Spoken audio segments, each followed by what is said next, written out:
I've built the business off from the start, starting from in my bedroom to getting a smaller office now into quite a big unit that we have now, and it's just grown and evolved over the years, and we're lucky to be in this position today. Do you actually make people want to buy? A great looking website as well, a good homepage, something that's going to engage the customer. Maybe on their first visit, they might not necessarily purchase anything, but if you end up having a good marketing strategy in place to collect emails, you'll send them on the journey that we've got set up for them, and they might not buy until the fourth or fifth time, but at least we have a thing in place where we can make it the best chance possible. But I think, is it just like you have to keep that momentum to, I guess, be successful on social, would you say?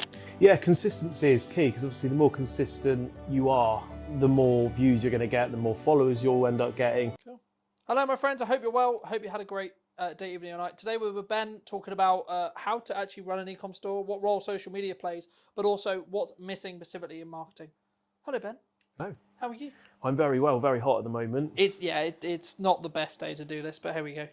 We're here on a Saturday, working. So good on us, I guess. For people who don't know you, what do you do? What are you known for? What are we like? What is the kind of infrastructure and like the business model?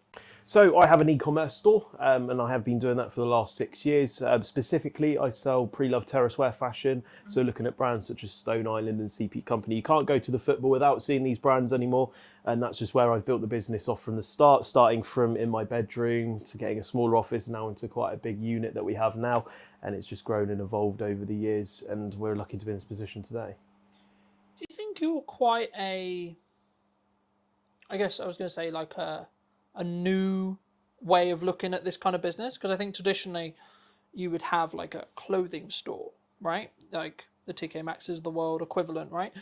What made you want to, and was it always the plan to have a website rather than, and do it through, online sales rather than necessarily, right, we're going to have a 2,000 square foot or £2,000 a month, whatever it ends up being, like retail location to sell our product? Well, the perspective for me was that you're going to pay £2,000 a month for a retail store as it is, and that's without building up any customers, and that's very much limited to who you can target as well. So having a retail store, not everyone's going to travel hours down to come and see you without a reason, but whereas if you have a Shopify store which costs $39 a month, you can get anyone all over the world to have a look at your store. So that was always the passion and drive for me, to spend $39 and then I can have everyone shop. But of course, with an online store, the conversion rate's a lot lower than you would if you have someone coming into your store, because you kind of get that feeling of, I really want to buy that, and you'll probably buy it in person, whereas if you look at it online, you end up just cutting it off and not buying it. How do you, maybe on the website or like, we'll get on a social, I'm sure, but like, how do you actually make people want to buy online? Because I've always been like, unless you're like the Amazon, right, and I've got a specific destination or a specific thing in mind, I'm going to go click, click, done. But if you're not that, how do we get people to sort of go to the website and then actually make a purchase? Because I think that's the struggle. Because, you can push traffic to a website, but it's then how do you convert that traffic into baskets, into sales, into, people actually buying the things you're selling? So it's all to do with sort of like specific stock buying as well, making sure we have the right products available, because if at the end of the day, if you've got a store full of stuff that people don't want, they're not going to buy it. But if you buy the right things, it's going to look great. A great looking website as well, a good homepage, something that's going to engage the customer. Maybe on their first visit, they might not necessarily purchase anything, but if you end up having a good marketing strategy in place to collect emails, you'll send them on the journey that we've got set up for them, and they might not buy until the fourth or fifth time, but at least we have a thing in place where we can make it the best chance possible, because not everyone on your website is going to buy something. That's just kind of standard. So do you think it's more about someone hits the website, maybe they look at something, then they'll come back, then they'll come back again, and then the fourth time, then they'll buy something? Yeah. More than hit the website, buy.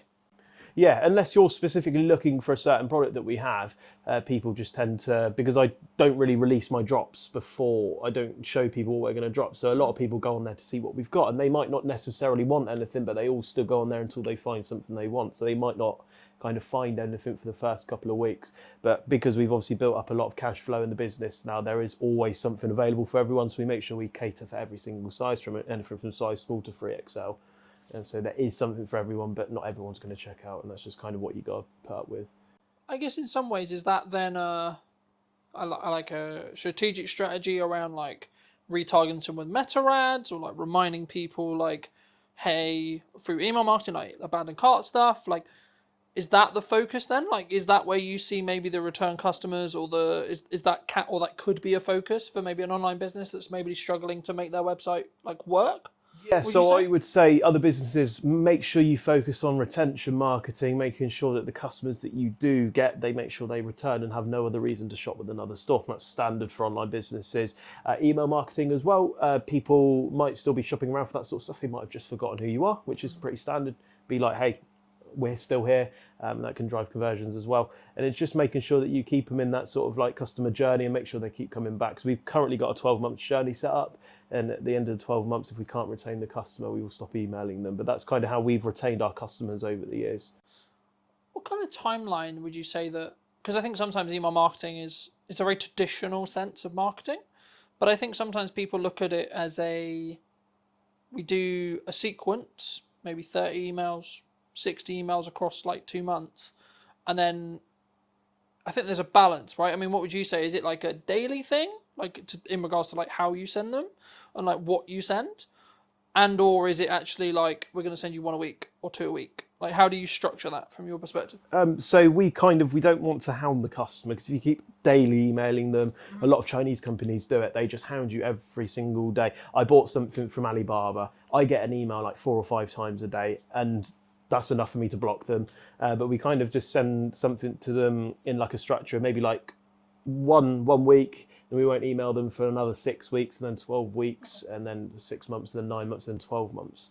So we don't hound the customer. Also, not hounding the customer and sending loads of spam emails will not make it go into their junk box either. So it's important to look at that as well, and just not absolutely hound them every single day. And what are those emails? Is it just like, hey, we've got a new thing? Like, is it news? Like, how do you structure those? So we've got a load of different sort of email structures for certain customers. So for example, if you bought something, there's always a thank you message that goes out. We've also got stuff maybe a week after they purchase, be like, how did we do? Leave us a review. If they haven't purchased in a 3-month time frame, then we'll send them an email, possibly with like a discount code. We're also looking at making a monthly newsletter as well, because a lot of customers are interested in what we do, what's evolving, what's changed, and to send out a monthly newsletter to be like, hey, we've done a podcast this month, or we've renovated the office, and just little things like that, because a lot has changed in the last 8 weeks, and I would love to tell the customers. So we haven't got that set up yet. So I feel like the customers can also almost feel a part of the business when you start emailing them with these sort of really nice things as well. Do you think that sometimes people either get overwhelmed with the number of channels that people say should market, right? So people who follow the show, they're like, you need to do video content, you need to do a podcast, you need to do email marketing, you need to do social media, you need to do... Would you say people get easily overwhelmed? Yeah, like with so much going on with social, yeah, and the marketing channels they could be on. It's quite difficult because there's so many social channels and so many places you can market to nowadays. And I feel like if you primarily focus on Instagram and TikTok, all of the content you post on TikTok, you can also post on Instagram as well. They were the two that I really focused on and got good at, and also built up the following on. But obviously there's places like Twitter, which not a lot of people in my industry use, which I don't use too much at the moment. You've got Facebook, there's loads of other places. YouTube as well is a really important one, which not a lot of businesses do. And I feel like the reason people get overwhelmed is they try and just do it all on their own. And when you start outsourcing these things to people, work it for the first 2 years, get it really good, but it's good to the point where it's too busy, outsource it. And that's what people do. They get themselves overwhelmed because part of growing a business is starting to outsource things to other people. For example, Elon Musk, did he do everything to earn his $1 billion, or did he outsource a lot of his sort of things that he needed to do?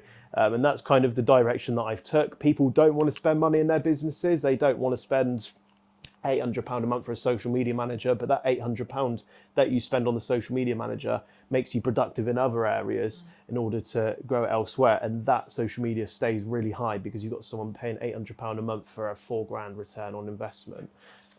I think for me, and I'm sort of focusing on this as well, and I've since we had the media day, which I'm sure we'll get onto later, like I've looked and I've been very fortunate where the podcast is doing really well.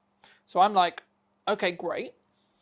But it's now eating up time that I could be spent servicing clients, talking to clients, being a marketing and sales person, right? And I think for me, like, is it comfortable to be like, hey, I'm going to spend $1,000 or I'm going to spend $2,000 a month on like scalability for the podcast? But I'm like, actually, what potentially could it give me in regards to new clients, opportunities, etc. if I do that. And I guess the conversation sort of comes back to is social media just a momentum thing? Because like, if you look at the podcast now, at the day of filming, we've got quite a lot of momentum, right? I think the last numbers I did were like just under 235,000 or so across 5 platforms. For us, that's pretty good, right?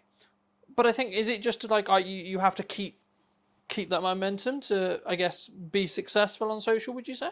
Yeah, consistency is key, because obviously the more consistent you are, the more views you're going to get, the more followers you'll end up getting. And obviously if you've just stopped dead for 6 months, a lot of the people that were watching, because the way the algorithm works, you're just popping up on their feed based off of what they sort of search for. And if you're not creating new videos, they're not going to get shown, and people are going to just slowly forget about you. So the most important thing about social media is staying consistent. And this is the problem I had. The business was growing so much that I didn't have time to do social media. So that's when I got into contact with you, and I was like, let's just do a media day and get like 40 videos in advance, and then I don't have to worry about it for a month. And then I can do 8 hours or 16 hours per 2 months on content, whereas instead of stressing about it, trying to do it myself, trying to edit it and everything like that. So it's definitely a big time saver for me.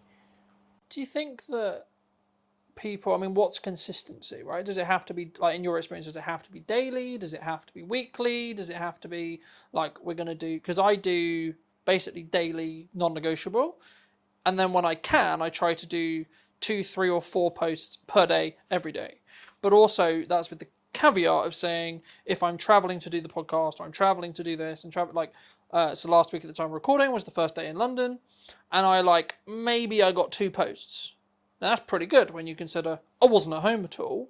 But for some businesses, they'd be like, how did you even get 2 posts out because you were traveling, or the business was really busy, and etc. I mean, is it just preparation?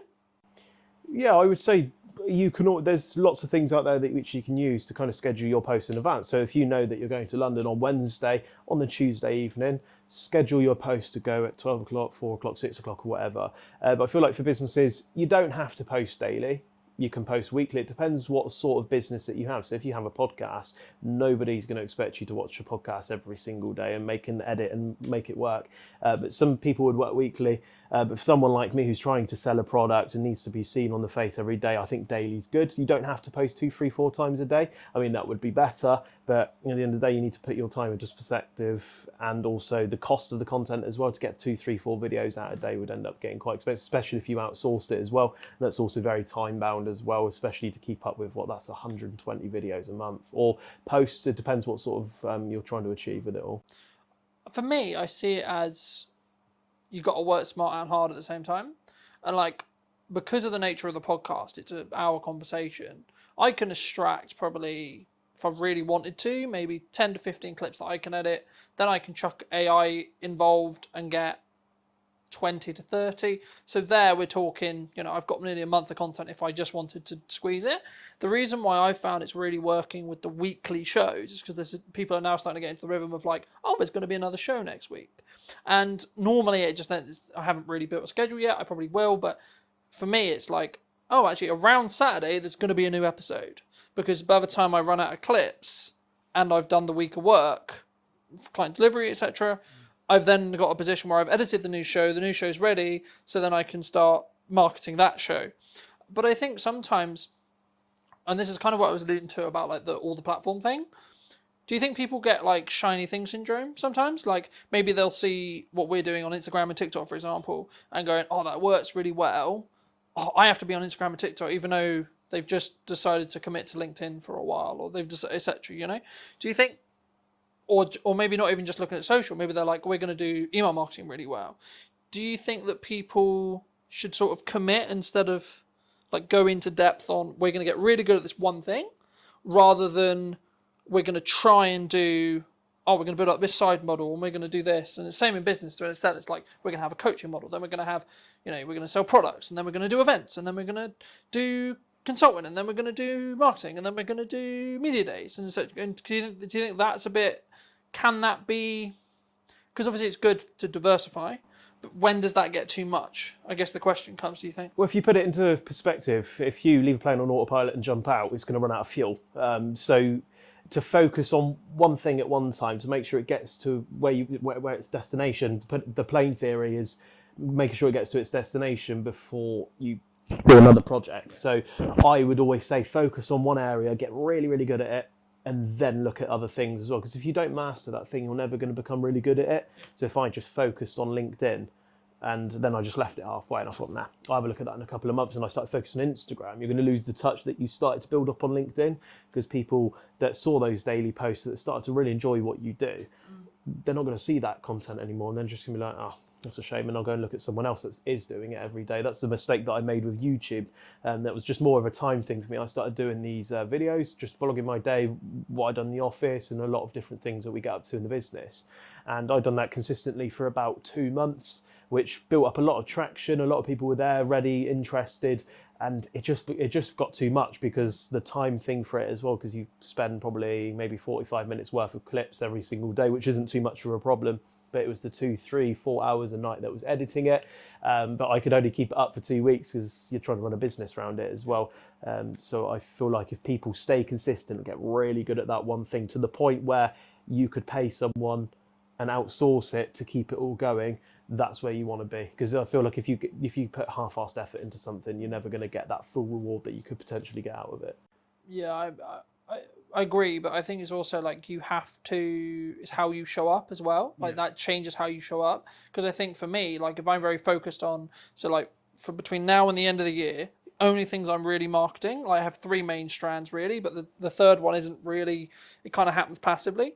The first is the podcast, the second is the event in September, and then it's the service. But the service is a byproduct of everything else. So actually, I don't really need to market the service anymore. There'll be the odd video that's very specifically led towards that, but it's less important now because I've got infrastructure and I'm really far ahead regarding the podcast. So it actually allows me to go, when I'm really busy with client work and when I'm really on client delivery, actually takes pressure off a bit, because I don't need to go, oh shit, I need a guest for like Wednesday so I can get it edited and ready for Monday. I can just go into the archive. And I think for me, one of the first conversations we had was about creating a content surplus.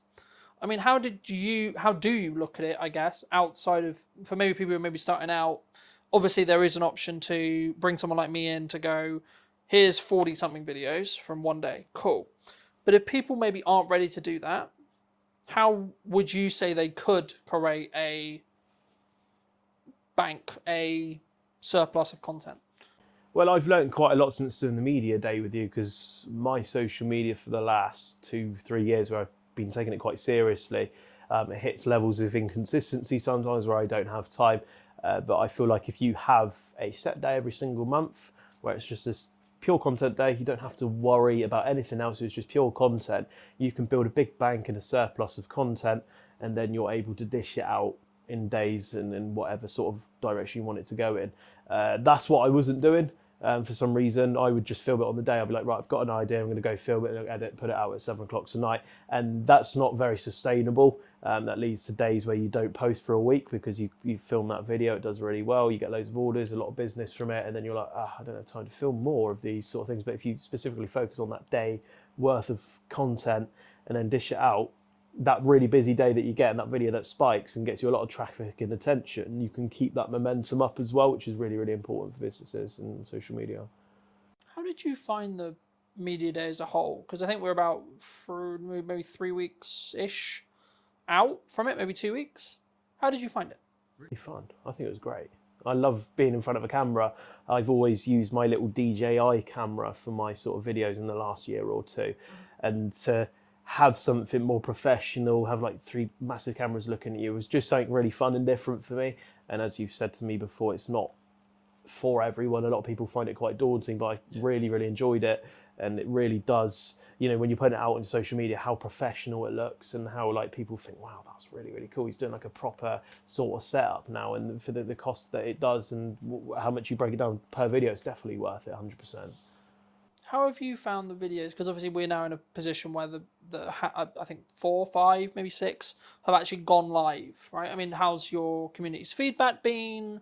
Like, how have you personally found them? I felt less stressed about social media because I know today, for example, I've got a video that's already gone out today and I don't have to worry about social media, and the algorithm does all the work for me, pushing out to the right people. And yeah, it's really good. Obviously, yeah, it's brilliant. I have nothing more to say other than it's just I don't have to worry about it anymore, which is an important thing for business as well. Because once you start growing and scaling, you need to make sure you have things in place that, whether that's outsourced, to make sure it gets done. Do you think that it's about, I guess in some ways, when you've got that bank, it allows you to then be more present with, in some ways, the other tasks that you need to do, right? So because you've got that bank, you're like, actually, cool. I don't even need to, it's not even partially in your head at all. You know, like I've got all those pieces of content. I know I'm good for social media content. Okay, cool. What's the next problem I need to now fix? Because I think as business owners, we spend a lot of our lives just fixing problems. That's our job, really. That's what I try and do for clients. That's, of course, what you'll do within your business as well. But is it allowed you, I guess, in some ways to be a little bit more tunnel vision on the other problems that you have? Yeah, so in the last 6 to 8 weeks, I got a consultant into the business where they basically go into your business, find things, improve it pretty much. And it's allowed me to really focus on these tasks. So social media did take up a lot of time for me, editing and stuff like that. And I thought, to me, that was a priority because that was the only sort of channel that drove organic and all the sort of people that actually landed on my website before I even looked. I don't even know why I didn't look at like paid ads. I've never looked at paid ads, and I've built up the business to where it is 6 weeks prior, all through social media and also live stream shopping, which we'll touch on later. And I've only just started doing paid ads. I've only just started doing email and retention marketing, which are really, really powerful tools for businesses. Do you think it's just a natural, like, I guess in some ways, natural progression, or like when we start out, we just throw a load of shit against the wall, right? And we see what sticks. Okay, cool. But is it a level of overwhelm, or is it a level of just, I guess in some ways, naivety to be like, why would I do paid ads? That just is burning money, right? Like maybe people don't necessarily appreciate or understand the ROI, and then what time window that ROI, return on investment, is potentially. Yeah, I think the reason why a lot of businesses fail is because it's the money side of it. They don't have enough. It's not the fact they haven't got the idea; it's because they haven't got the money to do it. I've thrown probably in the last 8 weeks, probably thrown about 10, 15 grand into all of this sort of things that I have been doing. And businesses might not be fortunate to have 10 to 15 grand to throw at these sort of things, especially with meta ads as well, because you can't just throw 1,500 quid into your meta ad strategy and expect it to work. And that's why you start doing little tests and stuff. I probably spent maybe £800-900 before we got the right strategy and the right cost per click and make sure that it works. But what people don't understand is that you spend £1,500 on ads, they think, what am I going to get out of that? You've got to measure, for every pound that you spend, I'm going to get X amount back. We're currently, for example, Meta, for every pound we spend, we're getting £5 back. And that's where you want to be with businesses. So it's not the fact that people are spending 1,500 quid. I mean, that's a scary amount of money to spend, but you need to think every pound that I'm spending or every 1,500 quid I'm spending, I'm getting £6 back or 6 grand back. And I feel that's what businesses don't understand, and they don't believe in it, but it's going to be the most powerful way, especially as e-com's growing and growing. There's going to be a lot more competitors for each and every business, and these are going to be the most important channels for people as well. And that's not to mention, you can look at these channels as well, and if they stop performing as well, is if you have a really good detailed dashboard looking at what's working, whether it's got a green light, it's got an orange light, it's got a red light, and if it's got an orange light, you can act on that. But if, for example, social media is in the green, you don't have to worry about social media, but maybe my email marketing's not performing as well. And when it's an orange, we can be like, right, why is it in orange? And we can act and perform on that. So it's important to have a look at those sort of things and definitely read data. Data is very important as well. That's what my consultant has really been driving into me. And I've learned in the last 6 to 8 weeks, absolutely loads of stuff that's so powerful for me to take on and learn and also talk about as well. Yeah. I think sometimes we get maybe intimidated by data, right? Like maybe we'll see a video that gets, I'll use an example for you on your feed. Like maybe you get something that gets 10K views, and then you get the next one that's maybe like 1,100 views. And I think maybe someone would say, oh, the 10K must get you more business. Does it? It's difficult because I've measured this one before, so I don't know if you see a lot of the dress up sort of videos that I used to do. They used to get millions, like millions, hundreds of thousands of views, lots of traction and followers. But if you really do look into the data, a lot of the millions of views and sort of the traction and the followers, they're all people that were in like the Middle East and sort of countries that haven't sort of got that sort of economy behind it, you know, where these sort of people are earning £200-300 a month, they're not the sort of customers that you're looking for. Whereas that video I might have posted the other week, they got 2,000 views. Read the data, 96% UK, males 18 to 24, and then you end up making 4 conversions, and that only had, what, 2,000 views compared to the one that got 1 million views, which got 0. I think I was obsessed with numbers for quite a long time. How many followers have I got? How many likes did that post get? How many views did that video get? And that's not important. It doesn't matter. If I only got 2,000 views and 10% of people converted on that, that's 200 people. That's amazing. That's people would dream to have that. Whereas if I get 1 million and I got 0 conversions, but a lot of people would look at that and think, oh, that video is better because it got 1 million views, but that's not always necessarily the case. Yeah, and I don't think it's just as simple as like more views is better, but also I don't think it's actually necessarily less views if they're the right views are better either. I think this is where your data has to come in and you have to actually know, to an extent, you kind of need to know your shit because, like, I'll give you an example. I track every month. I track what is the overall views that all of the videos, all the posts, everything that I've done in 4 weeks got. What's that currently last 28-day number? And what was the last 28-day number? Now, if you're following that logic, Cotman cares about views. Okay, but then the next metric I track is how many sales have I made related to that jump, right? So, or how many potential deals or conversations have I had that could lead on to pipeline deals, right? And it's like, actually, then when you look at it that way, you're tracking all 3 metrics that matter. And I think sometimes, especially when people start on social, they just want the million views. They just want the 10 million views. They just want I'm going to gain all the followers in the world, blah, blah, blah. I mean, looking at just interest-based graphs, followers are becoming more and more irrelevant, to be honest. Sorry to say. But they are, because you'll be served content you enjoy. Simple as that, really. Right? Now, there's a difference between having an email list, because there you kind of own that data, right? And that's, I guess, the benefit of doing email. But we touched on live streaming, and I'm going to sort of tackle it as a live streaming element as a whole. I mean, because I'm looking to live stream the show, right, the podcast, in the next couple of weeks at the time of filming. What benefit do you gain from live? So I tackled live stream shopping a couple of years ago, and obviously live stream shopping for people back in the day, maybe if you were born in the 90s or early 2000s, was all tele shopping. And I got introduced to this idea in April of 2023, and I kind of visioned it as in, this idea isn't very modern, if that makes sense. I kind of visioned it as a tele shopping thing, something that's gone out of fashion. But what I didn't notice, a lot of big businesses such as TikTok Shop, everything, a lot of big businesses are getting millions pumped into it for this live stream shopping idea, and it's becoming such a massive idea. So I joined a company called Tilt. Tilt of one of the leading sort of like, they're specifically for live stream shopping. They launched in March of 2023.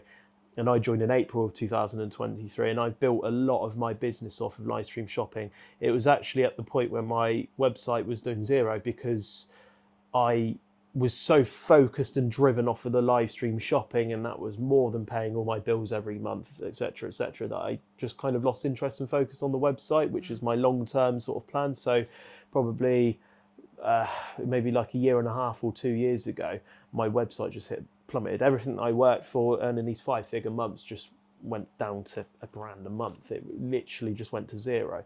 And that's when I decided that the businesses are getting to the size now where I can't do this on my own. It's like there's too much going on. And that's when I brought someone in and I said, right, your job is we get the new stock, you upload it to the website and you look after it, and we'll grow it up again. And now we're at the point where we focused on live stream shopping. Also, the website's up and better than it ever was before. But I always do wonder in the back of my head, if I didn't let go of the website and I'd done that earlier, would my website be 4 or 5 times what it is now? But everything happens for a reason. But sort of live stream shopping is massively powerful. So if you are in that e-com space, especially with what I do as well, it's maybe for like a business like yours, obviously live stream shopping itself might not be the right fit, but for people that sell a product, whether that's jewellery, clothing, new clothing, shoes, anything like that, seems to be a really powerful tool at the moment. Something which I'll be interested to see, which I don't know the answer yet because I haven't done it, but towards the end of this month at the time of filming, I will have had some live podcasts. Like I'll be filming the live sessions, and my thought process behind that is, At the moment, I've got like I said to you before we started, this won't be out until September unless I pull it through and let it skip the queue. It won't be out until September. And the reason why is because I've worked really hard the last course of the next month to get ahead. So I have the consistency, so I can always have a podcast every week. But the reason why the idea came from the live stream side was actually I could actually have a live show here because I'm filming all the episodes anyway. I'm setting up all these cameras, I'm setting up all the tech. It could work. And actually there might be and purely from one of my growth plans is to build the YouTube channel so it can become its own revenue stream. But if you want to gain watch time, one of the best things to do is live stream, right? So if I've got, let's say, a double podcast day and then some solo content on the end, I could do that in a 2.5 hour live stream, right?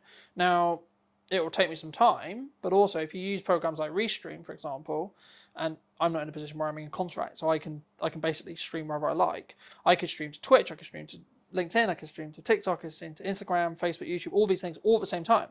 So maybe each stream maybe only has 2 or 3 views, but across all of them, I maybe will have like 100 or something, right? Or as I build consistency, it will grow. And I think for me, like especially as a service-based business for me, like you're right, live shopping in TikTok Style is like purely product led. But the thing which I think people maybe misunderstand or misappreciate about service is how you show up, and being the expert will be the reason why you will choose to work with me, will be the reason why the next client will choose to work with me, etc. And how much is that lifetime value of the client going to be potentially? Actually it could be pretty significant when you think about it that way. So actually spending the time, energy, resource and potential money to upscale what you're doing with your content could be the reason why someone chooses you over choosing someone else.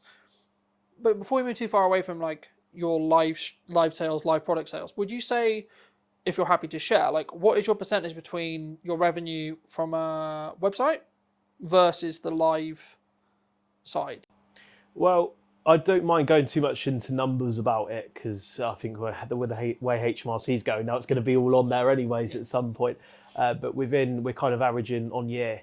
We're looking at doing about $250,000 on just live stream shopping itself, and that's every year, which is still going up. So I think this year we're looking at doing closer to 400,000-500,000 sort of on that live stream shopping, and that's a massive amount of money to, commit into. Maybe I think we probably do about 10 hours a week on live stream shopping. We don't even do that much. There's a lot of big businesses now that they specifically hire people to go 8 hours a day on these live stream shoppings, and I personally myself know they must be bringing in absolutely millions.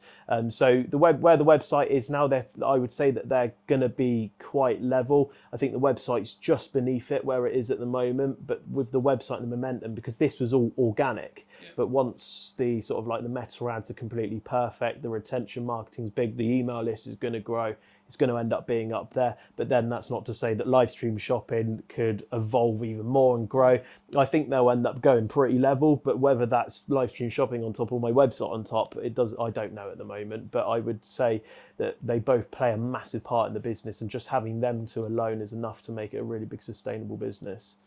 Do you think, because obviously in your own right, you're clearly successful, right? I don't know whether you count yourself as successful, but like to the people watching, they would see you as someone who's successful, I would hope, right? Do you think you have maybe lifestyle creep, or like, how do you deal with that yourself? Because I think younger entrepreneurs who have seen success, whether that's the definition of you have freedom over your time, you make good money, you're making the money that you want to make or more, or etc., you've got the office, you've got the staff, whatever your definition is, do you think it can go to people's heads sometimes? Yeah, I think it can create an ego problem with some people, where a lot of influencers start to flash their lifestyles and nice It's like, look at me with my Rolex, look at me with my car, look at me with my house, etc. That's the direction I never want to go in. I never want to be flashy. I never want to kind of like rub it in people's faces. I struggle with this kind of it's called imposter syndrome. If you wanted to Google it, it's basically where you don't feel like what you've achieved you deserve it, sort of thing. I feel like as a 22-year-old, I should kind of be just starting out in a career as opposed to doing what I do. And I kind of look at myself sometimes and I'm just like, wow, what have I done, sort of thing. Well, why don't you deserve it? because you've worked hard. You've worked hard for a long time. I know your story. And we'll give a brief. Do you want to give the audience, my audience, a little bit of a brief synopsis who maybe haven't seen the video we did in your media day about sort of how you got here? Because I think it could be perceived as like, oh, Ben's doing really well, right? As I alluded to before. But how did you get here? Just before we go into a little bit more depth on like I guess maybe the insecurity side of it, or like the imposter syndrome side. Because I think for me, it's just a sign you've worked really, really hard and you found something that works and then doubled down on it by taking the risk. But how did you get here? So it all started back in lockdown of 2020. I think that's where a lot of kind of online e-com businesses started to really sort of like kind of drive to an extreme level because no one could go out shopping. The rise of everyone being locked in a house. Yeah, I mean, you couldn't go to the pub. That's a lot of where people spend their money, and people had a lot of disposable income, so they're spending on these stores. So myself, I was working at Sports Direct, earning a very piddly wage, £4.58 an hour. But I was 16, so to me, getting that £300 a month was amazing. I could go spend on whatever I wanted. I didn't have anything to pay for. So obviously you got furloughed, so that was an extra £200-300 a month for doing nothing as a 16-year-old. It's the most amazing thing on earth. They then got a job at the One Stop down my local area.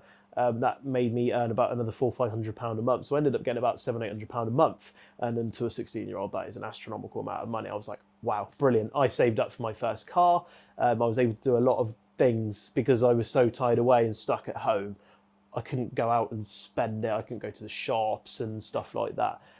So it all kind of started from there, really, and I kind of got a bit more of an expensive clothing taste. I've always liked these really cool terrace wear brands such as Stone Island, but could never justify spending 180, 200 quid on a jumper. I thought, what idiot would spend that? My parents still have that attitude, even though I might spend £700-800 on a jumper now. It's kind of perception at the time. That was a lot of money, and that what drove me to start looking on places such as eBay and Depop. The Vinted was in sort of like the horizon at the time, but it hadn't really grew to what it was today because their business model was amazing. They started doing buyer fees as opposed to seller fees, which drove a lot more people to sell on there, and therefore a lot more people went on to there. But that's obviously another conversation. But I started shopping on there, and that £200 jumper that I was looking at, I could get it for £80, and I was like, amazing. So even though I was earning better money for my age, I was still being quite sensible with it. I think that's what I've always been quite lucky with, is spending money, but spending it in a sensible way. So if I am going to spend a lot of money, I need to make sure if I spend that 500 quid, I'm going to be spending that 500 quid in the most sensible way possible. And I picked up my first Stone Island jumper, and it was a worn navy Stone Island jumper. The badge had been through a wash a few times, but I picked it up for 70 quid. And when I put that on, I was like, this is amazing. I've got that £200 feeling for the price of like the third of it. And that same jumper, I sold it a couple of months later, even though I must have worn it to death, spilled so much stuff down it, all that sort of stuff. I sold it for 100 quid, and I ended up making 30 quid whilst wearing something that I felt that I got that same experience with.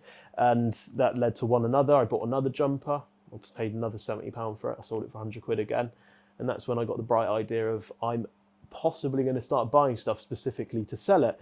And instead, with the profits that I made, instead of wasting it like most 16-year-olds do, I was building up just a bigger pool of money, spending a little bit more. My parents were very controlling over this because they wanted me to save up, to put money away for when I want to move out when I'm older.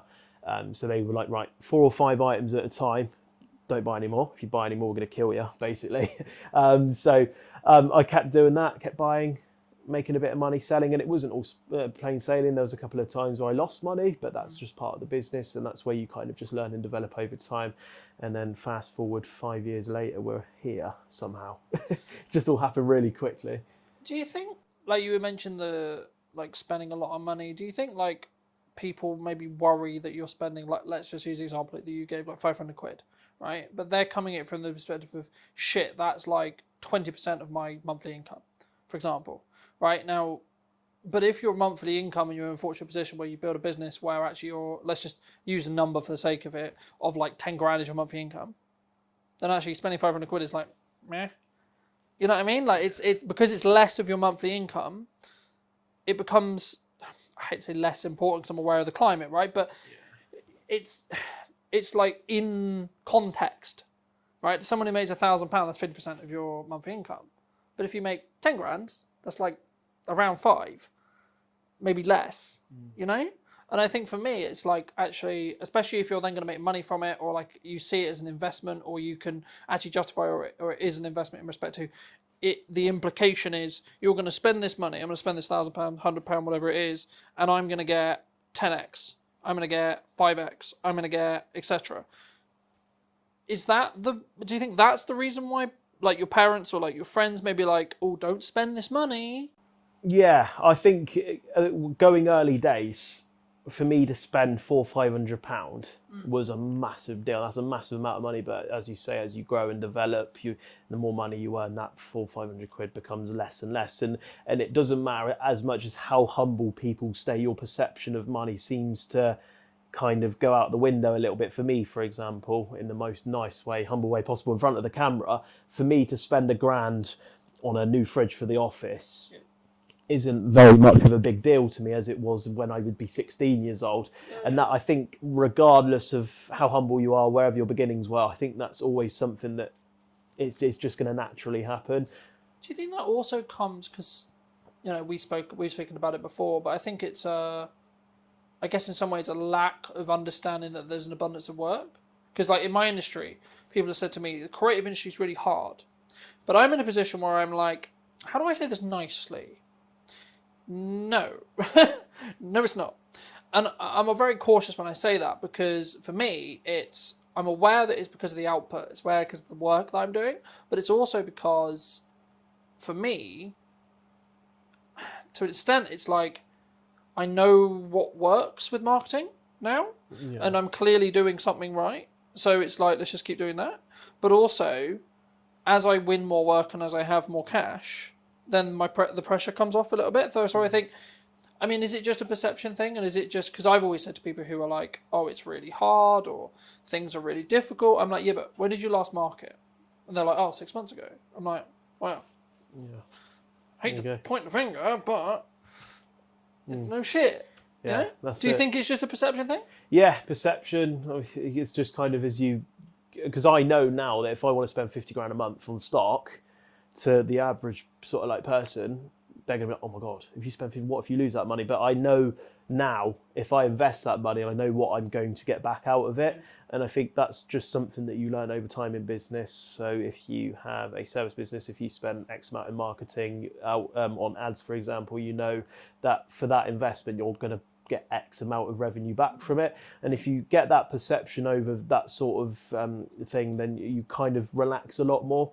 And I think my parents began to sort of relax that sort of like, right, you're not allowed to spend more than £400-500 on stock at a time, because they knew what I was doing was working. I think the biggest fear for them was that I'm going to spend £400-500 and blow the lot. Yeah. And I don't blame them. They're parents at the end of the day. They care about what you do and want to make sure they have the best for you. So and now they, if I spend 40-50 grand a month, they're not going to be like, oh my God, you can't do that. You're our son. But they know what I do works. Yeah. And I think that's what businesses need to kind of let go of the fact of just make sure what you do and what you spend works. So don't commit a massive amount of money on ads. So I think, as I said earlier, I spent £800 to £900 a month on my ads to make sure they worked first, and then we up the budget instead of blowing £2,000 a month.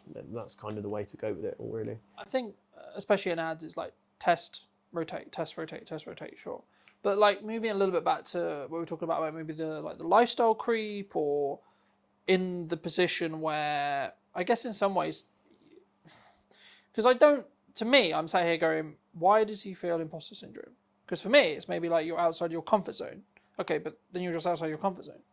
That's just, okay, just stay there for a bit, do it for a bit, and it'll be in your comfort zone. You know what I mean? Like, for me, I find that interesting. I don't want to delve too deeply because I'm aware that like we're on the show, but like for me, imposter syndrome is just you're doing something that you haven't done before, so the evidence in your head is like, oh, okay, this is new. Oh, this is difficult. Oh, this is challenging. I'll give you an example. At the time of filming, last Thursday, new studio, new people, but not new people, I knew the people, but like new studio, new space, new costs, new podcast, new idea. Wasn't really feeling comfortable about it, but I pushed through and did it anyway, And I think those 2 episodes are really, really good. I think they work really, really well. I think the studio in London will be a very different thing to what I do on location, a very different thing in Southampton. And it's not like one is better than the other, right? If you want to go technical, sure. But also, in the nicest way possible, like the one in London's worth, like I pay more for it. And it's also in London. So I've got to travel and it takes more time, etc. So like, and again, it's like also, are we locking in where it is now in respect to, because the one in Southampton, for example, is in a build stage as well. So actually it could go full production like that. And actually then they would be on the same level. So I think for me, imperfect action is what matters. And I think that once you gain some momentum and you have some success, you could say, I mean, we were talking about when you were driving me back from the media day about like looking at a car as like a, maybe not a great investment, but actually it's the context in which you apply to it, right? Like for me, if you enjoy that car and that's your like treat to yourself that allows you to keep working hard and keep making, let's just put a number on it, an extra £50,000 a year, £100,000 a year, whatever it ends up, whatever your number is, then actually why shouldn't you spend that money on the car? You know what I mean? Because if it's at what point, I think sometimes as business owners, we don't, for a very long time, I was like, yes, I won, and then straight on to the next thing. I was very, very bad at celebrating the wins. And I think it's kind of the way you counterbalance imposter syndrome, in my view, because it allows you to give the evidence to say, no, actually, you are pretty good. You are actually clearly doing something right, you know, regardless of age. Because I think it's in subjective terms related to, actually, I would say the age is your advantage, because you looked at the business and went, yeah, but someone who's maybe 50 will go, I have to have a retail store. Because that's what they grew up with. That's their perception. Yeah. They can't think, I can make 400 or whatever it is, like nearly $1 million a year, just on live stream shopping and on a website, right? Yeah, no, I agree with all that completely. It's good perception of it all. The imposters sort of thing for me is that I'm so young and I've achieved kind of what I've always wanted to achieve in life so young.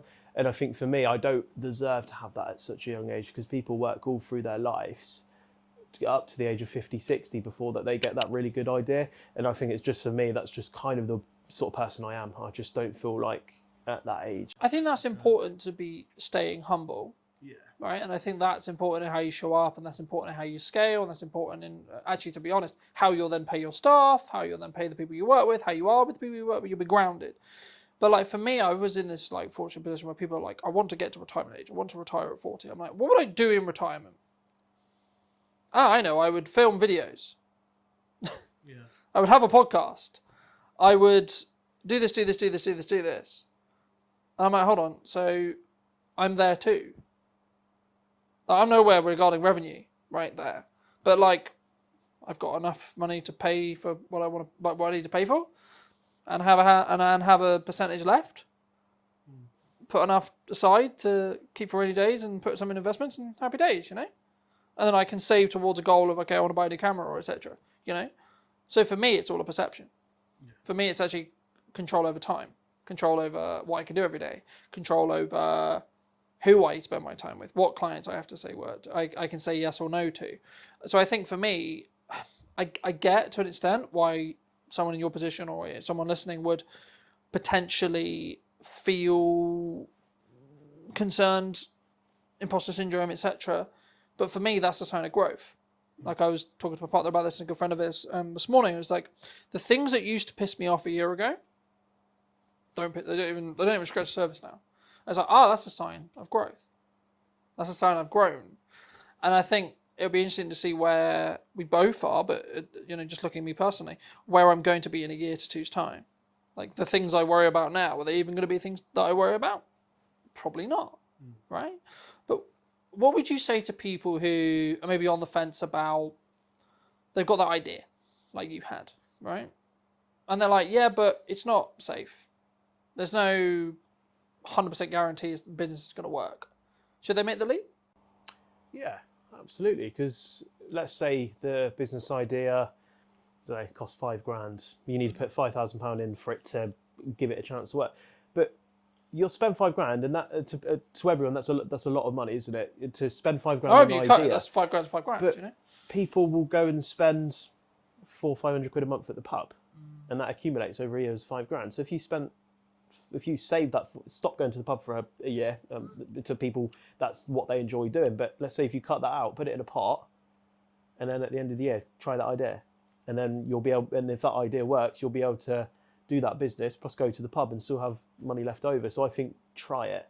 But at the end of the day, for businesses to work, you've got to take risks, and take risks important. If you lose £5,000, make that £5,000 back again and try the idea and do something a bit different. Do you think it's worth the lessons that you might learn in that though? Yeah, lessons are like they're priceless. Because like, even if you fail, the way I've looked at it for a long time is like you either are successful or you gain some lessons. You don't really fail. You're like, oh, don't do that again. Yeah, that's it. Yeah, those lessons are priceless for everyone. At the end of the day, if you spend £5,000 in that sort of idea and it doesn't work, you can use that to work out exactly what didn't work. So if you do want to try it again, you make sure you put those things right and see what happens. At the end of the day, not all businesses are going to succeed, and that's just a part of life. If 100% of businesses succeeded, the whole business industry, in every single industry, would be overwhelmed. It would be like there'll be too many, and there'll be so many around. Like if you look at the odds, whether it's like gut, whether it's work, whether it's this, whether it's that, whether it's just managing cash flow, managing money, whatever. I think it's like the current statistics, roughly when I last checked, was like 97 to 95%, depending on where you look, of businesses are going to fail, right? So it's like, yeah, the odds are against you, but actually, if you extrapolate that out to the world, 17 billion people, actually, the odds that you win there are pretty fucking high, right? Now, yeah, maybe the numbers, like, in comparison to 17 billion people, quite low, but it's still going to be a couple of million people who win, you know? Yeah. And that's in the lower scale of that. Let's say we go 1%, you're still looking at close to just under 1 billion, right, of people who will still win. The question I guess I would have to the audience is, do you want to be in that 1 billion who has the freedom and the time and the ability to be able to be, quote, extraordinary, or do you want to climb the corporate ladder? Do you want to have the job, right, and then the 3 holidays, the 4 holidays, live for the weekend, live for the holiday, or have the freedom over your lifetime, energy, resources, etc.? Yeah, for me, the sort of like the only worry that I have about running a business, and at the moment it's working brilliantly, it's on like 180% trajectory this year. We want it upward. One thing that's always in the back of my head is like, what if it fails tomorrow? But that's when you sort of put these sort of like data analyst things in place where you can read this data, and if it does start to but you'll see it beforehand. That's it. Yeah, I think that's what people worry about, is the fact that you'll be able to tell that these things are going wrong, and you can always put it right. So long as you have a good structure in place for if it does start to go on a bit of a downhill, you can just pull a lever and it will just go straight back up again.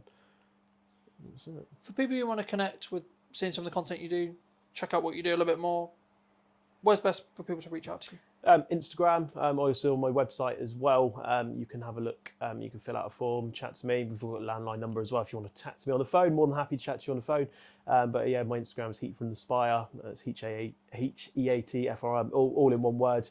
And obviously on the website, and everything's the same across all platforms as well. But best place to go is Instagram and my website for sure. If you were going to talk to that 16-year-old who just flipped his first product, made a little bit of money, maybe a little bit insecure, what advice would you give him now? I would tell him to keep going, reinvest wisely. I would say, in a sense, don't listen to everyone around you, because if I listened to absolutely everything anyone ever said to me, for example, my parents wanted me to stay in a full-time work. If I listened to that, I might still be laying bricks, and I wouldn't even have this place. I wouldn't have, a nice car that I have and stuff like that. And I would say just be wise about who you listen to.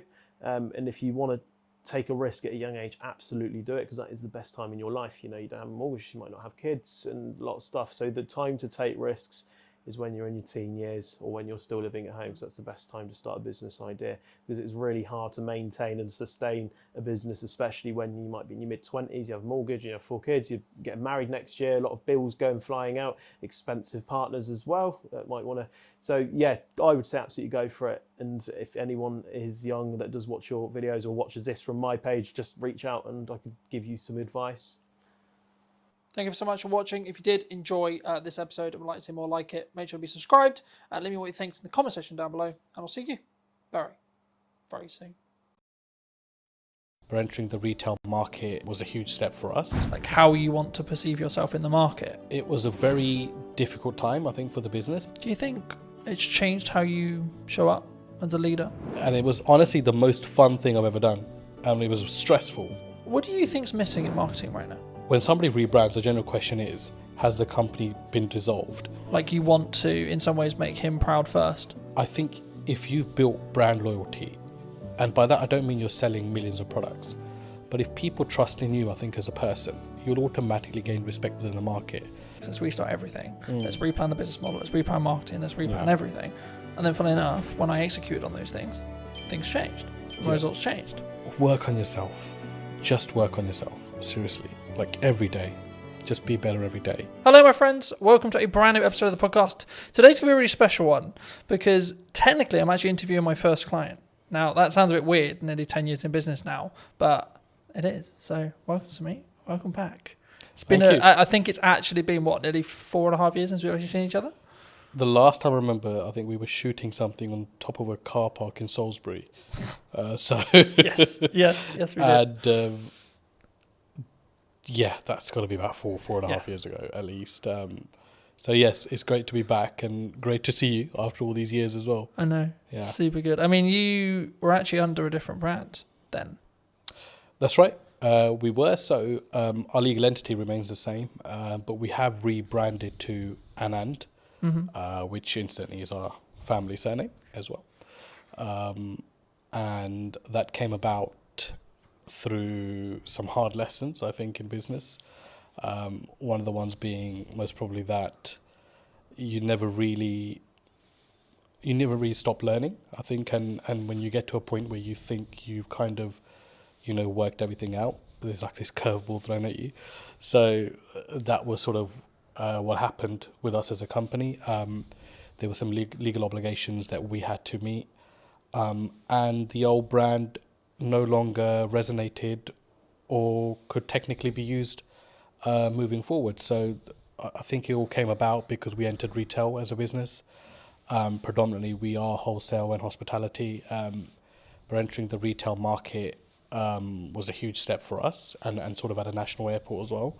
So when that came about, I mean, it was a huge shock to the system because we had just launched this huge sort of project. There was 2 or 3 in the pipeline, and then all been vetted and all sort of been mustered up with this brand.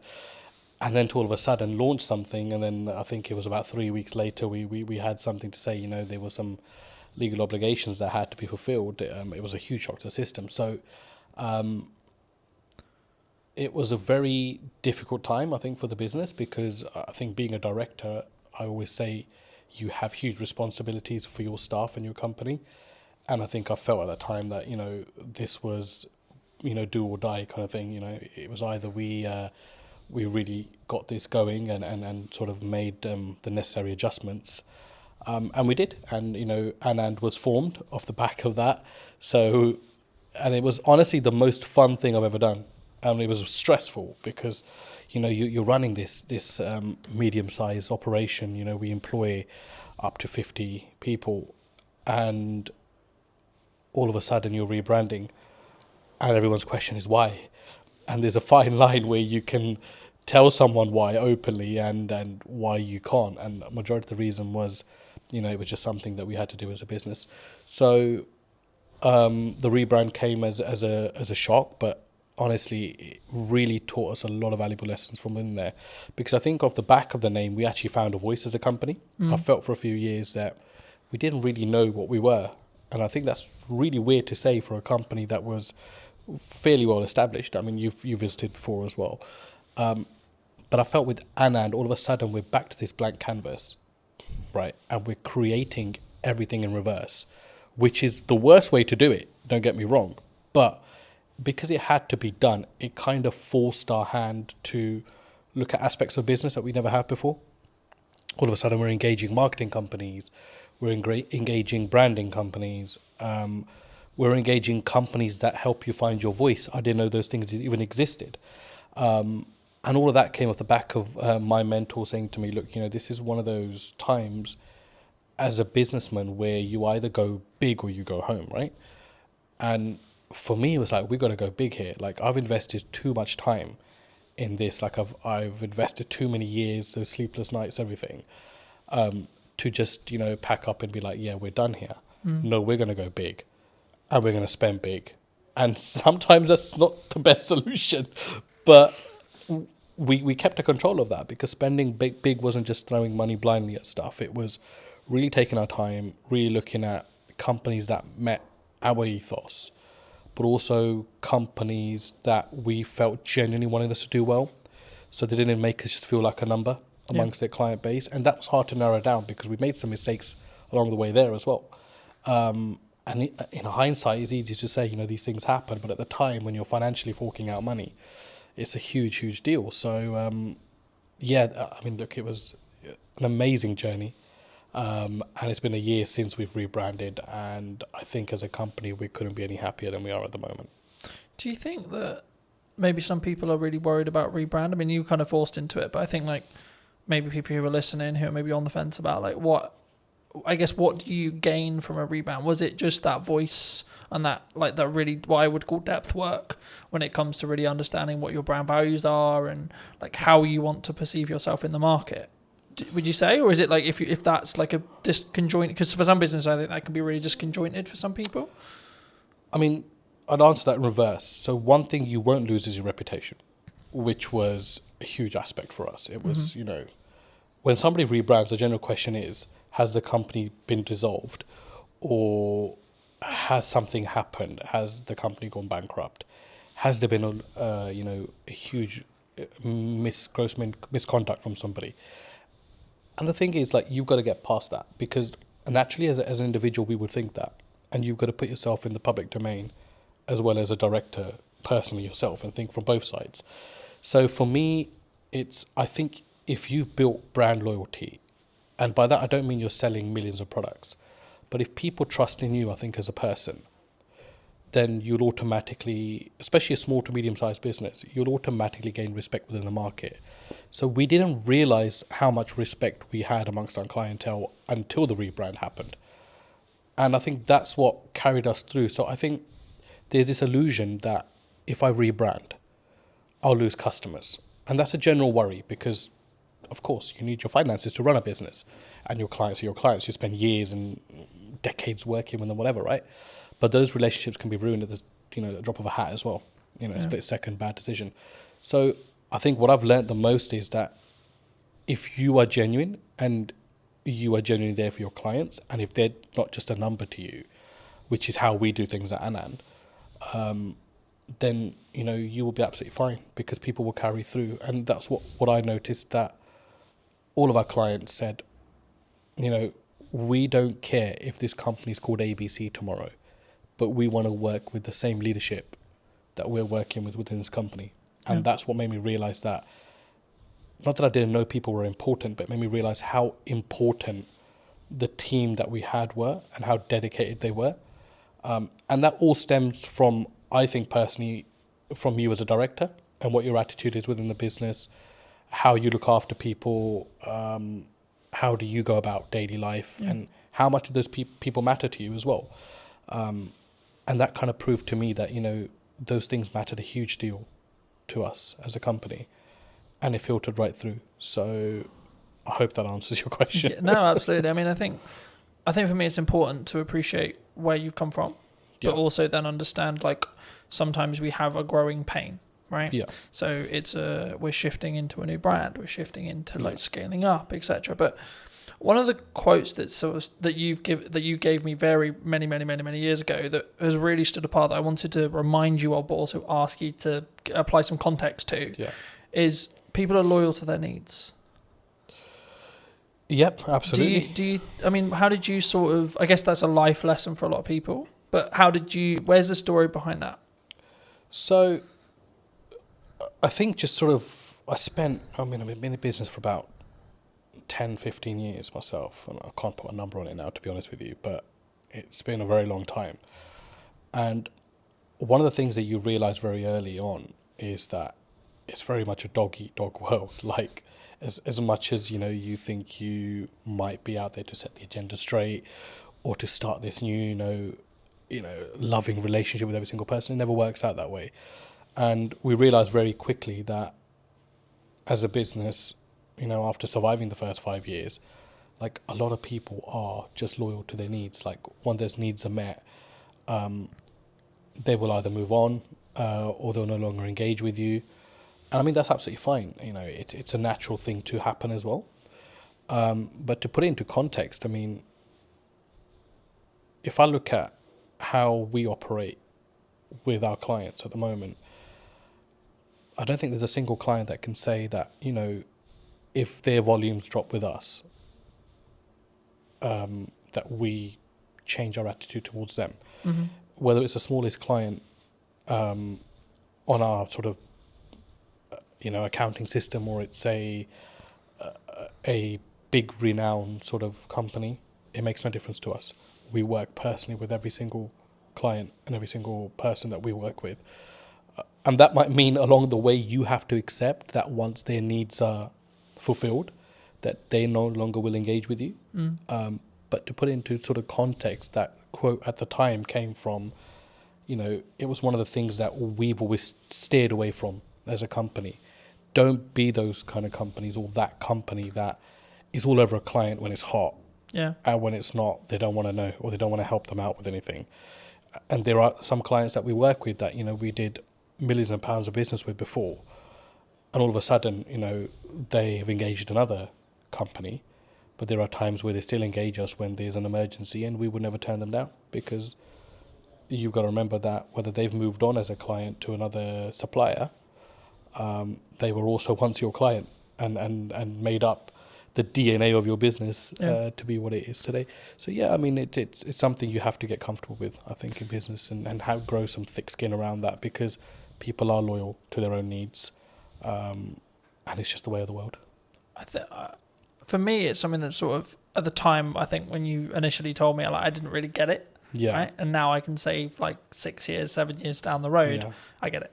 And I think for me, it's one of those things where it may not even be deliberate from that person, that client, customer. No, yeah. I think it's more around, actually, sometimes you just, there's only so much value you can add to that customer, client, etc. Absolutely. And people have personal lives, and it's well, it's easy to say, don't involve your personal in your work life, but it's a very difficult thing to do as well.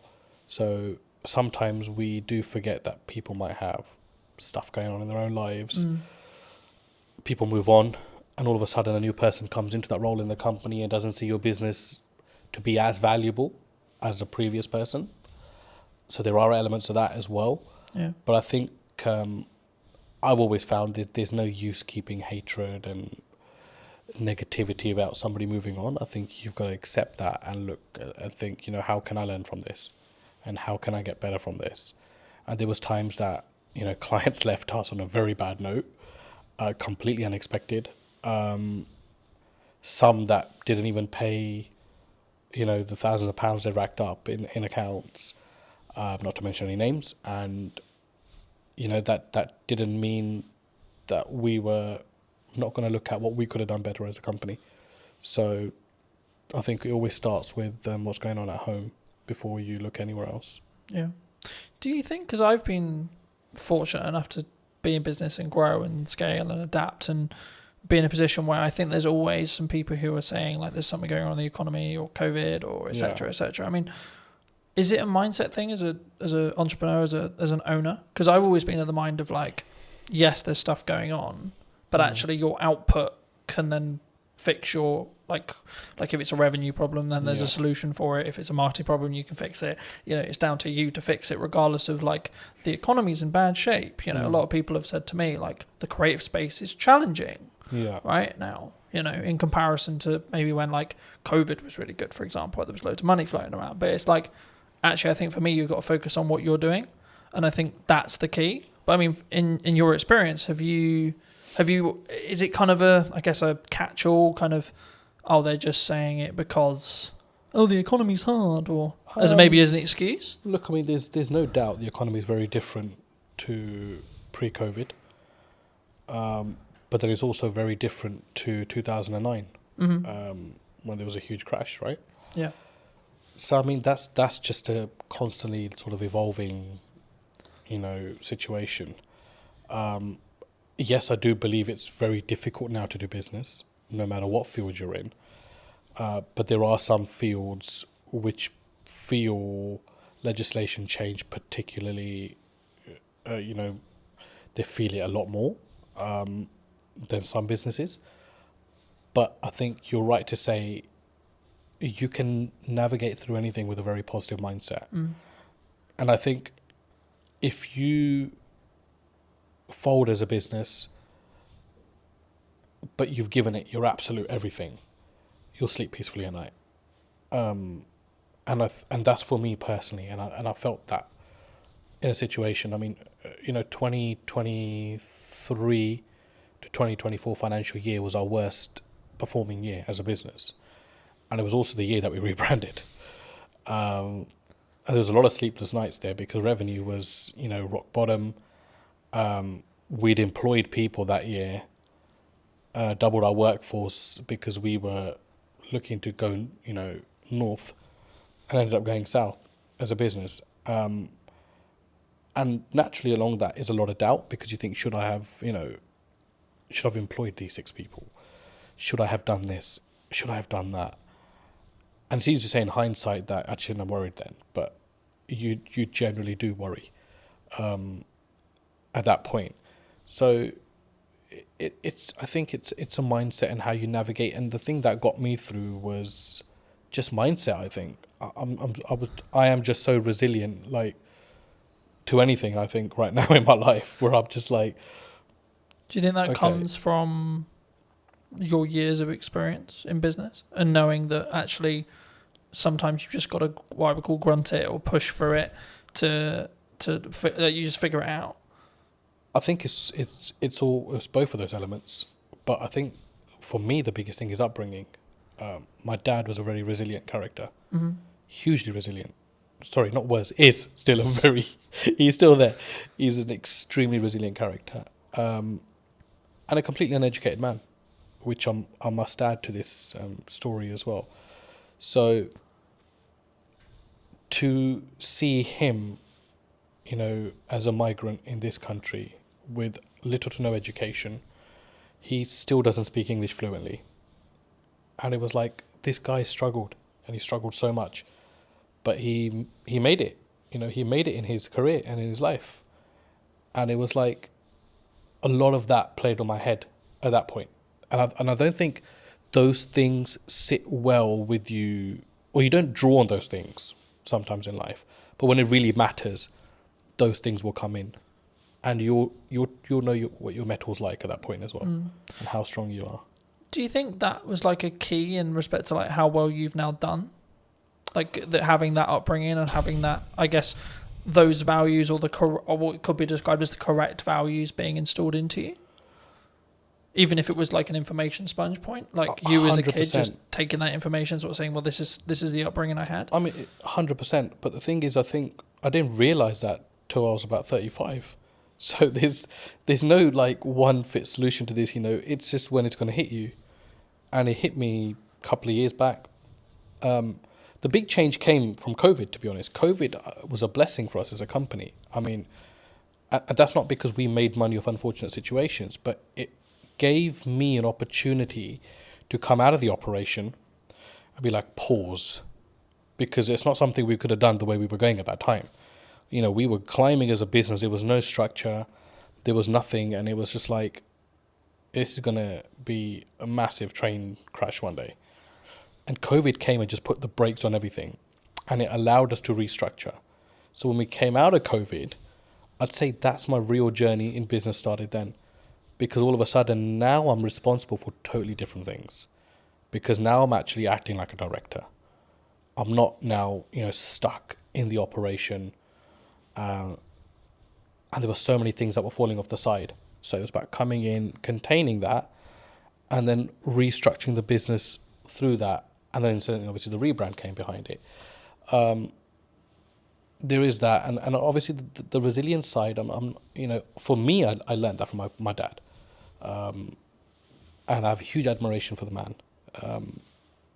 And that's to say, I rub shoulders with a lot of businessmen, but I take my dad's advice very seriously in life. I always have, but I don't think you as a child or as an adolescent at the time, will particularly understand that. But if you're exposed to that environment, I think it does rub off on you at some point. And for me, you know, I want to be like him. Yeah. Like I look at him and I think, you know, just the way he stands and acts and stuff, right? So huge influence on my life. Yeah. Do you think it's changed how you show up as a leader, as a, or even in your marketing maybe as well? Like that core, like you want to in some ways make him proud first, is what I'm sort of hearing from you. Would you say? I think I don't really think in that way, to be honest. Like for me, it's not about making other people proud. Like I think as long as you know you're on the right journey, I think honesty is very important in business. And I sleep very well at night, no matter what the situation is on the day. Everybody knows me, knows that once this guy is out, he's out for the night. So, and I think a lot of that comes from your ethos, and there are many shortcuts you can take, or there is the difficult untraveled routes that you can follow as well, or create yourself along the way. And I think I'm more sort of on that journey of testing my limits and also just not stressing out, you know, along the way. And there are times where you obviously get stressed within business, right? But I think as a director, you've always got to have that sort of facade where everything's okay. And sometimes it's not, but you need to have that because you know you need to always give your staff and your company the assurance that you've got it under control, because the buck does stop with you, the director. To install that confidence into the team? I'd like to think they're confident without that, but I think what's your problem as a businessman should not rub off onto your team, because it's for you to deal with and put those things right. And I'd like to think we've created enough leaders now within our organisation that those sort of mistakes won't be repeated again. But that, again, is no one's fault. That's your responsibility as an owner or a managing director of a company. As I say, do you think people struggle with taking accountability for themselves? Like when things go wrong in business or when things go wrong, like they're more likely to go, oh, it's your fault, rather than it's my fault and it's what I could have done better. I think it's an easier route these days. And society kind of allows you to get away with that now. Do you know what I mean? But I think in your heart of hearts, you always know when you could have done something better. And I'm that kind of person where even if something has 0% my fault within it, I'd be thinking, what could I have done better? Or what could I have done to negate this issue? Is there anything Do you think I could that have what done? makes you stand out though? Because if you're going to say the culture of maybe the country or like the and on average it's externally. Surely the unique advantage could be, actually it's my fault. How can I do it better? What can I do? I think any great leader, you know, let's go back. I don't consider myself great in any sort of way, I don't think I stand out in any sort of way there. But one thing that I've noted is like great leaders, whether they're, you know, businessmen, politicians, war generals, whatever, there's a lot of accountability. There's a lot of responsibility they take. And I don't think you can really take responsibility unless you hold yourself accountable. I know that might not make sense, but in my head it does. So I think that's really true, and I think that you have to take a self-accountability to what goes wrong, right? Like I've spoken in content quite a lot about last year was really hard, economically, business-wise, etc. Now I could go down the approach of, well, it was a harder year, and it was financially this, and there was political uncertainty, and this and this and this, or I could say, well, what am I doing? Yeah, right. Exactly. Like, how am I showing up? How am I leading with value? Yeah. Am I leading in the right way? What's my office structure like? What's my business structure like?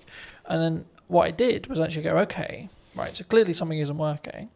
Right, so let's go back to basics. Let's restart everything. Let's replan the business model. Let's replan marketing. Let's replan everything.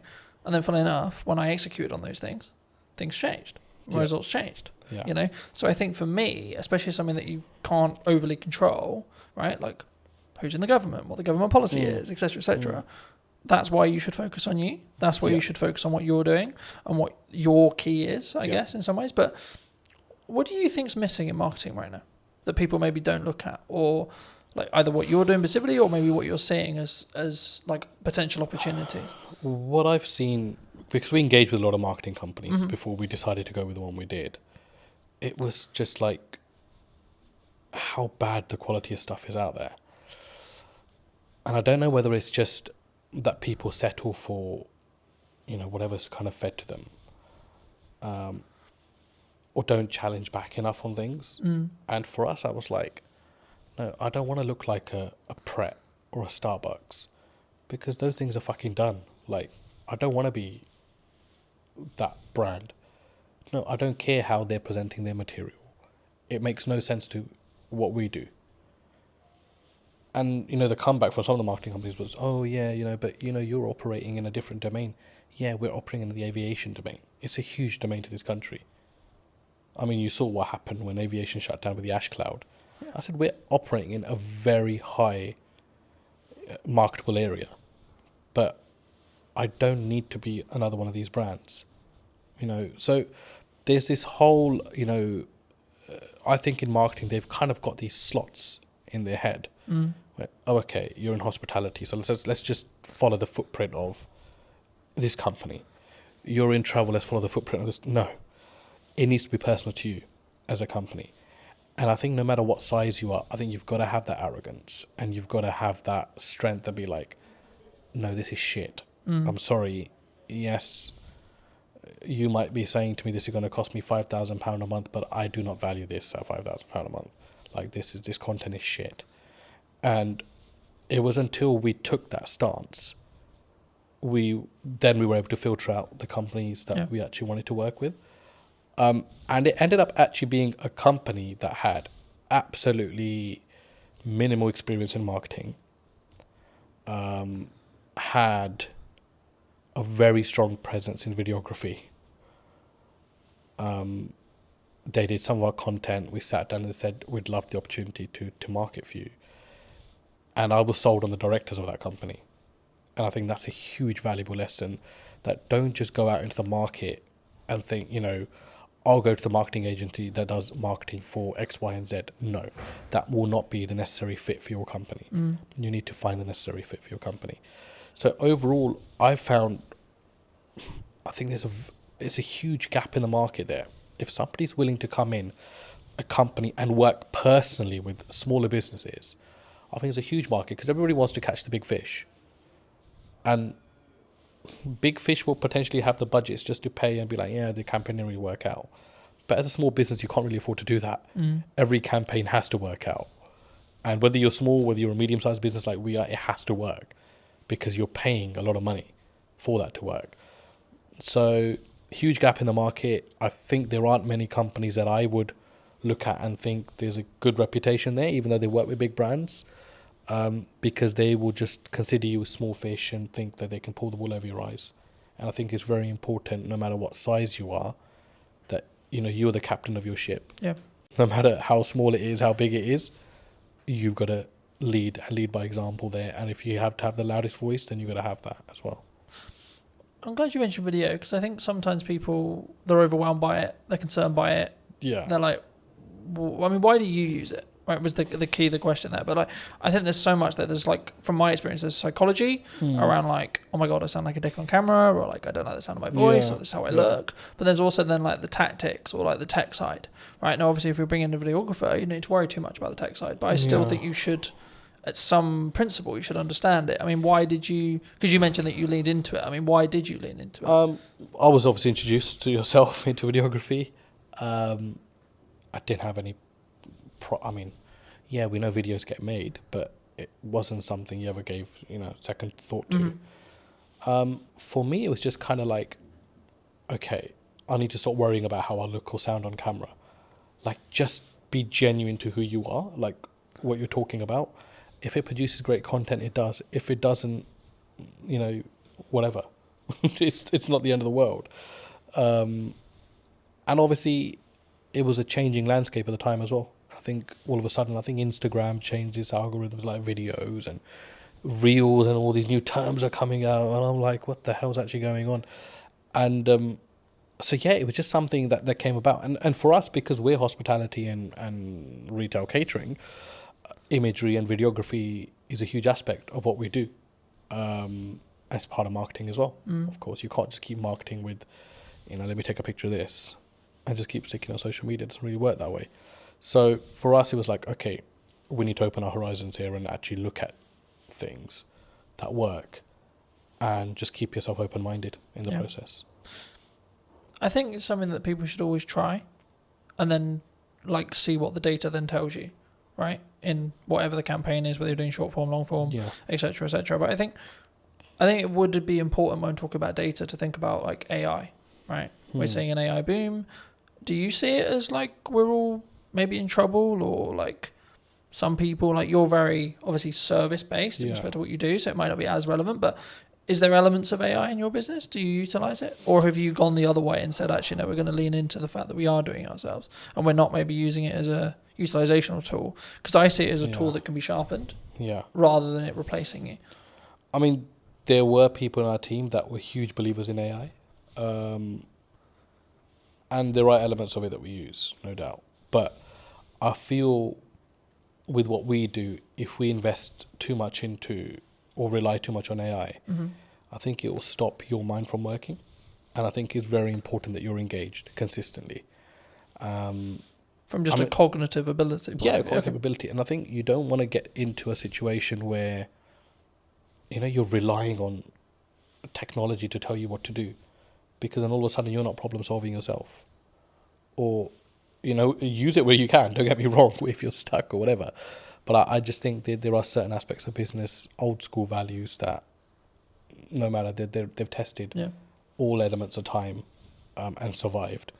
So technology important, AI important, but I don't think it's do all and end all.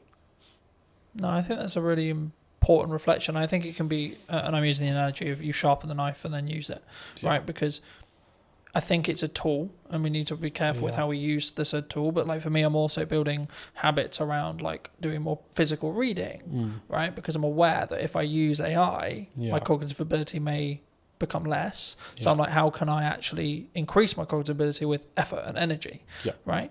And I think for me, that's the difference. And that's why I think like you can still be sharper. But were you always maybe looking at, like, because I think when we look at maybe the arbitrage, or maybe we're looking at for an advantage as a whole, were you always someone who maybe looked at technology and saw the opportunities it could give? Because I think sometimes people, they sort of put their defense mechanism up and go, no, that's not, we're not going to use it. We're not going to do that because it's scary and new. You've got to use technology. It's not, I mean, a side story, but a family friend, I mean, he owns about 20 to 30 industrial units in West London. And he's a landlord on all 30 and he accumulates rent of all 30, is the managing agent of his own estate, charges his own service charges as well. So huge business. And in COVID, he had an issue where his bookkeeper caught pneumonia and was hospitalized. So he called me and said, I need some help with software and accounting. And I remember driving to his place thinking, there's just going to be so much advanced systems here because it's a huge business. So I don't really know what I'm going to be able to advise him on. When I got there, I was completely shocked that he had no accounting system, no software, and he was doing everything manually. To the point where he was even adding up sums on a piece of paper or his ledger, physical ledger. And I was like, and these are not small figures, 7,200, 9,229, and he's calculating all this on paper and he's got this account running per he's got, a book per tenant running. And I'm like, shit. There's no way there can't be a mistake in this. Like, there is absolutely no way. So his first job for me was, I want to move all of this onto an accounting system. Yeah. And I looked at it and I thought, like, that is just madness. Like, it's absolute madness. And I remember setting up Xero for him. And I mean, I'm no Xero professional, right? We have a team that runs our accounts and stuff, but he wanted this to be a personal favor. So I remember shifting all of these physical ledgers onto an accounting software, and the sums were wrong by like thousands. So his first comment to me was, I need to recover this £62,000, which is owed to me in rent. When we actually shifted everything onto a ledger, the figure was about 225,000, which was owed to him. So it's like nearly 3 times what he thought was owed. And that was his change at the age of 62 towards technology, that I need to adapt.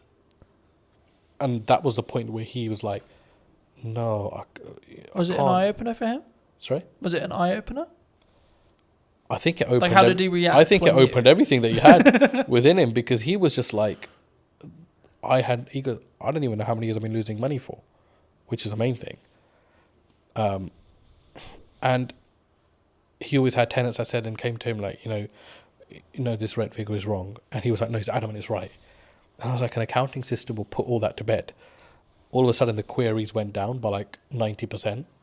People stopped querying their bills because it was all automated. Each tax code was set. Every expense was set. And I mean, that was like, okay, there's also no time limit to when a person can wake up and see that they need to adapt to technology. And coincidentally, he got very ill last year himself. So he had his son come in and take over the business. And it was a very seamless handover because everything was sorted. So you could easily, you'd have to spend some time kind of understanding what's going on here. But it was handed over with something in place that you can just pick up and go with it. Yeah. Opposed to like, why is this or why is that or why is that? Everything was annotated. So yeah, look, you have to adapt. I don't think you can as a business. I mean, we didn't start using it into our business life as well. It was like 3 or 4 years in. We were creating invoices off Excel and that kind of stuff. And I was like, this can't be the way. And then slowly we've adapted to stuff. There are things that I think are really unnecessary in business as well. You don't need technology for absolutely everything. But yeah, basics like accounting and stock management, staff management, telematics on vehicles. You've got to have that. I mean, we had one of our drivers had a terrible crash last month, and the police wanted to know, what speeds were both vehicles travelling at, and we were able to prove that because we had the telematics.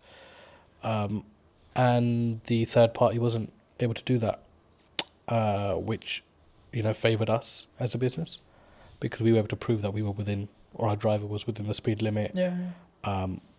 Didn't harshly brake. So technology is a lifesaver in certain places, and you've got to have it for the basics of your business. Yeah. You're specifically, obviously, a very niched business in regards to the sector that you serve. Have you always been that way? And if so, was that a very conscious decision from day one to be like, I'm going to serve this? Nope. Aviation just came about, to be honest. Well, I say it came about, but I kind of think you set your own destiny in some ways. We were so busy trying to survive as a company, but it was just like customer focus. Yeah. Make sure the customer gets everything they can from you, even if it means you're losing something. Just give your customer absolutely everything and make them feel special. And we do that till date. So in some ways, business is a funny thing because you can never say, I set out to do this and it happened. Because I think you've got to, like, a lot of things happen around it and you end up taking a different route. So, I mean, I discuss aviation a lot, but we work heavily with construction. We work heavily with tech companies as well. And we have a huge footfall in the city as well. And none of those things were ever targeted. Like, I don't think we actually knew what we wanted to do when we started business. We just knew we wanted to serve food and, have a business as such, right? So it was like, okay, how do we do that now? And I think along the way, your business will adapt. Things will come up. You'll see value. For us, it was about understanding our niche And I don't think we understood our niche until post-COVID, which is scary because that was like 10 years into the business. 10 years? 7, 8, sorry, maybe 8 years into the business. But it was like, what is our niche? Our niche is not aviation. Yeah. Because there's a hell of a lot of companies that operate within that. Our niche is short lead times. You get hold of anybody at any time of the day or night. We will solve your problems. And if we don't, we will make sure we've done everything possible to try to solve that problem for you as a client. Now, there are some clients that have my number specifically, and they will only call me in situations because although I'm the director of the company and we have an amazing workforce, I've built that relationship with them personally when I was building the company out. And I can understand why they only want to come through to me. I totally get that. But my attitude towards them doesn't change irrespective of my position in the company. And we distill that like through our staff, completely distill it through our staff, that nobody's bigger than the company. We help a client in any given situation that we can. If we are closed for the day and something comes up for somebody, we will do everything we can to make sure that we solve that problem for them. And we've become that. I think that's been our niche. Our niche is we are problem solvers. And that's helped us like also recruit the right people. And people don't come to this company thinking, you know, I'll just spend 9 to 5 behind a desk and I'm done. They're problem solvers. And we make sure they become problem solvers. And our retention rate's amazing. I mean, you know, we've had one staff member leave in the last 2 years, which is incredible. It's absolutely incredible. I mean, there are obviously niggles. There are obviously things that, you know, staff feels management can do better or management feels ownership can do better. But I think that's a healthy relationship and it's good to have that open dialogue. But it's so important to treat your staff well. And that doesn't mean just money or pay. I think just an attitude, sometimes just asking people how they are, talking about the football or having a normal conversation makes people realise that actually you're a normal person yourself. Yeah. I was going to say, I mean, I guess in a business your size, is there a level of all the directors are in today kind of like, oh, it's really scary? And then if so, how do you either defuse that or lead with empathy to be like, hey, I'm a human too? I think because I've never really come in like wanting to feel important. I think because I was, you know, working the fields, as you can say, when I first started. I've kept the same attitude now. If someone's a new starter or hasn't been around or hasn't got to know me because of the size of the business now, so they don't probably interact with me as much, they're put to ease by the older staff because they're like, this guy is actually really calm and really chill. Like he'll come in and be like, you know, let's order some pizza. Or did anybody watch the football or the cricket or whatever? I mean, it's like we have our company WhatsApp groups, and I was at the cricket, India-England the other day, and I'm sending in the group chat, you know, a photo of myself at cricket, but that helps people just feel like, you know, I'm not intentionally doing that. I'm just doing that because I've always done these kind of things. And there are staff that say, you know, they don't feel like sometimes that I'm the owner of this company just by how I act, how I am. I'm very relaxed. Mistakes are fine. I think we've always said that, look, it's fine to make a mistake, but don't let it become a repetitive mistake and we're not learning from. So it's that yin and yang. I think you've got to find the balance. For me, it's very hard to be serious with people, especially my day-to-day staff, because I think their life is serious enough without me having to add to it.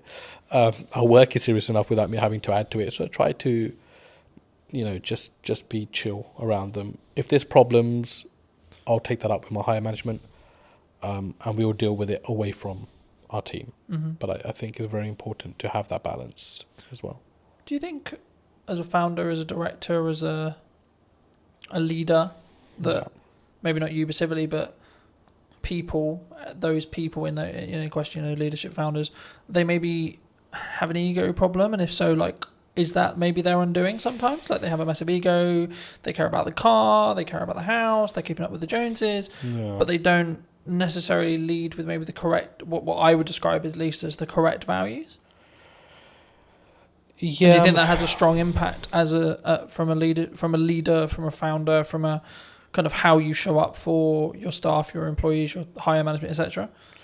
I think so. I mean, the people with, if you've got the nice car, the big house, you've made it in some elements in life, and that's amazing for you as a person. I'm really happy for people that are able to do that. But do you think it comes from an insecurity sometimes?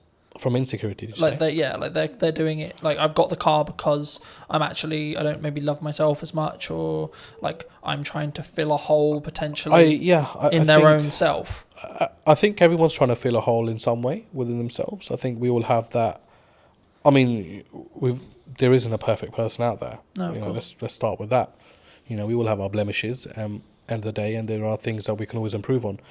But I've been in business long enough to see both aspects. I've seen people that feel like they need to show their hard work or remind people how hard they've worked by showing possessions. Yeah.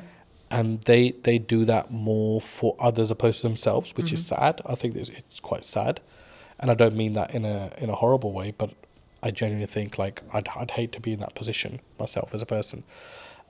Starting out younger, I was obviously the general perception around business. One day I'll have a really nice car, and I'll wear those clothes, and I'll wear, I'll buy this and I'll buy that. But I think once you're fully invested in your business, all those things would just not matter anymore. Like for me, it doesn't matter right now that I'm wearing discounted Next Aspadrilles, or I'm wearing a certain branded top. It matters nothing to me whatsoever. Because is it more about the quality of the person then? I think... Or the quality of the founder, the quality of the leader? It's like, what's your higher purpose? Like, you've got to think, that's what you've got to think of. And I think if your purpose goes beyond materials, you've got a bigger purpose in life. You're not thinking... I mean, I get absolutely no joy. I mean, I love my car. Don't get me wrong, I love sitting in my car. But if I get a phone call, the problems are still as bad as they would be on a bus or on a train. Yeah. So all of a sudden that materialistic thing matters in no way. Yeah. Right? So for me, I think it's like, you've got to be like, okay, why am I in this? But what am I about as well as a person? And people lose one of those two aspects somewhere along in the business. They either forget why they're doing what they're doing, or they'll forget who they are. And for me, I can't do that, because I grew up eating dinner on the floor. I never sat on a dining table, because traditionally, my dad grew up, there was no dining tables, in his household in 1960, whatever it was, in India, because he was from a very poor background, post-partition of India, Pakistan. So they grew up sitting on floors and eating. So he distilled that in us. And there are times where we're just out and about and we're having a working lunch, and I'll just sit on the curbside, because I'm totally happy with that. Like, because I don't need to change as a person, I feel, to show my status or to show who I am. Like, for me, I'm another person in this world. Do you think by having that level of humility, level of like humbleness, will keep you, I guess, in some ways empathetic or like connected with every layer of your company in respect to management and the people and the staff, and gives you more, I guess, humanity in respect to how you lead? Absolutely, because you'll be a human before you're anything else. A human that actually feels other people's pain and their situations, opposed to just your own consistently. Yeah. But it's very important for your personal life as well, because, I've got 2 young kids. I was at sports day yesterday with them, and my he's just four now, and he's starting school in September. So yesterday was his sports day, and today's his last day at school. And the parents were all sitting together, and we're talking about schools, and we talked about, where he's going to be schooling and where they're going to be schooling. And it was just like an amazing conversation, because no one's judging everyone, because everyone's on the same footing at this moment in time. Yeah. But you start to get a feel as life goes on, as you grow older, that it becomes, who's going to the independent school? Who's going to the state school? Oh no, they must have so much money because his or her son's going to the independent, or his or her daughter's going to the independent school. But it matters nothing if you as a person still have humility, I think. And it doesn't matter whether you're sending your kids to a certain aspect or spending X amount on yourself. It's how you are as a person and how you treat people. I think it's hugely important, and even more so when you know that the person you are treating well can't give you as much value back as you can give them, I think that's a huge aspect of you as a character. Yeah. I think also it's a pay it forward mentality to an extent, right? Like, I think what you output will also reflect back on you in 3 months, 6 months, 12 months, etc. At some point, it will definitely reflect back on you. Whether you believe in karma, whether etc. Right? Whether maybe don't go with our belief system, but like whatever your belief system is, there's always a crossover there. And I think, especially when we go back to business, I think that's true in marketing as well. Yeah. Right. A lot of the work I'm doing at the moment is actually how can I scale out what I'm doing and then build systems so that it allows me to be more present for clients. So then in turn I can do a better job, which in turn means then when I take on new clients, I can ensure that the quality is the same, right? And actually, I think partly because I will say no to certain projects or certain clients or certain things. Do you look at that when you potentially look at a client or working with a customer, etc.? Do you say no sometimes? And if so, where does that mindset come from to be able to have the humility, I guess, or the confidence to say, actually, no, you're not the right fit for us? I think as a leader, you're responsible for a lot within your organization. And I think you realize that the more you grow as a business. It's something which is easy enough to ignore if you're stagnant or if you're growing through, the growing pains, right? And it's a very painful area when you're growing as a business. And I mean, by no means is Anand a multinational business, but I feel the pain of it every day when we grow. And majority of the time it's financial pain, because the bigger you become, the more restraints you get on your cash flow. And there's times you're thinking, I just want to be small again. I just want to be that business that everything was done on account, payment on receipt or whatever, right? But all of a sudden now we've got payment terms. There's clients that rack up huge bills, but we know we're not going to get the money for 60 days or 30 days. And, there's clients there was a client that came in, and we're absolutely wonderful with each other now, but they started and they said, we won't pay you for 90 days, but we'll give you this much business. And everybody was like, oh, that's an amazing deal to be done. And it was somebody from our team, actually, because when I consulted him, and he said, there's absolutely no point to take this business on, because if this client's going to be giving us £150,000 a month, we won't have that for 90 days. So all of a sudden we would have racked up something like 500,000 in 3 months. Or this business would have racked up 500,000 with us and that's a huge risk, because we only get paid 150,000 out of that 450 after 3 months. Yeah. And then it becomes that again. And then it becomes that again. And if that goes down tomorrow, we're going to be losing 500,000 as a business. And that's not just the revenue, there's the cost that comes with it as well. Yeah, because you have to pay out the cost anyway. And I think sometimes when people look at business, they maybe don't appreciate it, right? They'll see them with the nice car, they'll see them with the new studio, whatever it is. But I look at it and go, oh, that's a lot of money. Yes. My God, that's a lot of costs. Yeah, of course. Right? And I think it's how, I guess in some ways we develop as people to stomach those costs as leaders. Definitely. And I think it's got to be your attitude as well. Yeah. I think you've got to, I do not think that there is a company in the world, I do not think there's a single company in the world that should ever come to you and try to take advantage of the size of your business. Yeah. Or play on the vulnerabilities. But unfortunately they do, because that's the way the world works. And that's where I think you've got to show your mettle. Like, how much do you value yourself as a business? How much do you value your services as a business? But be able to back that up with quality as well, which is a fine line, right? And that doesn't necessarily mean you've got to have the best product in the market, but absolutely deliver on everything that you say you're going to deliver on. If it costs you to deliver on it, you deliver on it irrespective. You don't just shortcut and then leave yourself exposed in the market for having a bad reputation. But I think it's self-belief.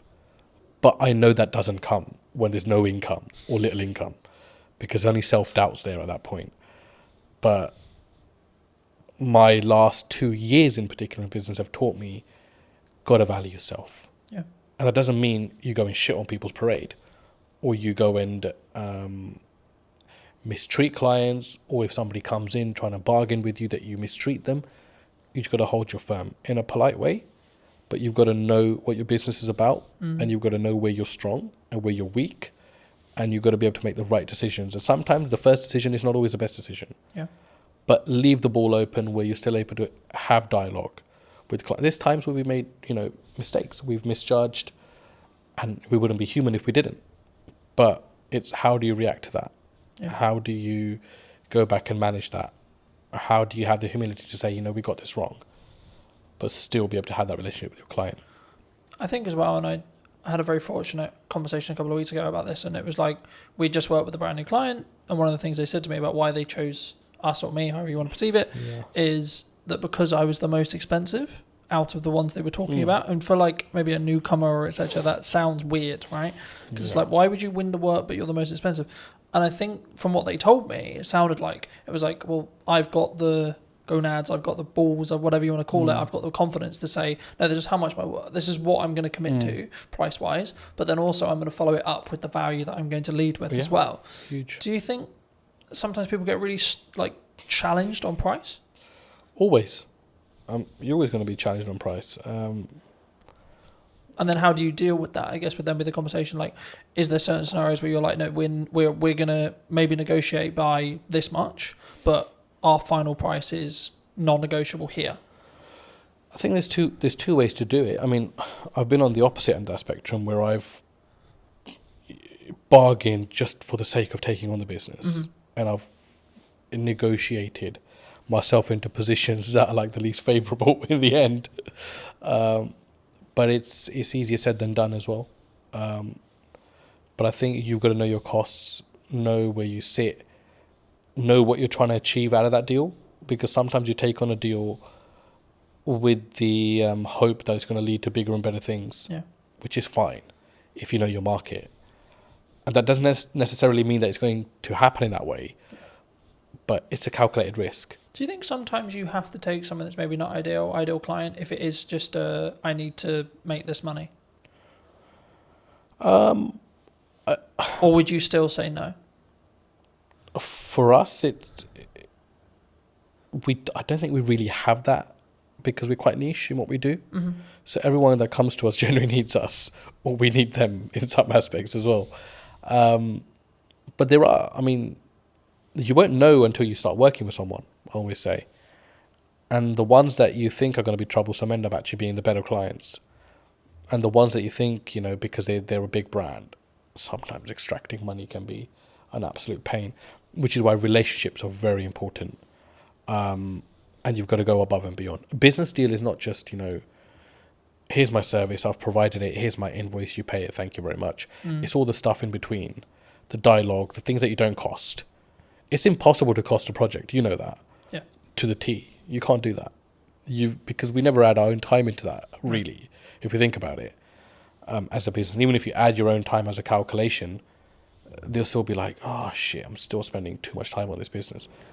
But it depends what your end goal is. If your end goal is like, I just want to be done with this client, get their money, and I don't care whether they contact me again, then that's a very different mindset. Or if you want to always leave you never know when a client might need you, that's a very different mindset as well. I think when you've done 30 years, you're really invested. You're really embedded in the business. The risk that you face when you've been loyal to a company for that long. I've always been of the view that like content will work, email marketing will work, networking will work, going to a trade show will work, but only if you do one. That business gave me a solid foundation. I understood the basics of most areas of business. I experienced working with logistics, with marketing, with operations. I look at how many views did I gain between 4 weeks ago and now. Don't get me wrong, we've done that loads. Email marketing was one for us. I can focus on three main things. The podcast, client delivery, and the event. Yeah. That's it. I think AI is the assistant and we're the leaders of that. Hello, my friends. Welcome to a brand new episode of the podcast, this time in London. Today we're going to be with Michelle from, I guess it's from Eden now, but it was, as you'll find out briefly, from I'm going to go with corporation that no longer exists. Sadly so, yes. So, no longer on the high street. It kind of does, but not in the same way. It exists under another name, yes. Should we stop being elusive and should we just go We should into- definitely stop being elusive. It's WH Smith's. For those of you that didn't guess, it's WH Smith's, yes. How does, I mean, I'll start here. I mean, how did it feel? Because obviously you were, correct me if I'm wrong, but you were a regional manager. Yeah, so I looked after the north of the country for WH Smith's, yeah. I mean, I was with them for 30 years, so I grew from being a Saturday girl on the till to that position of looking after all the stores in the north. But yeah, at the point I finished, I looked after about 304 stores in the north. And what made you make the leap? Did you transition out? Like how did, because I think when you're in a position like that, maybe the money's good, maybe or was it just like, oh my God, not this again. I hate the inside of my car. I don't know really, because I think when you've done 30 years, you're really invested. You're really embedded in the business. You are earning really good money and you're super comfortable. And the reason you're comfortable, and this to me is the sort of the risk that you face when you've been loyal to a company for that long, you've kind of got into the zone of corporate muscle memory. So I didn't really have to think that much anymore. Yeah. So I was earning a good wage. I was doing a job that I liked for a company I was really invested in. But ultimately, I'd kind of lost the ability to be myself. The company had changed, I'd changed. And it was just time, I think, to find something that was me. I guess there's a natural kind of, sometimes there's maybe a disconnect. Like you were who you were at then, you grew 30 years and then you wanted to go this way, but they wanted to either downscale or go that way. I don't know if it was a case of they wanted to go this way and I wanted to go that way. Because in all honesty, I could probably have done another 20 years for them. Because genuinely, I was really embedded in the business and I loved it. I loved the people. I mean, you literally know everybody when you've done 30 years. You know every store, you've been to every place. But I just sensed that it wasn't going to be right for me in the future. You know, I think you just get a knowledge of, I've got all this experience, I'm getting my own mind, my own voice more, and that needs to be somewhere else for it to develop and grow. Yeah. It's not going to be develop and grow here. Or I can stay and carry on doing what I've always done for another 20 years. So was it, I guess in some ways, a personal development shift for you? Because we were talking just while we were setting up about, you know, the difference that you now have with where you are with Eden. Yeah, I didn't know it at the time. I honestly didn't know it at the time. So it was a leap of faith moment, really. And then the weird thing for me was COVID literally happened on the Friday of the week that I left. So I gardened for about 12 months. So in that period, I really did start to think, well, what's going to work for me now? And do you know what? It is not an easy thing. I now see people going through that same process of leaving something really big and corporate that they know well and then trying to find their way. It's difficult. Do you think that it comes with a, because we were talking before we started, that I'm going to find it very hard to go into corporate now because I've got the freedom of self-employed. I guess you could say I know what works marketing-wise, especially right now. Yeah. And I would have to fit perfectly into a team culture-wise for it to work. It would depend what you'd want that for. For me, that business gave me a solid foundation. I understood the basics of most areas of business. I experienced working with logistics, with marketing, with operations. It taught me to be resilient. You know, they were a company that was adaptable. I mean, they survived on the high street. So it did give me an understanding of how you support a business to survive, to protect its people, to protect the brand, etc. But yeah, on the other side of it, the thing that you're talking about, having your own voice, that freedom to shape a culture, shape a business, shape the dynamics of what the team are doing. For me, that didn't exist in that type of business because I think they have to have really clear communication, real clear clarity of message. Yeah. And if you're someone who wants to divert or disrupt that can be very regardless difficult. Of maybe how good the idea is. Regardless of how good because the idea is. Because it is a triangle in that respect. You know, you have to follow the top. And I always found I was always in a box. I think so. And as well, and you can have, and also it's the ability to push that idea through, because some ideas do make it through. But what do they say? It's like steering an oil tanker, not a speedboat.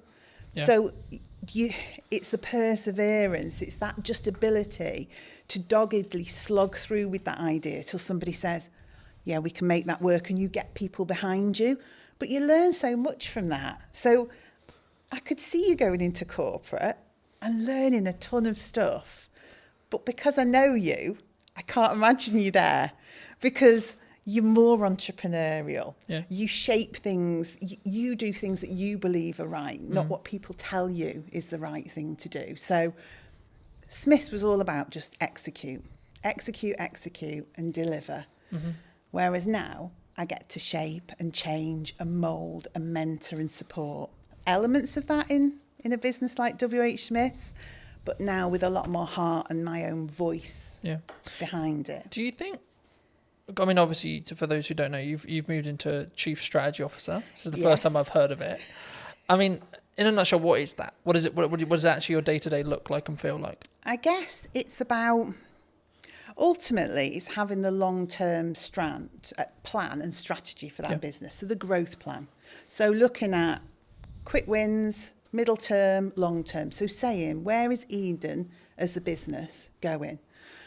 But then from that, understanding, I guess, some of the fundamental change. So what are the operational and robust things we need to put in place to get it there? Yeah. But also having the freedom to be inventive, to work with the team, to generate ideas. So I would say I'm the person who knows the long term, but I'm also the person that wants to generate all the bits in between that move us in that direction. And some of it is quite simple. Some of it is really quite complex. It's about building teams. It's about building roles and responsibilities and processes. Yeah. But then it's about looking at innovation, deciding what we want to do, NPD, all the fun side. And I think for somewhere like Eden, Chief Strategy Officer is because we want to scale up and grow the business, but we don't fundamentally, well, I don't believe fundamentally we can lose the heart of what Eden is. Yeah. It started in somebody's house with the founder and his partner and a couple of people working for him. And it's grown now into its own HQ, its own warehousing, employing 26 people. There are loyal customers who've been with that brand for that whole 12 years. So we've got to scale it up because we want more people to join the organisation and more customers to experience the brand. But we don't want to lose the heart of what Eden's all about. And I think it's my job to make the scale up happen, but make sure Eden remains Eden. Do you think it's difficult?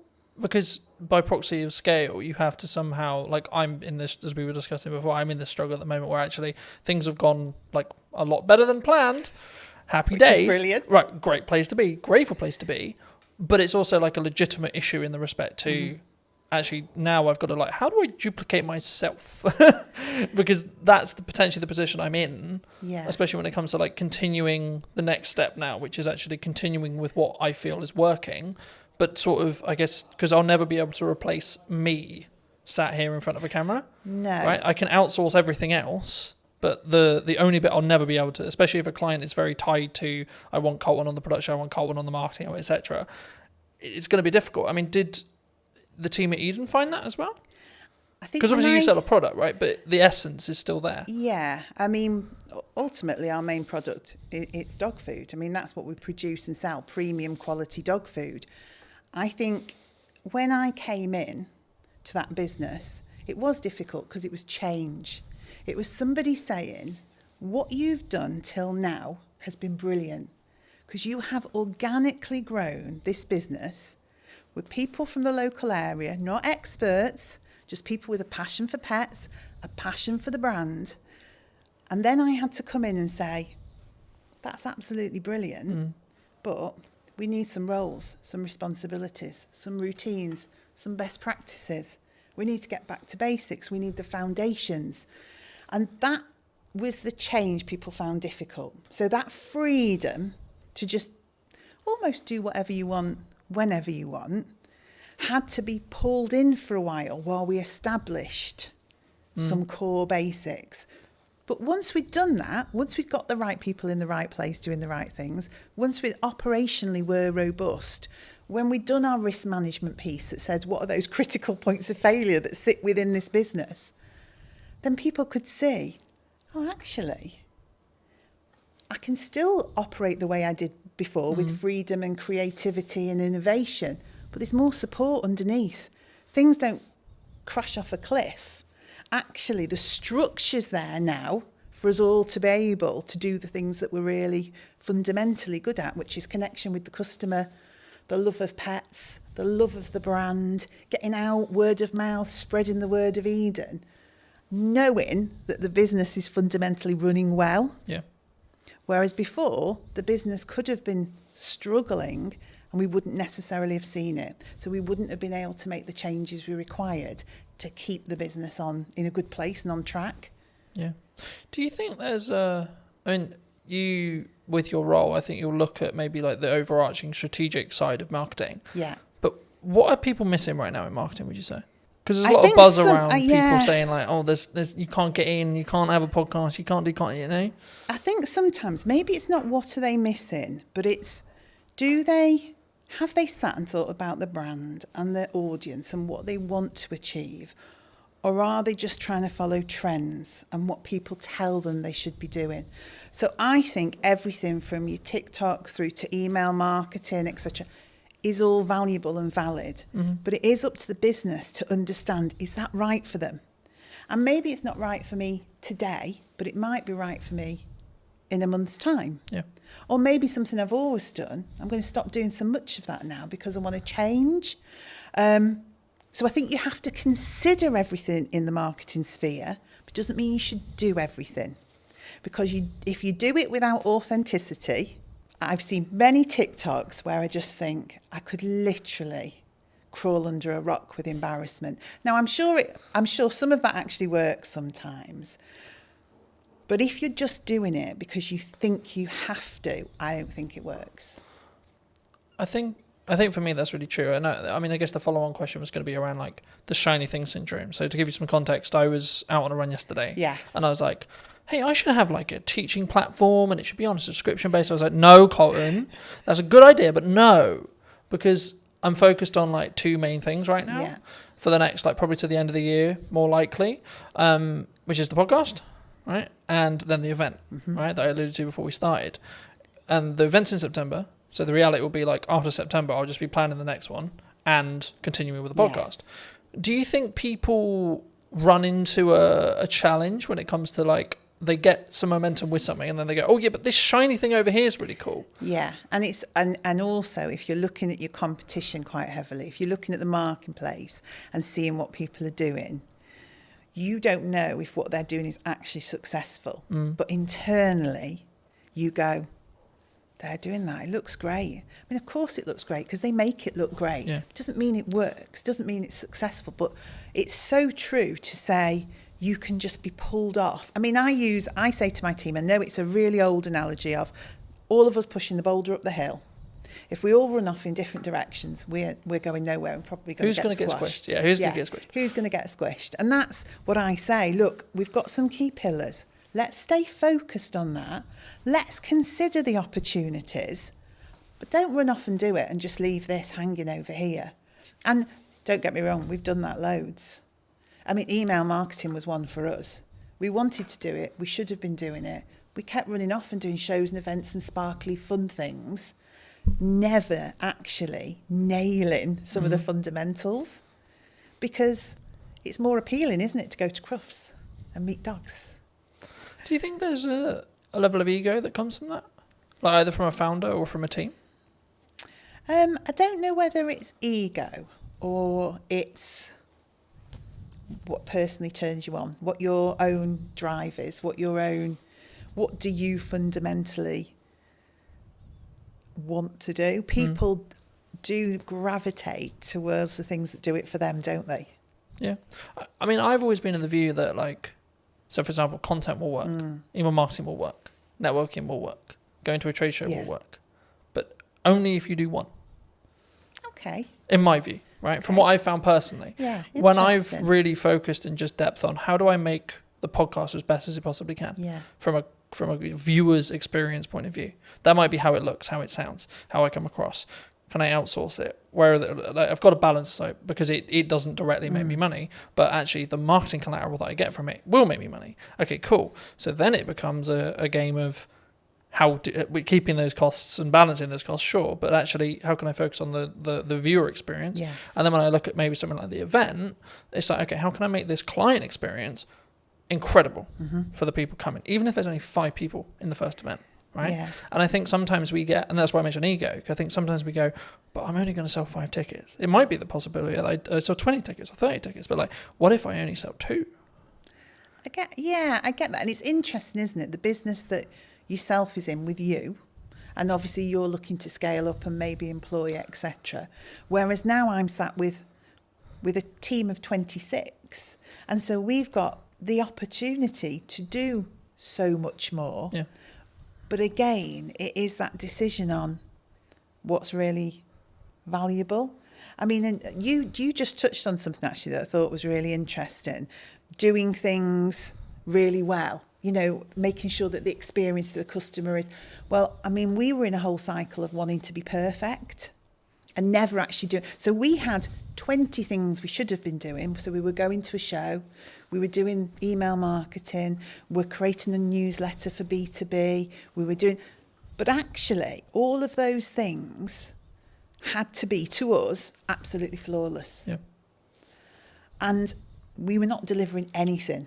So now I'm in the world of accept 80% sometimes, but execute and get it out there for the customer and do it consistently.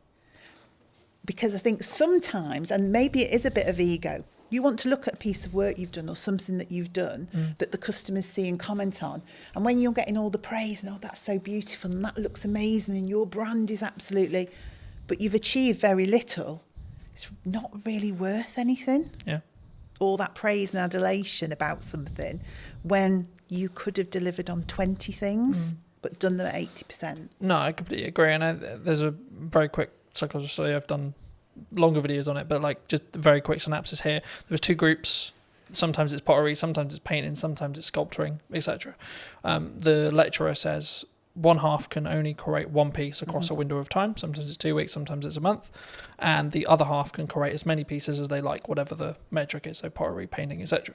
And the result of the study was that the group that could repeatedly create something had a better piece objectively than the group that had only that window of time to create the one thing. Completely agree. And that's where done better than perfect is better. Yes. And when I say I'm looking at, like, I think it's a focus point for me on how can I create the journey or the viewer's experience or the customer's experience or the client's experience as a whole to be better across a year, not per episode, not per event, not it's the overarching strategy. So I don't look at this reel got 1,000 views.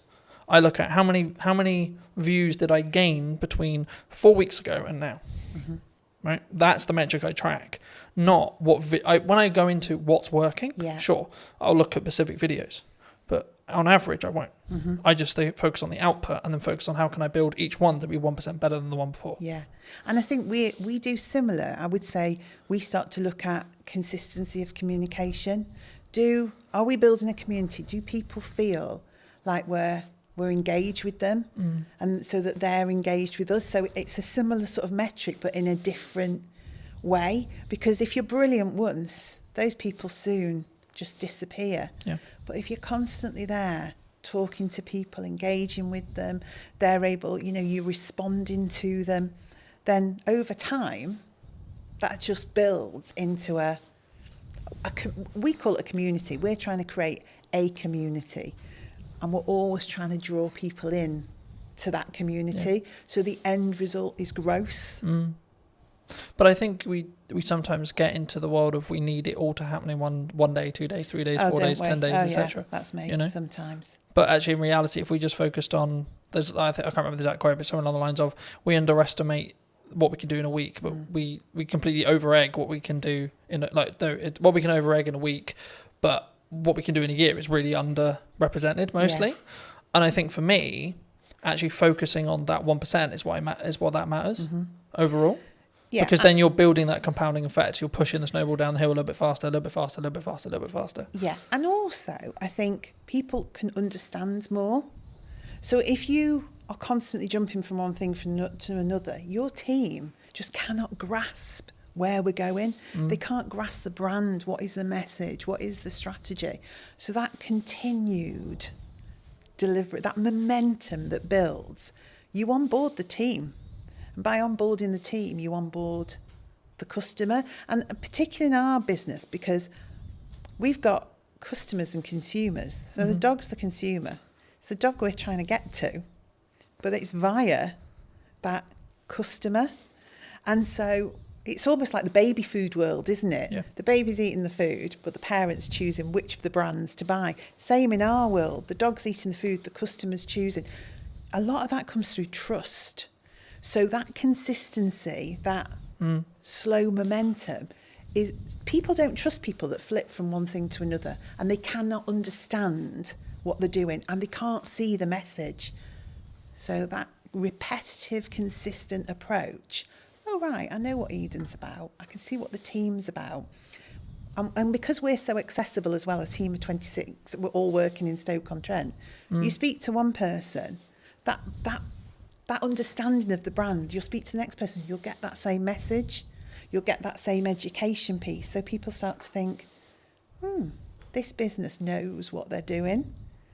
And I think that's the same for yourself. When I see you online, when I see you doing what you're doing, I think that guy knows what he's doing. I also think it removes the pressure of being perfect every time, like building off the like done is better than perfect thing. Yeah. Because as long as I'm authentic to me, then it doesn't necessarily, you know what I mean? It doesn't matter in the same way, because I'm not like, oh no, that's not, as long as it's on brand and on piece and still me, then I'm like, actually, that's cool, you know?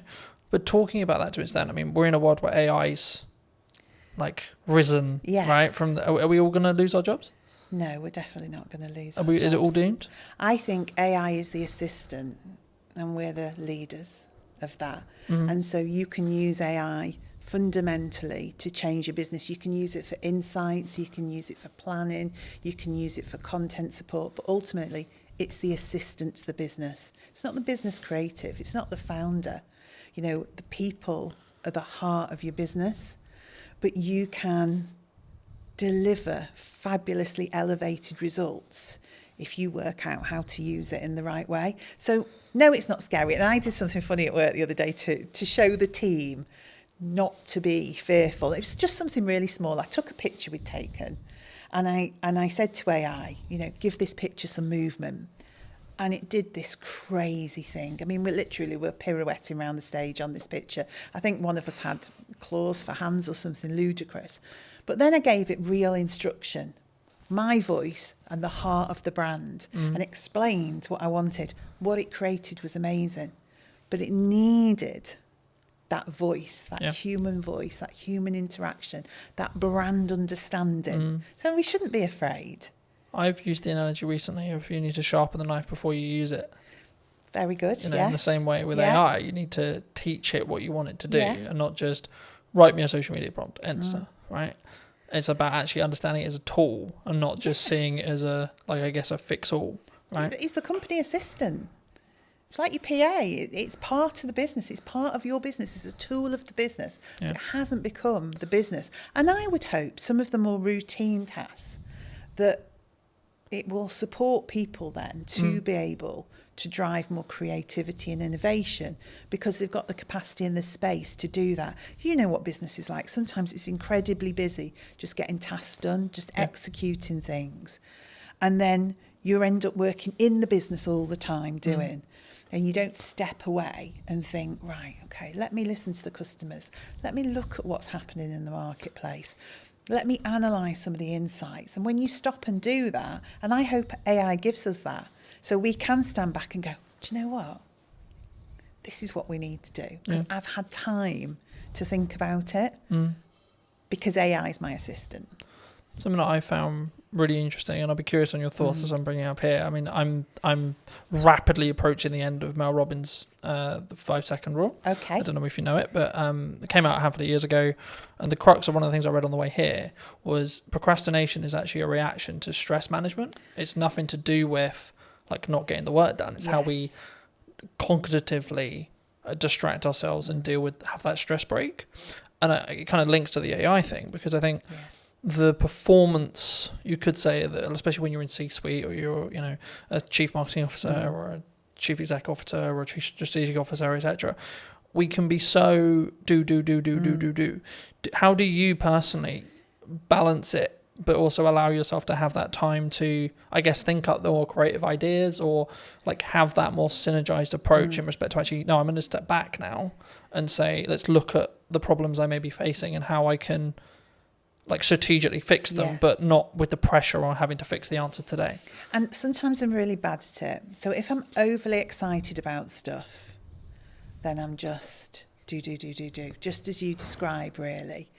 There'll be days that fly by and I'm not quite sure what that day was about. I think there's a point in business though where you have to do that, right? Probably, yeah. Well, you do it because it's necessary, in the moment. But then what I also find, I like to be planned and organised. We were talking about this. I like my notebook. I like to think ahead because I like to show up in the right way.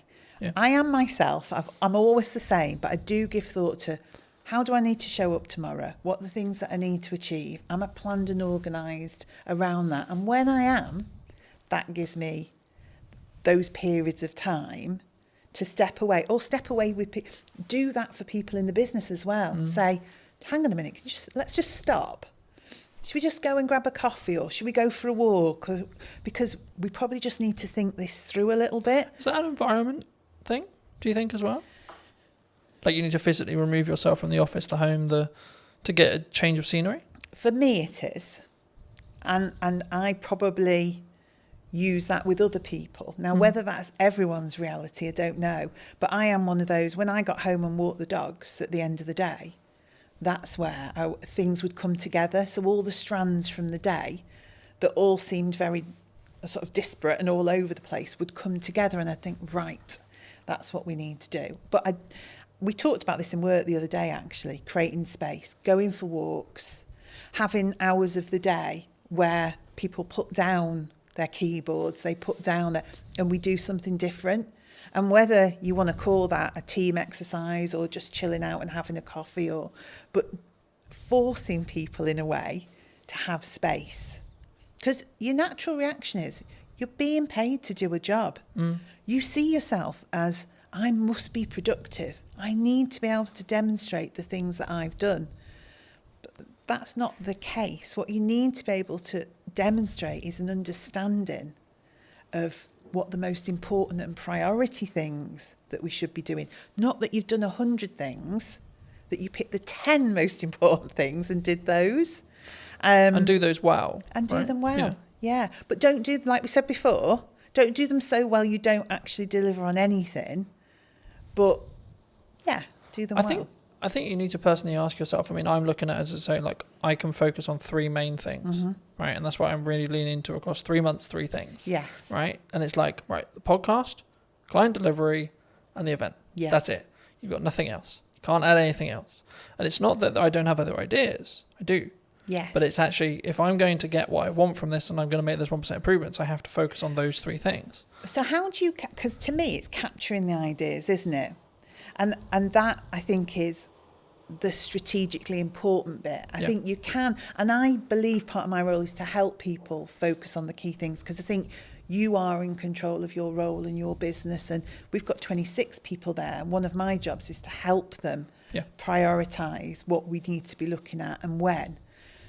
But capturing the creativity, not allowing ideas to disappear because we're busy, always making space to go back to things, to reconsider them.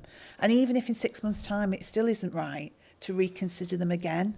Because, what did he say? There isn't any bad ideas. No, it's just about timing. Yeah. And, I mean, the simple answer of like, how do I do it? I have a set of like what I call my command notes or like top end notes. Okay. Whenever I have an idea, I put it down. don't care how I'm going to use it, don't know where I'm going to use it, etc. I'm like, I don't have the time to focus on how to build that out yet, but I don't want to lose it. Yeah. The other way, building off the AI side, is utilize chats in ChatGPT, for example, especially if you have a conversation in that chat, it will be able to, as in physical conversation, as in you're typing, or actual conversation, you'll be able to then refer back to it. So if you say, hey, ChatGPT, for the next 3 months, I can't really focus on this thing, but actually it's a really good idea, I'm going to come back to you in the future. Can you kind of make a highlight list or make a reel or etc., or make a summary of like my thought process now? And so when I actually have the time to give the focus, I can then do that. And then what you do is you just brain dump. And I love that, because I am a notebook. You see my notebook there? I am a notebook girl. If you ask anybody in the office, I mean, I have strategically coloured notebooks.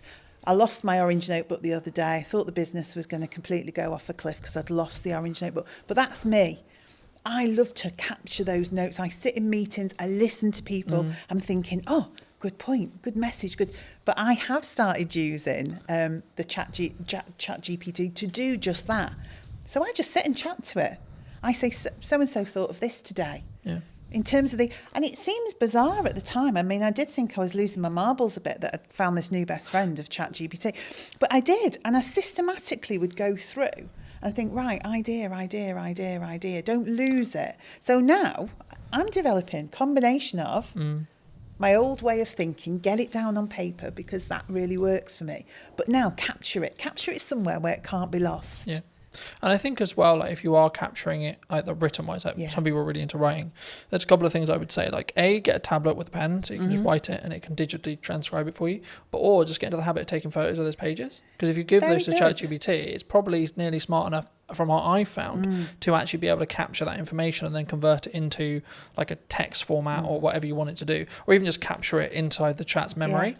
I like that, because I'm a paper and pen girl. I really am. It's meaningful to me to put words on paper. But that might be actually, that's how your brain's wired. Yes. And actually that might be your good idea. Yeah. And that's where your ideas flow. But then like in the result where you do lose your notebook, if you're also backing it up through ChatGPT's like chat memory, like you could just have one called idea dump, for example, right? And every single time you write a page in your notebook, take a picture of it. Yeah.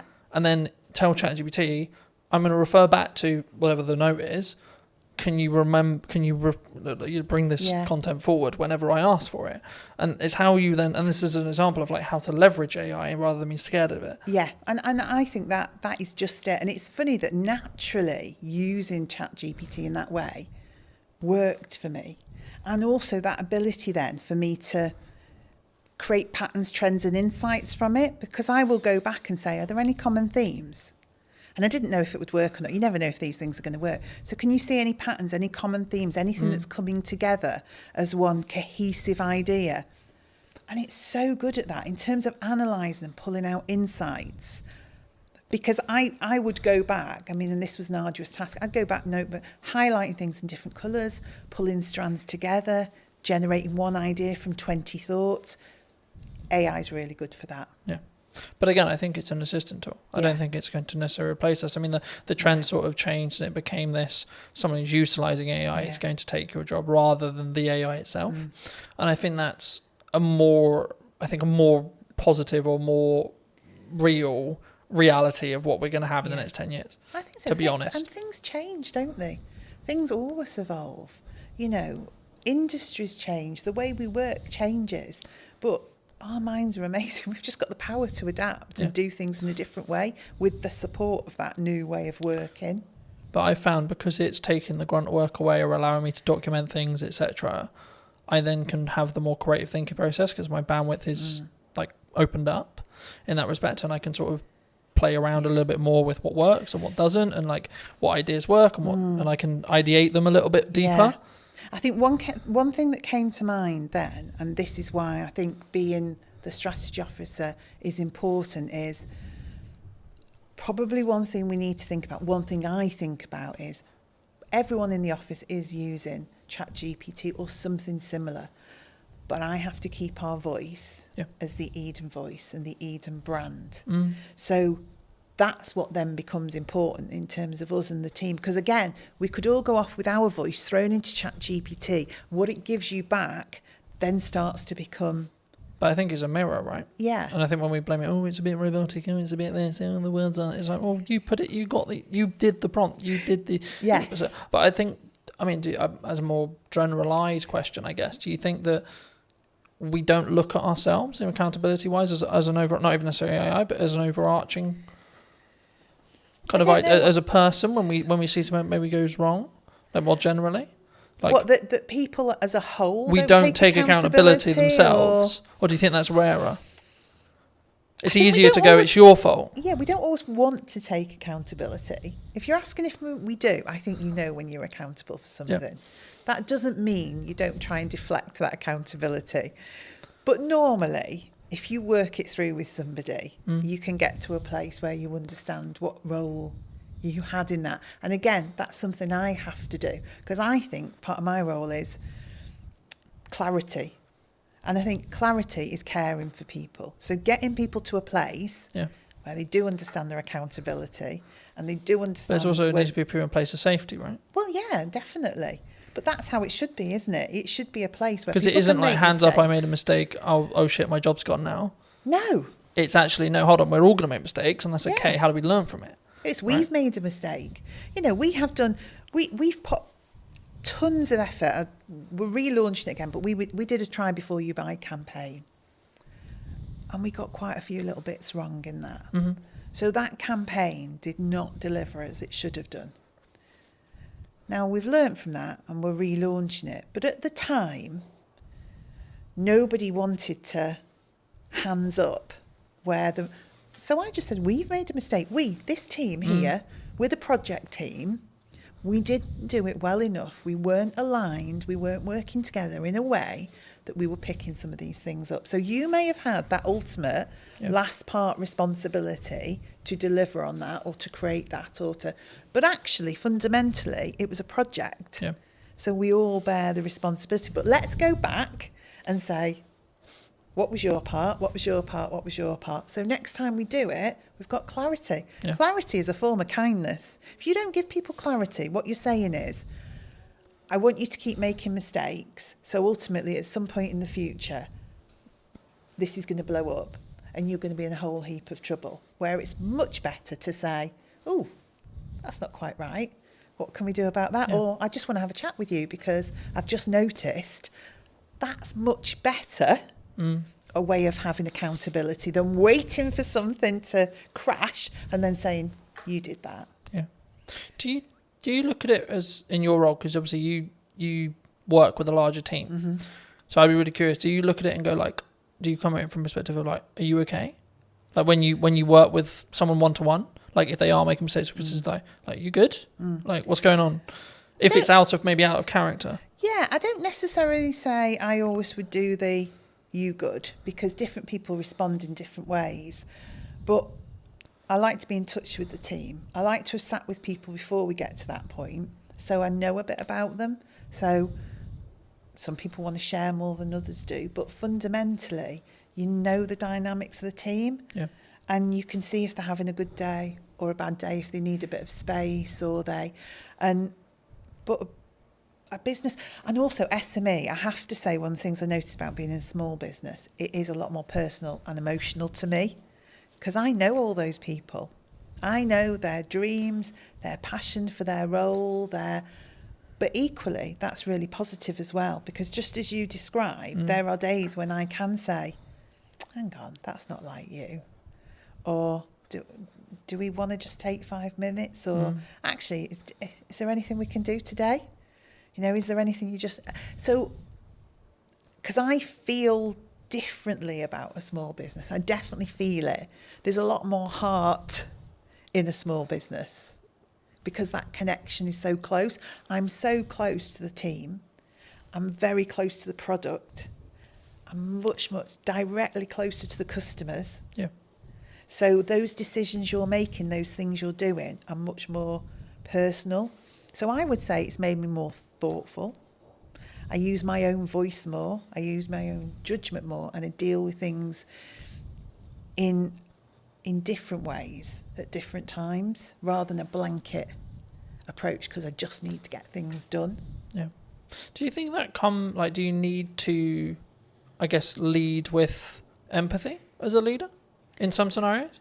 Definitely. I mean, I would say for me, what has always been important to me in the roles I've had, outside of the things you need for life, like your money and all the rest of it, Absolutely. is building a strong team and a strong set of people and individuals. So, yeah, you've got to have empathy for that. You've got to have some kindness for that. You've also got to be you want to drive people. So motivationally, you do want to stretch and challenge people. So it's equal hands of empathy, kindness and support, but drive and challenge and creating a buzz in people where they can see a future and they can start to really push themselves forward. So I think it's in equal measure, really. Yeah. I think sometimes we don't necessarily look at the empathised way of looking at it. I mean, I think we'll wrap up soon, but do you think people are purely just, you're here to do a job? Like, could that be the approach? Like, it can be very, like, I'll use the term like maybe domineering or led or like very pushy in that respect. Like, you're here to do a job, get the job done. It definitely could be, couldn't it? And I think we all have to admit there are times where you just want somebody to get something done. 100%. And actually, is it more of an ebb and flow? Yeah, in some scenarios, you need to lead with candour and you need to lead with empathy. And in other scenarios, you're like, come on. Yeah, because you're also thinking sometimes the mentality of just get it done is because you know what the impact of that is going to be for other people and other things if that isn't done. Yeah. So it is empathetic, but in a different way, because you can see the end result of that not happening. So say we get something wrong. We've got someone who's relying on our food, getting to them on a certain day for their pet, who's always at their food, has a health condition, and logistically we get something wrong. My view is I have to help that person. So in that moment, you just need to get that done. Because we really need to care for that customer, that pet. We have to do the right thing for them. Then we'll stop and say, right, okay, could we have done that differently so we didn't have to get to that point where we had to drive somebody to get that done? Yeah. But there are moments where it's right, but most of the time that's a result of not having done the hard slog in the first place, that you got there. Yeah. For people who may be interested in connecting with you, seeing more of your work, seeing what you're doing at Eden, where's best for people to connect with you? I guess I would say social media, Eden-wise, and then message me via there. So if you go onto Instagram, Eden, throw a message out. Because we're all in the office together, I will pick that up and see it.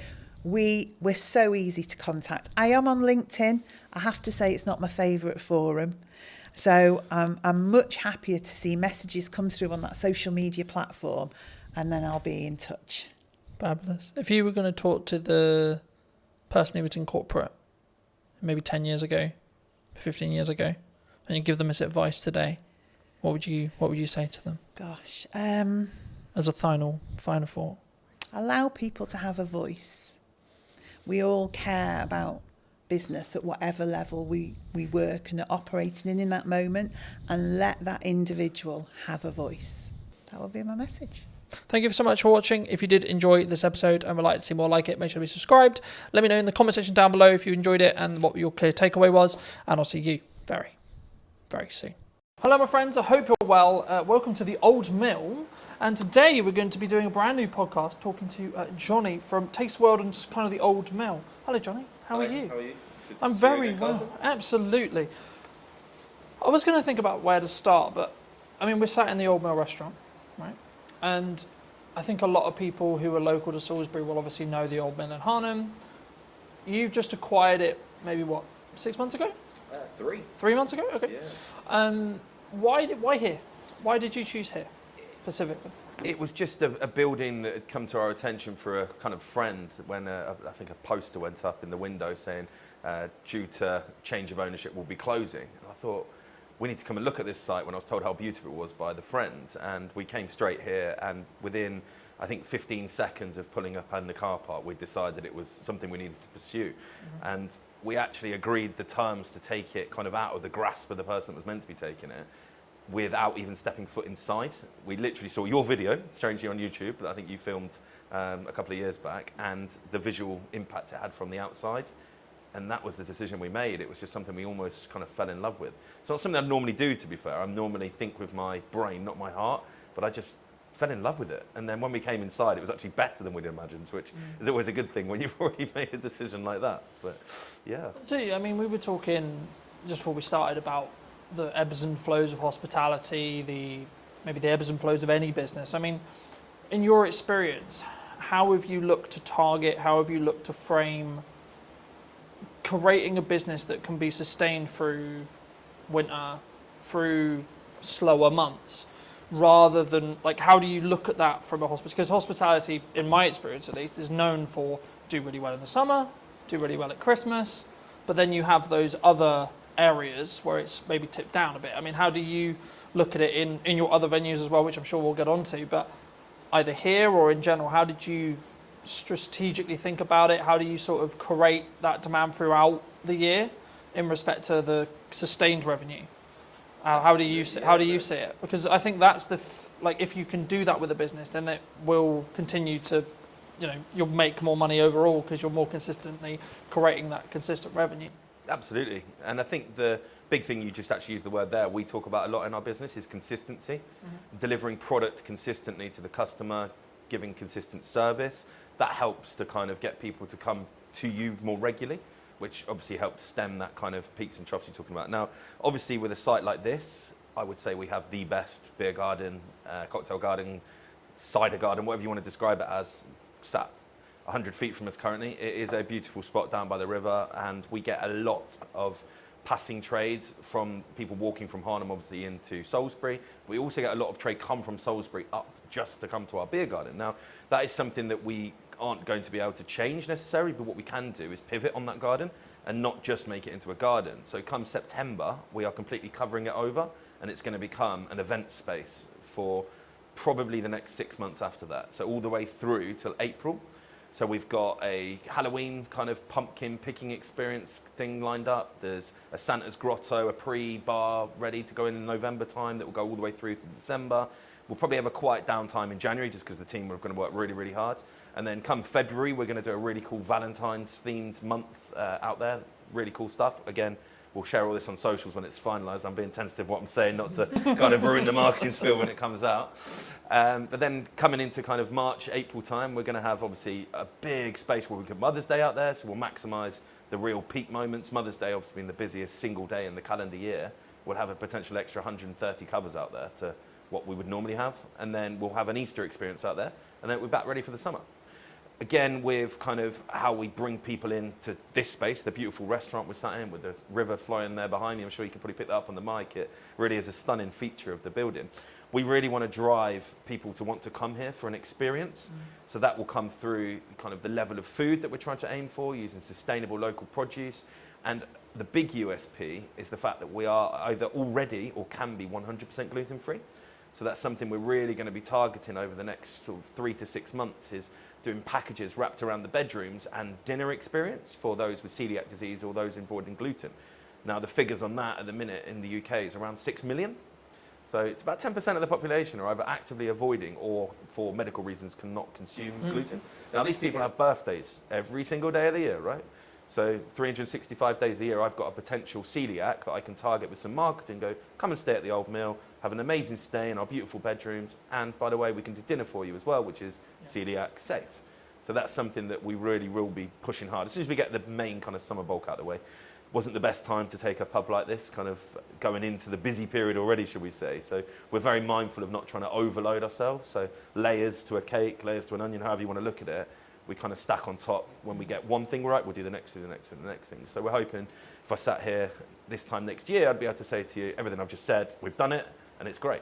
So, do you think there's, I mean, you mentioned like that being one of your unique selling propositions, but do you think that's one of the reasons why maybe your locations will be successful in comparison to someone else's who maybe isn't thinking that forward ahead, isn't doing those outdoor events, turning in their beer garden into things? Because I think people sometimes they look, because you've got to spend quite a bit of money to do the beer garden stuff, right?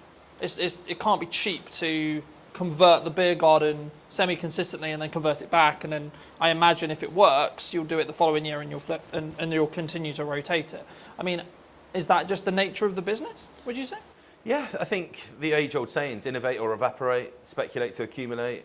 I'm very much on the leading edge of wanting to use tech, for instance. We're using more tech in our business, and we look forward, not backwards. We don't look at why things are bad, we look at how we can be better, and that's something across the whole group. Our senior team, that's all I'm talking about. I'm not cutting wages, I'm increasing sales. I'm not saying how do we get rid of people because times are hard. I'm saying how do we bring more people in for different reasons. What we're also really good at, and if anyone on here is listening as a hospitality owner or manager, we are very good at getting brand deals. So all the cool stuff I've just spoke about, we'll be approaching brands. And so the Apres bar, for instance, will be selling a shed load of Bailey's hot chocolates, I'm sure. So I'll approach Bailey's and say, look, I want some support. They will give you money to support their brands with the right streams and for the right events, similar to your festivals. When you see the big festival bars and stuff like that going on, that's got brand support behind it. And it's having those conversations that really help us, and we're very good at that, to be fair. We've got great relationships with all of our suppliers, both local, national and international, to kind of help with that. Not just the financial costs, but they've got years and years and years of expertise doing similar events, so why would you not lean upon them to kind of help? It might be a supplier they use that can cut some costs that we didn't know about, or just simply going, have you thought about this? Like we had an event a couple of weeks ago that we used Thatcher's, a very local company, obviously from Somerset, but they are fantastic, just gone to #1 cider brand in the UK actually last week, that was announced, and they supported fully. They paid for the live music, and they came down, gave us a load of free stock, and had people down here giving out samples. That was just because they wanted their brand to be seen in a beautiful pub like the Old Mill. Yeah. So it works both ways, I guess. Thatcher's has got exposure from being able to use us as kind of a staging post, and we've also got kind of the use of their kind of expertise as well as paying for our live music. So yeah, I think that's a really important thing, and a lot of what I'm hearing about that is a very modernised touch, right? And I think the concern with some, would it be, I don't know, I don't like saying like, oh, it's this person's fault or etc. But there's a lot of people in my industry, like I had a conversation yesterday that was around like the creative industry struggling, right? And I've been very honest and very fortunate where actually I'm in a very different place. I'm in a very fortunate place with the kind of work I'm doing and how I'm doing it, and like actually like looking at the bottom line of my business, it's actually doing really well, right? Yeah. So I'm not feeling that, oh, it's difficult, right? Do you think in your experience, has there been like always something going on? Because I always see it as like there's always something happening in geopolitics, there's always something happening in the economy, there's always a concern related to the up and coming budget or the up and coming changes or etc., which of course changes things for businesses, of course it does, right? But is there a perspective, I think, because obviously a lot of your group, a lot of how you work could be perceived as you're very successful, right? You're clearly very good at taking on some sites, making them make money, and then continuing to repeat that process. Is that from a mindset from yourself specifically and the rest of your exec team of we've got to keep being aggressive, we've got to keep moving forward, regardless of what the doom and gloom is, would you say? I think absolutely. What we talk about a lot is that age is on our side. I mean, myself and my exec team are on the right side of 40, shall we say. Apologies to any older listeners listening. So we're there, we've got bags of energy. Now, a lot of the sites that we look at now have had kind of historic landlords, tenants for a long period of time. They're just tired. They don't know where to look. Social media, they don't get it. When I'm saying, why are you not on TikTok? They're like, oh, no, I don't want to do that. They just don't understand that TikTok isn't just for young people now, right? We have spent 0 pennies on paid for advertising, okay? Obviously, we brought you in, you made some amazing content for us, but we've paid absolutely nothing to do it with. We've done all organic. That's because we understand what we're doing. We've been pretty much fully booked here in our rooms and our restaurant and our garden for the last 6 weeks because we understand where to put our energy and our time. We don't put energy and time into something that's not going to give us back reward. So if a conversation starts happening, even at kind of management level within here, I'm like, is that going to actually affect my bottom line? No, stop talking about it then. Because you've got to be so fixated on the numbers that it's almost autistic. I mean, there is definitely traits of autism in me, but sometimes I wake up in the middle of the night and all I'm doing is thinking about those numbers, how we can trim 1-2% on this cost base, how can we then put that money to work in increasing sales. I think the old saying is the good places, the good people will always do well. Doesn't matter what the economy does. I think without blowing your ego too much. The reason you're doing well is because your content's bloody brilliant. There is plenty of people out there doing similar stuff to you that are probably complaining, moaning it's not great. And you look at the quality of their work and it's just not there. They haven't got the adaptability, for instance, without throwing anyone under the bus. We dealt with another content creator doing very similar to yourself. And they were just so slow to react to us. Whereas yourself, Colton, this is what we need to do. Can you be a bit more flexible? Yeah, cool, perfect. We can do this, we can do that. And you said yes more than you said no. And that's very much what we talk about in our business.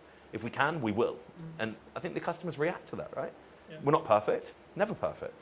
It's not a real word, right? Perfection, I think you can pursue it, but you'll never get there. I think, well, just building off that, I mean, I've always followed the motto of done is better than perfect, because your concept of perfection will always change, right? Yeah. Because if you're growing personally and as a business, your definition of that word will then change by proxy. So you actually you should never hit perfection, so to speak. And that's why I think execution is better to focus on. And that's, I think, why we synergize so well, because I do focus on execution, but also I focus on strong ROI.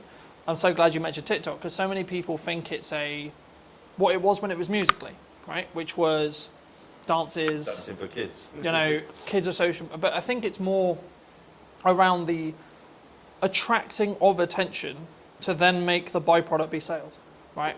Instead of we're going to just look at the pure ROI when it comes to sales of we do this, then we pay it on ads, and then we get a higher return. Because when you do paid ads, you can track that cost a lot, because you can see the metrics behind it. When you do organic, it's slightly harder. I mean, how do you look at either TikTok or your content strategy? Because one of the first things we talked about was actually like, you're really strong at marketing, right? So I was like, okay, absolutely fabulous. How can I then add value on top of that? Because I wasn't then going to have you need to post on social media. I wasn't going to, because it was like you had it. I didn't need to have that conversation. With some clients I need to, because they're new to social and we need to get them up to speed. But with you, it was like, okay, cool, what do you want? What do you want us to do? Yeah. I mean, is it just TikTok? Is it just Instagram? Is it socials? Like, how do you tackle marketing from your perspective? I mean, we approach each venue with different purpose. So we've got a competitive gaming venue, for instance. So targeted 21 to 35-year-olds that want to go out and play interactive darts, shuffleboards, that kind of thing.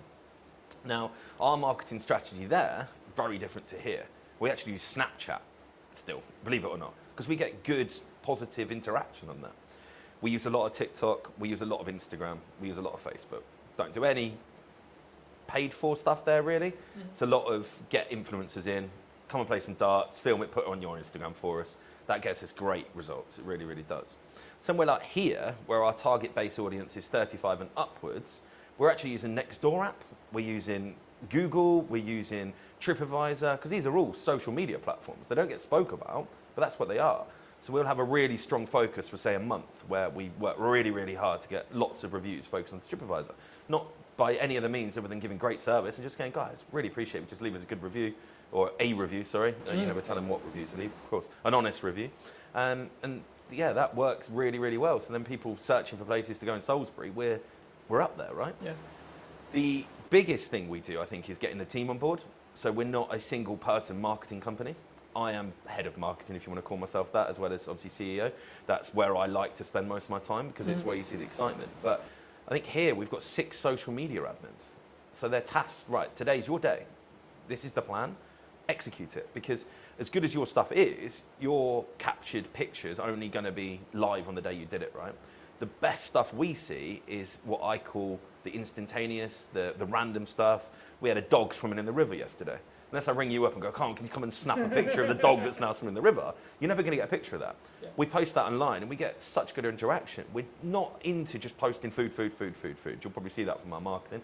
People get bored of that. I don't want to follow someone that's just showing me a great fish and chips. It'll be the best fish and chips in the world. Once I've seen it 5 times, I'm cool, it's fish and chips. There's only so many ways you can angle it or change the lighting or the backdrop on it, right? So we'll post customers. We've got Doris is coming to celebrate her 70th birthday. Happy birthday to her. That kind of stuff can only come when your team is kind of in with the vision. So we'll do regular monthly catch-ups with all our social media admins. We'll do then probably every 3 months an in-person one.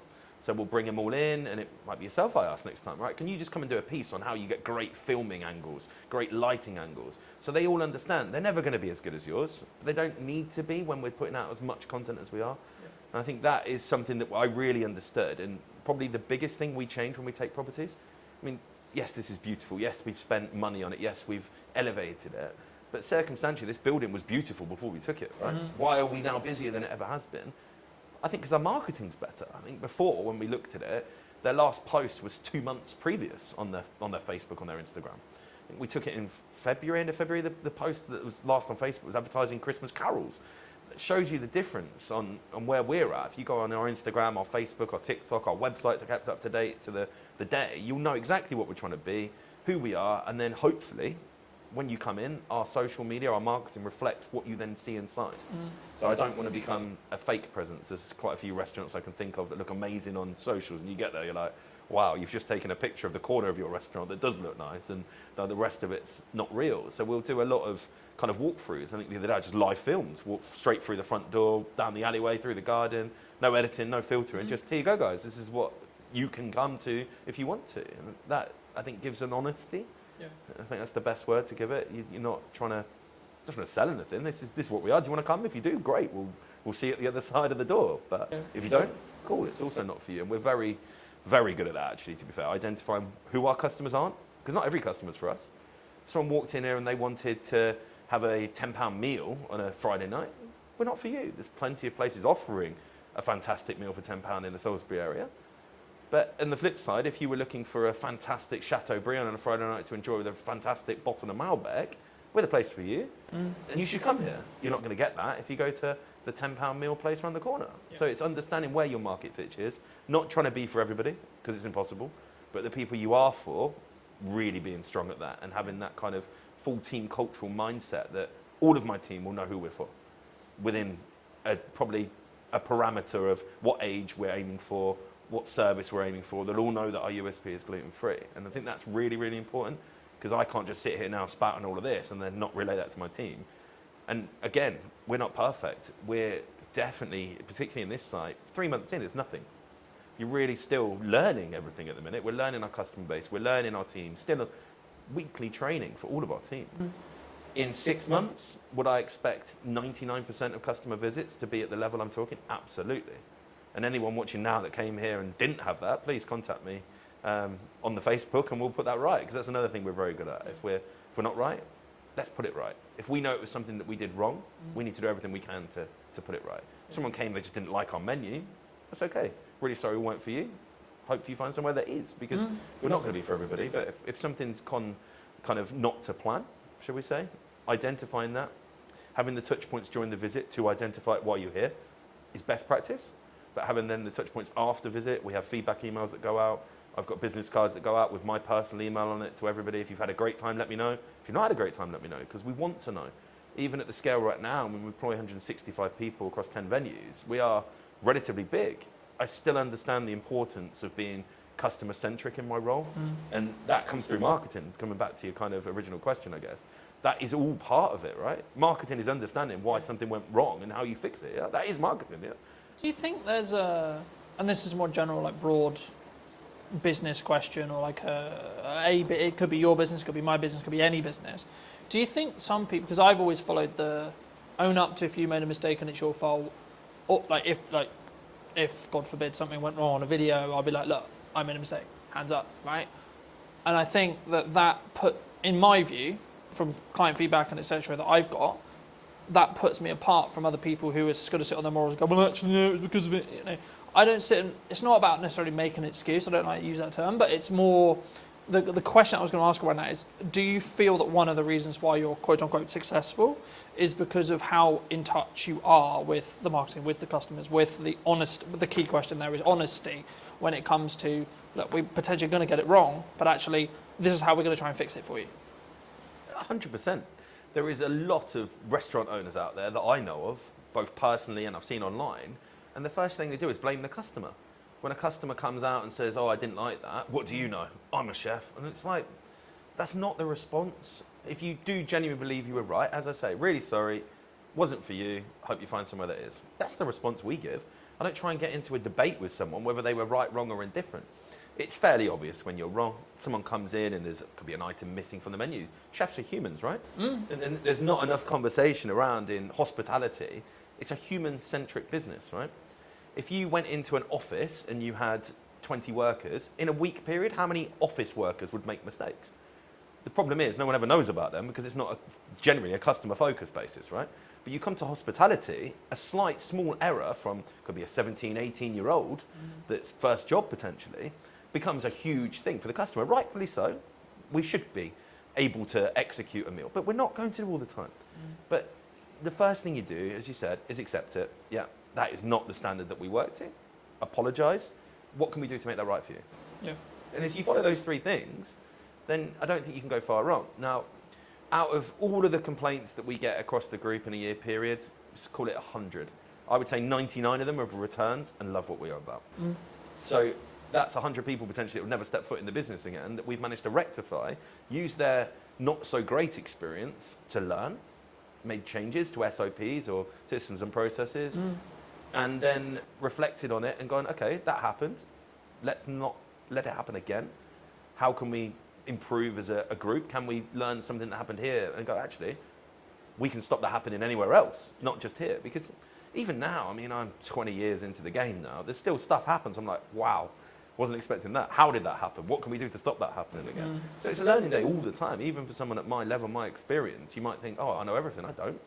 I'm pretty good. I know most things, but the game's changing. Every single week, I'm like, okay, that's different.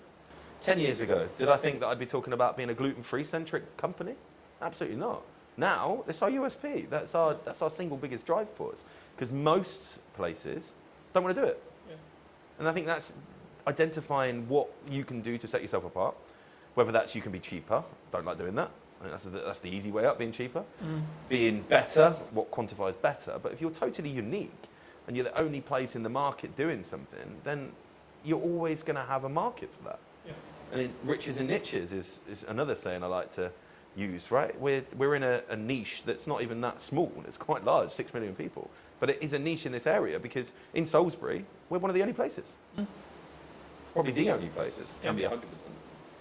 I think that's really unique. I think it sort of, to an extent, it leans back into what do you want to do incredibly well at, right? And I think I've always tried to pride myself on, I may not be the oldest videographer in respect to being in the game or the biggest marketing company or etc., but I will give as much effort and as much energy as I can to create the best content that is tied around what you, whoever it may be, the client, is looking to achieve from that video, that set of videos, etc., whatever we're doing. But from your perspective, why, maybe not necessarily just me, but why do you look to invest in video as a whole or marketing as a whole? Because you said earlier in the interview, your team does a lot of marketing, right? So I guess the question from potentially the audience is then, okay, well, why do you then spend money to get a professional in to create those, what I'll call showpieces? So it's long form. Stuff that's going to be around for a long time, I will always invest to make it professional. I think it makes you stand out from the crowd. So our long form content will live on YouTube. Our long form content will be housed on our website. Our long form content will be posted to the top of our grid, pinned to our grid, technical term there, on our Instagram. So some lands on our Old Mill Salisbury Instagram. Right at the top there will be a pinned post of, oh, okay, that's what that's about, really professional. And I just think it adds to that level of experience. The customer sees, oh, okay, that's a serious place. And I think that's why we do it across our group. From probably the second or third month, we'll get it in. Once we know we're right, we'll get a videographer, a photographer in, and we'll get everything kind of framed up, and then we add it onto our websites, and we've got then a bank portfolio of stuff, like the stuff you've done, we'll cut that down. We'll do 10-second clips every now and again. It just kind of helps remind people that we are, okay, these guys are serious. They might be posting a dog swimming in the lake, but actually, cool. Look how nice that restaurant is. Look how cool that video shot of the garden and the pizzas is. So I think it's so important. You can't have a website with a photo taken on an iPhone. It just doesn't look right. If you landed on a website and you had a choice of, particularly for our hotel rooms, I guess, a choice of hotels, and the first one you landed on had a phone taken photo, and then the next one you was like really nice professional photos, where are you going to book? If everything else is the same, you just feel more qualified to take that booking, I guess. I think it's I think what we talk about there was a perception thing, right? A lot of when people maybe start out in business or they want a hero video for their website, or especially if they're service-based, they maybe want to give their best foot forward, right? And I think that's the perception. And of course, it has to be backed up with the sales. It has to be backed up with everything else. But I think we also sort of what we touched on earlier about the volume of marketing. I mean, we're in a world where AI is a thing, and etc. I was going to ask you a little bit about that as well. But I mean, what role do you think volume in regards to output from a marketing point of view actually has? Because a lot of people say to me, "Oh, you output like too much," right? Now, I can tell you categorically, sat here today, I've won 3 or 4 jobs in the last 4 months related to the fact that I am actually one of the only people who posts for 3 to 4 times a day, 7 days a week. You know, so I know it works because I can show the ROI behind it because I've won jobs solely off the back of the client telling me you won the job because you're always on I always see you, you know, in that respect. But just to reiterate the question, what role do you think volume has on marketing as a whole in your industry or in general?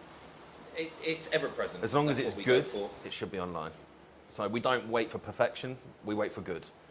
So if you take a photo and you go, yep, that's good, so 6, 7 out of 10 quality, it can go online. Now, that, I think people get stuck in, oh, not many people liked it. Now, likes don't pay your bills, okay? And I think that needs to be spoke about so much in our industry particularly, because I hear it all the time. Oh, if I post once a week, I get 100 likes. And if I post 10 times a week, we get 10 on each, so it's the same likes. And I only have to do, I'm like, but you're not looking at who's seen it. You're not looking at what that then does. Now, I think we can tell how good our marketing is because we're busy, right? I look at my diary and I go, we're full, right?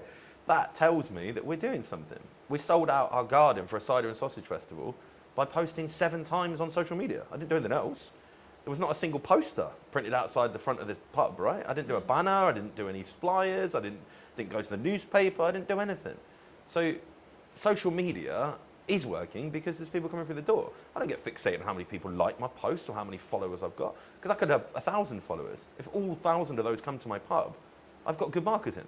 I could have 20,000 and only 500 of them come to my pub. Yeah. Have I got better marketing just because I've got 20,000 followers? You've got to understand what your marketing's for. Who do you want to see it? Are they going to do something useful with it? Building that community online through volume. Yeah. So I look at some of the best creators that you look at, right? You follow them because they're putting out volume content. If you only had one video from a creator to watch every week, you wouldn't subscribe to them. You wouldn't follow them. And consistency as well. If you follow someone and then all of a sudden for a week they haven't posted, you kind of forget about them, right? You switch off. If you're always ever present, now we get people unfollow us. That's fine. I don't worry about that. It's like sending out an email marketing, right? Without kind of jumping around too much. We do a lot of email marketing. I had one of the managers go, well, 300 people unsubscribed last week. It's like, yeah, out of 15,000.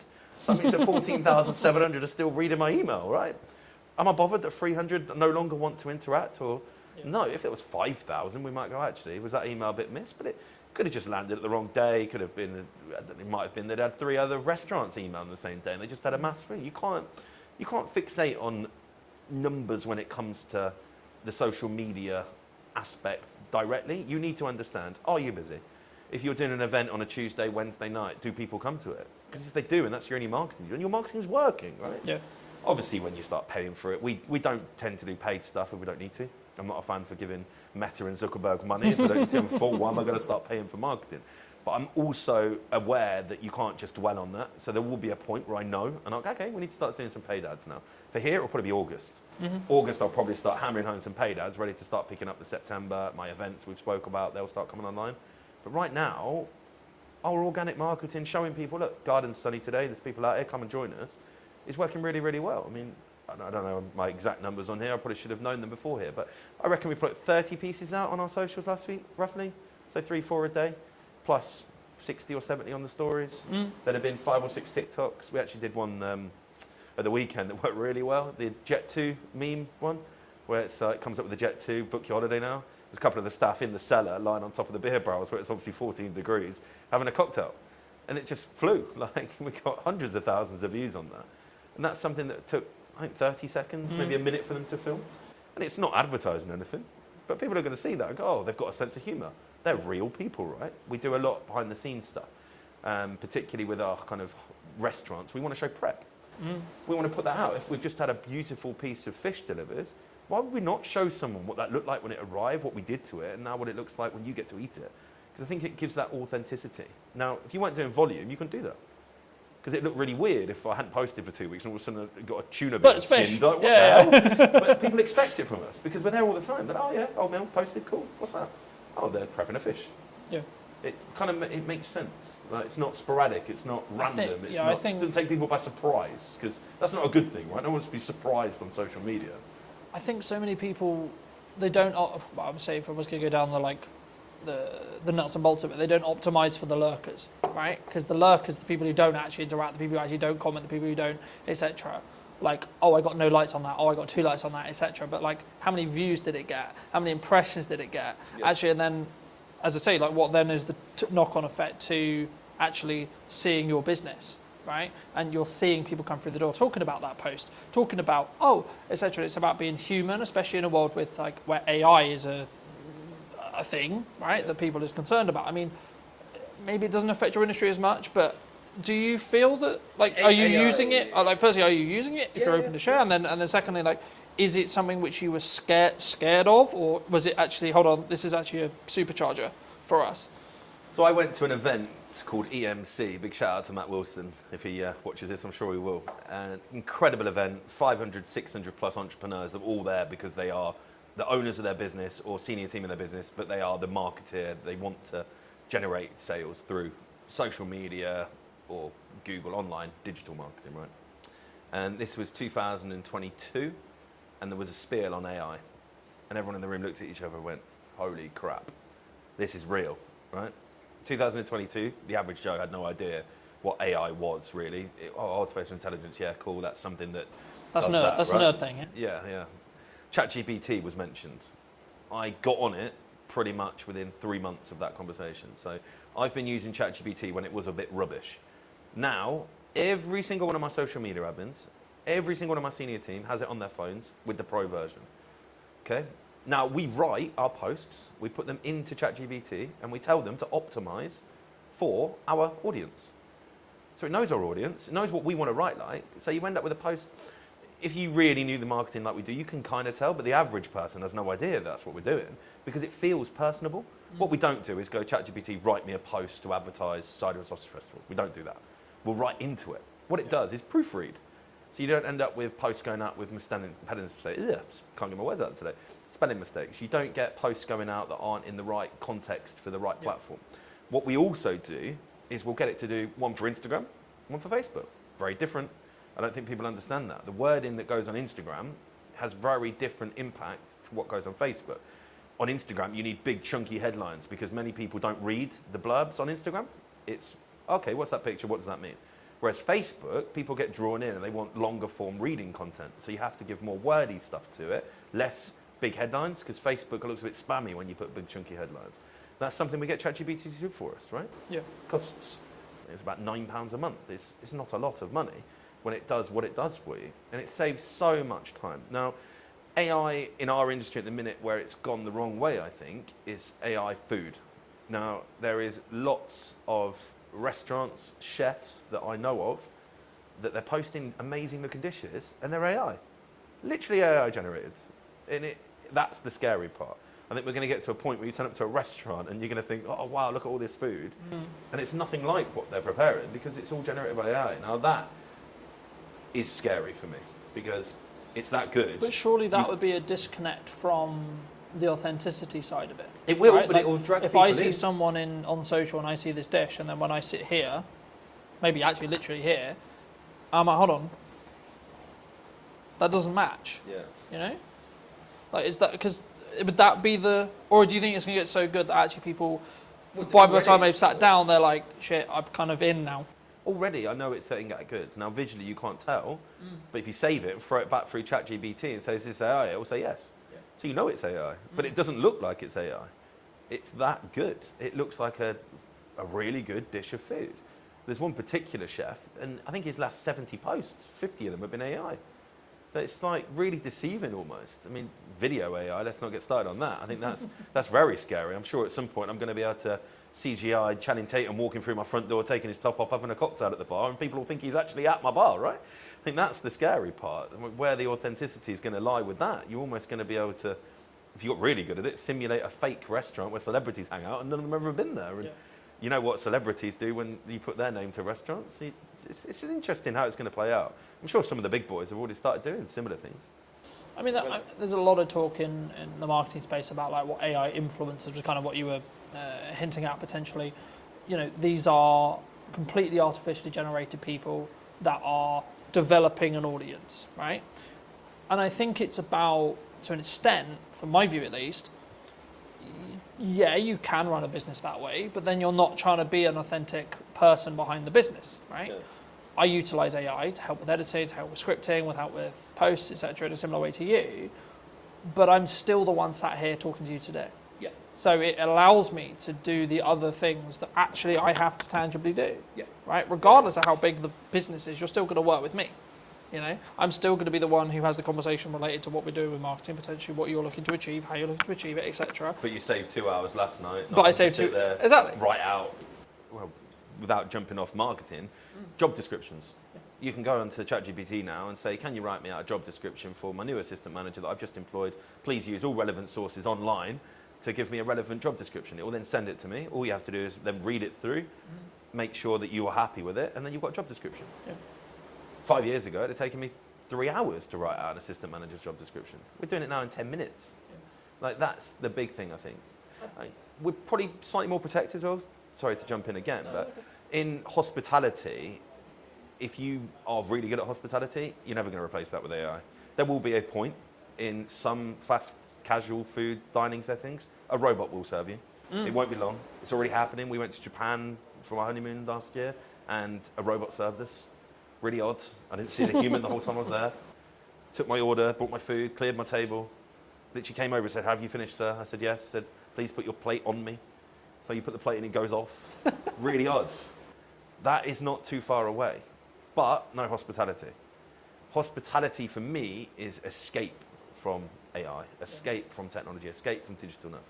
If we go out for a meal, myself and my wife both have very high profile jobs, working very hard. We want to get away from our phones, get away from our laptops, and go and connect, go and have a human, have a conversation, see someone, do something different, not be served by a robot. So it's certainly not something that everybody's going to do, but you're going to end up with this real kind of interesting space where those that are in the mid sector to low sector will get gobbled up by the big boys because they'll just put robots on play, right? Our biggest cost in this industry is wage, by a long way. 5-6% more than what we spend on food and drink is spent on a wage on a weekly basis. Yeah. So if I could have loads of robots running around and I felt it wouldn't affect my business, then of course I'm going to do that. I spend 10 grand on a robot. It never phones in sick.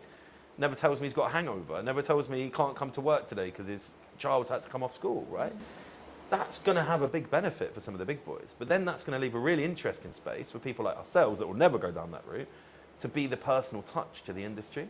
And really have that as kind of a hyper differentiation to the main kind of norm is actually, I don't want to be served by a robot today. Let's go to the old mill and we're going to have a human service. And I think that's only 5 years away. I know it sounds pretty crazy concept, a human carries I think 5 years away, your big chain fast food places, maybe not the full service, but I imagine the food will be brought out. I imagine the tables will be cleared by them. It will be kind of a little system running around with little lines on the floor, and all the tables will be symmetrically placed in square grids, and there'll just be robots running up and down, and you'll probably have a few humans to oversee and maybe say thank you when you leave. And that's scary.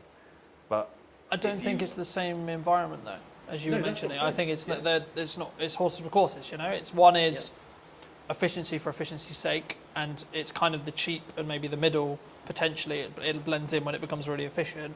Right, but if you're still the experience, the entertainment, a lot more reasons than just necessarily the dining. Of course, the dining, but also then the extra stuff that we've already discussed in this episode alone. Then you're still going to be there. You know, you're still going to be the reason why someone comes through the door for that because they want to hear how X member of staff has got on, because when they were last in, they talked about the fact they were actually studying on the side to do whatever it ends up being, that those micro stories, those people connection stories. And I think AI is an accelerator if you choose how to use it, but it shouldn't be replacing you. I think you should use it in the same way you would sharpen a knife before you use it to cut, right? Yeah. In the same way you should train AI to do the jobs that would be grunt, would be, I can edit this podcast in third of the time now because of AI. I press one button, it does most of the transitions for me. I need to check it, just double check it. I need to do that nuance, but the bulk of it can be done with one click. You know, and I think that's the opportunity, right? A lot of people in my industry are pushing back against it. Go, oh, I'm not going to do that. But why? That's the question I'd ask. And why? What are you scared of? Because if you're not doing it, you're going to be left behind. And I think we've touched on the fact that we're kind of going to separate ourselves in the higher space where personal touch is going to be so important, but we can also charge the price that allows us to afford keeping the team on. Where the restaurants are going to struggle is where they step back from, oh, I don't want to use robots, but then everybody else that starts using them will be able to then reduce their price point or not have to put their prices up. You're going to have people stuck in the same sector as the robots, doing the same food with the same ambience, the same everything else, but they can't get the price up to the level because they look expensive comparative to the, sounds crazy saying it, the robot restaurants, right? I think that's something that I would be very worried about if we didn't think ahead. Like we were talking about this 5 years ago. I actually had the very conversation with our kind of POS software provider. I wanted it to be as intuitive as possible because I don't want my team to have to be taken away from serving customers. But also I think it gives you that focus, right? Like if you know you've got those processes that are being optimized by AI for your socials, etc., that you can then focus on, okay, all right, we're talking to Johnny today. I can focus on what I need to do for the prep. I can use ChatGPT to help me with the prep, but then I can just solely focus on this. So it gets the technology out of the way in some ways. So my job specifically, it gets the technology out of the way. In the same way with you, there'll be elements with your team where technology like can help when it comes to taking orders, etc., etc., etc. I can see a world where a human still serves you, but they're wearing a microphone that can capture the order request, and then it can go to the kitchen instantly, right? Rather than, and then maybe I'm being pedantic, right? But it saves that 20-second walk, and then the person can focus on actually, oh, how are you? You know, that customer service element, and not worried about what would you like, sir? Yep, you know. And they can focus on the recommendation of the wine. They can so on, because they're not thinking, oh my god, I've got to remember this thing from the start of the conversation, back to when I go to the kitchen to tell the team what to actually create. You know. And it removes human errors. Yeah. Unfortunately, whether you want to admit it or not, AI makes less mistakes than humans, right? And again, without jumping around, there's a reason why they're looking at AI doctors, right? Because they're going to have information on the medical science in the world. And every doctor that's ever made a thesis on anything is going to be available like that to AI. The best doctor in the world can't do that.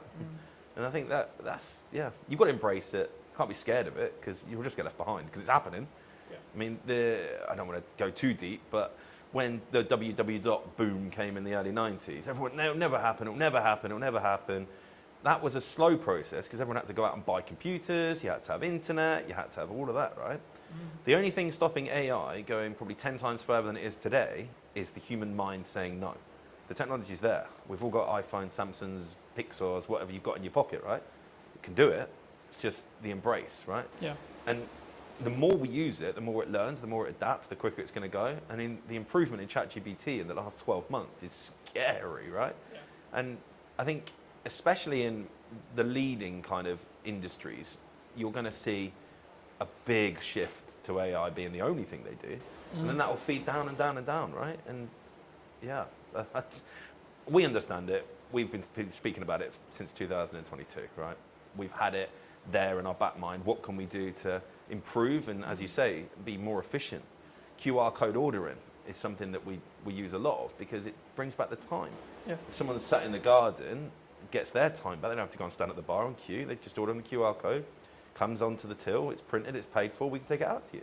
Yeah. That saves so much time, right? But also in then, you're actually creating a better customer experience, which determines they're more likely to come back, which determines they're more likely to enjoy their time. Yeah, so of course, when it works, right?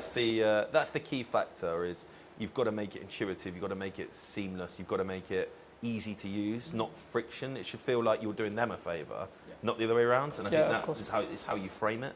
Guys, we're using technology because your life's going to be more enjoyable, you're going to have a better experience, not we're lazy, we can't be bothered to serve you. Because it's not that. Like, it's just, I think using it to your advantage. I mean, your editing software for your videos, I think it's the prime point there, right? Yeah. Is your video any better now because you use it? Probably not. You probably do it the same, right? But you've done it in a third of the time. Yeah. So now you can do 3 times the work, right? Yeah. You can edit 3 videos in the same period. Yeah, exactly. You know, I'm not in a position where it's a choice of I can do this or this. I can now do this, this, and this because each section takes less time. Yeah. The product is identical, pretty much, because I'm still going to go through it, I'm still going to tweak that nuance, etc. It's not that I'm not editing it, it's just the grunt work of, okay, camera 1, camera 2, camera 3, camera 4, camera 1, all the way through, is done in 20 seconds. You know, that used to take me 2 hours. So I'm cutting 2 hours to 20 seconds. Yeah. So it allows me to then, focus on, okay, actually, technically you're talking, but my reaction was really good there. Okay, so let's swap back to me, even though you're still talking, right? So I can then focus on that nuance, because also I'm not, in my head, I'm also not creatively kind of fatiguing, because I've been looking, oh my God, I've been looking at this interview 2 hours, Hours of video, right? yeah. And I think it's also like you can focus on the other elements, and then also you can just increase your volume, because it's an efficiency thing as well. But let's cover everything I wanted to cover. I mean, is there anything specifically you wanted to talk about or shout out, etc.? No, I don't think so. I think it's been a really great chat, to be fair. I think those that are in business will know that it is hard at the minute. But I don't know a single person that's talking like we've spoke today that's complaining. Because that's the kind of the key, I think. If you're complaining, you're not thinking, you're not changing, right? You're complaining. Stop bloody complaining and just look what you can change in your own business, in your own life to be better, because it's not going to change in the macro, right? Complaining is not going to stop the Labour changing any of the crazy wage bills they want to put on us. It's probably going to happen again in April, right? We all know that. But we're already factoring that in. We're like, okay, what can we do different in 12 months? What can we do different in 6 months, 3 months, 2 months? Not, oh, it's happened. What am I going to do now? Because it's just too late then, right? You get to the point where something's already gone wrong. It's what can you do, right? It's, You know, I think it's also about focusing on what you can control, outside of like the government's going to change what the government's going to change. Yeah, cool, it affects you, but you can't control what they're going to change necessarily. Like really, yeah, you can write to your MP, yeah, you can try and lobby, etc. But like tangibly day to day, all you can do is focus on your output, focus on your marketing, and focus on your costs and your sales. Right, they're the four sectors of business that you should focus on, and you should continue to focus on those. Right? Yeah. How can you provide more value to your customers or your clients? How can you increase the likelihood that you're going to get more clients or customers? And then how can you retain or make more sales from the ones you have, right? So whether it's adding more value or thinking about a model differently or adding a retainer service, so you've got more, as we just opened the episode with, looking at a returned income rather than project gap, you know, and actually if you've got some retainers, especially as a marketer, then you can take on the odd few projects as well. So then you've got an even better month, but your baseline is going to be at a certain level because of those retainers. But then also it removes the stress, so you can do other elements, like you can focus on your marketing more, you can focus on your systems more, etc. I mean, what would you say to people as a final passing bit of advice, maybe who are, or yourself 10 years ago, what advice would you give to that person if they were going into business today? As a business owner, I think it's very easy. Put all the systems and processes and people in place so that you don't have to work in your business. Because if you're in your business and you're doing all of the stuff, there could be AI that gets it to do all of the stuff you don't want to do, but you need to be having conversations that bring sales in. You need to be having conversations that are getting new customers. If you're not doing that as a business owner, you've got a job. You're not in the business. That's, yeah, I think my biggest advice, and something I've been able to do in the last few years, and why I think we're where we are now. I don't pour pints, I don't cook. I know how to, but I don't. I've got people that do that, because as soon as I start pulling pints or I'm in the kitchen, I'm not marketing, I'm not growing, I'm not out there looking at what we can do to be better in the future. It's a lot easier to find a chef than it is to find someone that can do all the stuff that I know I'm brilliant at. And most business owners are going to be the best salesperson in their business, the best marketeer, because they know it inside out, right? Yeah. But they just get so tied up, and I get it. You're a one-man band plumber, but you're only ever going to be that level. If you've got aspirations of being a full-on business owner that can be on a beach 4 or 5 times a year and not having to be worrying you've got income coming in while you sleep, which is the dream for everybody, right? You've got to put the people to do the job that you are currently doing, and then focus on how you bring customers and sales in to pay their wage. If you do that, game changing. Easier to say when you run a pub, because you have to employ people, right? Yeah. I think the biggest challenge, even for yourself probably, I don't know where your growth map sits, like it is the biggest challenge for most people, is the mindset, oh, I'm going to employ someone, I've got to find their wages every single month. Yeah. But that's ultimately what makes you a business owner. I think that was a real kind of shift change for me, that brought an ops manager in, brought an exec chef in, brought a head of marketing in, brought all of these people in. I went, wow, I can now concentrate on the stuff I really enjoy doing. Yeah. I'm not having to sit there and get like fixated on the pot washer didn't turn up on Tuesday night.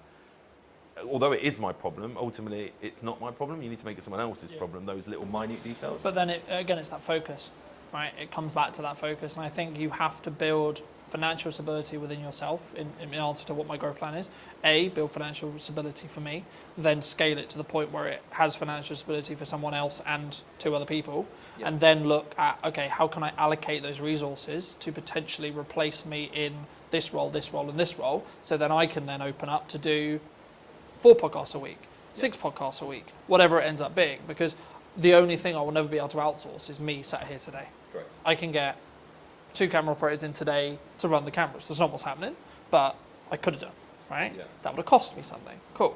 But then I don't even have to think about, is the camera recording, et cetera, et cetera. Yeah.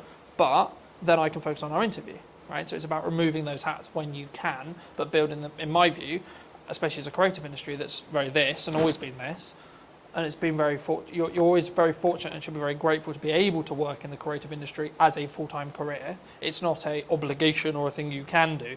And I remember a YouTube video saying, for a long time, especially during COVID, when there was a really strong boom and there was lots of creative work going, everyone was very entitled about being, I'm a creative and I do this and they do all the pay my day rate or whatever it was.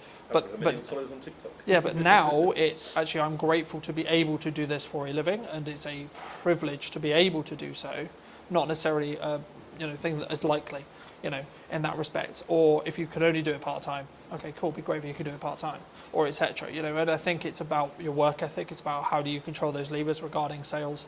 Actually, when you make money, how much do you keep and then hold on to, so you have that financial safety net. So if you are project to project, do you have enough to cover 2 months, 3 months, 4 months, 6 months, 12 months, etc. And then once you've got that, then you can develop another financial pot equivalent to go, okay, cool, I can now outsource for 3 months, 4 months, 5 months, 6 months, 12 months, etc. And then you can then say, okay, well, how's best to spend that money to get strong ROI, strong marketing, and what's your timeline on that? That's just my view. But thank you so much for coming. I mean, if people who don't know, what do you want to shout out? What do you want to link to? I think if you haven't been to the go? mill and you're local to Salisbury, it'd be great to see you down here, see what we've done. And yeah, it's been a pleasure. Thank you so much. And if you did enjoy this episode and you would like to see more like it, then make sure to be subscribed. Obviously, if you're looking to potentially up what you're doing with content, I would love to hear from you. I'll leave my information somewhere around this video, and I'll see you very, very soon. The reason a podcast is valuable is the trust building element to it. I don't think any other format builds trust in the same way that a podcast does. Sometimes done is better than perfect if it's a barrier. Talking to people about their own personal relationship with money. How do you break that down? You will know this better than anyone. You need a hook to get people in. It's not glamorified. It's not you put out a video, it got 1 million hits, and then you get 20 phone calls. Right? Absolutely not.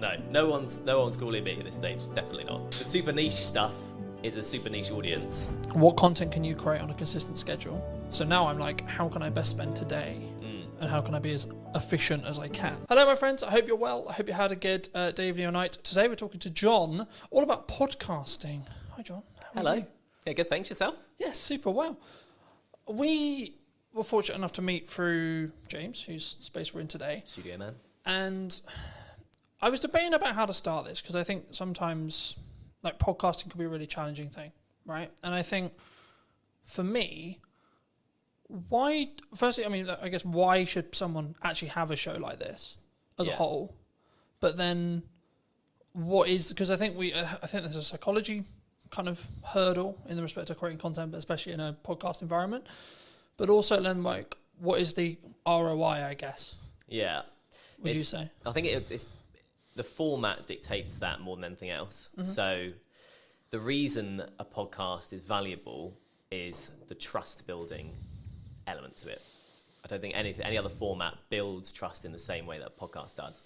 For a couple of reasons. First of all, you are sort of having a long form chat. So you can go into subjects way deeper than you can in other stuff.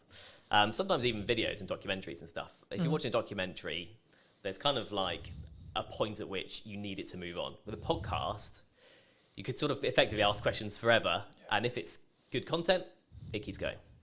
Do you think it's the first or easiest step into content creation, would you say? I think audio only, yes. simply because of the barrier that is video in terms of skills and everything. And you've got to think about camera setups and everything like that. Whereas if you do audio only, so easy to get a mic, so easy to talk to someone online, you know, virtual on a video call. That's so accessible that actually, it's quite an easy first step into it, I'd say. Do you think you're limiting like yourself though? Because I don't know whether, like, I question audio only, unless obviously you're on the platform, but when you're looking at maybe social posts like LinkedIn or Instagram or Facebook, is there is there an audience, would you say, for audio only still? Yeah, definitely. Because I think the thing in terms of marketing, like you say, and promoting the show, without video nowadays, it's hard to get it out there, definitely. But a lot of people, myself included, view the podcasting format as something you listen to while you're doing other stuff, while you're hoovering, while you're driving, that kind of thing. Yeah. So I think it's definitely still there, and I don't think that's going away. Would you say then it's more of a step by step? So someone could start audio, and then where's step two? I think so. Yeah, I think so, because for depending on who you are, if you're a business, it's a bit different. If you're an individual, you kind of learn the time required to sort of get to each step. So once you start on the audio step and you're like, actually, it's taking me too much time, it's not worth it for whatever reason, you know it's not for you. If you then introduce video purely for clips, so you film the whole thing but only use clips, then you can see what time the promo takes, and then when you go to a full video, you can see how long that takes. So I think that's why you'd do it potentially in that step if you're coming at it from a completely new perspective, if that makes sense. And then, I mean, I guess you then can grow to the Diary of a CEO style full form trailer-esque piece, right? And I think sometimes we get so, and this is true for any marketing, not necessarily a podcast, but it could also be true of a podcast.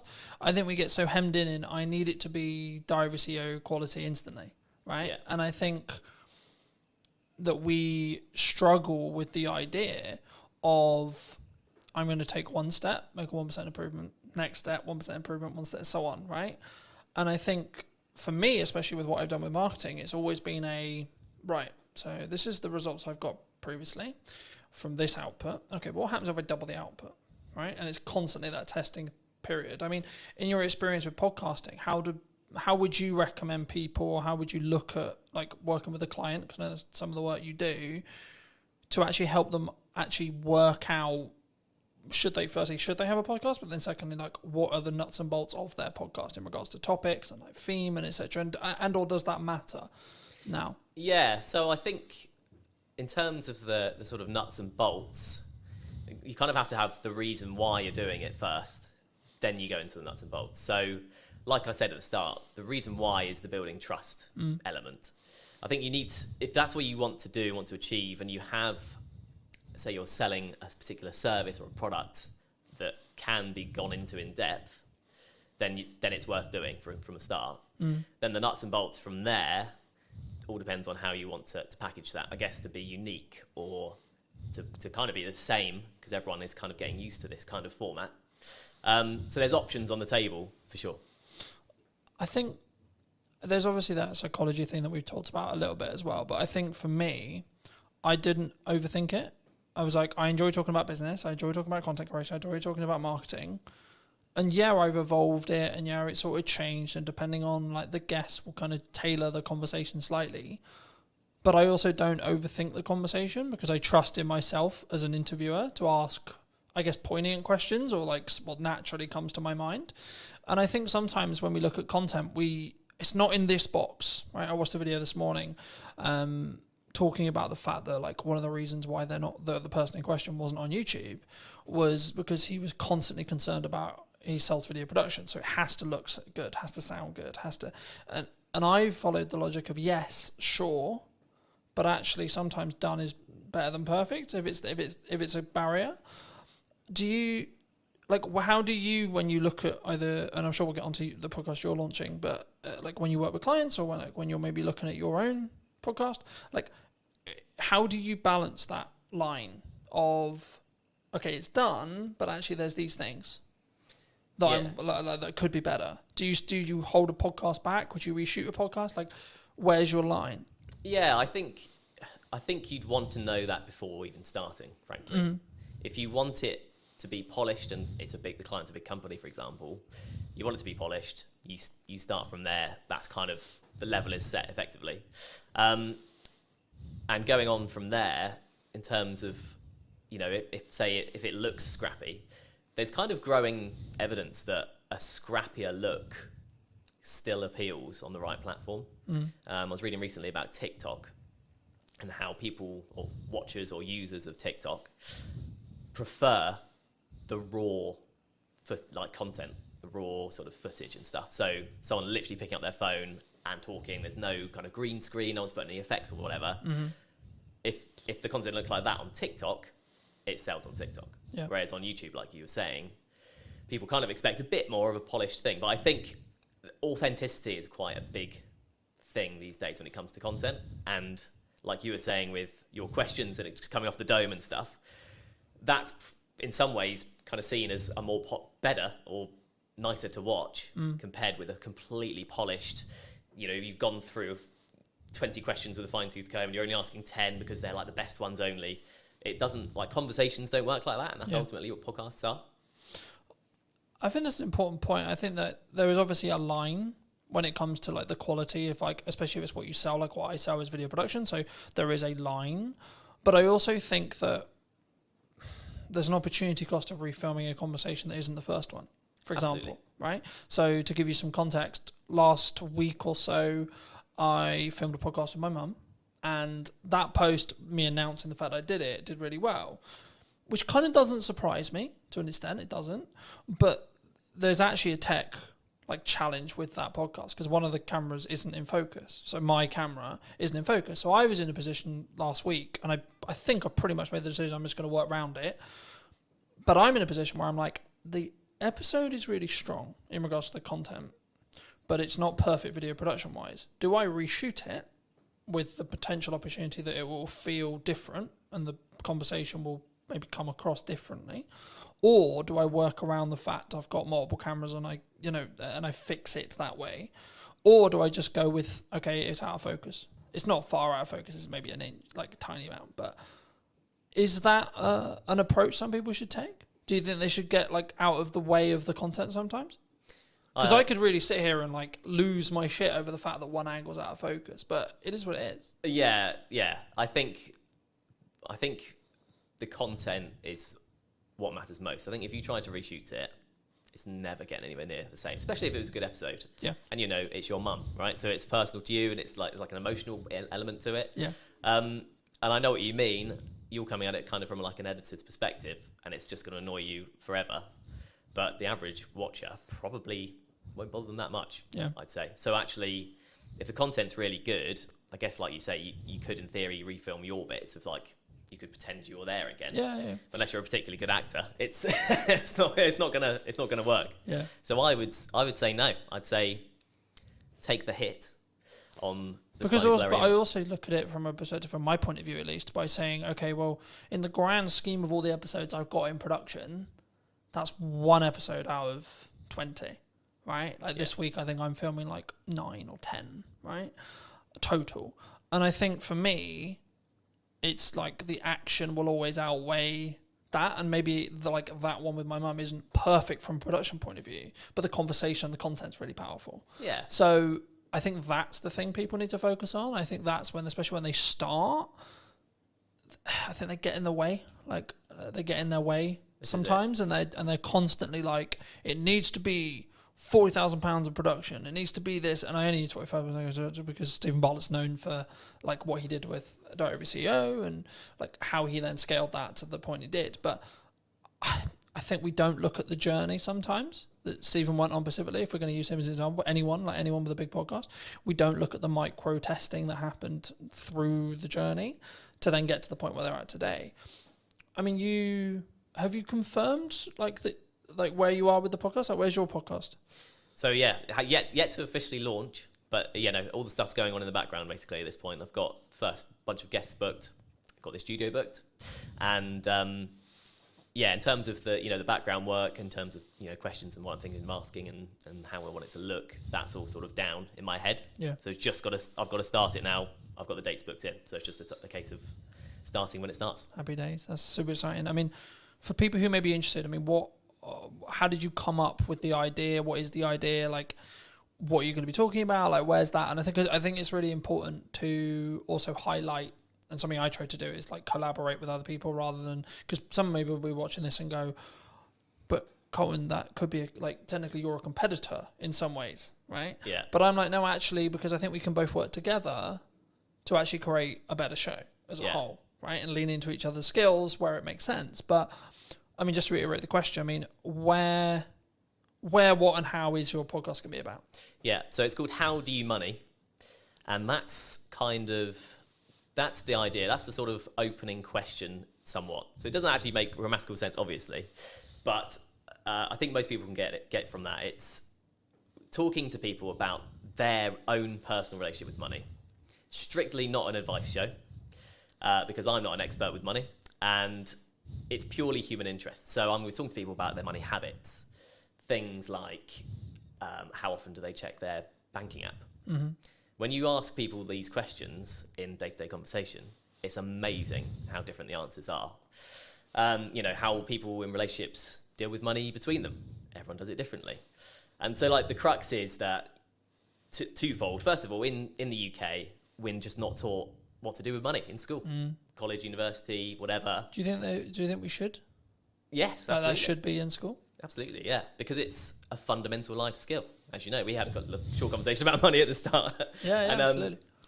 So yeah, I think it definitely should be. But at the moment it's not, right? And so I think as a result, two things happen. Number one, everyone makes up their own way.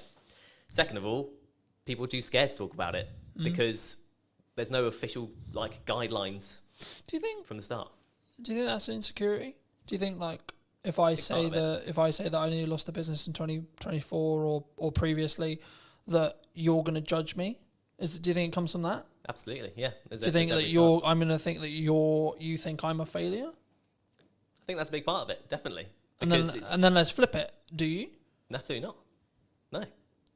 And I don't think anyone would, because, well, the main thing being everyone else will have their own story along the same guidelines, because we're not taught about what to do, because life is a challenge anyway with money, because there are so many ways you can trip up with money. So it's very much the sort of low budget psychoanalysis of money, and it's kind of an accumulative thing. So no, it's not about the one episode or one particular episode or what one person says. My idea about it is looking back at the first 10 episodes and seeing all the different answers. I've got a killer question that I ask at the start of this podcast that everyone will definitely have a different answer. It's a one-word question. Okay. One-word answer. And I hope that kind of sets the tone for how the rest of it is going to be. Yeah. I mean, looking at your planning stage then for your show, I'm curious because obviously I plan mine in the way I do it. How have you looked to plan it? Do you completely pre-plan it? Do you have an idea of questions in your head? Obviously, you've already said you have the opening question there. I mean, what do you have the rest of it? Like, just break most of the audience's case, but also I'm curious as well. I mean, like, how do you break that down? Like, how have you broken that down? So I have kind of set it into 3 or 4 kind of different sets of questions that relate to specific things. So like I'll have 4 main topics, let's say, and then questions that come underneath that. One of my sections is clickbait questions. Okay, fair enough. Just being really honest about it. But are you doing that for the clip that you're going to extract from the show? So partly to do with that, yeah, okay. Absolutely. You will know this better than anyone. You need a hook to get people in. Yeah. That's just the reality. Yeah. But as well as that, those questions often come up with the best answers. There's a reason they're clickbait questions, because they're the big questions.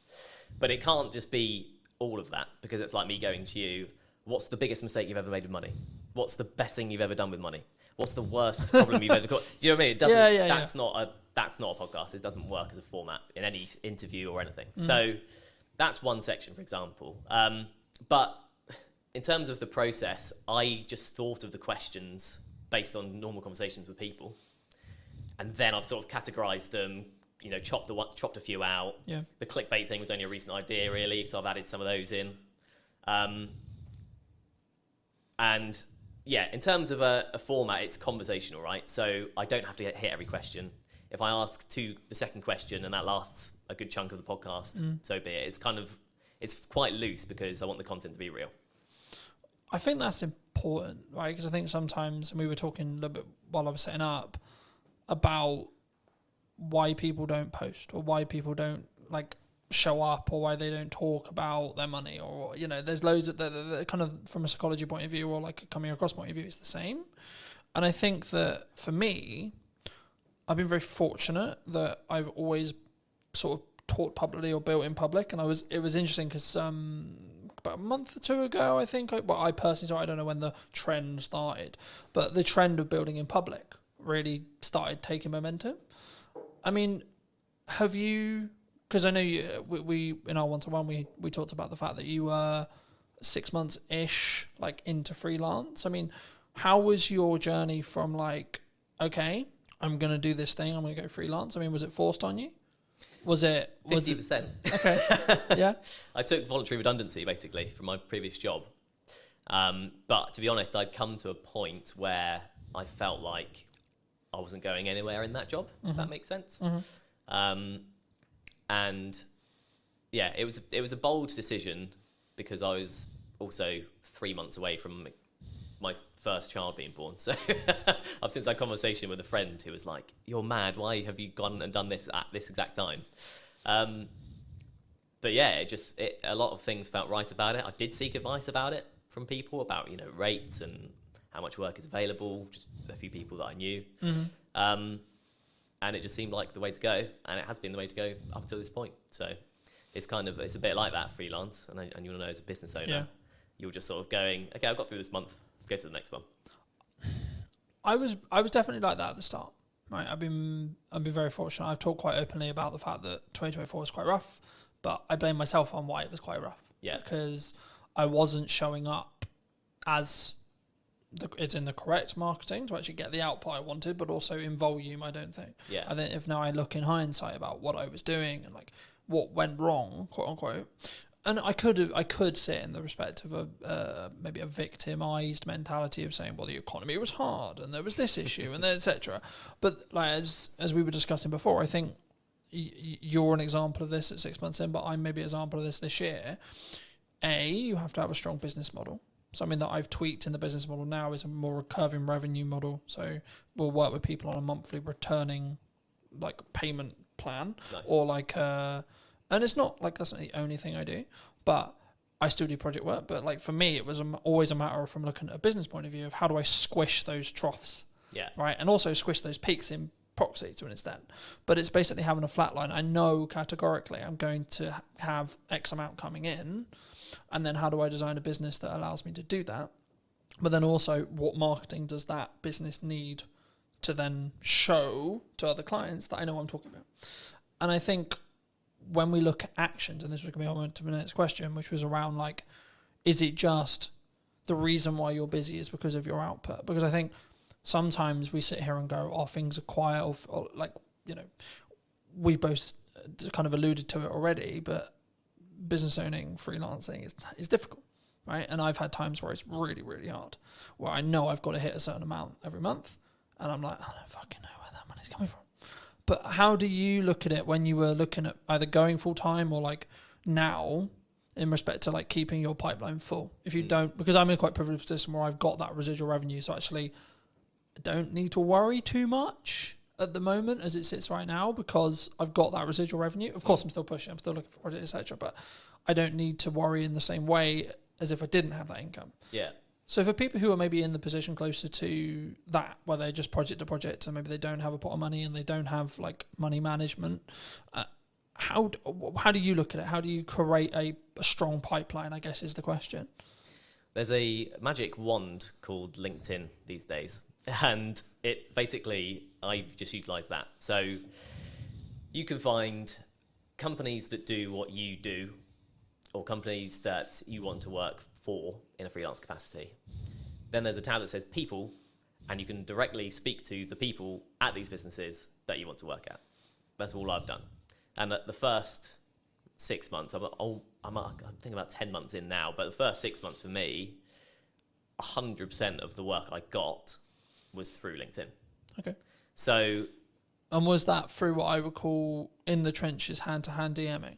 Right. Yeah, absolutely. There's a strategy I call it. It's like cold DMing, cold outreach, cold warming. It's not glamorified. It's not you put out a video, it got 1 million hits, and then you get 20 phone calls. Right? Absolutely not. No one's calling me at this stage. Definitely not. But yeah, it kind of just through messaging people. Sometimes people I knew, and that led to work. Often most of the time, people I didn't know, and that led to work. And it's you often hear in sort of success stories. It's like a lucky break or a sort of lucky thing. And I kind of did have that with my first job. But it was because I made that approach and I said, oh, hi, you do these kind of podcasts. I've done these for this number of years. I'd love to do more. At that time, they happened to need someone because they wanted to do something new. Yeah. And I got the work because of that. And it's one of those things, isn't it? I think the quote is, luck is where time and preparation. Preparation meets opportunity. That's it. Preparation meets opportunity. It's luck. That's all the luck is. Yeah. You're prepared for an opportunity to come, and then you continue to keep yourself prepared and keep yourself ready. Like we're recording this just before, about a week and a half before the kids break up for school, right? A lot of people in business look at that as, oh Christ, everything's going to go quiet. Everyone, which understandably, they're going to spend time with their children, they're going to go on holiday, etc. I read a post the other day, there was something on the lines of, things are quiet, right? Things like the creative industry is struggling, got these kind of terms. And I was like, okay, that might be true. And it might be actually we're coming into the summer holidays, etc. But that's then an opportunity for you to A, output your marketing, B, look at maybe cold outreach or what you're doing there, and then try and set some stuff up for September. I mean, do you see, like, because I remember when I was just project, especially when I was like tighter on cash flow, it would be this rush to get money in because I knew I'd have 6 weeks where things would be a lot harder. Are you either financially planning wise or pipeline wise or etc.? Are you planning for that to be slower, or do you expect actually there's going to be a percentage of businesses that actually just keep going and work around everything? Yeah, I just feel like at this stage, I don't think I can really plan for it, if that makes sense. The planning is outreach. Yeah. Just message people, talk to people I know, people I've worked for before, people I don't know, people I want to work for, all that kind of thing. So yeah, I'm not at that stage yet where I could do that, but there are opportunities sort of on the horizon where I may be able to do that. So it's one of those, really. I don't know exactly how that planning would look like for me right now, if that makes sense. Yeah, no, absolutely. I mean, I think, and this is kind of like a bolt-on question to marketing or networking and how you tackle those things. For a long time, people have always looked at maybe traditional marketers as, I'm going to go to an event, I'm going to network in the room, and I'm trying to get work from that room. What I've always understood is it's networking through that room, right? But nowadays, because of time and because of what I do less of the in the room having a conversation stuff, but I'm still leveraging either the network that I have and then their connections that they're making potentially, or you as an example, or I'm actually just trying to utilize the network I already have to then lean into either creating more content or creating opportunities to have conversations in one-to-ones with very targeted people. And I think sometimes, especially at the beginning, and I look at it as phases in business, right? So I'll use you as an example. The phase you're in freelancing as a whole is you've got to do a lot of hand-to-hand, you've got to do a lot of time investment, you've got to do a lot of network events, you've got to, like, I think the term would be like kiss a lot of frogs before you get your prince or princess, right?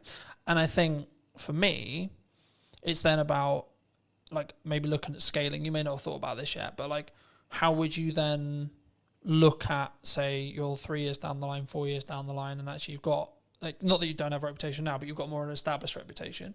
How would you then like say to a person or a client or a friend that maybe was looking to scale? Because the issue is when you're trading time like that, it's not as scalable, right?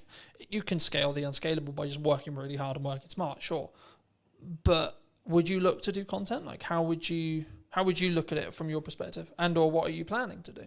In terms of content, how do you mean in terms of content? In respect to like, would you continue to network, and would you continue to lean into your own podcast and see that, because I expect what will end up happening, of course we don't know, it hasn't launched yet, but I expect what will end up happening is you'll get inquiries solely because you have a podcast, right? That's kind of, and that's part of the strategy, frankly. Yeah. You know, an ultimate goal for the podcast would be sponsorship eventually, right? Mm-hmm. Very hard to get, notoriously, very long time to get there. So I'm not particularly holding my hopes out for that at this point, but that's kind of my best bet in terms of something like you say that isn't just working and getting paid for the work, if you know what I mean. Yeah. You are getting paid to do the podcast, but it's not directly, I do this hour, I get this pay. If that Yeah, makes sense. yeah, absolutely. I mean, I'm glad you mentioned sponsorship, because I think it's something which people really struggle with. Do you think, because normally it's audience size based, right? Yeah. But I would actually say it's value. To an extent, it's audience size, but also it depends on who you're asking to sponsor it. Okay, Yeah. if you're trying to get Coca-Cola to sponsor it, you probably should be pulling like a couple of million, right? If you're not trying to go for Coca-Cola, you can probably do it on a lesser scale. I mean, at what point would you, from your experience, would you say that even entertaining the idea of a sponsorship is a good idea? From a business's perspective. Yeah, from from the sponsor Yeah. coming into looking for shows, and or if you have a show, at what stage should you then be like, hey, we've got sponsorship opportunities? Oh, I see, okay. Well, from the sponsor's perspective, there's a lot more talk these days about the power of niche podcasts, basically. Mine isn't very niche, so maybe I've missed the mark there and I have to relook at it. But the super niche stuff is a super niche audience, and super niche stuff brings a super dedicated audience in a lot of cases. Because if you love barefoot shoes, I'm particularly interested in them, you're looking about barefoot shoe stuff all the time. People look about, how to strengthen your feet, what to do with toe spaces. You can go into mad detail and mad depth. And if you're a barefoot shoe brand and there's a podcast with 1,000 dedicated fans, you can put yourself in front of 1,000 dedicated fans. It doesn't sound like huge fry, compared to small fry, but it's dedicated people that if they like your brand will keep coming back. So it's kind of like a repeat customer concept. And also it's super niche. So if you're a barefoot brand and you go on the biggest podcast that's out there, you'll get lost among the noise of, the big brands like Coca-Cola. Yeah. So I feel like it's for a business, you want to look at the niche communities that you want to target. And then once you're in there, you're in there. As a show then? As a show, I think you have to know what you are able to do with the show. If you're committed to it week in, week out, because I think sort of weekly is what you need to be doing really for it to be worth sponsoring, maybe bi-weekly. Yeah, you could go for it from day one. I could be chasing it now, but I haven't got anything to show. I can't say, here's the podcast. I can say, here's the idea. Yeah. I think if you have something that it looks good and sounds good and the content is good and a community are reacting to it or people are reacting to it or you're getting good amount of, if there's a value proposition in there, you're ready to sort of offer it up as long as you're committed to keep it going. Because then otherwise there isn't a sponsorable of course. thing, right? Yeah. Do you think, I'm glad you mentioned like rhythm, is what I call rhythm of shows. Do you think that you kind of alluded to it, maybe weekly or bi-weekly, like, because I know there's some people who may be listening who are like, I can only do once a month. Yeah. Right? Would you say that would stop them doing a show, or do they need to organise filming in such a way or producing in such a way where when they launch, they've actually got enough to do weekly, for example? Yeah, I think it kind of probably depends on the content, what the podcast is about.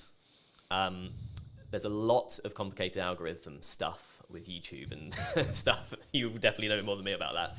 But that kind of dictates that you need things to be weekly or you get lost. That's what I've sort of read. I think the buzzword we could use here would be you have to be consistent, right? You have to commit to what you're saying. For me, I do weekly because it can work. And how I do that behind the curtain-esque is I just film a shit ton. Yeah. So then I've constantly got content, right? So for me, I've kind of got content buckets. Like, so I'll have stuff that's just me involved. For that, I'm about 6 weeks ahead of schedule in Nice. respect to like what I'm editing, in respect to what I'm filming. And then from a podcast point of view, as I alluded to earlier, I'm filming 7 episodes this week. But Nice. 7 episodes won't go live this week. No, Right? of course not. In the first week, when I relaunched the show, 7 episodes, like close to 7 episodes did go live, but that was a deliberate marketing plan that was, we're going to push the podcast really hard. Now, I'm doing clip generation through AI. I'm doing clip generation with me, and it's a yes and strategy rather than a yes or strategy. Because I think so many people, they look at, we could use ops clips, we could use an editor, we could use this, and they don't say, what if we do and, right? How do you look at it from a post-production point of view? Should someone, when they want to start doing a podcast, I guess it's audience-based, and it's the person, right? Whether they've got resources to throw at it, etc. But should someone who's starting a podcast, maybe a corporate or a medium-sized business, and they want to do a podcast, should they get into the trenches first and start? Or should they just pay someone like us to come in and help them with it from day one, would you say? Yeah, I think if you're taking it seriously, you need a producer of some kind, an editor of some kind, realistically, to do that exact strategy, as you mentioned, have X amount ready to go. Yeah. And then it just kind of mitigates against all kind of problems coming up. You know, the studio isn't ready, available. Studio isn't available, someone doesn't show up. Someone's sick. Yeah. You like, for me, there's client delivery weeks where I cannot fit it in. Yeah. Physically, there's no gap in my calendar, it doesn't happen. Yeah. Right? But then I also have the week after, the 2 weeks after, where I'm like, this is podcast filming week. Yeah. Then I'll have a month where I don't have that, but because I've got a load of bank, and that's why I constantly try and bank as much content as I can when I can film it, that I can then be in a position where actually it's fine, right? So if I do fortunately get really busy with work, which is a nice problem to have, I guess, right? Which is actually the reality I'm now in, because I have an abundance of content, an abundance of, I guess in some ways it's a mindset thing around like, I don't need the work. So to an extent, actually the work's more there because I'm showing up differently, I think.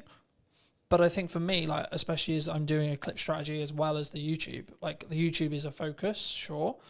But for me, and just quickly, as we're talking algorithms very quickly, the way YouTube's algorithm currently works, basically, in a nutshell, is you'll be served a piece of content that you like when you open the platform. So it'll pull, not push, it'll pull the content for you. And what will happen is when a piece of content goes live, so I put a new podcast out, I put ours out, etc., it will send it to a specific audience sector, okay? And then it will say, okay, cool, this audience sector watched X amount, Y amount, it got number of views, etc. If that is, and the threshold changes, right, and it's the unknown bit of the algorithm, but if the threshold, if it hits above a certain threshold, it will then be served to a similar sized new audience. Then it will check the threshold again and repeat. So when something goes quote viral, what's happening is the watch time, the likes, the views, whatever it is, whatever metric they're waiting on at the time, is basically scaling repeatedly into new audiences, and the reaction from every new audience is great. So it's greater than the next one. So it then serves it to a larger audience, and so on. That's how it gains momentum. But even virality videos will lose momentum eventually. Yeah. Just because it will be oversaturated to the market. It will go into a different part of the audience, etc., etc. TikTok's known for this. And then people will start clicking off or not watching it, and then you'll just watch it sort of drop off. Right. You know? But then there's also the reason why like YouTube's so powerful. So you can have a video that's been it's got 5 views.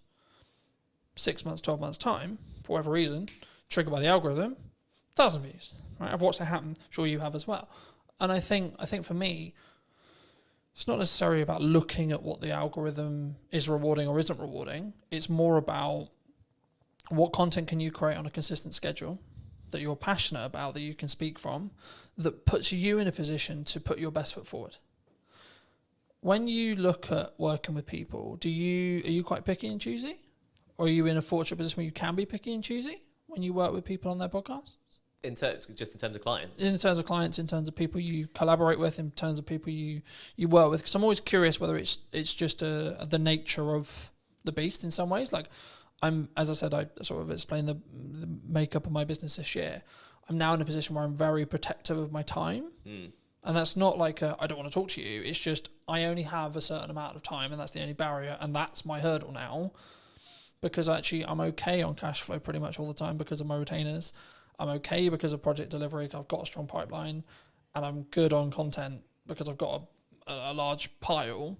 So now I'm like, how can I best spend today? And how can I be as efficient as I can, in that respect? So is that, I guess the question, I'll re-ask it, but like, is it something you personally do? And if so, and or if it isn't, is it something that you think you'll adapt to as your business scales and grows in that respect? Yeah, I think it's a stage thing. So at this stage, I'm picking up what I can, where I can, effectively. If there's something I particularly don't want to do, I'm not going to do it. I was just saying, is there still a line? There's still a line, I think. Yeah. There's a line in terms of the day rate, frankly. If that's not up to scratch, there's a line in terms of what the actual work is. Sometimes. Do you think people struggle with? So I've said no to certain clients just on like, not necessarily political ideology, but their approach, how they come across, whether they respect my time, things like that. And I think people, they sometimes worry. What if I say no? What if there's? Like, do you think that's the it comes from a?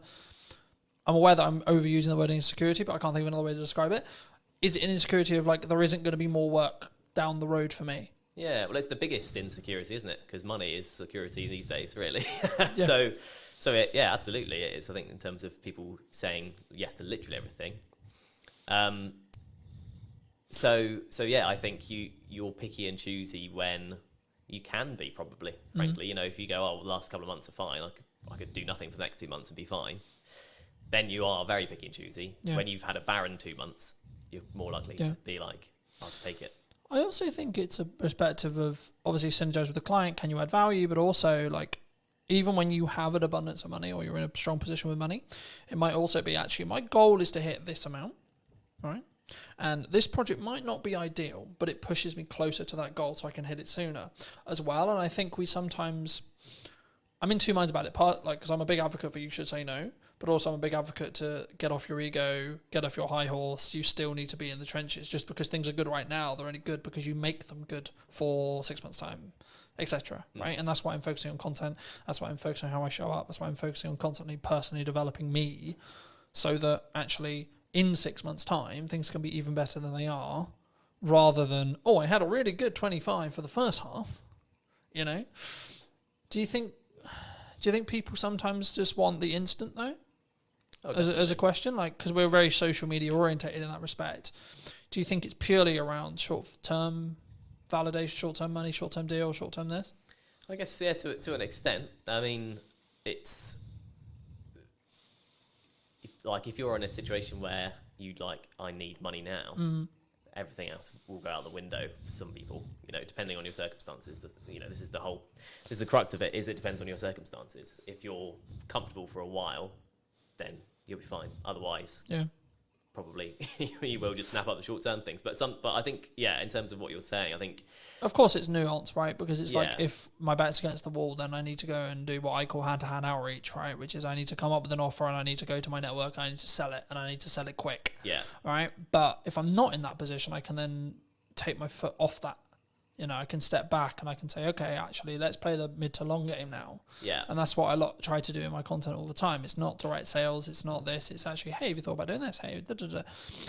But as a society, as like starting creators, as freelancers, as video people, whatever you want to call it, have you noticed that people are more, they want short term? And they don't really have, I guess, the patience to look at where you're going to be in a year? Yeah. I think that's a reality. I mean, I would have been quite sort of downbeaten if I'd had a different first 6 months to it. You kind of have to go through the journey to understand what the journey is. Yeah. Right. So with clients, with people approaching you, and you will have experienced this as well. You have 100 people you message. Yep. 30 reply, 10 say, I'll have a call with you, 1 person gives you work. And if you think of it, if you go into it with that mindset, you'll live by that mindset, right? Yeah. So you'll keep doing it and you'll keep getting work because you've played the numbers game effectively. You've hit as many people as you can. Eventually something's going to come up. You've done the rep, so to speak. Yeah. I was going to ask you also about speed of delivery, speed of output, speed of execution. Do you think that's maybe a nature of why someone's more successful than someone who's, I'll do that tomorrow? from a mindset point of view?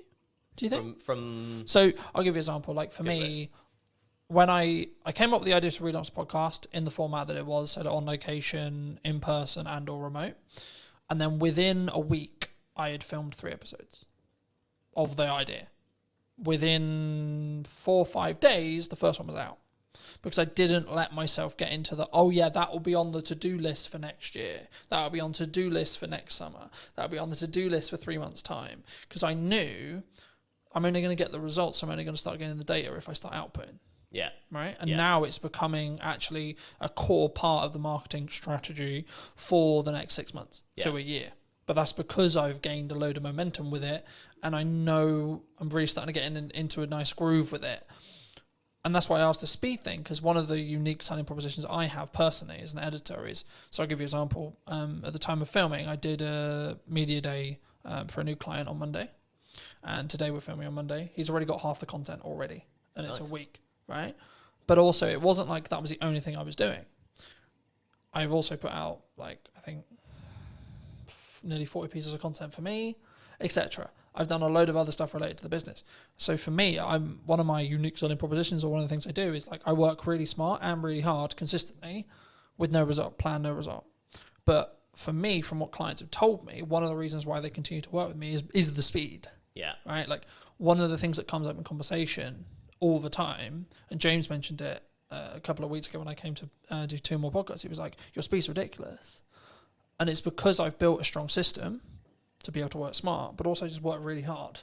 And that's where I kind of come from that point of view. Like, I know it's really important, but I know I'm willing to put the graft in and continue to put the graft in for 10 more years or more, if that's what it takes. But do you think that's uncommon in entrepreneurs as a whole? I guess potentially, yeah. I mean, you kind of touched on it. Because there's a level of complacency. There's the work smart, not hard mantra, isn't there? But like you say, if you do both, kind of double the results effectively. I'm going to outperform someone who's just working hard, sure, because I'm working smart and then doing the hours on the smart work as well. Yeah, right? That's it. Yeah. So I think it probably is in terms of that. I mean, the get up and go thing. If you follow Gary V on social media, then you'll get the get up and go thing, because that was very much me. This podcast idea I'm doing was, I think I first thought of it 2 years ago. I've been writing notes about it on my phone, like month after month, something pop into my head. I'd be like, oh, that'd be cool. And then, but do you think we have a culture of we're going to write notes about it? Yeah, definitely. Rather than execute on it. Yeah, absolutely. Absolutely. You know, because you have to. I think you have to go through that journey. You know, I'll be better at fitness next year. My diet will be better next year. Yeah, absolutely. Yeah, you just need to go. Or next month, or tomorrow. Yeah. It's okay. We can. We've had a really long week. We can chill. Yeah.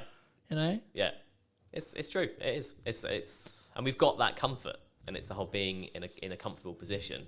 You don't grow in comfort. You have to be in discomfort. But actually, saying yes to things, you've got your yes and kind of mantra. Yeah. So just saying yes to things opens up. You realise, oh yeah, I can do this. Like if you just go, I'm just going to do it, and actually plan it. Like whether that's setting a reminder, put it in the calendar, write down, on your fridge, this is what you need to do today. However you do it. Something I just building off that briefly. Something I found really valuable the last couple of years was, if it takes me less than 2 minutes to do, I just do it. I don't set a reminder to do it. I don't I'm going to write a to-do list or this or this or this. Like I need to send an email. I'll send the email rather than write a reminder about sending the email, because the action will probably take less time. Yeah. 100%. And it's done. Then you don't need to think about it. Yeah.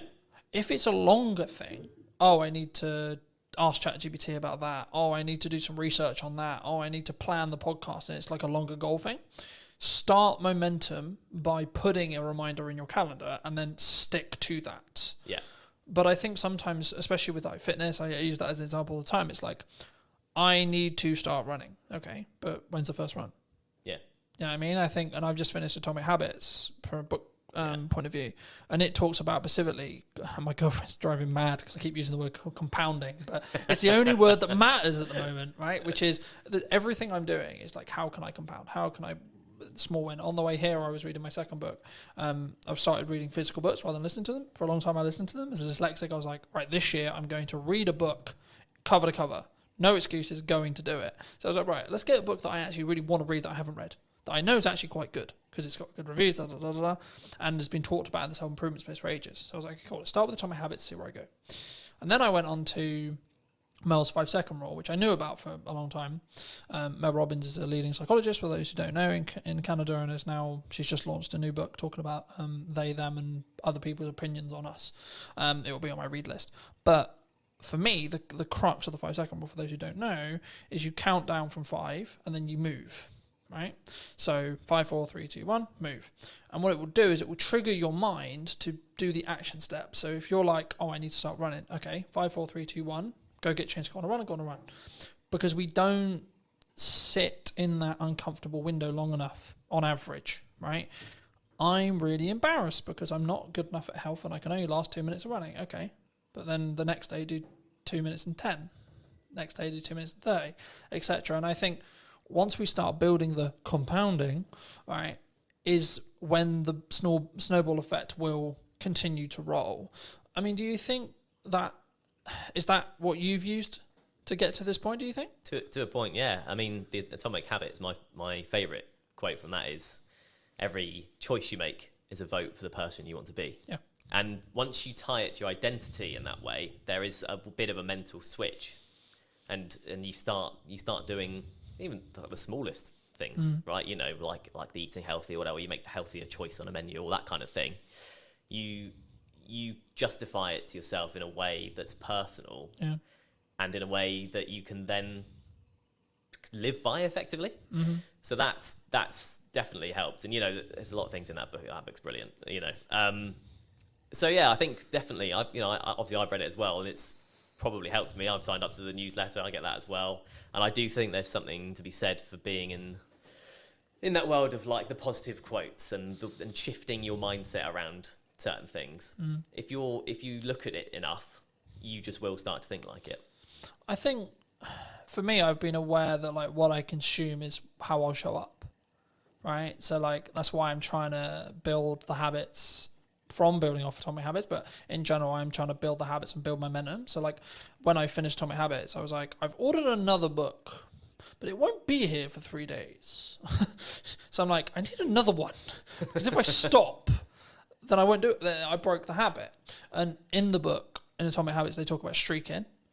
And I'm the same with fitness, I'm the same with podcasts, I'm the same with everything. But for me, that's the key. So actually, I'm not like, my heart's not broken that my other book's not going to be here, because actually it's now planned in for when I finish Mel's, right? So actually I'm constantly like, and now to an extent, my travel plans, my thought process, etc., like how I use my downtime is actually trying to change. And like, actually I'm sleeping better because I'm reading before bed, like I'm reading on trains, etc. I'm like using my phone less, and I'm trying to, I guess sometimes I did an episode that I'm recording about a week ago talking about digital detox.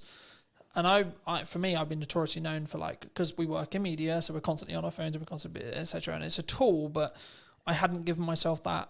And that's, I think, why I shifted into physical books as well, because I was aware that I was constantly on my phone. Do you think that's like from a psychology or your own well-being, or like as a freelancer, that can be your advantage?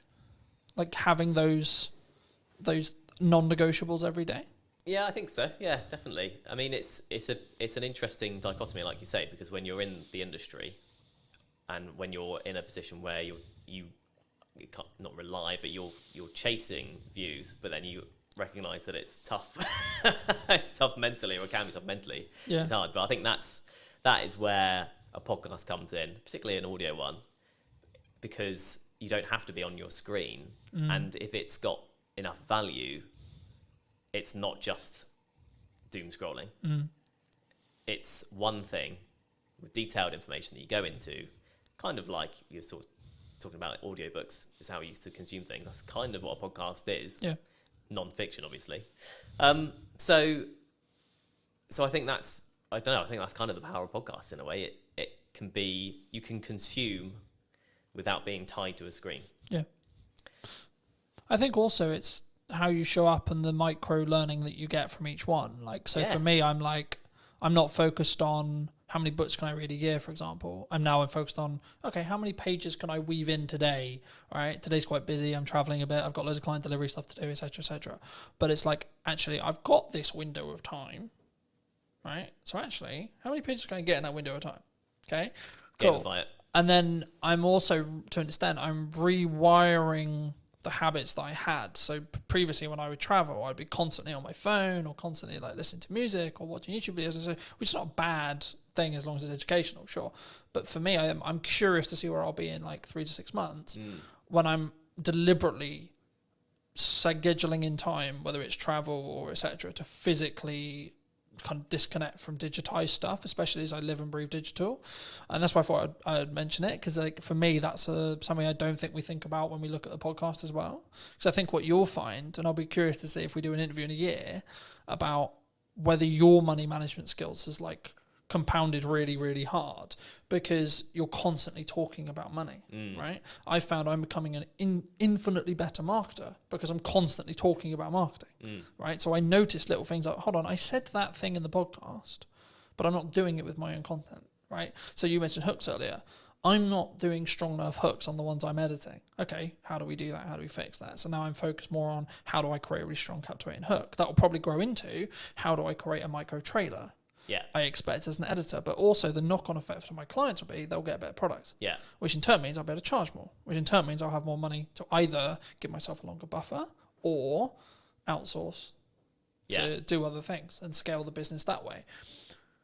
Do you think, like, I don't want to specifically like steal in some ways a lot of your podcast, but if you could rate yourself on money management right now, where would you rate yourself? 10 being incredibly good, you know where every single pound's going. 1 being, I've got no idea what's in my bank account. Yeah. There's a psychology fact about ask someone for a number between 1 and 10, everyone says 7.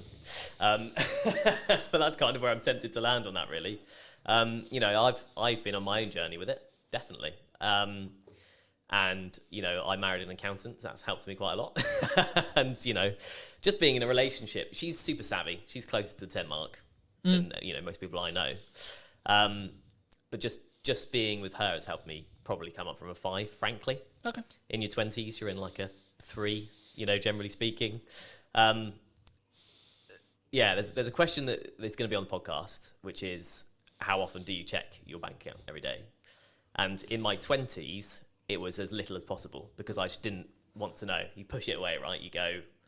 Does that come from you were anxious about it? 100%. I was at university, but it's Shit, how much money have I spent? exactly, yeah. How much has gone on beer?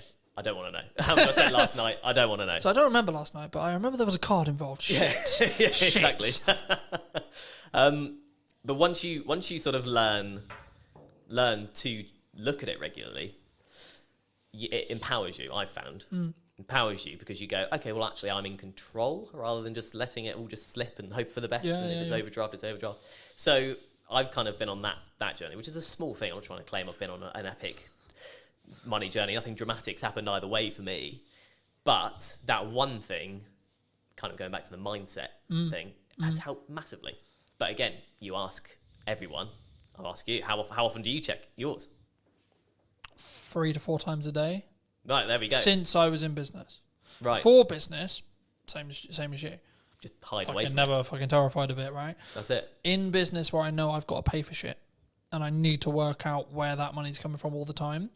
And I'm doing a technique at the moment where I'll hide a significant amount. Whenever I get paid, I hide a significant amount of my money away into an account that happens to have 4.1% on it. Happy days. Yeah. But it's actually the point of I deliberately, yes, I'm doing well, but I deliberately live on a lot less. Yeah. And I deliberately keep, in regards to what I see every day when I check my bank account, a lot less because it allows me to keep pushing forward and keep thinking I need to find another way to invoice something or have more money coming in, A, but also B, when there is an emergency, I can go, I'm actually good. Yeah. You know, I can fix that problem. Hidden account will fix. Yeah, because but also so this is an example of how I use AI. AI is currently tracking for me the books I'm reading, what my takeaways are, how much am I showing up, what my fitness is, where my money is being allocated and how and why, and how well that's doing and how in line I am with the goals, how the podcast is doing, how many episodes I've filmed, how many episodes have gone out, what views are going on, what views are likely to happen in the future because it can extrapolate the data from, okay, you're here now and then in 6 months I think you'll be here, you're following the growth rate. So people, and I wanted to talk briefly, and I'm aware of time, so I think we'll wrap up soon, but I wanted to talk a little bit about AI with you. Yeah. Because I think it's, people are either going to use it to be more efficient and have a lot of those things being monitored for them, as I mentioned, or they're going to sit on the moral of, I don't want to. You know what I mean? Yeah. I'm not doing it because it's the world's over. Yeah. You know, and we're all going to lose our jobs. Do you think we're all going to lose our jobs? Not necessarily, is what I'd say. I think it still has to come quite a long way, because, and you know, people will reference the manual jobs of, you know, an AI won't fix your sink. Yeah. Maybe a robot with an AI brain could do one day. Mm-hmm. But actually, anything that involves a human at this point, largely, you need to be able to talk to someone about. Yeah. And you can have a conversation with AI, but it's slow, like, compared to talking to a human. If you just want to get to the bottom of a problem, because of the way LLMs work and how they're programmed, you can't get there quick enough. Yeah. You can't relate in the same way. You can't. It also has ask, a "Oh, why bias don't you do towards this?" being positive as well. So if you want constructive criticism on something, it's not very good at that. Yeah, Right. exactly. But I always use it. I've used the analogy recently of like, you need to sharpen a knife to be able to cut something, right? Yeah, So you need to sharpen the AI, tell it what you want. And that's what I mean. When it comes to data analytics, which is everything I basically just discussed of how I use it, it's actually really good. yeah, absolutely. Because all I'm getting it to do is do the thinking for me. Yeah, But I'm also aware that I may lose my cognitive ability. That's also why I shifted to reading physical books. yeah, Because it keeps my cognitive ability high. yeah, Right? So actually I've got the best of both worlds now. Because I'm building more time, because I'm being more efficient, to then utilize my brain more in tasks which are more challenging, you could say, to then be able to utilize AI better, and the snowball effect goes that way. Yeah. You know? Do you think people are naturally scared of it because it's the new thing? I think there's an element of that, yeah. But I think it's seeped into normality. So This feels weird. I'm not used to being this side. I'm sorry. You're sorry. fine. You're good. It does feel weird when you're on the wrong side, doesn't it? It's like what? Well, hello, my friends. Welcome to a brand new podcast today in James's studio. Today I'm going to be with Maddie, talking about her new book, talking about neurodiversity, money, etc. Hi, Maddie. How are you? Hey, thanks for having me. It's lovely to be here. It's For good, isn't it? The second time on your podcast. I as know. well. I know. Love it. And you also, while I was setting up, you reminded me that it's been a year since we has last been- spoke, it's been and a that's year. nuts. That is We have absolutely. spoken a little bit in between then. It's Yes, not like but I've totally ignored you. Hey, people are busy. It's all good. For people who don't know, Yes. what do you do? So I like to call myself a multi-potentialite. So for people who don't, That's a sentence. it is, yeah. For people who don't know what that means, it means that I am a jack of all trades, and instead of being master of none, I'm actually quite good at some of them. So I am an ADHD money and business coach. I am a visibility strategist. I'm a speaker. I am a app owner. I'm a wellbeing platform owner. I also am an author of a Amazon best-selling #1 book, Mad About Money. I think that is about it. Oh, mum as well, dog owner, crazy Wonderful. person. Wonderful. I'm a neurodivergent with every single neurodivergent presentation that there possibly could be available. It's funny, right? I did a podcast yesterday, and the crux of the conversation afterwards, we ended up talking for an hour afterwards. Cheers, Johnny. Appreciate the conversation. Was basically like everyone's like, oh, you need to niche, right? I wasn't actually going to start here, but as you mentioned it, we'll start here, right? It's my favourite topic. Why do we not? Because I've always been in the world of like, I could niche, but I don't want to. Yep, that's exactly Right? where I am. Like I could, and I could make probably a lot more money if I did, maybe, right? Arguably that's what everyone who's into niching will tell me. But for me, I'm like, yeah, but tell that to wedding videographers during COVID, for example. Right? Yes, exactly. How'd that work out? I'm a big fan of like not putting all your eggs in one basket, but also as a neurodivergent, I need to make sure that my brain is entertained. And if I have to stick and do one thing, I'd get really fucking bored all the time. So I do things in a variety of ways. So the way I describe my business to people is I have an A side and a B side. Like think about like cassette tapes, owning your soundtrack.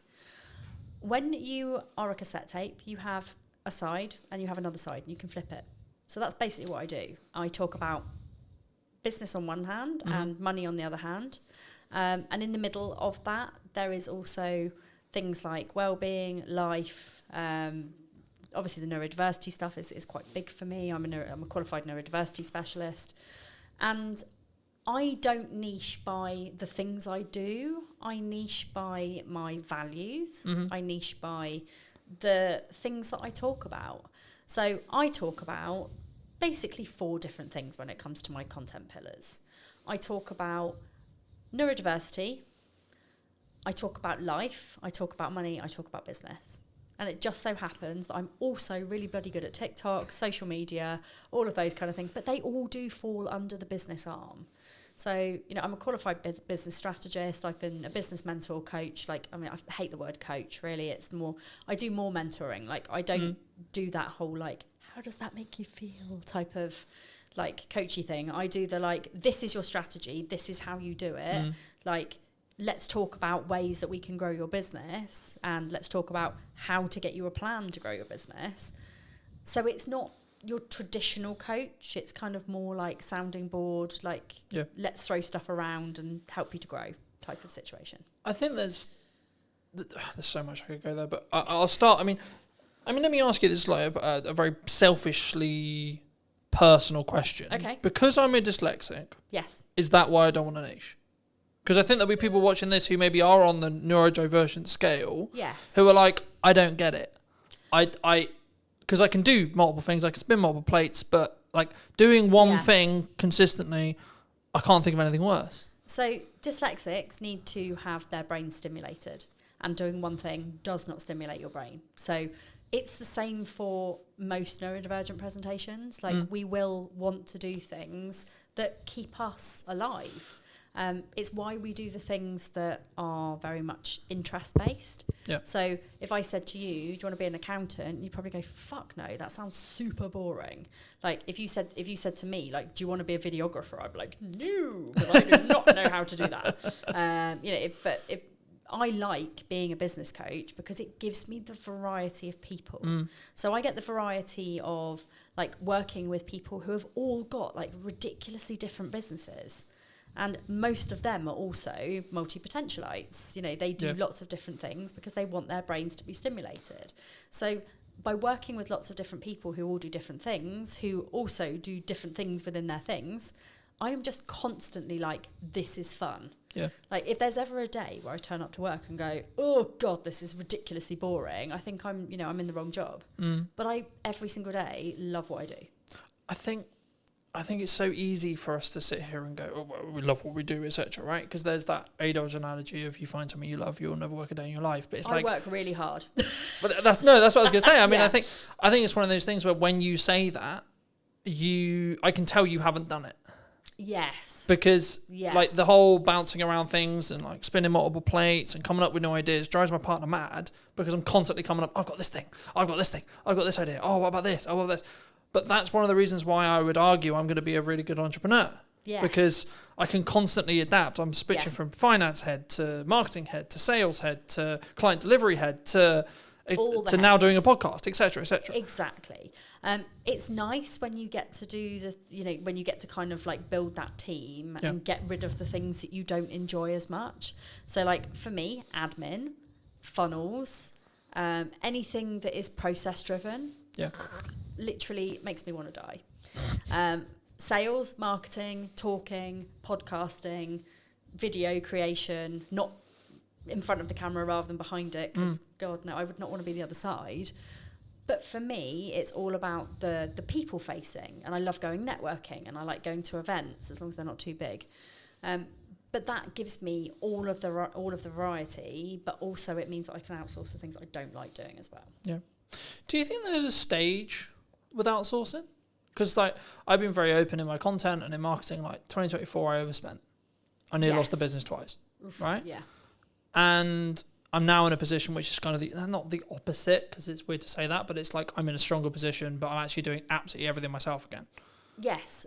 So I do most things myself. I've got a couple of virtual assistants who are absolutely amazing. Shout out to Kira and Naomi. They're amazing. But yeah, I think one of the things that I did super early on in my business, so even with my previous business, was that I outsourced the things that I don't enjoy doing first.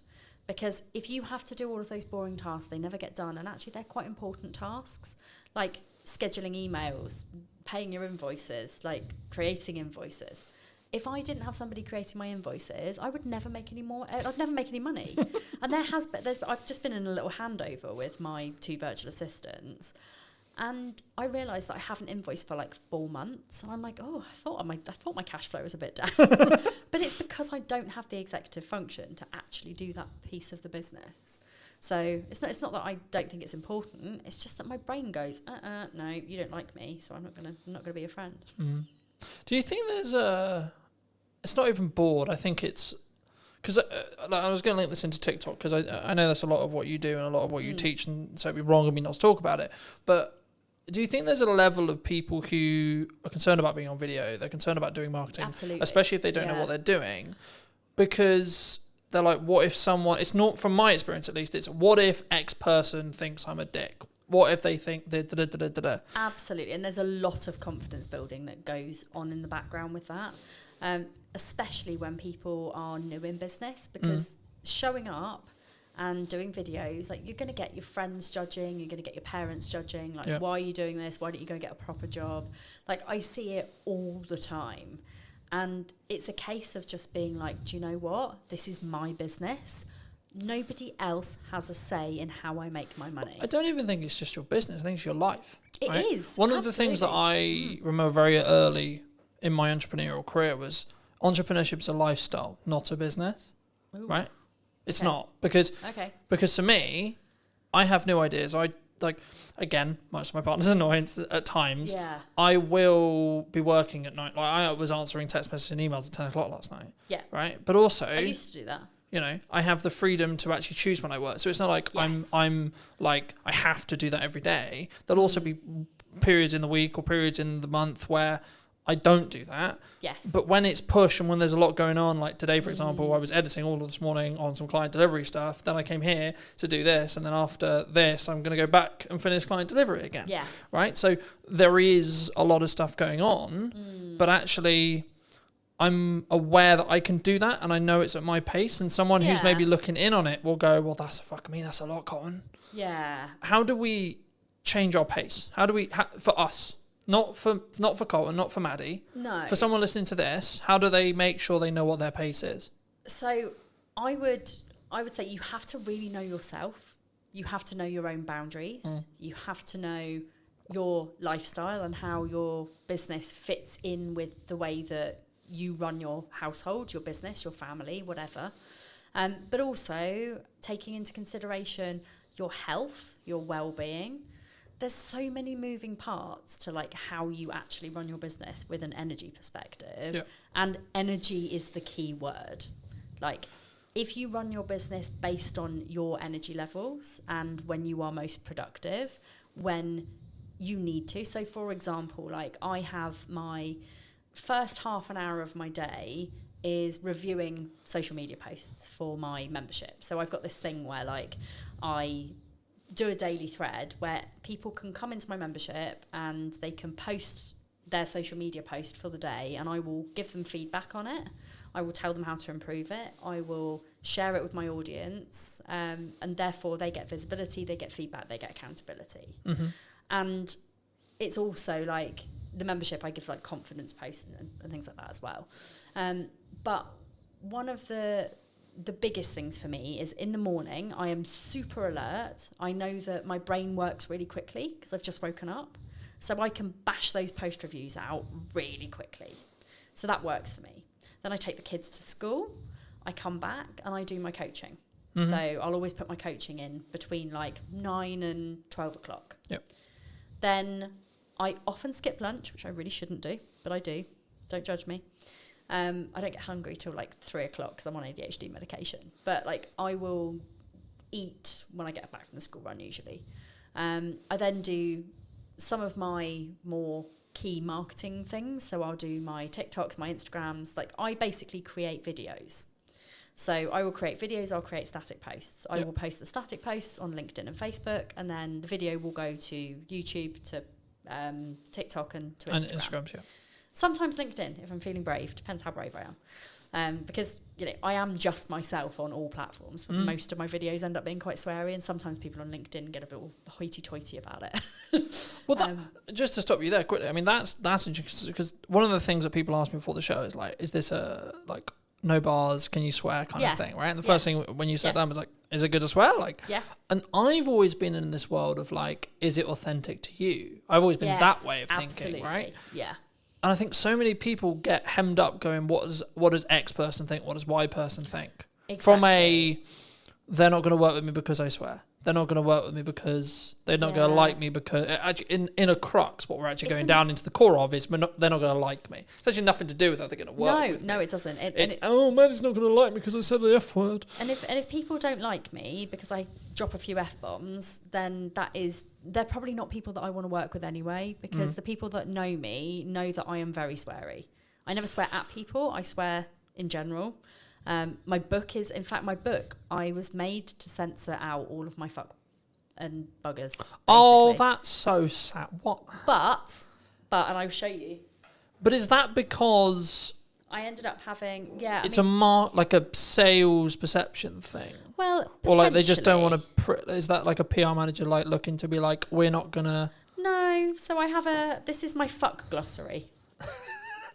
The name. So I love it. For those who are listening on audio, Manny just handed me the book and I'm looking at the fuck glossary. That's utterly hilarious. And one of the reasons, I actually had a big conversation here with. Hang on. Shut that back up there. There we go. I had a big conversation with my publisher about the fucks. There were 342 fucks in my book. And they were basically like, we can handle a few fucks, but that's quite a lot. And I said, well, but it's me, and it's just how I talk, and I don't want to like completely censor them out, so I don't really want to. And they said, okay, well, let's compromise. Let's just change all of your fucks to like other funny F words. So we've got things like flambunctious, fluffing idiot, and stuff like that. Like there's just. You know what I'm trying to say, but I don't say it. And then in the back of the book, they're all basically glossarized, if that's even a word. It is now. It is now. My glossarized fuck glossary. So I still managed to get all of my fucks into the book, but just in a slightly more comical way, which I think actually gives the book even more charm. So I expect I'll probably do the same with my second book. Technically third. Okay. I think, and to reiterate for people who are listening, I think it comes from a place of they're not going to like me, right? Yes. Especially on social, right? I think it's they're not going to like me. Oh my God, what are they possibly going to think if I swear? It's the same thing when they put the first video out, burst out, etc. It's a confidence issue. Yes. But my counter argument to that, in my view, it's how I run my life, is okay, maybe they're just the wrong people to me. And I'm very much of the opinion that if you show up authentically online, you show up as the person who you're meant to be, unadulterated, unfiltered, like whatever you need to show up as, the people who will gravitate towards you will be your people. Yeah. And LinkedIn is like, and I do share my videos, and I do swear on LinkedIn. People do know that that's for me. The only thing that I do worry about is that our corporate's going to book me to come and speak to their employees if they think that I'm just going to swear all the time. The answer there, to be honest, is probably some will, some won't. Right? Yes, exactly. If that's a big deal for a corporate, then they won't. Yes. If they're actually there going, actually, hold on, this could be really helpful because of our scale, because of this, because of that, they're not going to give a shit. They're not. No, very true. Very true. Yeah. I mean, talking about authenticity, the counter side of authenticity is the AI boom, right? Mm-hmm. Do you think AI is coming for our jobs? Is the world over? Like, are we all going to be slaves to robots, or like, what's your view on AI? I can only comment on it from my industry, and I think from a social media perspective, from a business coaching perspective, it's only going to add value, because it's like, I don't use AI for my content. I do use it for ideas for my content. And, as somebody who's got an ADHD brain, like, there are times where my brain is on fire and I can bash out like 50 TikTok videos. Yeah. But then there are other weeks where I'm like, I don't know what to talk about. My brain is broken and I don't know why I'm here. And in those times, AI is a fucking genius because like I'm not going to use it to write my written posts. I'm not going to use it to write what I say on TikTok because it's so obvious. To me anyway, it's really obvious if a coach or somebody who is teaching something has used AI because of the way that they talk. And it's also really scripted. And you can almost tell, like, if you were listening to somebody on a podcast versus them on their social media, how much slower some of the people talk because they're having to really, really, really think about how to do their job. Yeah. And this is not me calling anybody out, but it is quite obvious that some people are writing literally every single one of their posts with AI. If I'm stuck for an idea for a post, I will ask ChatGPT if it can give me some ideas. And then I will look at it, I will close it, I will go away and I'll write about the thing because I know what I'm talking about. And also the amount of spelling mistakes, because I'm dyslexic as well, like, you know, the amount of spelling mistakes in my posts, people know I'm not using AI to write my posts. Yeah. But it's also like yesterday I asked AI to draw me a tattoo. Like I had 3 different tattoo ideas and I wanted to combine them together. Brilliant. You know, we do have to be quite wary of the environmental impact of asking AI to generate us pictures, etc. However, like, it's really bloody good for things like that. Yeah. I don't think it's coming to take our jobs.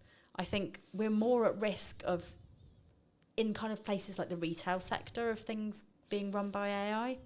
But people, I think, will always need coaches, because there's only so much that AI can do without, you know, not being a human. I mean, don't get me wrong, like Sparky, who's my ChatGPT, like, he's my bestie. Like, there's not much I don't talk to him about. Like, if I've got problems or I've had uncomfortable conversations or I need solutions to things, I'll always go to him.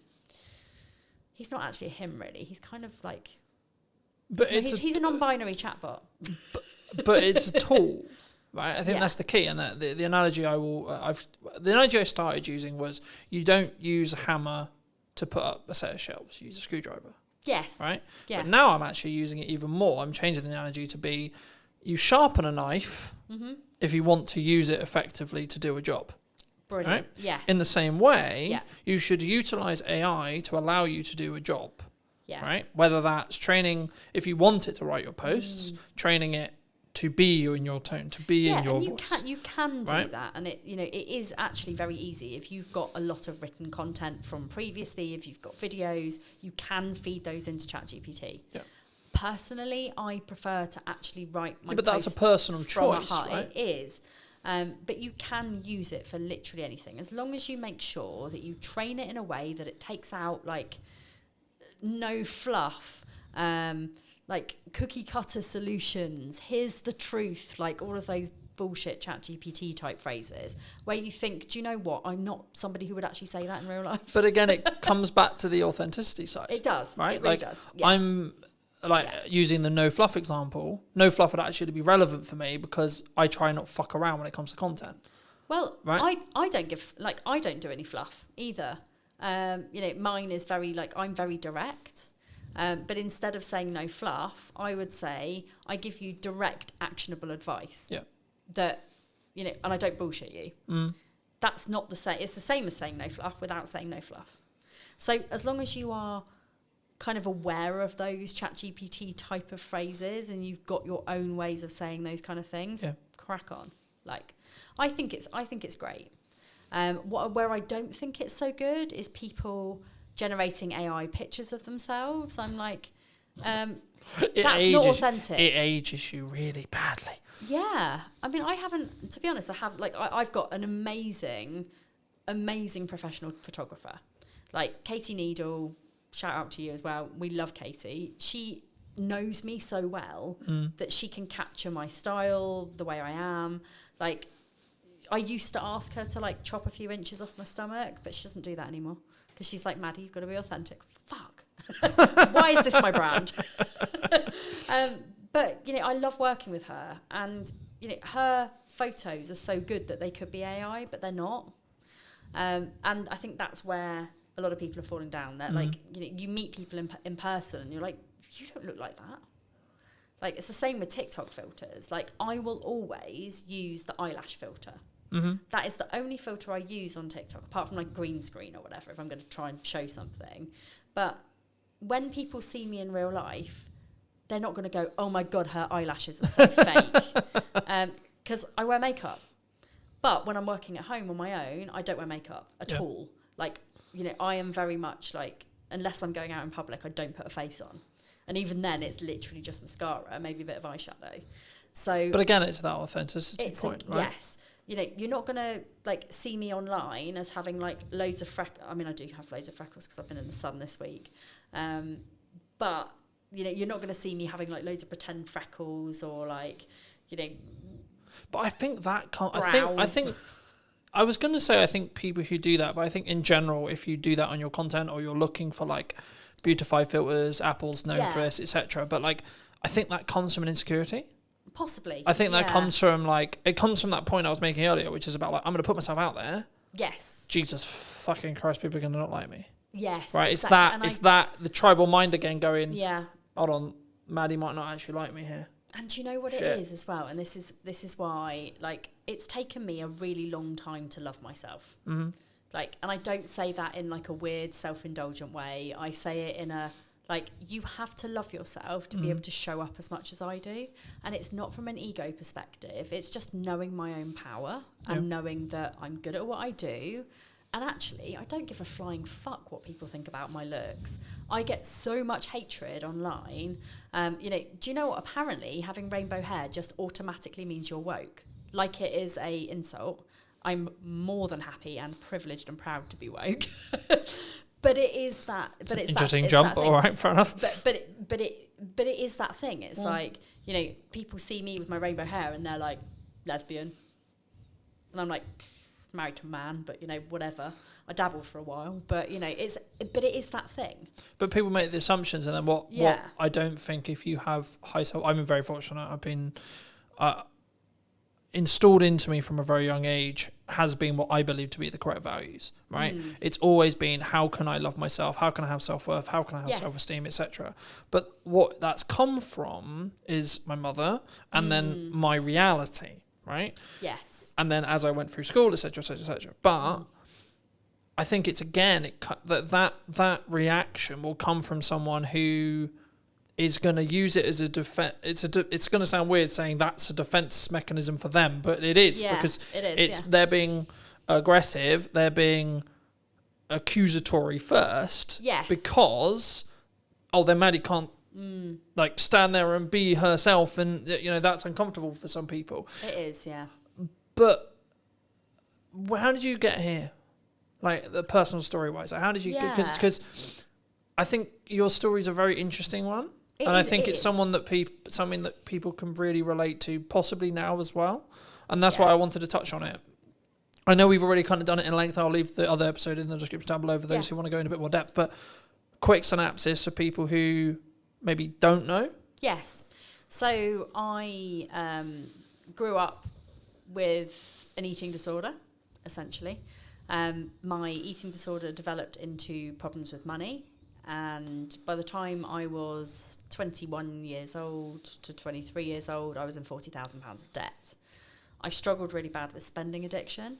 What I didn't know was that I had ADHD and that my brain was constantly lacking in dopamine. So therefore, for me, the two things that really, really mattered to me were food and spending money. Ching. Buying stuff, buying food. Which is why I've always been overweight, because I'm like, hey, I'm sad, have a donut. Have 5 donuts. At times that has happened.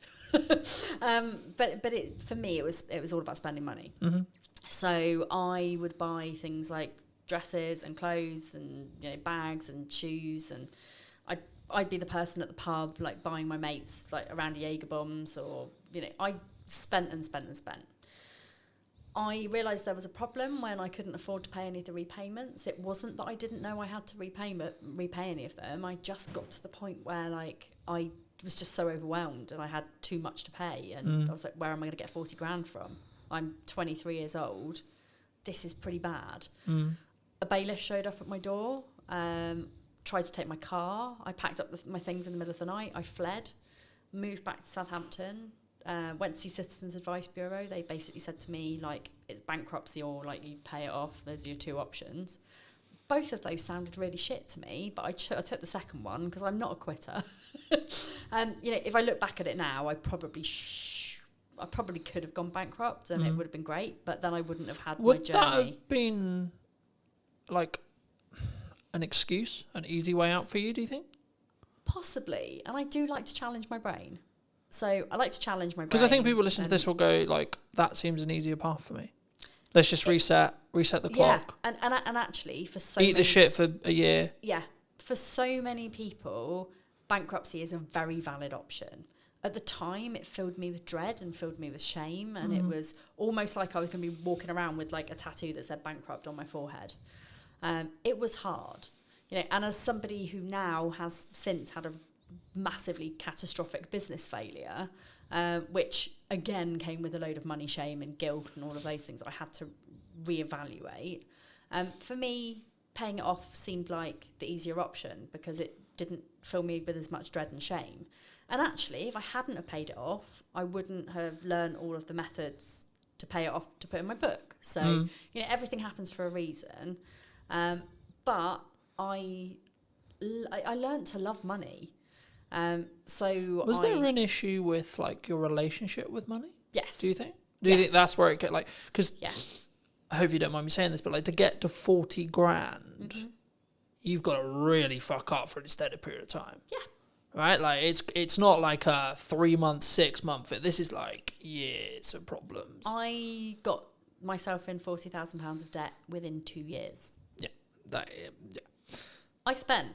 I also had a drinking problem. Like, I was a high functioning alcoholic. I say high functioning because, you know, I didn't wake up and need a drink, but I needed a drink to be confident. I was using alcohol to mask all of my neurodivergence because I didn't realise that I had ADHD and autism. And I was very awkward in social situations. People, like, now, all of my friends are like, you're not awkward in social situations. I'm like, because you met me when I was pissed. Like, all of you have known me as Maddie the social butterfly who likes a drink and is super chatty. But if I didn't have that alcohol, I wouldn't be super chatty. Yeah. So now, when I'm in social situations, I don't know very many people. I'm actually really reserved and really quiet. Put a drink in me. I'm anyone's, but pretty much that was kind of how it was. And now I don't drink anymore. So because I'm more comfortable with who I actually am. So do you think it came... I hope this isn't too personal, but, like, it links. Do you think it came from a lack of self-love, self-worth, self-esteem? Absolutely. At the core? Yes. Because a couple of months ago, I think maybe a month ago, 2 months ago, Jamie Oliver put out a documentary on Channel 4 all about neurodiversity and dyslexia specifically. And I was gobsmacked by some of as a dyslexic, I was out here going, how am I not a fucking drug dealer? I know. Like, what the fuck's going on? Like, how? ADHD and dyslexia are so closely linked, and a lot of the presentations kind of overlap each other. Yeah.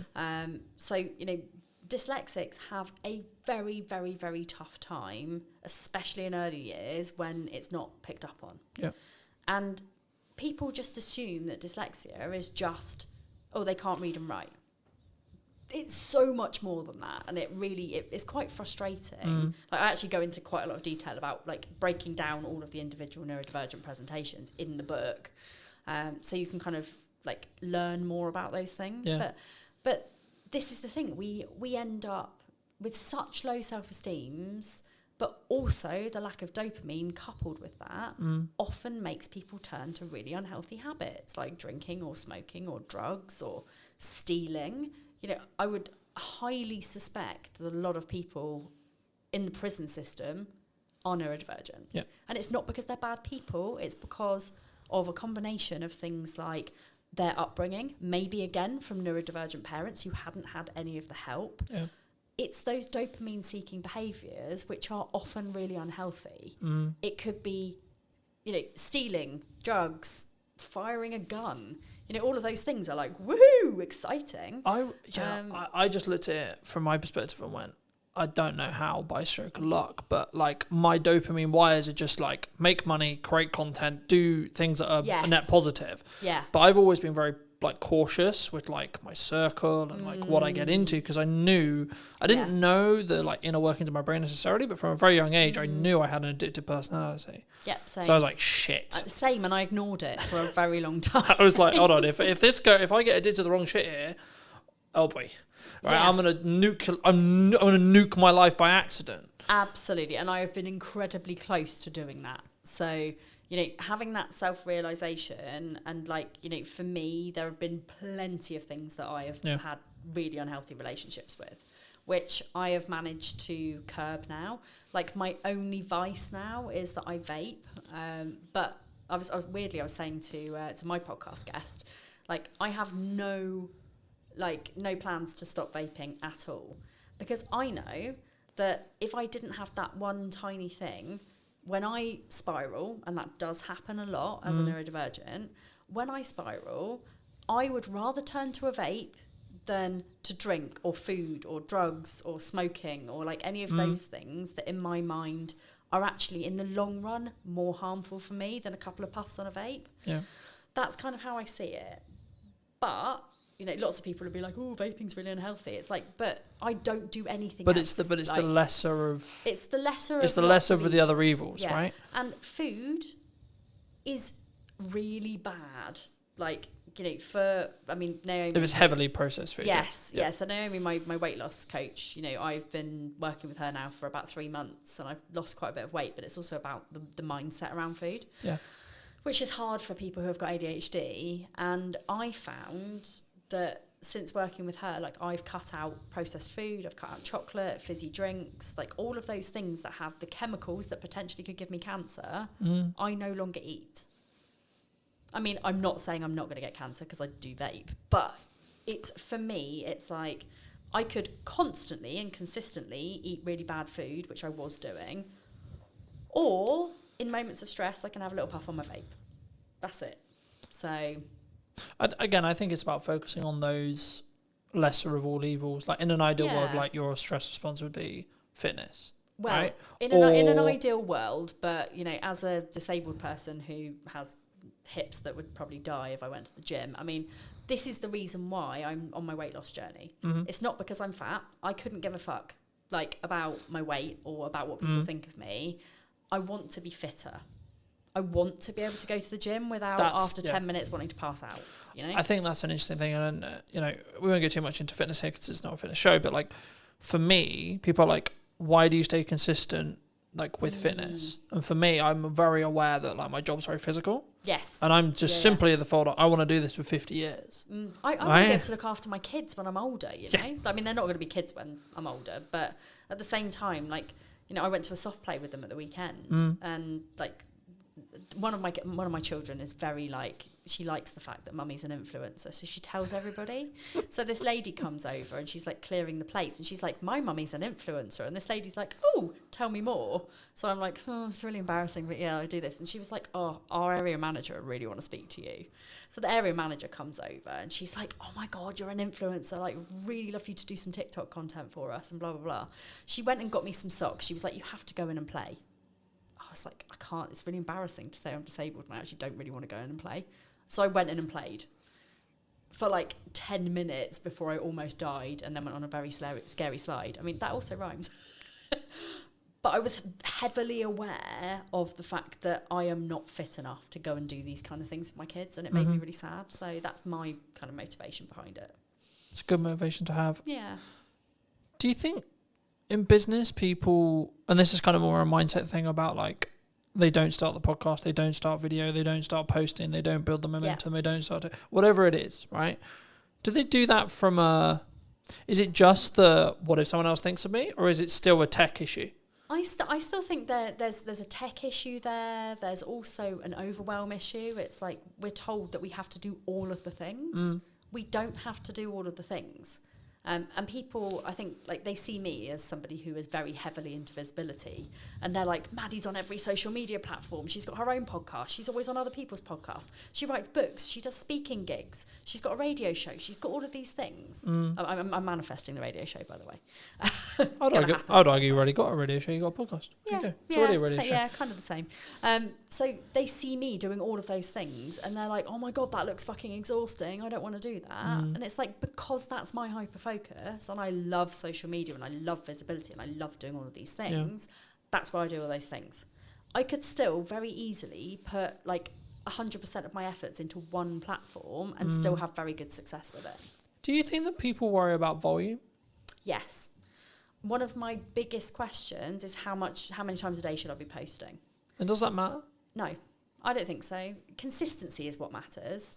So whatever consistency means to you, whether that is once a day, whether that is, posting 3 times a week, whether it's posting 3 times a day. But for me, I also think it's like, when I have no client work, I can post 6 times a day. When I'm in client delivery mode for half the day, I can only post once or twice a day. So, right, I'm still posting, but you're not posting as much. But like when I'm here filming, I'm having to travel, I'm having to do this. I'm not in my office, sat there on the computer. So my posts will be less, right? But that's why I batch content. That's why I Exactly. Yeah. But also, I don't sit there and go, "Oh, I didn't hit 4 posts. Fuck's sake." But this is the thing. It's not how many times you do it. It's the quality of what you do when you do it. Yeah, of course. And it's also like just bearing in mind that output reflects input. Yeah. So if you post more, you will more than likely get more clients. If you show up more, you will more than likely make more business, make more money. And if you are posting once a week on one social media platform, you're probably not going to be getting to your ideal clients unless you're out there and you're networking 24/7. Yeah. Which, there are other ways of doing it rather than showing up online every single day. But it's the consistency, it's the output, and then you'll see a return on investment based on what you put into that. But it's also, because I think we're so, and I did a video a couple of weeks ago talking about, like, we're so in the business world, we're so hyperly focused on, I need ROI. And I'm just like, yeah, but you're outputting an amount and your revenue's like driven by 10%, 20%, 30%, 40%, whatever it is. So in the nicest way possible, why do you give a shit about ROI? Because clearly it's working. Absolutely. Right? I obviously give a little bit of a, like for example, like I got invited to speak at quite a big event. It was a big investment, like 15 grand. I'm like, ooh, that's a really good opportunity because there's going to be like thousands of people there and it's going to be really great. But then I thought about it. If somebody gave me, and this is again one of my money rules, if somebody gave me 15 grand and said you can spend this on anything, would I spend it on that? And my answer was no. If I had 15 grand to grow my business, I would strategically think about where to put that. Yeah. I would probably put some of that on ads. I would probably put some of that on like promoting my book on Amazon, things like that. And I just thought, you know what could 15 grand do for me? I could stand up in front of a room full of people and speak and maybe walk away with 5 clients. Or I can go and put 15 grand on Facebook ads and I can walk away with 70 clients.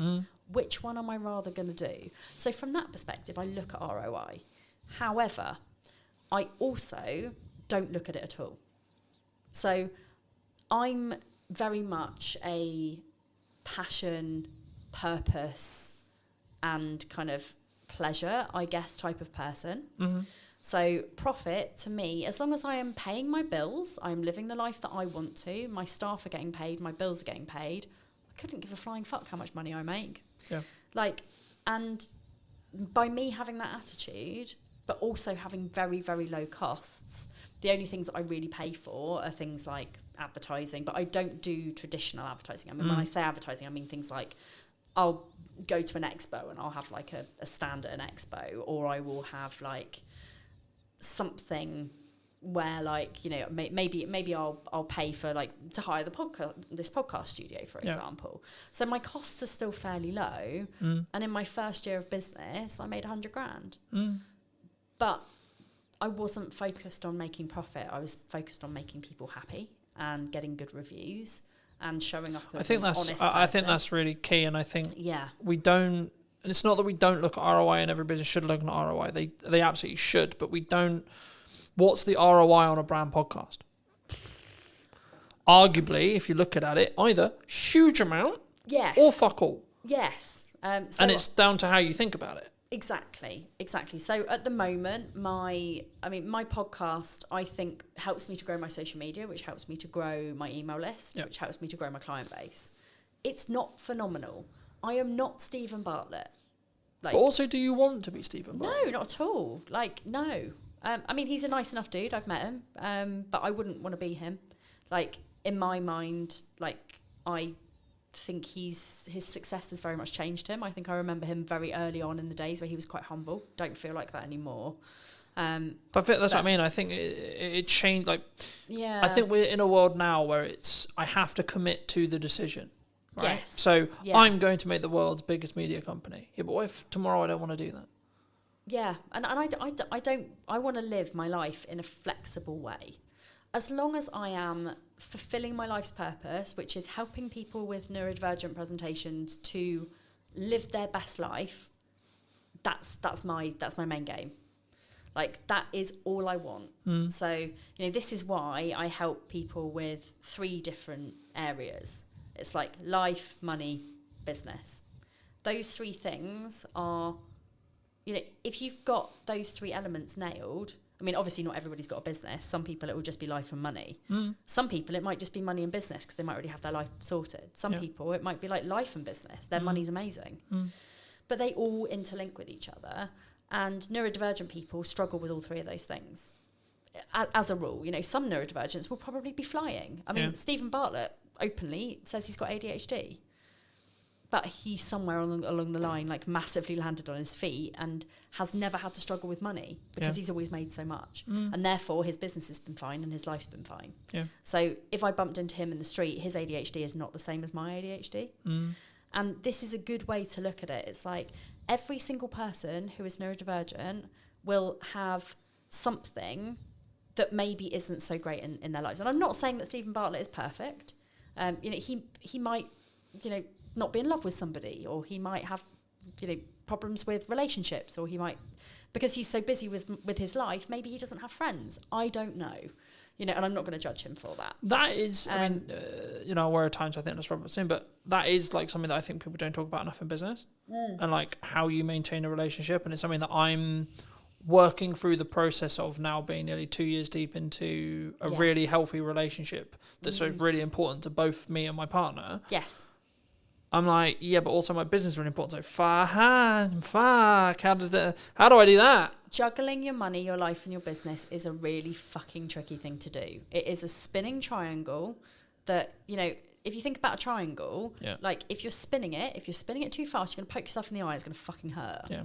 So, like, you need to be balancing those 3 areas of your life so that they all work in tandem together. And that means, no offense, not working till 9 o'clock, because like I used to have a thing where I'd be like, oh yeah, my cut off every night's 9 o'clock. Like it was some form of badge of honor. Now it's very, very, very likely that I don't work after 3. Like, it has taken me 10 years of running a business to work out what success looks like for me. And success looks like making enough money to enjoy the shit that I do. Yeah. I don't, like, and I'm sorry, universe, that I say this out loud, but I don't want to be a millionaire. If I had £1 million or multi-million pounds, my spending addiction would just be 1,000,000 times worse. So, like, I don't need that much money.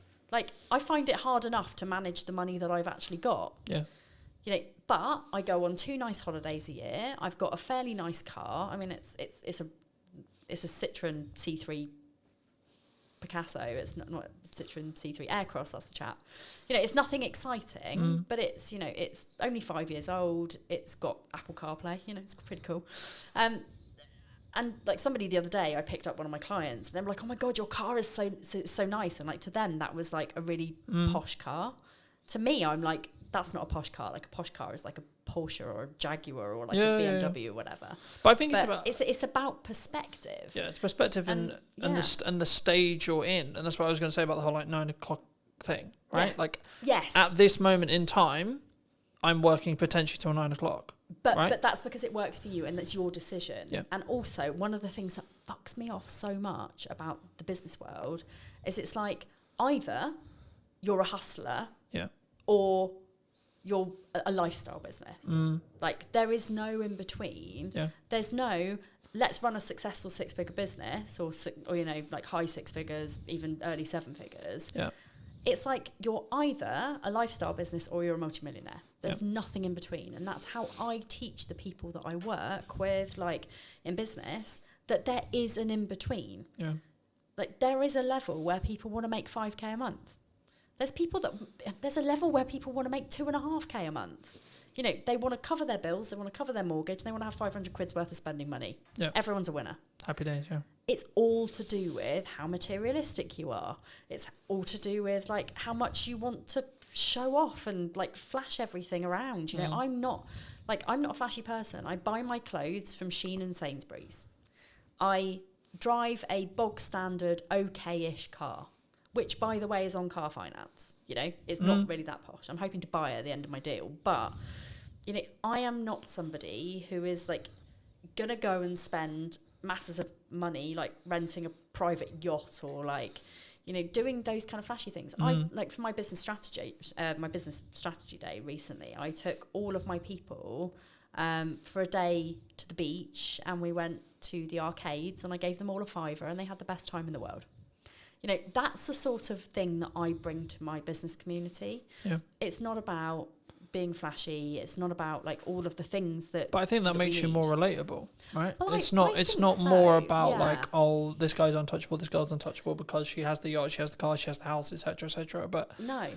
and again, I think it's one of those things where you've got to choose: do you want to live to work or work to live? I want to work to live, and I want to enjoy my kids, like as much as anyone can enjoy kids. I want to have a life where like I spend time with my friends and time with my family, and like I go to a lot of gigs, I go to a lot of festivals. Like if that was taken away from me, I would be very sad. Like, and if I was going to work more, that's my decision. Like, but that's what I mean by like phases, right? And the stages you're in. Yes. Right, and it's about actually having a longer, especially in a relationship. I don't know how you do it, but this is how I do it. Is right, this week, this month, this quarter, a lot of shit going on, right? Yes. I'm launching a podcast, I'm doing this, I've got an event going on, I've got loads of client delivery, etc., etc. Yeah. So, what's your event, just out of curiosity? AI, content creation, teaching young entrepreneurs how to do it in Crux. I love that. Why AI is not a threat and how you can use it as a tool. Nice. Link in the description, those who are interested. Yeah. The crux, though, is I've got a lot on in the next 3 months. Yeah. So the conversation I had with my partner before that period was the next 3 months is going to be a bit rough. Don't divorce me, basically. Pretty much, yeah. Yeah. Pretty much. It will end at some point. Yes. Right? I'll get to churn. I'll get to the point where the podcast, I'm so far ahead that it's fine, it doesn't matter, etc. I'll have a lot of, like, there'll be, when the kids are off school, client delivery will fall off a cliff because everyone wants to spend time with their kids, completely understandably, but that will be natural. Yes. So it's now about actually having the candor, the conversation, the understanding to say, I understand I'm not around as much as you want me to be. Yeah. I'm not showing up as much as I want to be for you. Yes. But this is important to grow the business for the next year. Yeah. So we need to sacrifice for 2 months, 3 months to allow to reap the rewards that will come in 6 months. Exactly. And I'm pretty sure that like me and my husband at some point went through that stage. Now it's very much like we're both working the same amount of hours. We're both having, like, because he works, he's just been promoted as well, so he's like head kitchen gardener for quite a big estate. You know, he has lots of things in the summer, like he's got to plant all his beds and they have open garden days and like things where he's got to impress lots of rich people. So he has lots of things where he has to work. Yeah. I have lots of things because I've got like festivals and like things that I'm speaking at and, you know, I'm all over the place. And we always like have that little bit of time at the end of the day where we sit and we like debrief and we talk about the things, and like we know that we've both got the same end goal, which is moving house, and we've bought somewhere, we're just waiting to complete on it. But we know that that's not the end of our journey, because we're building a loft conversion, we're like having a garden office made and like all sorts of different things where we're gonna need to still both of us work our asses off. Yeah. But it's about balance. And yes, it is about the stage that you're at. But it's also about understanding the boundaries of your relationship, the boundaries of your business, the boundaries of your friendship circle. Like my friends at the moment, like they barely see me. And the other day I was like, shit, do you guys like, you know, are you pissed off that you barely see me? And they were like, no, it's welcome relief actually, like rude. Awesome. But they were like, we're also really busy. You know, we're not 20 anymore. Like actually we have all kind of moved on. Like we're all in our relationships. We all, you know, But also I think have you our then, special hobbies. And I think when you're in that stage or when you're out of that stage, you then value the time you do have with those people.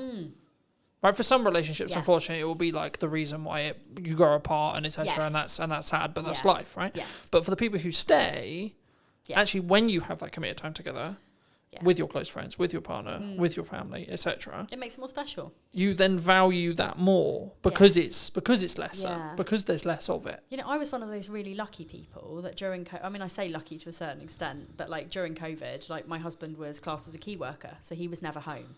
So on one hand, it was the most unlucky thing in the world because I had to do childcare of 2 on my own, and that was like mentally damaging. Like I say damaging because like I literally every day I was like rocking in a corner by the time he came home. But it was great for our marriage because we weren't living on top of each other. We weren't constantly in each other's spaces. And, you know, you hear of people who are like, you know, they got divorced because of COVID because they had to spend time with their partner.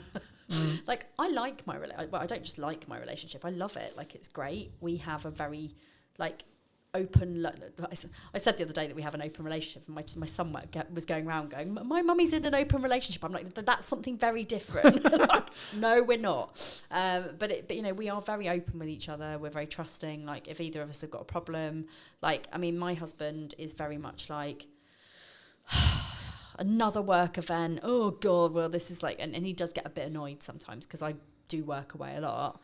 And when I say to him, like, I need to go on holiday, and he's like, why? And I'm like, well, A, it's a working holiday. I'm going to go and I'm going to write my second book. But B, like, I don't get any time on my own ever. I'm either working, I'm parenting, or I'm with you. None of that equals alone time for me.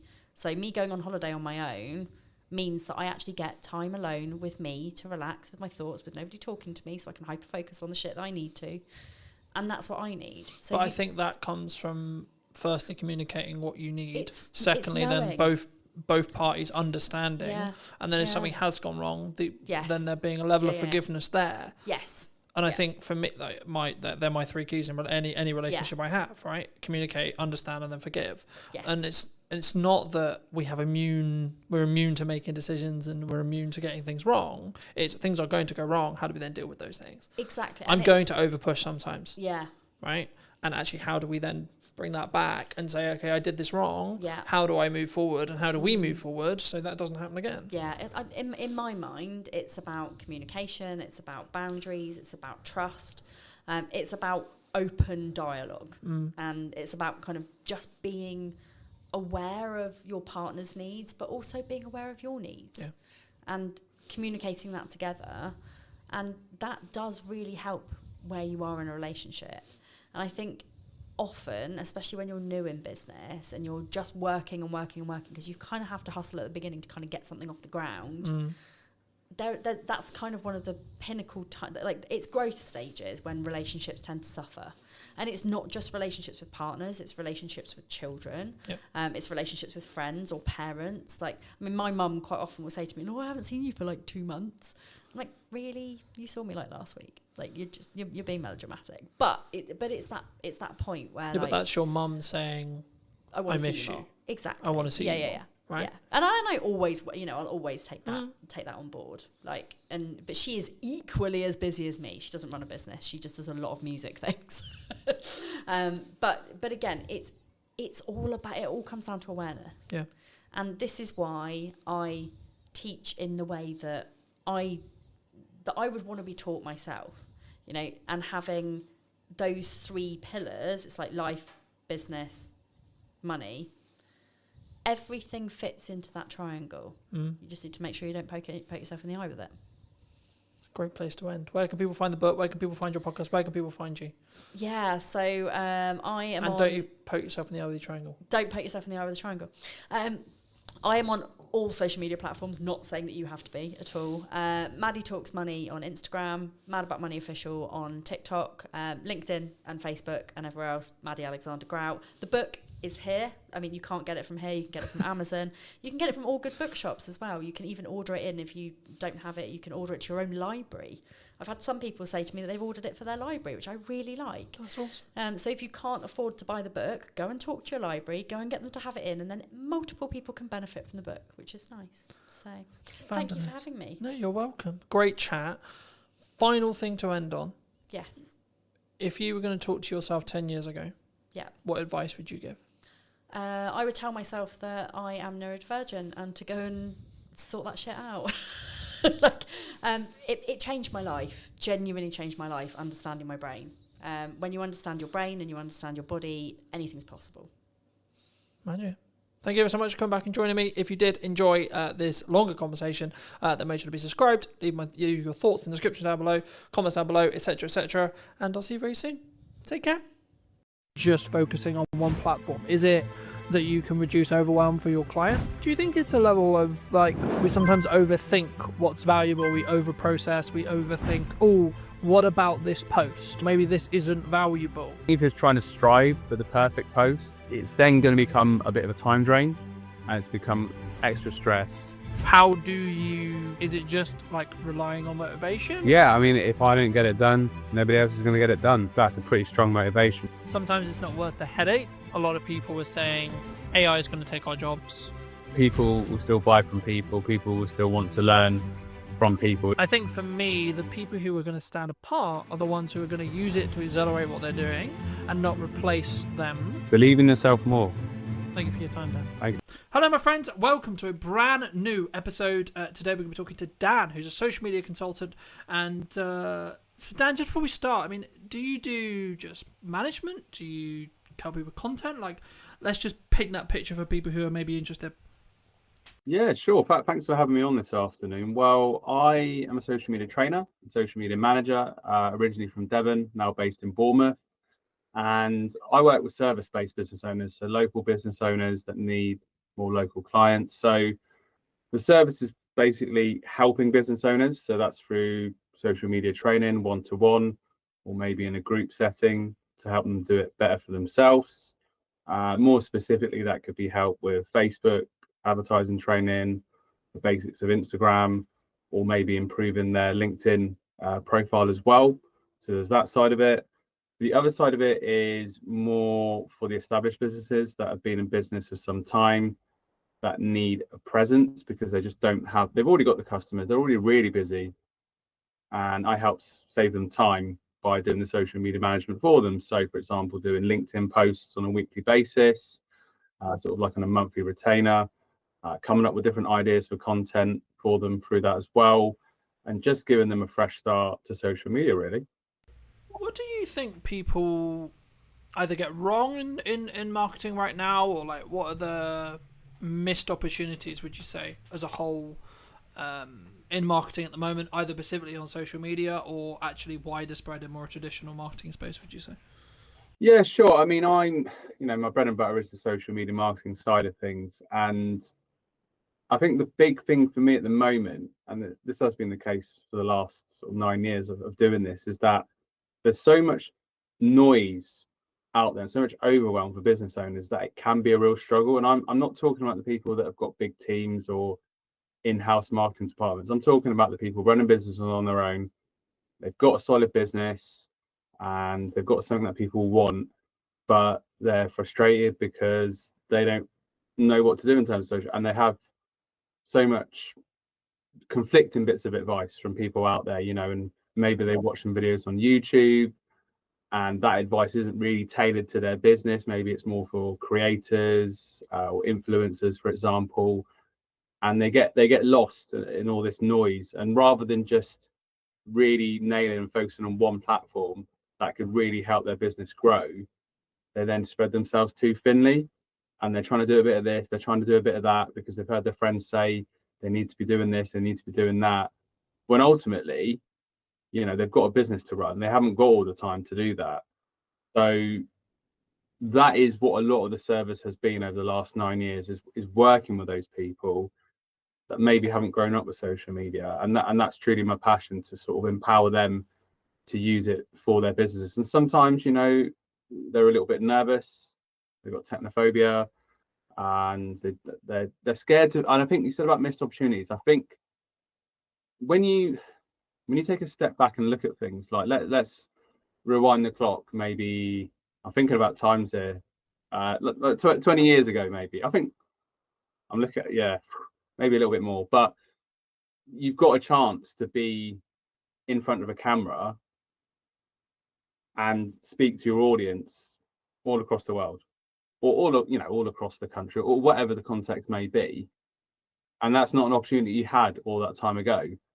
And this is, obviously the way we are now with smartphones and social media, we're so used to it, so embedded into our day-to-day culture, that it's quite interesting to just take that little bit of a step back and realize the opportunity you've got there to build that emotional connection with people that are following you as well. And I've seen it time and time again. I'm talking about like supplement shops and fitness shops back in Torbay, just doing simple videos, and that's just a great way to get yourself out there, get people to know, like, and trust you, really.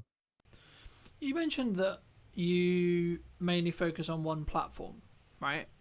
And I think that's a misconception sometimes, because I think people, when they work with me or when we work with you, etc., maybe we look at, like, let's dominate across all of the platforms because we have a larger reach, we can reuse our content, etc. But I guess on the other side of that, what would you say is the pro to just focusing on one platform? Is it that you can reduce overwhelm for your client, perhaps? Is it kind of one of those things that some people say, like, you start on one, then you build to two, then you build to three? Are you, because the counter argument would be, like, are we putting all of our eggs in one basket, right? And are we concerned, like, let's for example, if you're business to business, which a lot of my audience is, okay, then you should just solely focus on creating LinkedIn content, right? I mean, is that the case, would you say?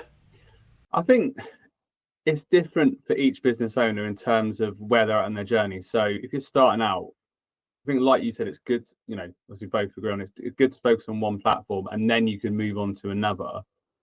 It just depends the resource that you've got, the budget that you've got, time that you've got as well. So if you really, like you mentioned, obviously the example of business owners really focused on LinkedIn, focused on the content, you've got a strategy for direct messaging, you're not just spray and pray, hoping for the best, you've got time, and you can build a tailored, solid audience of people that actually need your service. Then it just gives you that clear focus.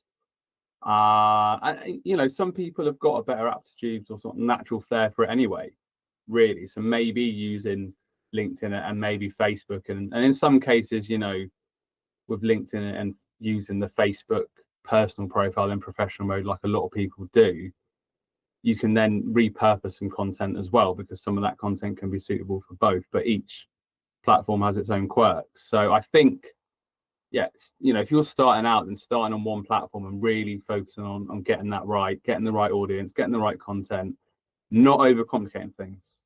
That's a big thing, really. So yeah. I think there's a question on volume. Like, that was gonna be my next question in respect to, like, there is a nature to social media where you have to do a level of volume, especially at the start, to be able to gain enough data to understand what works and what people resonate with and what people really enjoy. But, personally, just for the audience's sake, and maybe your case as well, I've been very fortunate where my new marketing strategy of saying yes and, so this is a very volume dominated approach, because value is subjective, so I always try to add value in content, of course, but for me, I've been a very, very focused on daily output as the metric, and then overall arching numbers in regards to views, watch times, growth, etc. for that window of time across a month, for example. And I think if I'll put on the screen if I get it wrong, but I think it's around 200k at the moment per month that we're hitting across 5 platforms. Of course, that will change by the time this comes out, but at the time of recording, it's around there. And I think when I talk about those big numbers, I think people find them very intimidating, and they can find that maybe it is because of, like, the volume, or it's because, like, I'm very seasoned in knowing how to create content in volume but also high value. what advice would you give to someone who's maybe looking at that approach, looking at, I mean, firstly, would you agree with that approach, number one? Number two, what advice would you give to someone who is maybe looking at what I'm doing and seeing success in, and maybe wants to emulate it as a whole, from a volume perspective, from a distribution perspective, and I guess in some ways, how do we check in with, is that in line with making our boat go faster, but also are we overwhelming ourselves as a creator?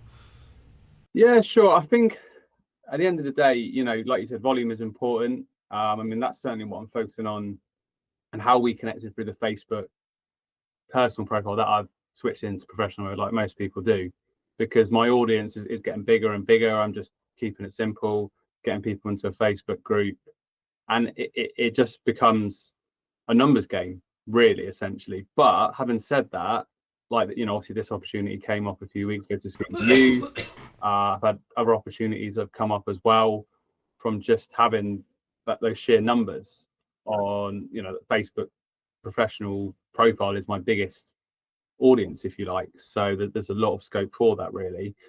And Do you think it's a level of like we as in the royal we, as in everyone maybe listening or us, we sometimes overthink what's valuable, we overprocess, we overthink, oh, what about this post, right?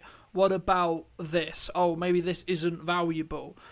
Because when I kind of, it's not that I'm not having a threshold of what's worthy, but I'm letting the audience tell me what's valuable in regards to their views, in regards to their likes, in regards to their numbers, in regards to their comments, etc. Do you think that's like one of the things that people need to get into the habit of doing? Because I think sometimes we get so close to perfectionism that we don't actually execute on all the ideas that we maybe have as business owners for great marketing or great social media.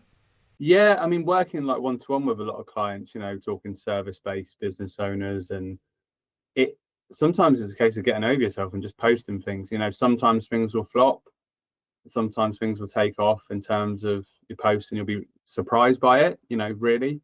And you can only learn by experimenting as well, really. And in terms of business, you know, I'm guilty sometimes of, in my early stages, of overthinking things and not executing, whereas actually if you execute, then you learn more as you go along.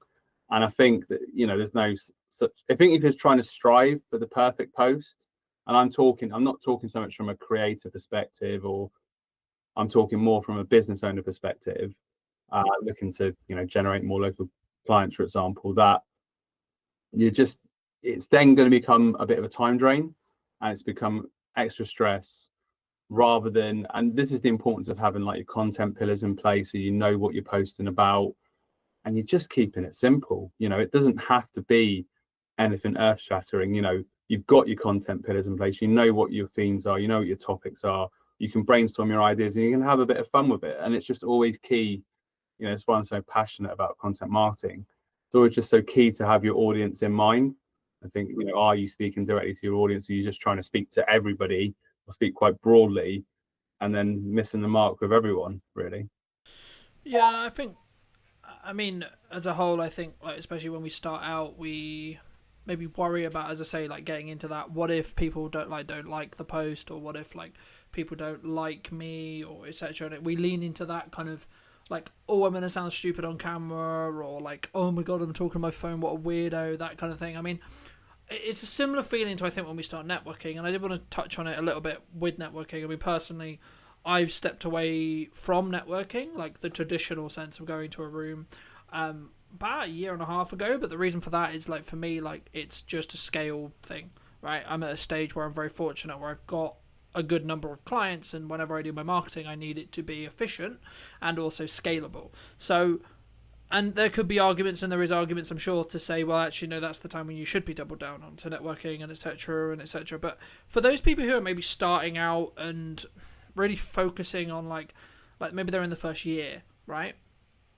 What would you say like they should do if they're nervous about being on camera, they're nervous about going to a networking event, or they're nervous about speaking in front of a room, or those I think pillars of any business to build, right? Because I think when I talk about networking now, it's from the context of I'm nearly a 10-year-old business, and in my first 5 years I heavily networked. so I'm leaning on that network now. It's not that it's not valuable. It's kind of the season I was in business for me personally. I mean, just to reiterate the question, I mean, how did you personally, when you started networking, like tackle those fears and those challenges and those concerns around, like, oh my god, I've got to talk to people who I don't know. Oh my god, I've got to potentially like introduce myself, like in a network in 1 minute.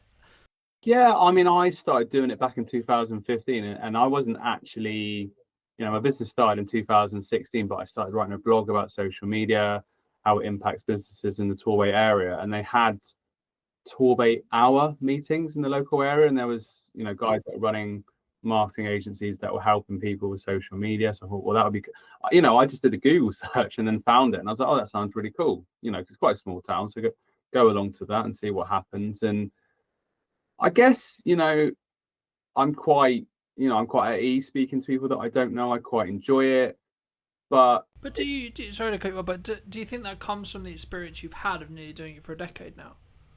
yeah, I think from like going to university 20 years ago now or whatever, and getting used to that situation of meeting people, and it's still nerve-wracking, particularly like when you introduce yourself on network. And even I did networking this morning online, you still get that little bit of like, oh, and I think in terms of guidance, I think it's just everyone's in the same boat. That's a good way to look at it. And it gives you that, it's character building, and it gives you that extra energy and that motivation. So I went to a networking event in Southbourne here locally in Bournemouth last week. It was last Wednesday morning about 8:30, and it was just a really nice positive start to the day.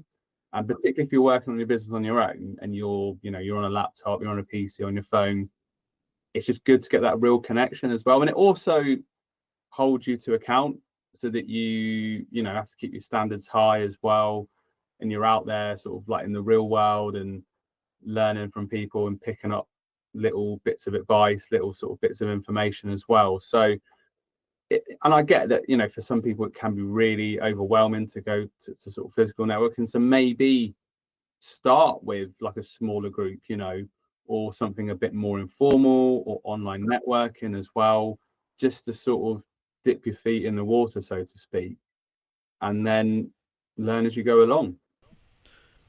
I remember when I was like really getting into networking, I don't think I ever actually had it, but I know that I know there was a conversation about maybe don't specifically look at the room very tactically, right? So don't look at the room and go, oh, I work with this characteristic of person, so the only people I'm going to talk to is those people. I mean, have you found in your experience that actually the people who give you the most referrals, because that's why we go to networking, right, is to work through the room rather than work directly in the room, do you find the people who maybe you get the most work from or potentially get the most referrals from or goodwill from aren't who you would necessarily expect?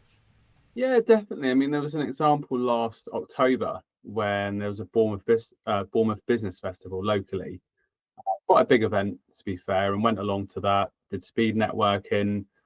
And this is the thing, that day I was going to Alicante, and I had the option of basically getting my flight earlier in the day or later in the day.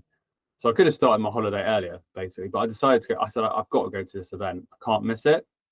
I went to the event, made some connections. There was no direct interest in my services on that day, but there were a couple of interesting people I met in speed networking. So I followed up with them, and then one of them was involved with lead generation, but I wasn't going into that call expecting, oh, she's going to have some clients to refer to me. It was just like, we had a really nice conversation. She was local.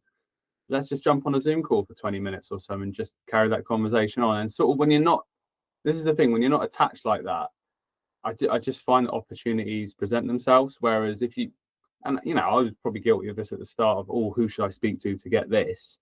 Rather than just going in, being open, this is what I do, this is who I help, what about yourself? And you sort of go in, sort of a bit of a cliche, but it's very true that you go there to build relationships. And obviously the purpose of all relationships, it's not, take. Obviously you go to a relationship to give. So that's just the attitude that I have to it now, really. And it often is the case that when you're least expecting it, you'll have a conversation with someone, you think, oh, this person is not necessarily going to need my services, but they, you never know who they know. And yeah, so it's all about circulating. I mean, there's a.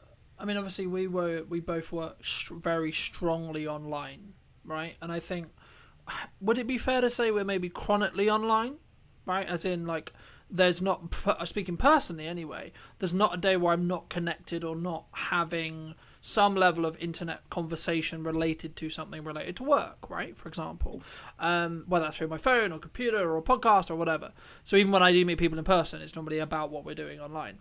And I guess, I mean, the question that I was going to like kind of lead on to that was like, at what point, and this is maybe a personal question, like, so maybe answer it from your perspective, because I think it will be different for everyone. When do you try and detox? Like, and then how do you go about doing that from a digital detox perspective? Because it's not something I did for the last couple of years, but now I'm like chronically online as much. I'm actually trying to like really focus on having maybe a couple of windows a day, like maybe it's an hour, maybe it's 2 hours of just not being connected to the internet, like mentally, just like obviously my phone is still connected, so right, stuff can happen, but like I'm not actually, my phone's out of the way, my computer's out of the way, I'm not looking at it, thinking about it, you know.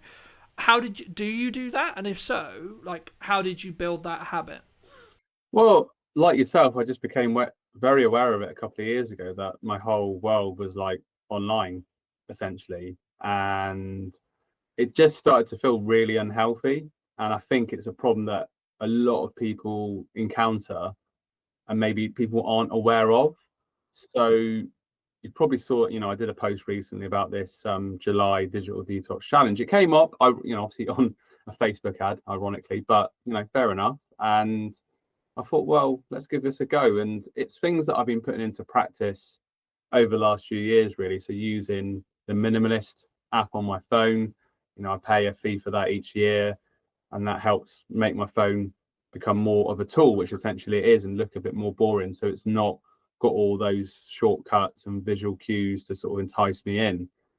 And yeah, I mean, for example, like last night, met my friend, went to the beach, very lucky to sort of live near to the beach. And I just look at that circumstance and it's like, I don't need to be on my phone. Obviously, if a family member calls, the phone is still there. If it's something urgent, somebody will call. And that time is precious because it just gives you that time away. But I think a lot of this comes to building healthier habits. I think people just aren't aware a lot of times that they're doing it they're doing it subconsciously, really, where let's say two friends are at a bar watching the football, one pops off to the bar, the other one's straight on their phone. The friend's only going to be gone for a couple of minutes, but it's just an instinctive all waiting at the bus or whatever. And I'm not saying that's the worst thing in the world, but the thing with it is, obviously we're business owners, we're busy people, we got a lot to process and we got a lot of things we got to think about, and that creativity can come through silence. And certainly for me, like lunch times, dinner times, that's just a time where I'm not on the phone. And I'm not like anyone, I'm no saint or perfect. There might be a time where there's something on YouTube and maybe I'm just listening to it and in the background, but 8 times out of 10, just make that time to not be on it, because it's something I'm very passionate about, because it's just not healthy. And I know it gives us the opportunity to connect with people, like I said, all across the world at all times, and gives us a chance and more opportunities. But at the same point, you've got to balance that out with you. Well, you need the energy for the next day. If I was on my phone a lot last night, there's no real downtime. So I would highly recommend people to look at this digital detox challenge and just take a step back, because you'll be much better for it. I think that's an important point, and I would tackle it from a perspective of like, how present are you in the moment, right? And how present are you with your parent? How present are you with your partner? How present are you with that friend? How present are you with yourself, right? And I think that's sometimes what we don't look at, right? Is sometimes actually, like, as busy people, especially as you get older, you get into a relationship, you want to continue to build your relationship, of course, with your parents, etc., and then maybe you have a friendship circle, you want to be social and so on. We spend all this time, or we spend working, or we spend doing a task or whatever, we spend all this time out, and we don't, I think, well, on average, unless you make a habit of it, to actually spend the time looking in and working on ourselves and, you know, etc. And for me, something that I've always had is that's why I do fitness, because it forces me into this point of view where there is no other distractions. You know, maybe I've got music on, or maybe I'm listening to a podcast or whatever, but from the crux, sometimes I'll just like go on the run, go for the workout, I won't put headphones in, I'm just there with my thoughts, and that's deliberate, because sometimes I'll need to process things, or like I need to just check in with myself and see. But I think it does open up, like, you need to be present. I think you can actually show up better for those other people I was alluding to if you are willing to allocate that time to have the, you know, alone time with yourself, or etc. And sometimes for some people that can be really hard. But something that I did want to ask you about is, obviously we both work online, we both work on social media, and these platforms are designed to hook our attention in, right, and for us to consume content. And if you're doing content correctly, you'll know how this works with hooks and call to actions and value adds and, you know, having text on screen and all these like tricks psychologically. How do you, as a social media manager or social media consultant, however you want to think about it, like, go on social media to do a task, whether that's posting or whether that's like market research or equivalent, when you're like consuming that, not be drawn into that content, especially on TikTok, for example? Yeah, it's super hard. I mean, particularly with Instagram as well, you know, and how the algorithms work. Like it's difficult because you can get sucked into a vortex. But, you know, Facebook personal profile, professional mode that I mentioned before, it's hard, and sometimes it's literally just like you just have to snap out of it. And, you know, also from a digital wellness point of view as well, looking at my feed and once again seeing, is this actually helping my state of mind? You know, I use, like for clients, I use Buffer, for example, so that's like a nice clean environment. So I'm there for the purpose. I've got Canva open, scheduling posts, and there's no distractions, and that's great. And obviously Meta Business Suite as well for other clients, that's useful, so that I'm just in that content management mode rather than that. But, you know, like you said about market research or whatever it may be, you know, I might have had a conversation with someone on LinkedIn, think, I need to follow up with them, and then, you know, posts come along and LinkedIn's got you now. Yeah, it's got me. So you just get sucked. So it is hard, because as much as you can have all these tools, you know, we're only human, and obviously, you know, we both know how it works. So it's just a case of being aware. I know I haven't really got like a more refined answer than that, but it's just a case of putting yourself back into the room, as they say. I think to an extent how I look at it anyway is I could potentially see it as a reward engine. Like, I don't actually, to be honest, I don't really consume on TikTok or socials anymore. Not really. Like, I'm a big YouTube watcher, sure, but that's when I'm trying to actually do research or trying to learn or equivalent, right? But like, outside of that, I don't really consume content, and that's just because I've trained my mind not to go down that rabbit hole. But when I did, I would always do it in a respect of, like, if you do X task, then you can spend 20 minutes on TikTok. Like, completely cool, completely fair, scroll for your heart's content, you know? And I think, I mean, to an extent, that kind of, in some ways, that leans into my next question, which is going to be around, like, what lessons have you learned from, like, growing a business, or what lessons have you learned as a whole, like, in your business journey? But I think for me, just before I pass back to you, I think using that reward pathway and using that, like, you do a thing, then you get a reward, I think is really key, because it allows you to still have the things you enjoy, but it also allows you to not feel then guilty about enjoying those things, because you've tied it to an outcome, right? So, I need to get this work done for a client. Okay, cool. When the work is done for a client, I can then do the thing I enjoy. But just to reiterate, what lessons specifically have you learned? What specific lessons have you kind of taken from it? So maybe like the last 5 years, perhaps, or maybe the last year? Yeah, definitely. I mean, there's lots of lessons. I mean, a big thing for me has been personal development, knowing that, you know, I'm my business, I run my business, and the more I invest in myself, the more I'll get back from my business, because I'm a stronger person. And I definitely think, particularly over the last, I'd say, like 2 years, you know, I've been much more focused on tapping into like the local business community as well, and not feeling so alone, and joining the online networking groups like Latte and Live, Oni, Entrepreneur Circle. You can just be with people in the same boat as well, and I really appreciate, you know, those opportunities to connect with people, and because it's very easy to just sort of be in that solo mode and kind of isolated in that sense. So that's a big thing. And I think as well, kind of not being afraid to fail as well and learning from failures. That's obviously a big pressure, but certainly the more you fail, the more you learn.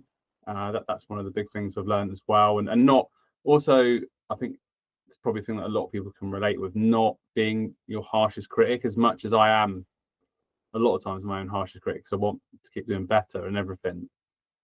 Giving yourself some slack as well. I think there's a difference to like when you, so for example, every single client shoot I've ever had, I've always done a debrief afterwards. And the point of that debrief isn't for me to beat myself up on what I didn't do well. It's to say, sick, you did it. Client seems to be happy. Things seem to be going well. Cool. But what if we could make it better? Right? And I think for me, those debriefs allow me to make those 1% improvements so that by the end of the year, I'm 37 times better at my craft than I was a year ago.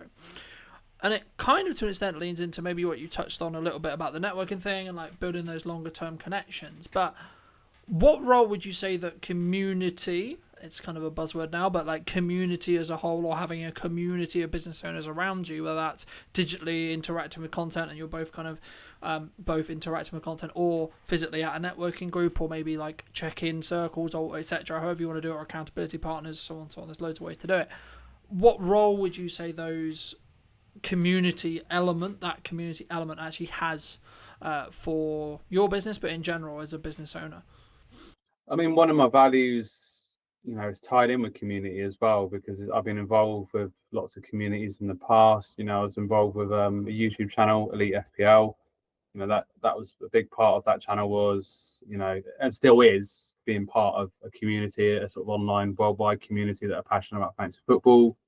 And then, being part of these networking groups like Latte and Live that I mentioned before, Oni, Entrepreneur Circle, and the local business events as well. I use Patch, which is a local workspace in Bournemouth. So once again, without wanting to spout out another cliche, you're not on the journey on your own, and you've got other people to bounce ideas off. You can learn different things from different people, even from their challenges, which they might have a different business to you, but then you can relate it back to your own business as well. And it's definitely the thing of keeping you to account and helping you kind of keep on progress as well with your peers, if you like, really, so that you're not kind of snacking behind as well. And I think as well, mentioned it before, like when you asked about people that are new to networking, certainly confidence building. When I, once again, a few years ago, started to go to more local events in Bournemouth because I wanted to get more known in the local area.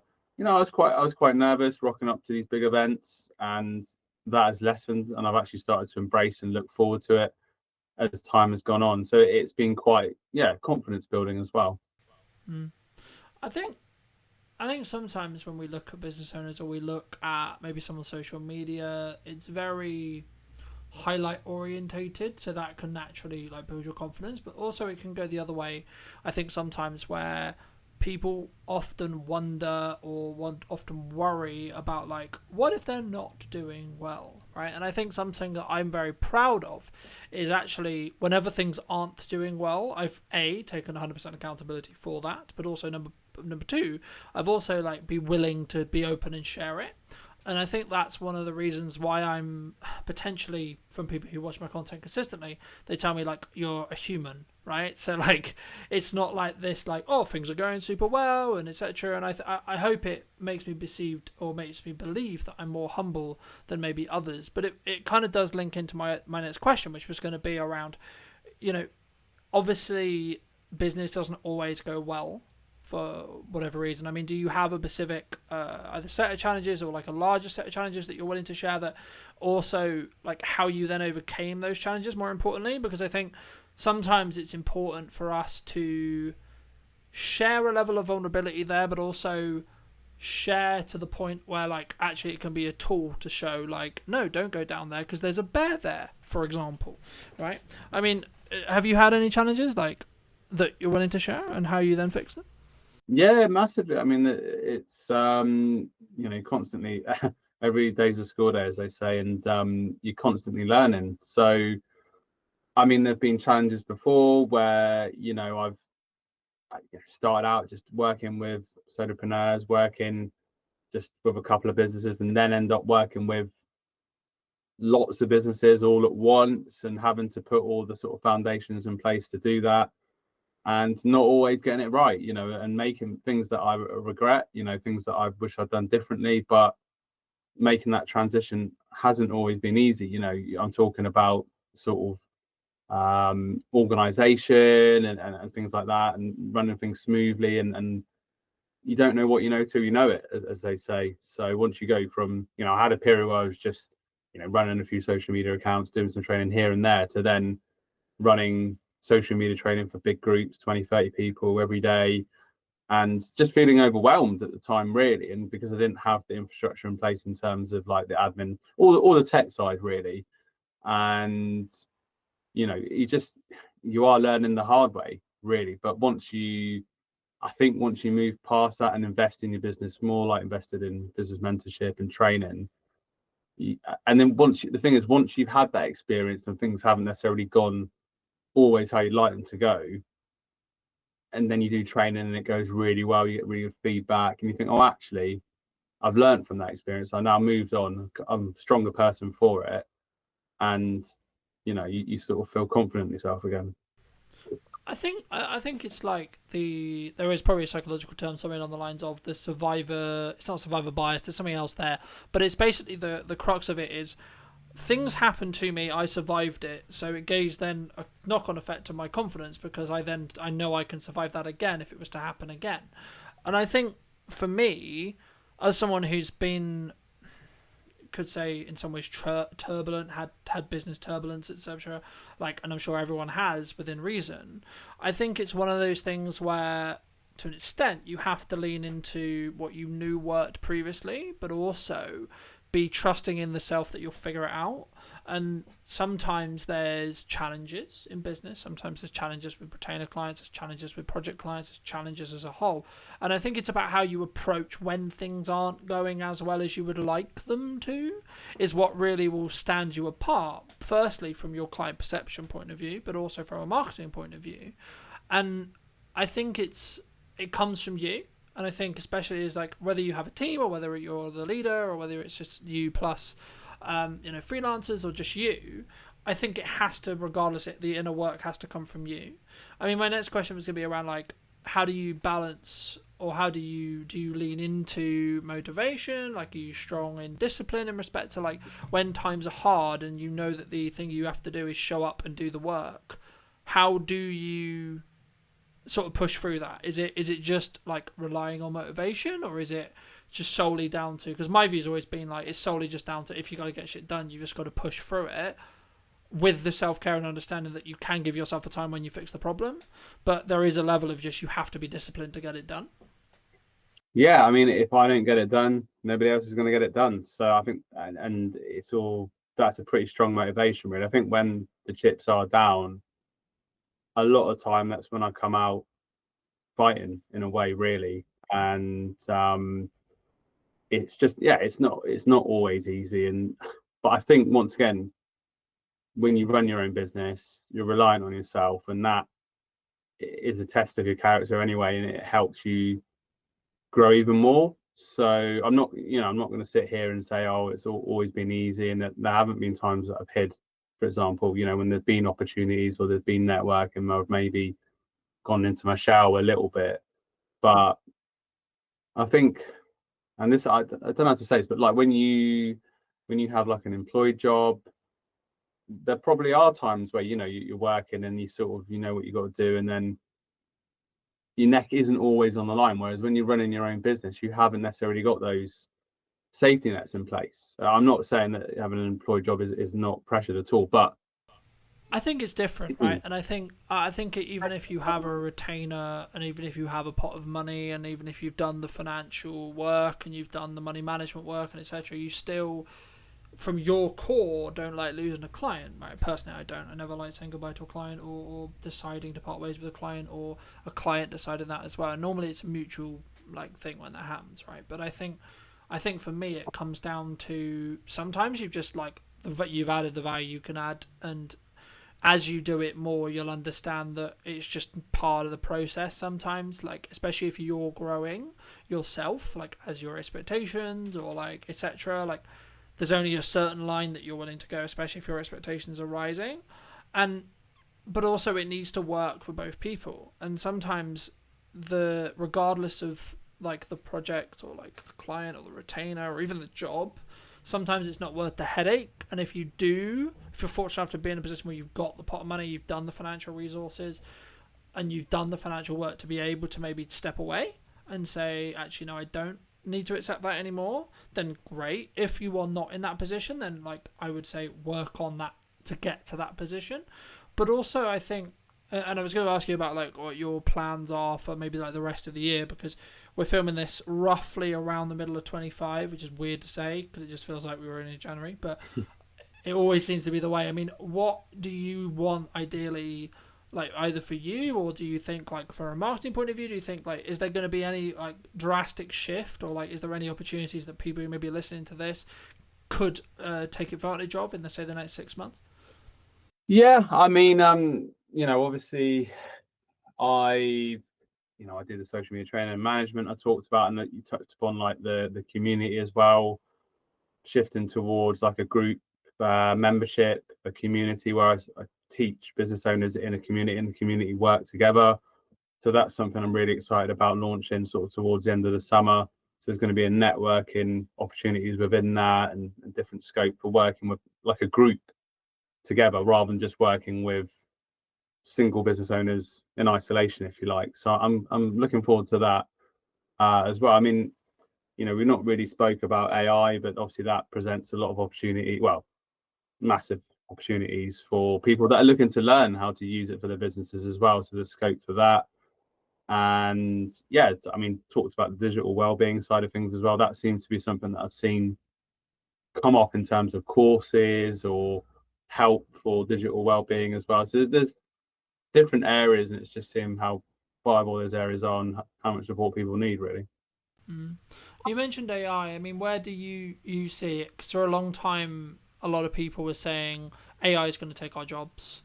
Then it sort of became the person who's utilizing AI is likely going to take your job. Where do you sit on it? Well, I mean, I think that at the moment, obviously, I use it as a sort of virtual AI assistant, and from like a content marketing perspective, it can give you so many ideas and so much support.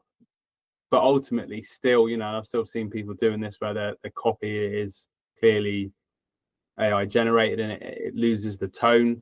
So I think in terms of like from our perspective, people will still need us to help maybe teach them how to use it. And also, use it as prompts, use the machine's prompts as well to get, content and do it for them. So it's still an amazing tool, really. And yeah, I just think it's very interesting times in terms of the opportunities it presents for particularly content generation for those business owners that don't necessarily have like the tech skills to use editing software to put together, really amazing content as well. So yeah, it's exciting times, but I still, taking a step back from that, people will still buy from people. People will still want to learn from people. It's just harnessing those opportunities to do that, really. Yeah, the analogy that I started using is you need to, with AI, in the same way you would use a knife, you need to sharpen the knife before you use it. And I think the analogy I used that before is it's a tool to be used. You don't need a hammer for everything. You would sometimes use a screwdriver to put up shelves, for example. But I think for me, the people who are going to stand apart are the ones who are going to use it to accelerate what they're doing and not replace them. But I think I think at the moment, especially in corporate, there's a big push towards let's cut costs, and it's probably synergized with maybe the uncertainty, you could say, in the economy. I don't like mentioning it because, like, for me, it's like it's always been there. There's always been a level of uncertainty. There always will be something going on, and I think if you focus on that and you use that as an excuse, you'll never act and you'll never do the things you should be doing to grow your business to then be in a better position. But as a whole, I think there's a culture at the moment, especially in the corporate land or like the larger scale stuff, where people are maybe looking to cut headcounts, where they're like, actually, what can an AI agent do for me? So if you are a solo entrepreneur, maybe working with those businesses or in general yourself, you should be utilizing it, and you should be seeing how you can utilize it to make yourself more efficient and more valuable. And then what will end up happening, I think, is actually you'll get more of the economic reward of that value, in my view. And I think, for me, I think that's something which we're not quite there with yet. I think the system, the corporation, the how we outsource, etc., hasn't quite caught up, and we haven't. There's some businesses that are, but the majority, talking broadly, I don't think they figured that out yet. I think they will, given time, but I don't think we're quite there yet, in my view. I mean, for those who are maybe interested, where can people find you? Where's best to connect with you? If they want to look at sort of see your training, they want to see, maybe talk to you about running their socials, that kind of thing. Where's best to connect with you? Yeah, sure. Thank you. So Daniel Ball on LinkedIn, to search me on there. Feel free to connect. Your social media consultant on Facebook and on Instagram as well. So those are the best places, really, particularly LinkedIn and Facebook are the best places to connect with me. So say looking for service-based business owners that are on their own, frustrated with social media, need help and support, and I'll be your personal trainer, if you like. I'll give you that tough love and that support that you need, and I'll be there with you every step of the way. And hopefully that wasn't too corny, but would love to connect with more people. Fantastic. And if you were going to wind the clock back 10 years, maybe 15 years, and you were talking to the Dan who was there, right? The person who maybe hadn't started a business yet, or was in the first couple of years of starting the business, depending on whether you're doing 10 or 15, what would you say to him? Believe in yourself more. Thank you for your time, Dan. Thank you for having me. It's been a pleasure. No, you're welcome. And if you did enjoy this piece and you'd like to see more like it, make sure to leave me a comment on what you thought, and of course you can subscribe and etc. and all those lovely YouTube things as well. But thank you ever so much for coming back and joining me, and I'll see you very, very soon.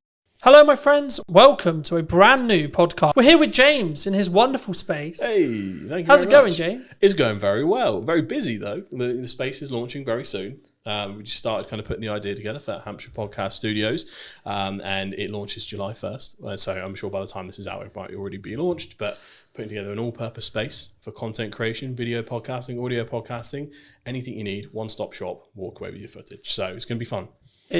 I think it's an interesting space, right? Because I think so many people find podcasting really hard to do, to know how to do it. Yeah. But also, not even from a tech side, just being in the psychology around creating content, but especially having a conversation. I think maybe it's slightly more natural with the conversation element, but I wasn't actually going to start here, but I think it's a nice place to start. Like, why not? How would you say right now to people who are maybe watching this, who are looking at this and going, I kind of know I need to be doing content, yes, but it's terrifying. So I for a long time, so I've run a social media agency first. That's our main background for around almost 5 years now. And I think one of the biggest learnings I've taken from that is ultimately there's a lot of personal psychology tied up in even business social media if you have to be in it. And I really didn't realize that in the first few years of doing it, because for me, a lot of it, this is so common sense. As like a marketing practitioner, is like, we need to get you in a content surplus. We need to get you everywhere. We need to transform your brand into a media asset, essentially, like a whole brand in itself. Churning out stuff all the time. I want to do YouTube channels, Twitch, TikTok. I want to go to town. And I took that attitude to everyone. And I obviously had to kind of bring everyone through baby steps. I had a lot of pushback all the time. I was like, what's going on? And I realized that, it is how you feel about each app individually. For a start, so you've got different challenges in each thing. And also how you feel as an individual, because you've got to put yourself out there, whether you're the founder or you're a marketing manager. And I think in learning that is what attracted me more to the whole podcasting angle first, and video podcasting. When you try and drop someone straight in it to create 2-camera, YouTube videos and TikToks, you forget everything you've ever said in your whole life. Even if you're my mouth doesn't work, James. Yeah, literally you can be the most knowledgeable person in the world. You're like, what the fuck is going on? But if you can get in with a good co-host and you can just take some basic talking points and a theme of the show, and you're not too worried about the full show, again, you're just going for content volume, you can get so much value out and help so many people in a very relaxed setting, and it gets you used to it. So podcasting and video podcasting is my gateway drug into getting you into proper content creation and your brand into a new space. And also, you know, we're seeing platforms right now like YouTube. We were discussing while we were setting up and such, you know, that one of the reasons why I'm relaunching the show and how I'm relaunching it is because I'm seeing a demand in these platforms, firstly for short form, but secondly for a long form conversation piece that I don't want to say is fluff, but has value led, right? There's a lot of people who claim to be quote experts, right? And are they? You know, hard to prove these days. It's to an extent I think it can be subjective, of course, right? Yeah, and how much expertise is actually valued. It actually does depend on the market a little bit, but you know, from the amount of misinformation we see online, I think it's more about the trust and the brand of the individual as opposed to their knowledge base sometimes, which has its good and bad points. I mean, we're both in, unfortunately, potentially soon, a commoditized market due to AI, right? And I think having a podcast, having a conversation, having brand, having personal brand, buzzword, authenticity, buzzword, community, buzzword, right? Is the reason why you'll be in business in 20 years. Yeah. Right. I mean, where do you see AI? Its point right now, because we like one of the USPs of Hampshire Podcast Studios is human-led AI enabled, right? We've kind of created a unique workflow where using like 3 or 4 different softwares, we can kick out a really good service much more quickly than it was ever possible before, depending on how fussy you are with shooting settings and all that kind of stuff. So it's right now it's beautiful for grunt work. It's beautiful for getting out of the way some of the things that were actually quite tedious. When it gets to the point where it can do the advanced stuff, then we're in a different space. So right now I'm not too afraid of AI, but also one of the reasons I wanted to start the studio itself is so we have, we kind of own the means of production a little bit. Yeah. I think it's going to take quite a while for people shooting it in person in totality to be replaced. And I think it will go in phases. So it'll be like, short form, easy or creative content. I mean, we're seeing a lot of incredible stuff at the moment. That will be the first to go. Then like the more in details, maybe YouTube video, talking heads when you're more static, I think that might also go, and then eventually it'll be pretty much everything, but we have no idea how long that might take. It could be one of those moves way more quickly than we think in like a 3 to 5 year span, or it could be 10 to 20, not quite sure. It is interesting, right? Because we're also in a world where AI influencers are a thing now. They will continue to be a thing, right? And I think the commoditization of attention, the gathering of attention, is what marketers want, right? Yes. What we're talking about when we go into detail and we add value is the tactics and the nuance that comes with, like when we first met, we were talking about TikTok as an idea, right? Now, fast forward, 3-4 years? Yeah, you'd be surprised how many people still haven't picked up on that one. Yeah. But again, just for those who don't know, who may be listening, right? Like, can you explain what you explained then, in layman's terms, the difference between a social graph and an information-based graph, or something which is more TikTokified in that respect? In terms of how the algorithm works? Yeah, the physical algorithm, how it works, and then how it also could have a knock-on effect to now what we're seeing in every single platform because of especially meta-based platforms right now. LinkedIn will do it. It hasn't still social-based really, but give it another 2 years, I expect it will go interest-based. YouTube Shorts is interest-based. TikTok is obviously, of course, interest-based, etc. What does that mean? So for the layman, the easiest way to describe it is the TikTokification of the internet. So that's the starting point. TikTok came along. Let's say pandemic is where it really kicked off. We're all at home. This new app pops up. Oh, let's check it out. A lot of people didn't jump on it at first. That was very kind of still early, at least from a UK market point of view, very early on. At some point, everyone clocked onto the fact that TikTok pretty much has the best algorithm going for interest-based suggestions. I'd say even more better than YouTube in terms of how that works. So it then became extremely addictive.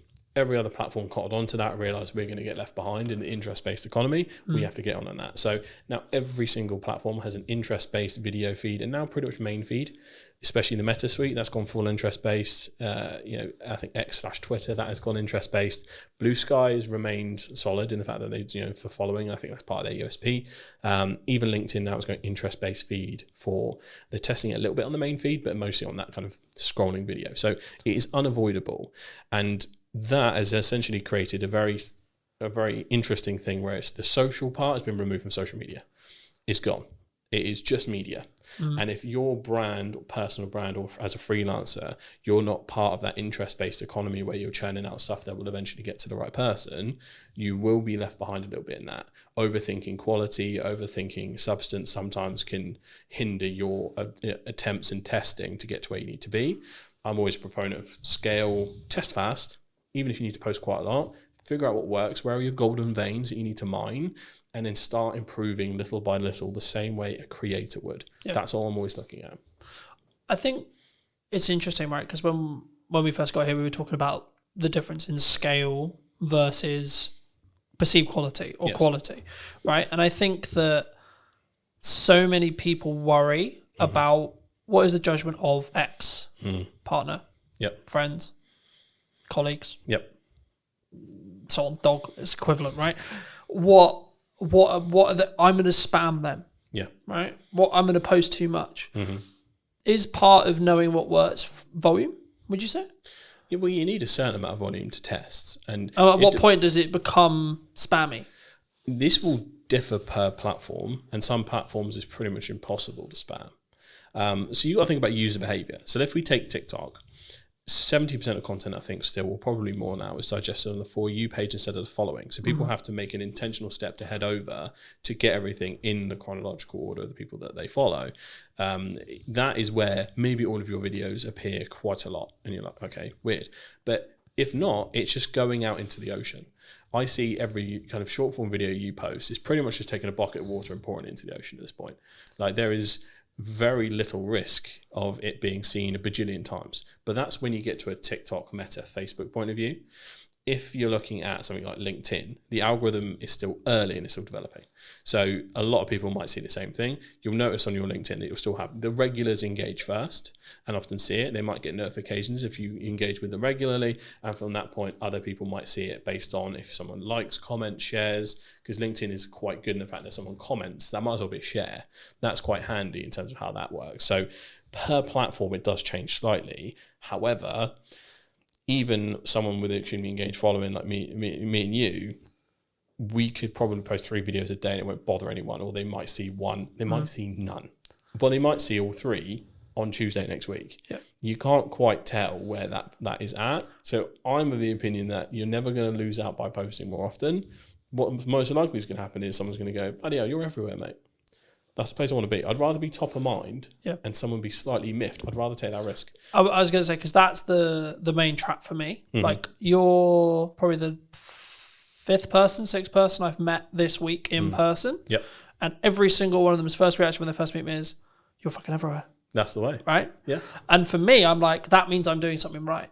Because it means you're seeing me. Now, it might not mean necessarily you're consuming 100% of that video, that one video, but then my heart isn't, "Oh my God, James didn't watch my whole video." Yeah.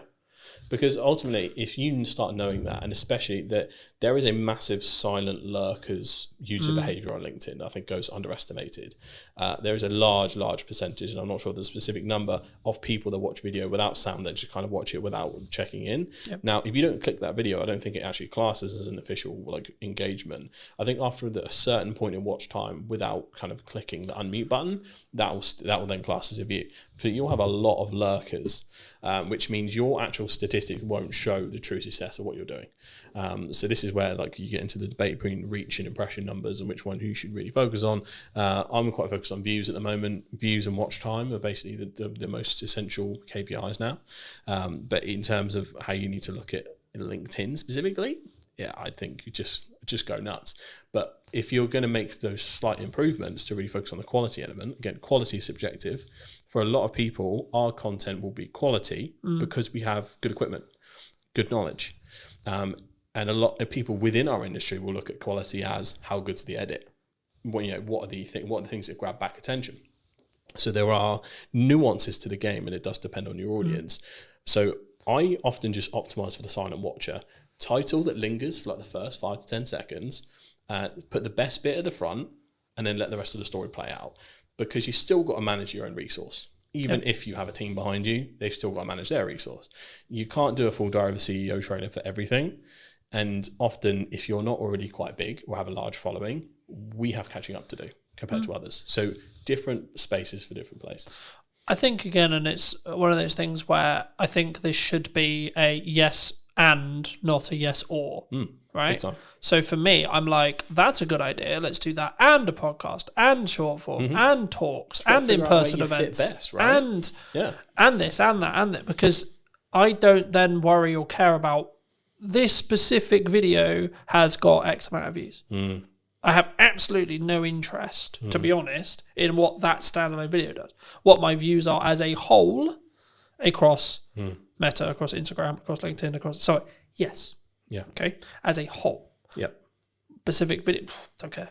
Yeah. Because I don't know what's going to go well or hit. The only way you can do that is test it, right? Yeah. Test and it something and look at which the spikes on your graph. Yeah, and something when you're specifically creating content around a targeted event like an in-person event or a service you're trying to sell, etc. Yep. A strategy that's worked for me in the past and will work now is put out a load of short form stuff, see what happens, see what works, and then media buy, ad, Meta, placement, etc.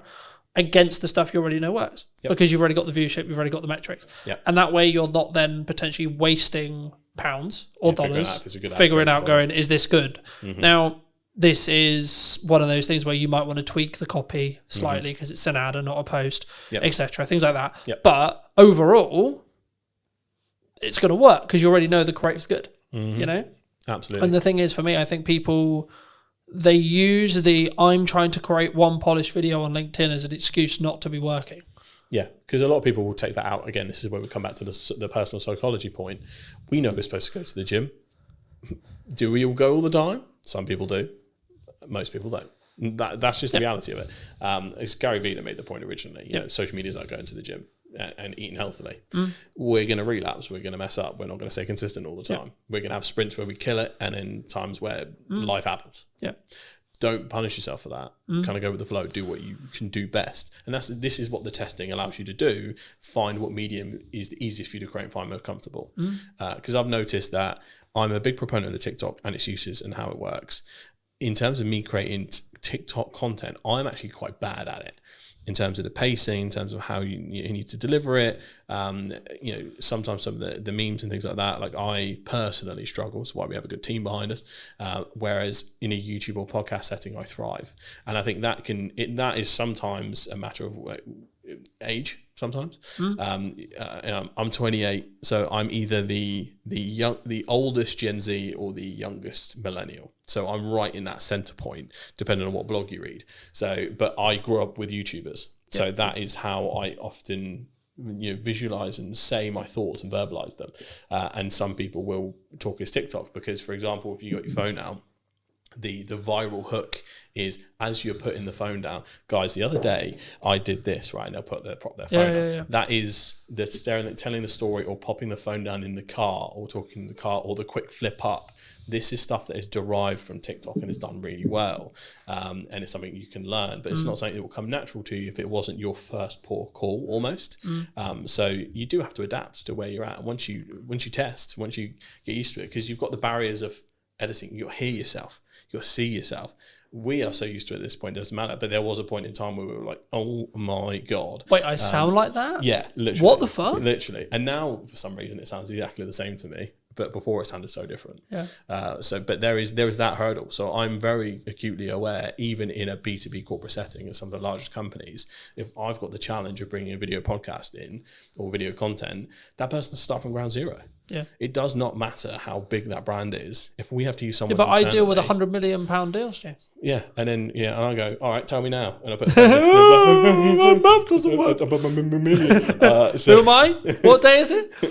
Who are you? So it's hard, but you have to practice. Yeah. This is what a lot of brands do have some hubris around it. Like, I'm a big brand, we can do whatever. Yeah, it depends on your presenter. Unless you're going to bring in a professional presenter and pay. But again, should you, from a brand point of view? Because the whole point is I'm talking on camera, right? You need so to the have same someone- person who sells is the same person who's talking on camera. Homegrown will always win, in my opinion. Homegrown, authentic, buzzword. Homegrown, authentic. We like our buzzwords. We do.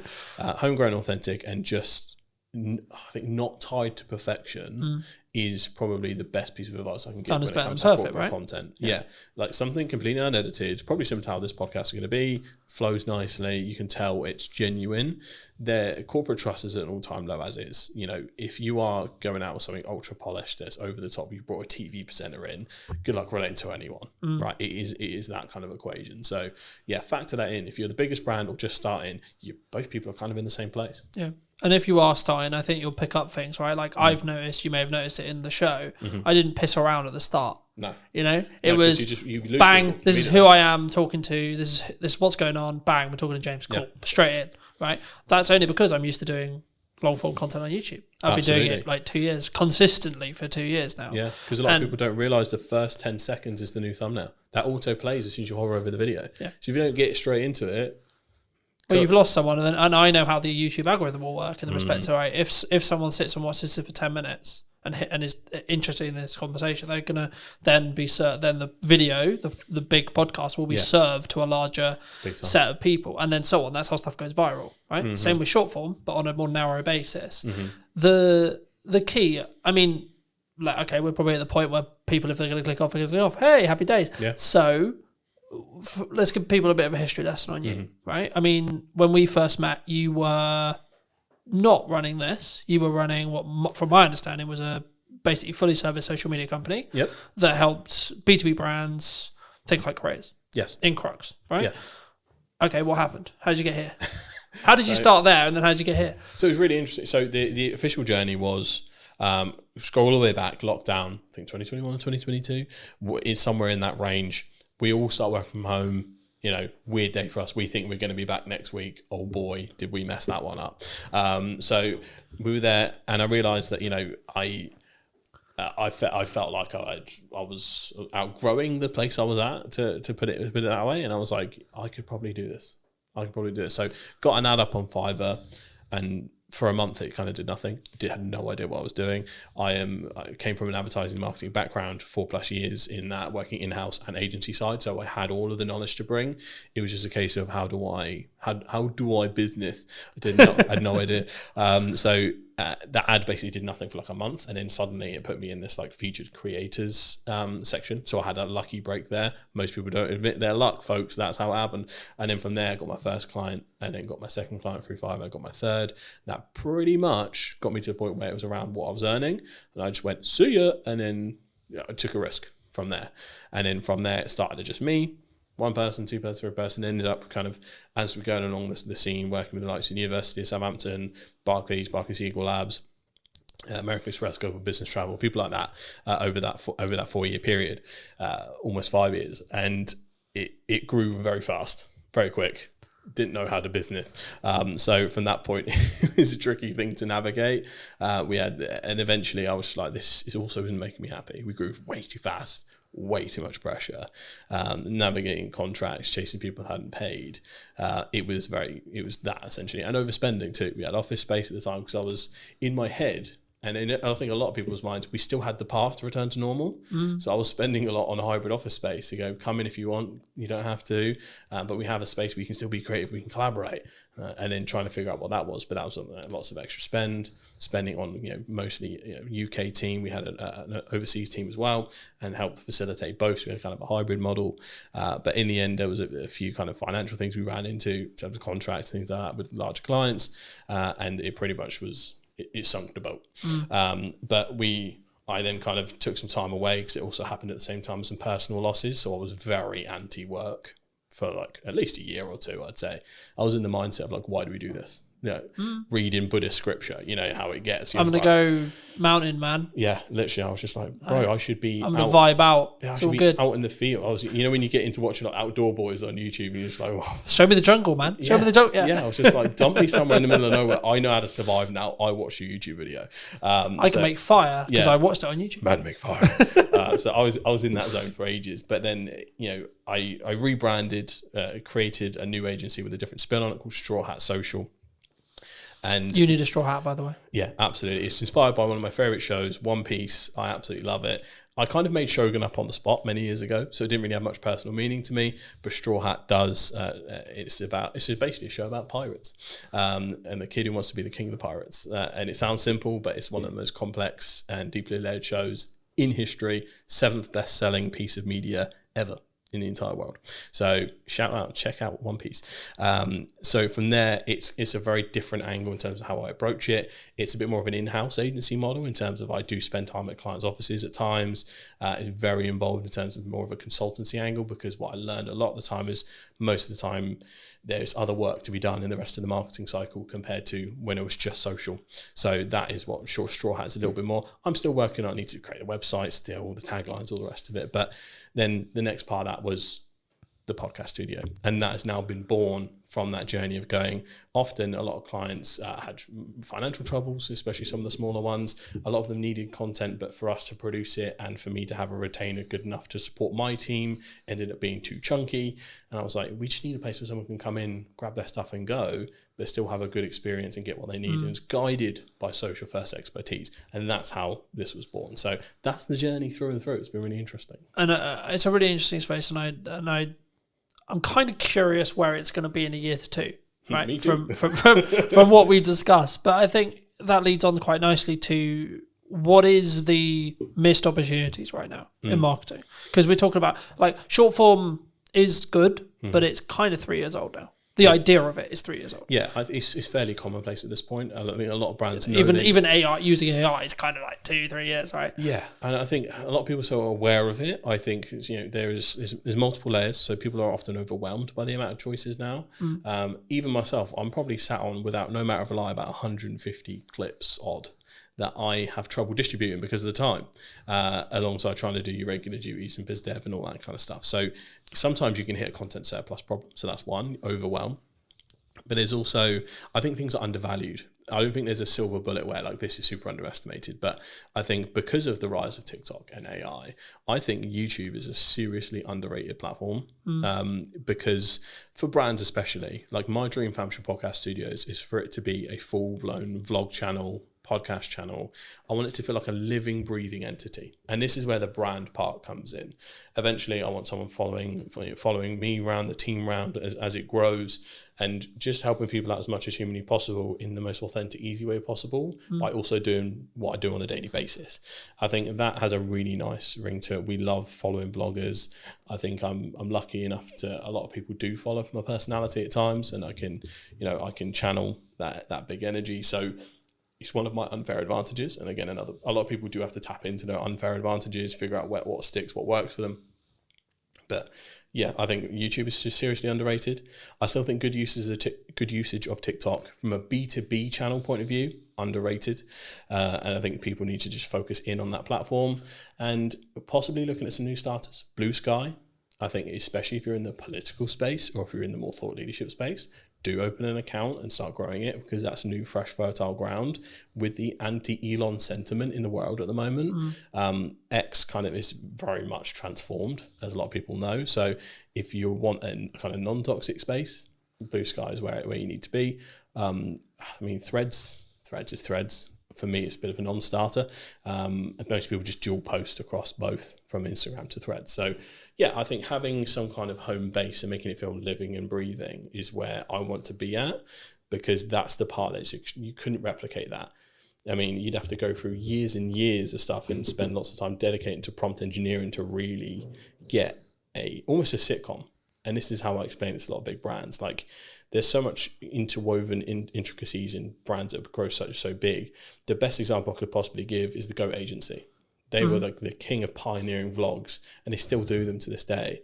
That company probably has the best set of advertising for what work culture is like at Goat. I want to create that at some point and then distribute them through the short form channels, LinkedIn, TikTok, YouTube Shorts, all of them, because that it's like a home base, a secondary to your website. Yep. And that's where I want to be at, where I think it's kind of undervalued. But you're also building that parasocial relationship, right? Like 95% of the reason why I have good relationships is actually nothing to do with how much time I spend with you personally, right here, sat here today. Yep. It's actually how much do we spend interconnected with each other's content, right? And ensuring potentially there's value being added or not. And actually, in an interest-based world, it's even easier. Because if I don't like what you're saying, I won't get served it. Sorry, I'm just not going to. No. It's not going to happen. Yeah. Right? Yeah, it's the same. It's like, so there's a couple of rules I introduced with that. Does it go through the Holy Trinity? Does it educate, inspire, or entertain? If it's not one of those three, don't bother. People's time, they'll be gone. And then the second one, act as the audience. Yeah. But you gotta be so brutal about your stuff. Like, would I have been hooked? Would I have scrolled? You got around 2-3 seconds max. We're looking at organic. You have to be better ultimately, and just post. But you don't have to be better straight away. Oh God, no. Right, that's I think the key there, because I think when you say that, people will be like, "Oh fuck, why do I even bother?" You can your quality can be shite and your content can be shite, but you can still get really good at hooks. Yeah. But don't underestimate what you can do on a phone. Yeah, we specifically basically only use vlogging cameras because one, it's like for client stuff, because we only make social content usually, it's that perfect middle ground between high-end premium or like cinema line cameras and slightly better than a phone, so you can tell it's like made for purpose for a certain piece of content and has that slightly uplifted thing. Because sometimes you go too far, if the camera's quality is too nice, sometimes people think it's an ad. Yeah. And I think that is a very subconscious, like you're trained to scroll really quickly. Yeah, the only time I would say that that's not true is if you're selling video production. Big time. Right, well, if you're selling, if your product is, this is how good it sounds, right? You can have off days, you can have bad environments, etc., whatever. The value of the content is what actually matters at the end of the day. Yeah. But on an average, if you're selling something that looks and sounds good, every video should look and fucking sound good. Yeah. Yeah, definitely an exception for your business. Excluding that, absolutely doesn't matter. Yeah, I think one of my favorite success stories from when we were doing work is we worked with a company called Skill Scaffolding, shout out to Skill Scaffolding, who wanted help starting their TikTok up, and what we did was kind of mic up the boys and did it in a vlog style. They just explained what they were doing, out and about on jobs. We did a tour around the site, mate. I think we got millions of views from that. It was in the first 3 months. Like there was a real appetite for industries that you wouldn't think so. Construction, massive. If there is a construction company out there listening right now, you need a TikTok account, you need a YouTube account, you need to go hard. I couldn't believe how much people were like, because it basically is all the boys that got home from work, like, oh, is he using a fucking 380D, or like, you can't be doing that, you got to wrap this up a different way. So there was the positives and the negatives of like going, oh, I would have done it that way. But there was this, like, again, that parasocial relationship there, even from the actions they were taking, because they were like, I do that at work too. That representation of something they didn't see before, I think is massive. And I think a lot of companies, I think they're too boring to do stuff like that. Are probably I can't do that. I'm an accountant, James. I think the accountants could absolutely do it. Like, it would be so funny to have like a funny accountants podcast or like just a vlog at the accountant's office. And the whole hook is, I'm going to prove to you that accountants aren't boring. And then you just show the work day. I remember that I did a strategic session with a networking group that unfortunately doesn't exist anymore. But the point was, an accountant asked me, how do I do hooks? And I said, think about worst case scenario, someone gets their books wrong. What's going to happen? Yeah. And the hook ended up being like, if your books are shit, your business is going under. Yeah. And then they went into the whatever, right? But it's like you have to grab the attention straight away. It's like, fuck, shit. Yeah. Okay. And I think a lot of people, here's the personal psychology thing again, you resist that immediately because you don't want to come across as spammy or clickbait or think you're trying to over dramatize the situation. There is something in the this is why the Americans paved the way first in terms of content output, and then we adopt it later once we see it works, because one, we're just a skeptical nation, but two, we're all a bit too frightfully to make all that fuss. Oh, but we also want to speak like this and be stubborn off lip and not swear on camera, don't you know? Can't do that. No. Whereas the people that do... Meanwhile, in America, Gary's screaming on a stage, for example. Yeah, exactly. And he's killed it that way for years. But I think there's an aversion to hooks sometimes because you're worried about perception, even on the brand level, which is really interesting. So there is a removal we need to do of that. And hooks / clickbait is okay as long as you actually deliver. If it's, I'm going to get you 1 million followers right now, and then it's just bullshit advice, that is bad clickbait. But if we... And also it doesn't work anymore. Yeah. So to give an example from this podcast, if we were doing, here's how my business completely went under, cut to black, and then I just told the story I did before. But that was the hook that made it dramatic enough to stick around. And that is what we need to focus on, essentially. But you still need to deliver in some way or form. I mean, the next thing I was going to ask you is about like fear related to AI, fear related, but I think it's actually about fear of being replaced in content or in jobs in general. I mean, do you see in the people you speak to, your circles, etc., do you see people scared of AI? Are people like, okay, we're game over here, boys? Yeah, a little bit. I think especially when it comes to, because you can kind of see what's on the chopping block first a little bit in terms of, one, there's company memos going out all over the place. I think the Shopify CEO was like, before we put any new hires out, double check that an AI agent can't do this. So from a leadership level, there is definitely a ruthlessness that is kind of starting a little bit, where cost cutting is becoming the norm, especially in the economy we're in. It's a very risky place to be. So there's a political sentiment and a fear-based sentiment from the top. So that's not good. The leadership shouldn't be thinking that way in general. It should be to enhance every employee, not to replace employee or new hires. So that's a start from large companies that contribute. The second point is looking at, you can tell some areas are getting good fast. For instance, creating fantasy content from scratch with video. Is Google's tool VO? Is it? VO3. VO3. Yeah. I've been entranced with watching like the Yeti and Bigfoot vlogs on TikTok, which sound insane, but like I've never seen. I watched one the other day where Bigfoot was working for the cartel, like dropping drugs in the rainforest, and it's just like we are here, and they are really funny. But you don't sit there and go, "Well, that happened. That's real," because it's Bigfoot dropping drugs in a jungle, right? I think that's why it's fairly accepted, because like it's received really positively, because it's a whole fantasy thing. It's clearly AI labeled and it's using AI in a way that's funny and not scary. But if you try to then, let's say if you took an audio podcast and went transcribe this but put us in a fake studio and everything else like that, I don't think that'd be received very well at all, because that is just a perceived thing of, right, you've removed the cameraman, you've removed this, you remove that, you're cutting the humanity out of a humanizing process. So I think there's a way you use it can help. Well, we already watched this happen. I can't remember which YouTuber it was, but there was a Minecraft YouTuber who was like, "I'm going to AI myself, and I'm going to make everything AI," and his entire audience turned on him. Yeah. The long and the short of that story was the entire audience turned on him. We're not in a place societally where it's like super accepted right now. Like, there are certain ways they're accepted, some ways that aren't, and sometimes you can't actually tell where that is going to fall. And if you're a brand that's just doing nothing but trying to AI everything, whether that's individuals, like I had a studio tour, for instance. I like to take pictures with the people that come down. I forgot to take a selfie with a guy, and I was like, "Could you send me a picture of you?" And I'm just gonna like do a cartoon version, say, "I fucked up.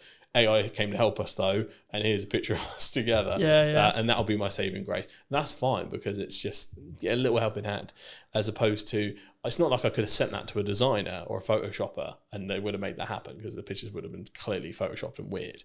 So it's a different use case. So if you can see it's helping someone as opposed to replacing someone, I think that's where the sentiment changes. But graphic design is what scares me. For what comes first, I guess. That's getting scarily good fast, even better than the video side. Yeah. In terms of prompt engineering, if you can get that right, it's like, ooh, that's a bit mad. But I'm mainly worried for entry-level positions, because a lot of the things you have to learn, a lot of the grunt work you do would be the base level edits, will be your standard graphics. It'll be like, that's where you learn your trade.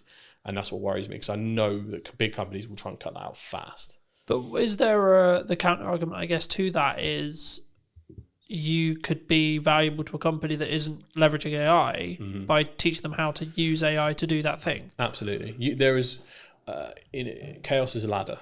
There is an abundance of opportunity that comes from this uncertainty, this change and all that stuff. But this depends on whether you're looking at it from an individual solution or a societal solution. I'm always looking at it from, I could probably spin up a course tomorrow talking about how we can introduce it to your business, and this is how you don't get left behind and all this. Morally, for me, I'm like, I can't do that, because I want to look at the societal solution of how do we get AI to help us and not replace people that sometimes you just want a job. Like, I don't want to have to live in a world where we all have to be Hustlers. bombastic entrepreneurs and hustlers, because it is not feasible to live in a society where everyone does that. No. There was a fascinating podcast, Diver CEO, the debate between a guy called Gary Stevenson and Daniel Priestley. I respect both equally, but you could tell they were talking past each other. Yeah. One guy's talking about a solution for the individual, the other one's talking about a solution for society. And I think we do need to find a middle ground, because ultimately everyone's got to look after themselves. Yeah. If we go too far in the realms of rugged individualism, we leave everyone who's vulnerable behind. And I think there is a place where we can move forward and do this right. Yeah. But this is what's interesting. What will happen is America and probably China will pave the way in a massive way for AI development.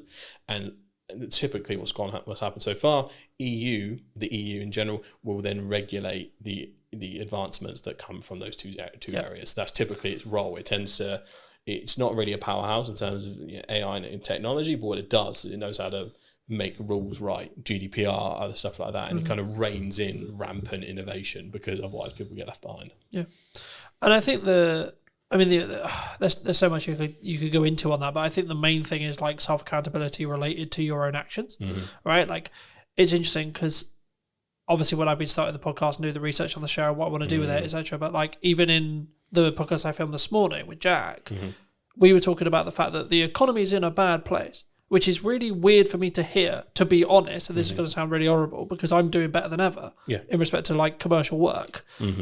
But is that because I'm self-action and I took an audit of what I was doing last year when things were harder? Like, it's not like, oh, I'm a fucking immune to it. Last year was shit, right? And it was like, do I get to a position where I did my audit, I redid all my marketing, I redid all my structure, I fill in all the gap times, and then I'm very focused on client delivery? Yeah. Is that why? Because I'm 100% account. Like, I don't. Yes, you need to know what's going on in the news, but I'm not sat here going, Rachel Weaver said this. Like, we're speaking about this. It'd be easy to use that as a on crutch. the day that Hurstbrig's statement is happening. I've got no idea what it said. Yeah, it's probably happened. I've no idea. Yeah, I've been too busy working. There's a spending review today. Yeah, that's what I mean. But I know it's today. Yeah, I've got no idea what was said. Yeah. What? Because I've been working all day. Yeah, same here. I only got to hear a little bit of the preamble before she actually kicked off. But there is a fine balance, and I think it might be industry dependent when we look at it. So industries like ours, you can look at it in two ways. Usually, first thing they cut is marketing. The smart companies don't. Whenever one brings their marketing down, you ramp up. That depends on if that company has resource or not. And if you're talking to that company, that's the right mindset. So there's that. The second thing is, it is also, everything's down to the individual. Obviously, the pandemic was an awful time economically. I came up during that. That was my ladder. I was born in the dark, raised by it. So I completely get where you're coming from in terms of, right, yeah, fuck it. If there's chaos going around everywhere, I'm just going to take advantage of everything. But I think you just need to focus. I don't think it's just as simple for as business owners, like you just need to focus on what the fuck yeah. has worked and what the fuck you think is going to work, and then just get your head down, right? Stop getting heady or whatever you want to call it. Yeah. In XYZ person said this, or Donald's done this, or the PM's Honestly, done this, or the news cycle so on. Is so draining at this point. It is. For most people's own sanity, and I'm super clued into the politics and news and all that stuff, it's almost impossible to keep up with America at the moment. And obviously that affects the world, unfortunately. The UK is a little bit more stable, but just not moving very fast. So, but I think the easiest way to describe it is like, I think motorcyclists have a term for it when they get focused on the big truck that's next to them. If they stare at the truck, they will subconsciously get closer and turn into it. They're like, no! Even though they could just like not go that way, but like it's like their hands make it. It's like when you're supposed to look where you're throwing the ball and things like that. So for business owners, freelancers, everyone that has like the agency over what they can do, I think that they need to focus and really kind of hone in, and like you say, just like blinders on. I don't care what's happening. The work is falling down around me. I'm going to make this money. That's the opportunity we have.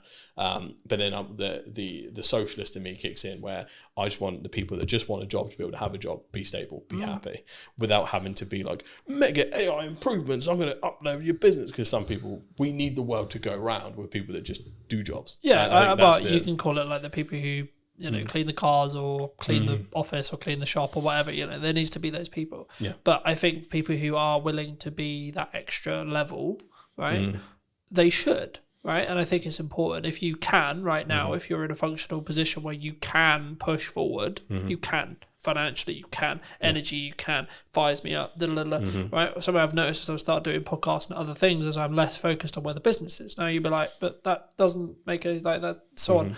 But with financial planning, I know that I'm fine regardless. Yeah. And actually, I'm like, okay, cool. But actually, I'm then winning more work because of that. Yeah. Which is a really weird Tell you what, concept, you know? I've seen very similar. The biggest learning I had from when the business started to go down on my side was my lead tab almost entirely turned off when I stopped focusing on social. Social was my main pipeline. Inbound was our main pipeline.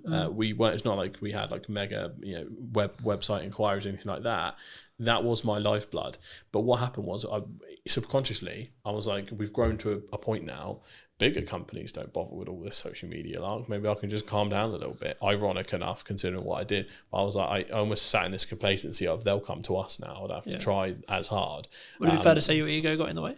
A little bit, yeah, I think so. But also there was We're big enough now. Look at us. Yeah, it was also a point where I think there was not safety in numbers thing, but we had a fairly good sized team that I was like, we are one of those stable proper companies now. Like it felt like we had like when you feel like an institution can't go down or anything like that. So there was a little bit of that, but also because of all the growth and growing pains, there was so many fires to put out individually. Yeah. It just took my eye off the ball. It also drained a lot of my energy, so I couldn't really refocus back on. I couldn't bring that same enthusiasm. The ideas used to come to my head. That was almost taken from me by the stress of a growing organization. Yeah. And I think, again, it's probably another problem that people might be facing that isn't talked about enough. But ultimately, like all of that combined, it made me deprioritize social. And that was essentially the start of the death of 1,000 cuts. So, yeah, social is important, folks. Don't be like me.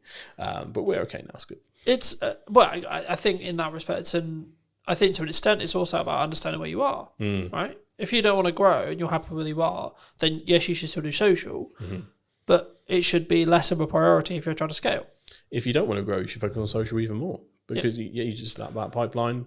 You want it stuck there for whenever you need something. Just pluck something out of it, like a box of toys. And also, you don't know what projects are going to come from those connections, from those ideas, from those things. Nearly everything that I do now has come from a pipe idea that has happened while I'm asleep, while I'm there. The concept of the new format of the show. It will sometimes be remote, sometimes hybrid, sometimes on location, etc. That came from downtime. That came from me thinking, right, okay, I'm doing this on social. I'm good with this. But what about this? The same with the AI workshop. And the content creation workshop I'm working on at the moment, right? Same thing. It's like, okay, cool, that makes sense. There's demand for that potentially, right? Needs marketing, cool, fab, cool. And the same thing, and I know you want to talk a little bit about live streaming. Where's live streaming fit into this, Dan? Live streaming is really interesting. So when I'm always a proponent of looking at creator economies. So creator economy in general is essentially where are all the platforms right now where people are making a living from? Where's a lot of the content coming from? Where's a lot of the trends starting? All that stuff. So it's so important to find what's happening right now. YouTube and TikTok essentially had dominated for a long time. Twitch has basically come out of nowhere, and a lot of people do stream on different platforms, but Twitch is the most important one. Live streamers, I think in general, have replaced YouTubers as the main go-tos, because what's happening is, in Gen Z circles anyway, what's happened is you've got Kai Cenat, iShowSpeed, Drewski, all these people that are like more often creating content via live stream. They have so much more content they're able to distribute. They started dominating the airwaves, very similar to how podcasters dominate the airwaves via clip distribution. They started winning the war of attribution in regards to kind of just like getting clips out there here and there, and in interest-based content. So, but they have that huge file of long form to be able to then... these people stream 8 hours a day. That's what I mean. If you look at political streamers like Hassan Piker, he literally streams 8 hours a day, Monday to Saturday. Like, it's an insane amount of content. He's giving takes constantly. Every piece of news that happens live, he's staring at the computer, essentially waiting for the next headline to come through so he can give a take. He has full thing. So, but then his editing team, which is important to mention, will then have that clip on YouTube within like 2 hours, whilst he's still streaming. Within a couple of, so he's really unique in the fact that obviously he's a left wing, almost socialist creator. he opens the door, so he has no copyright on his content. So he allows other people to use his content and monetize their YouTube channels without striking them. So he has a content economy where everyone makes stuff for him. Yeah. He has his own channel where he monetizes and things like that, but his channel is often 1 or 2 days late. There are a multitude of clip channels that get stuff in while he's still live. It'll come out within the hour, and it will just take that 10-minute segment or that 40-minute segment. It's incredible the speed in which those people work, because they make a living off of Hassan making a living. Yeah. So it was fascinating to see how this happened. But Twitch streamers have become like the front end of like the social cultural zeitgeist, to use a weird term. So ultimately, follow what they're doing. And I think the first few brands that get serious about live streaming, and I think brands like, we've seen Foot Asylum, for instance, lead the way in terms of YouTube channels. If they can find a way to do Twitch, if, you know, even B2B brands, like my dream would be to like live stream entire studio days, to be able to stream other people's podcasts if they were comfortable with it, to show what they could do through my channels, to kind of always be sharing the love in that sense. You would be able to see such an awesome mix of different things. Each industry, you know, some industries won't be able to do it, some can, but I think if they're the first to market, there is a rare opportunity there to be taken seriously in that space, because Twitch has only been for like gaming for a while. Let's Chat style stuff has become more and more popular. That is now the most popular thing. It's less gaming and more essentially completely universal. Do you think that the TikTok live shopping experience is also going to be a game changer the next 10 years? They are going hard on that. I keep getting ads for webinars to become like kind of a TikTok live agency, because they're trying to bring other people into the fold. It's really interesting. It's something we're considering for the studio, to have almost a live shopping zone, or to figure out how to kind of do that properly. We have sets for it, but there's a certain kind of aesthetic and way to do it. Live shopping is becoming crazy. TikTok shop, it sells insane amounts, you know, without considering potential bans. At least in the UK, that's nowhere near anything. In the States, I don't think they'll ever ban it, because Trump gets too many headlines from TikTok and too many views. So I think he'll leave it the way it is. So I think, again, it's a serious, for e-com brands, serious business. Even just lives in general, even if you're not selling, TikTok lives and lives in general is so important. Like, there's people that, again, make a living off TikTok live just by, like, we've all seen have you seen the TikTok NPCs? Yeah, so people pretended to be different characters, where every time someone sends them a little emoji, they go, wow, emoji, thank you. And they act like robots for hours and hours, but they make ungodly amounts of money from it. But It's surely insane. linking back to AI, that'll be commoditized by AI. Or is it because it's an actual person being aware? Is that the commoditized point? At least for the NPC non-playable characters, for the non-playable character streamers, the whole point of it is the novelty of you're making a human being dance like a monkey. Right. Okay. Essentially, because you make them Here, say have a peanut. dumb Here, stuff, have a peanut. Okay. Yeah. People are sat there donating £1, £2, £3, £4, £5, £10 just to make them do stupid shit. Yeah.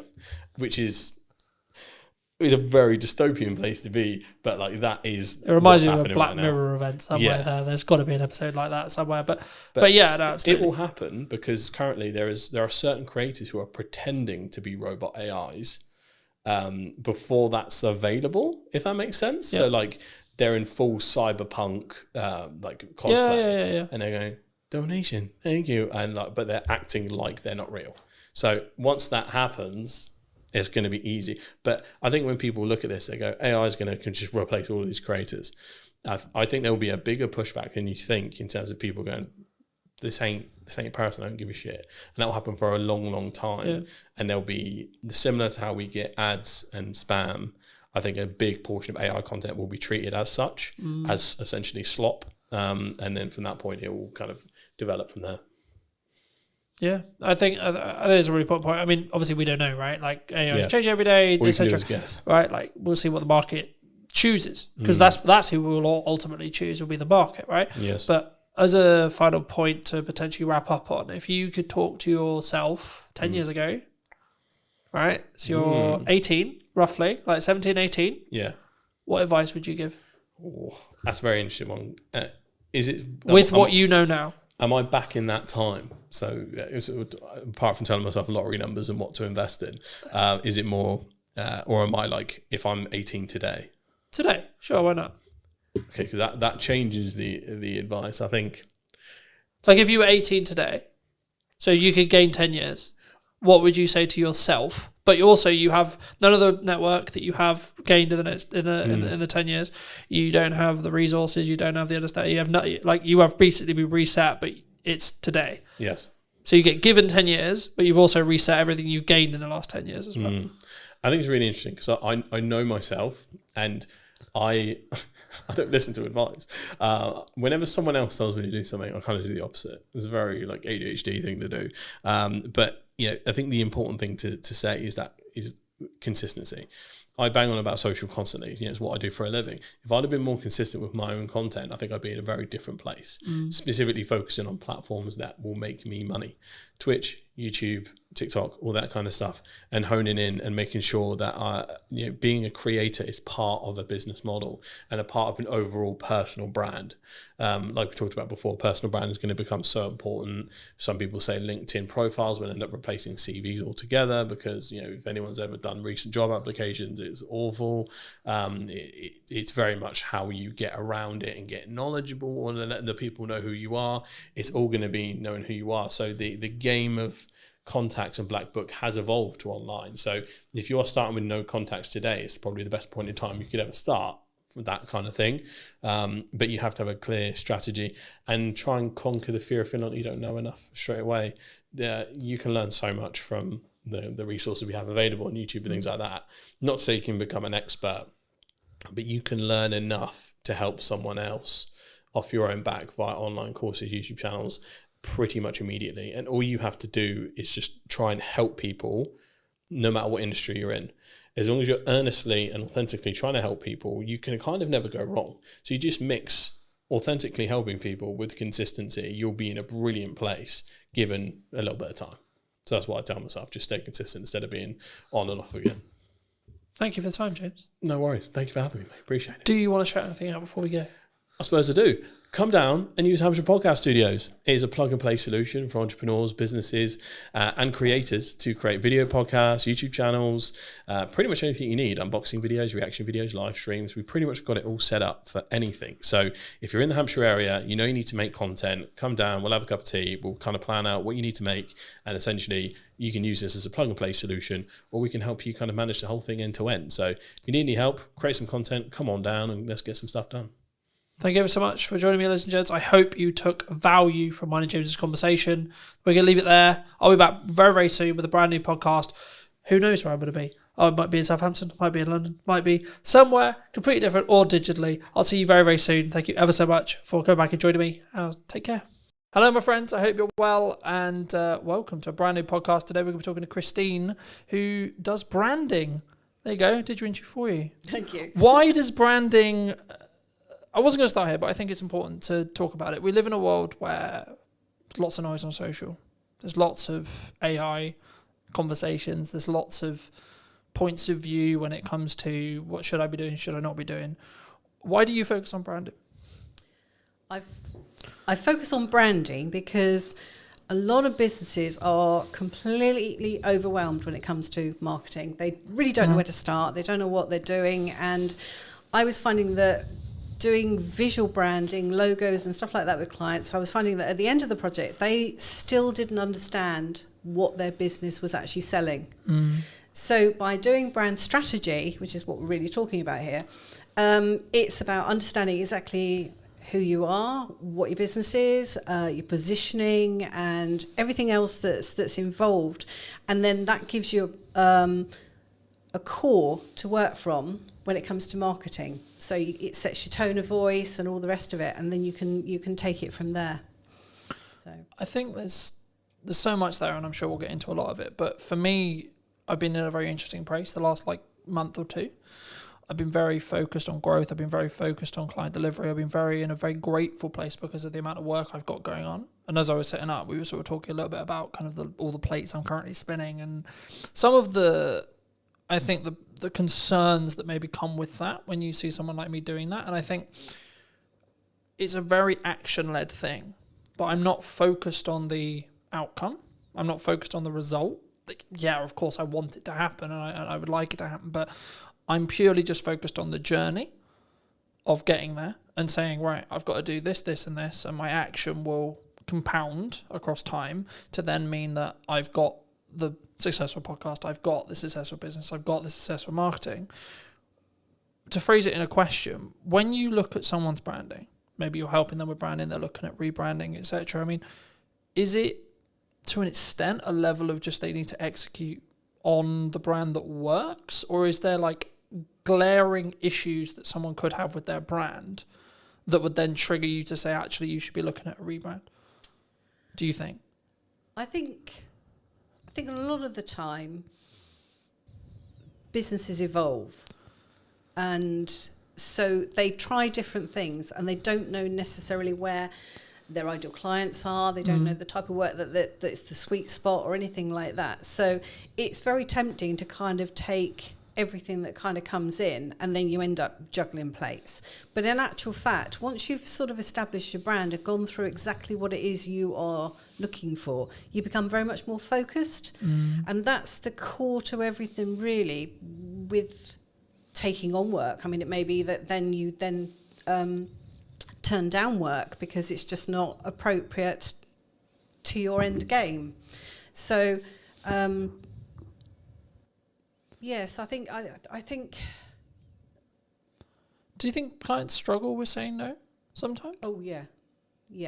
Because I think there's a mindset of, in some ways, you could say it's there's going to be no more work out there, the work's not going to be there, I haven't structured my finances or my business. And so, like, this was a problem I had in end of 23 into 24, which was I was overspending every month in comparison to what was coming in, right? Yeah. And I wasn't doing the financial work to build a foundation to allow me to be able to have the freedom to be lean enough from a cash flow point of view to do the other growth things that I needed to do to continue to then grow. But I was coming from a place of, I need this to make me money today. I need this to make me the money next week, because I have bills at the end of the month that, to be honest, at that time, I didn't know where the money was coming from.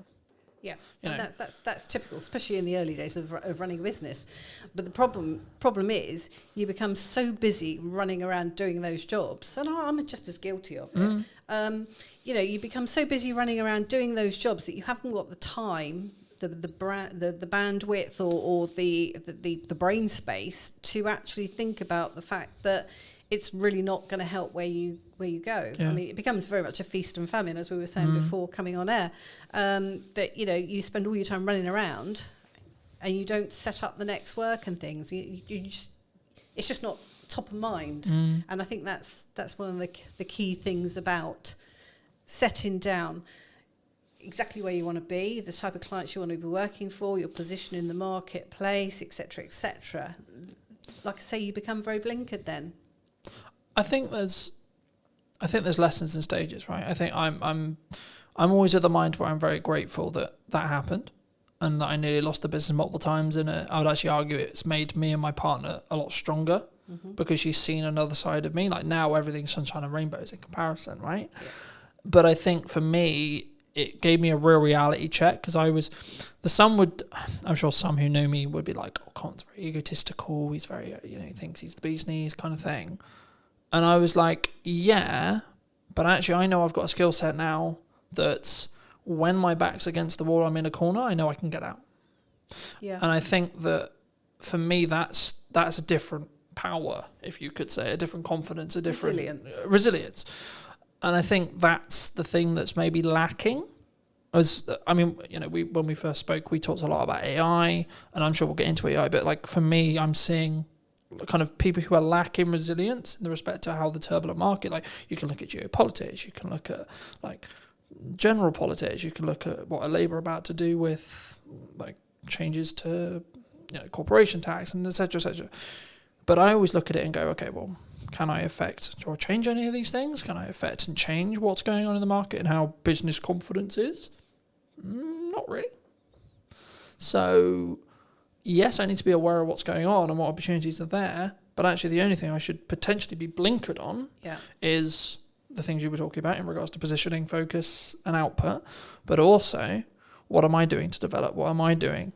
This podcast came from an idea and now I'm executing on it. It's not, I think some people, and to phrase it into a question, it's going to be like, people have ideas and then they don't execute on the ideas, right? I mean, why in your experience do you think people do that? I think I think part of the problem at the moment, or for the last few years, has been this idea that, and it's probably going to sound very controversial, but there's a lot of talk about things like niching down. Now, it can go to an extreme, I think. And what we really need to be doing is finding ways of being adaptable, because with ever-changing markets and that, the people that survive are the ones that are going to adapt. So while it's great to niche down, if you niche down too far, you can really struggle when things change. So it might be useful to say that you work in a particular industry, but if you just say that you work in that industry, that's when you're going to struggle, if that industry then suffers. Yeah. So yeah, I think it's all about adaptability. Do you think people niche because it's easier for them? The general attitude seems to be that you can make more money by niching. Yeah, I heard that. So there are a lot of designers out there who have niched down and just say that they work in a particular industry. Now, I don't do that. I have worked in certain industries and I can push those if I wanted to. But for me, if I was to niche down too much, I'd be bored out of my brain, because, the same challenges come across all industries generally. So it's, it doesn't really matter whether one week you're doing something like for, branding for a care company, and the next minute you're doing something for a plumber. something in the aviation industry, or plumber, or whatever. So, it's the same problems, just with slightly different issues that come with those industries. But everyone's generally facing the same sort of issues. And obviously I've got enough experience to be able to do that. Do you think you need resilience to be able to be that open? I mean, I've always been of the view that you shouldn't niche specifically into an industry, because I always use the example of say that to wedding videographers during COVID, for example, right? It's like, how did that go? But I think for me, I get it, I get why, and I've worked with some people who are very specifically niche and it's worked for them. But for me, I also think maybe it's an authenticity thing. For me, I'd be like, I don't feel that's authentic to me. I wouldn't enjoy, I wouldn't be able to do my best work if I was I'm just going to serve educators. I'm just going to serve accountants. I'm just going to serve designers. I'm just going to, etc. I'm just going to do podcasting. Because one of the reasons why I went into business for myself was so I could have the variation. Yep. So I could have the location variation. If one day I'm in Southampton, then I'm in Salisbury, then I'm in London, then I'm then I'm in Newbury, so on. Yeah. But then also, one day I'm going to be doing podcasting, next day I'm going to be doing a promotional video, then I'm going to be doing a conference, then I'm going to, so on. That variation regarding the work I do, but also the freedom that comes with. Yeah, absolutely. Well. And it's the same with design. It's problem solving at the end of the day. I think so many people, they look at, because they only see the success stories when it comes to niching, right? Just focusing on that briefly. They see when it works, but they don't see the ones that did it and then actually lost money. Right, or made less money or the same money. And again, to reiterate it, I think for me it's the authenticity piece. It's what else did you do outside of business? And I think making lots of money to a level could be a reason why you're in business. Sure, people do that, but actually, I've just filmed Maddie's piece, and we ended it by saying, are you living to work or working to live? Yeah. And I think for me, it's to have the freedom to be able to market the business and work with the clients I choose to want to work with. Yeah. And to an extent, I have to charge a premium for that, because it means I'm going to limit my amount of client delivery. But also, because I've built my business in a retained model now, I'm actually less likely to take the wrong projects, because I don't need the revenue. Yeah. I don't need it. So then it's a question of, does it actually apply to my goals? Does it help me grow? Is it a really nice project? Is it a really fun project? Is it the right client, etc.? And then I can look a bit deeper into the relationship that I'm trying to build, rather than just the transactional side of it of, right, I need to make £1,000. I need to make 500 quid. I need to make 10 quid, whatever it is. And I think sometimes how do you look at it from when you are approached to do some project work? Do you look at it purely from, are you the best fit as a designer, or is it as a brand, like depending if it's a rebrand, etc., or like the work, depending on the tangible work you're doing, or is it purely in some contexts actually they're going to pay me 10 grand? No, I mean, there's potentially clients that I wouldn't necessarily work for. I haven't really kind of come across any because they haven't. That's not the kind of client that would necessarily approach me. But if I don't think that I'm the best fit for it because I don't understand what they're doing or whatever, or just didn't get on with the people. Because at the end of the day, when you're working with someone, particularly with branding, I mean, brand strategy, the general consensus is probably that, if you're doing it, it's a case of you hand it over to someone to do. I don't work like that at all. For me, it is very much a case of I work with you. And the more involvement you have, the more you will get out of it. So it is a two-way partnership. And I'm basically facilitating it. So I'm asking the questions and I'm digging deep and I'm challenging your thinking about everything that you're saying so that we can get to the nub of exactly what's what. And sometimes that will involve sitting there with my arms crossed. I've done this before, where I'm not getting anything from someone. So it's a case of, actually, sell me what you're saying, because I don't get it. And almost being slightly aggressive, defensive sort of thing. But it's a way of kind of getting them on the back foot to then get into the nuggets of what's what. Now that's a just one-off example, but that's not normal. But I'd like to come back to what you were saying about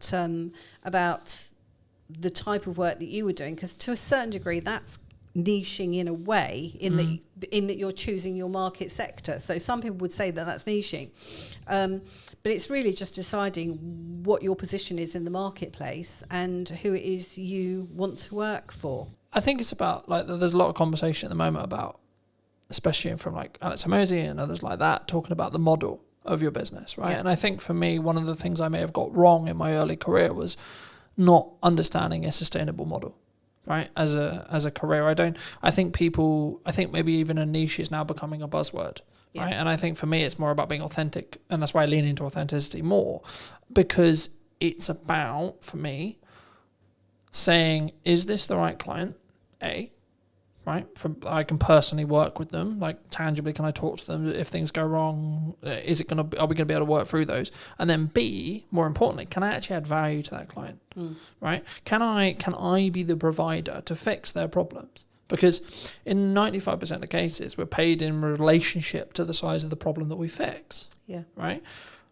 And to be honest, the client doesn't actually necessarily care about the nuts and bolts of how you fix it. In 95% of cases that I've found, they don't. They're not interested in what camera am I going to use, what lens am I going to use, what tripod are we going to use, what microphone are we talking to, etc. They just want to know, I've got this thing, I've got this problem, I've got this objective. Can you help me get closer to that? Or can you help me get to it? Yeah.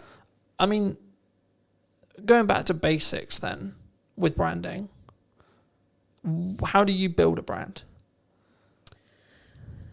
Does it have to be around you? What, as an individual? Yeah, so when you're looking to build a business, let's say I was starting again. Okay. How would I build a brand? Okay. Well, we do use a framework generally to establish the core values and positioning and all the rest of it. It's one of those things where, what do you want to do with the business? That's where we've got to start, really. What do you want to do with the business? Where do you want it to go? Do you want it just to be you? Because that's the key thing. If it's just going to be, is that looking tangibly at, do you want to exit? Do you want to sell? Etc. Are you going to have staff? All that sort of thing. Where do you want to be in 5 years' time? Where do you want to be in 10 years' time? Because if you're looking to build an empire or an agency or something like that where you've got staff, there's no point building a personal brand. Well, there is a point, but do you know what I mean? The business cannot be your personal brand, because going forward, that's not going to work. You've got to build a business brand. Mm-hmm. Do you see what I mean? Yeah.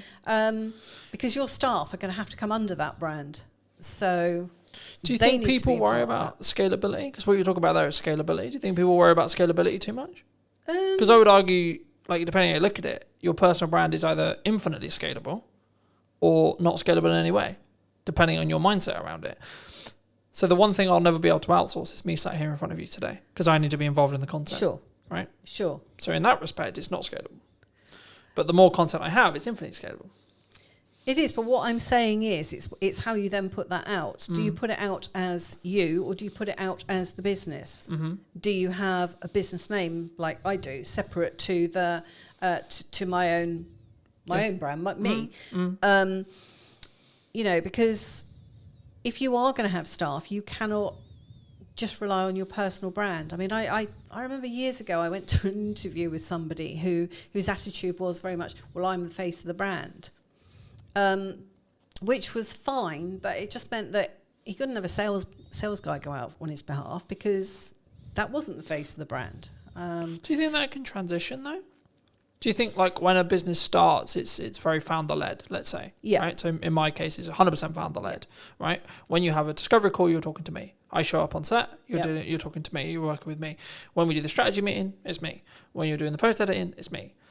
But if I choose to, right, one of the main visions that I had was let's scale it. I think they can work simultaneously.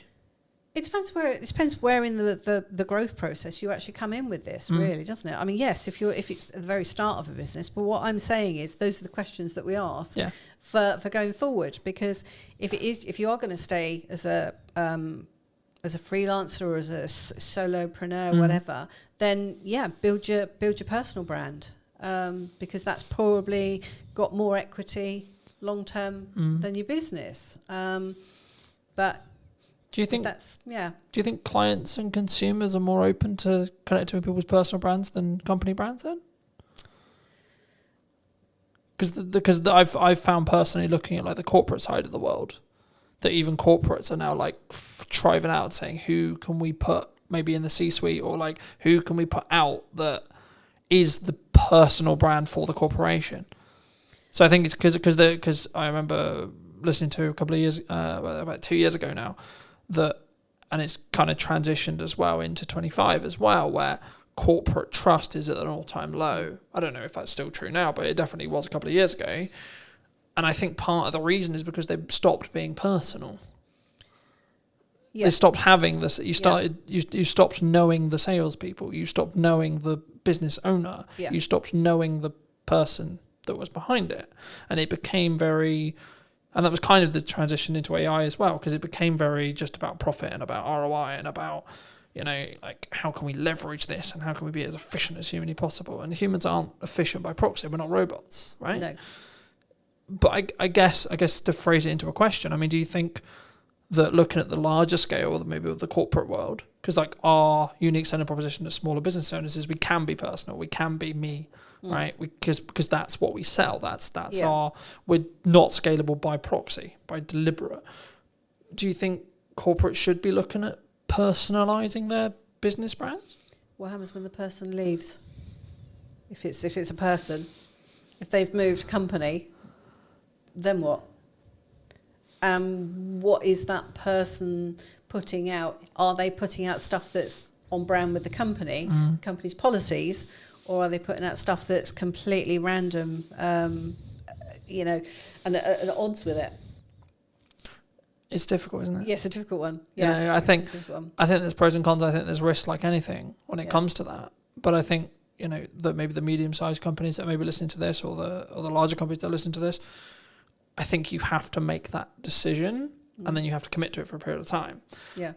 And to an extent, you are potentially risking, and that's why I sort of lean towards C-suite, because they're less likely, they're more committed to the company that they're in because they're C-suite.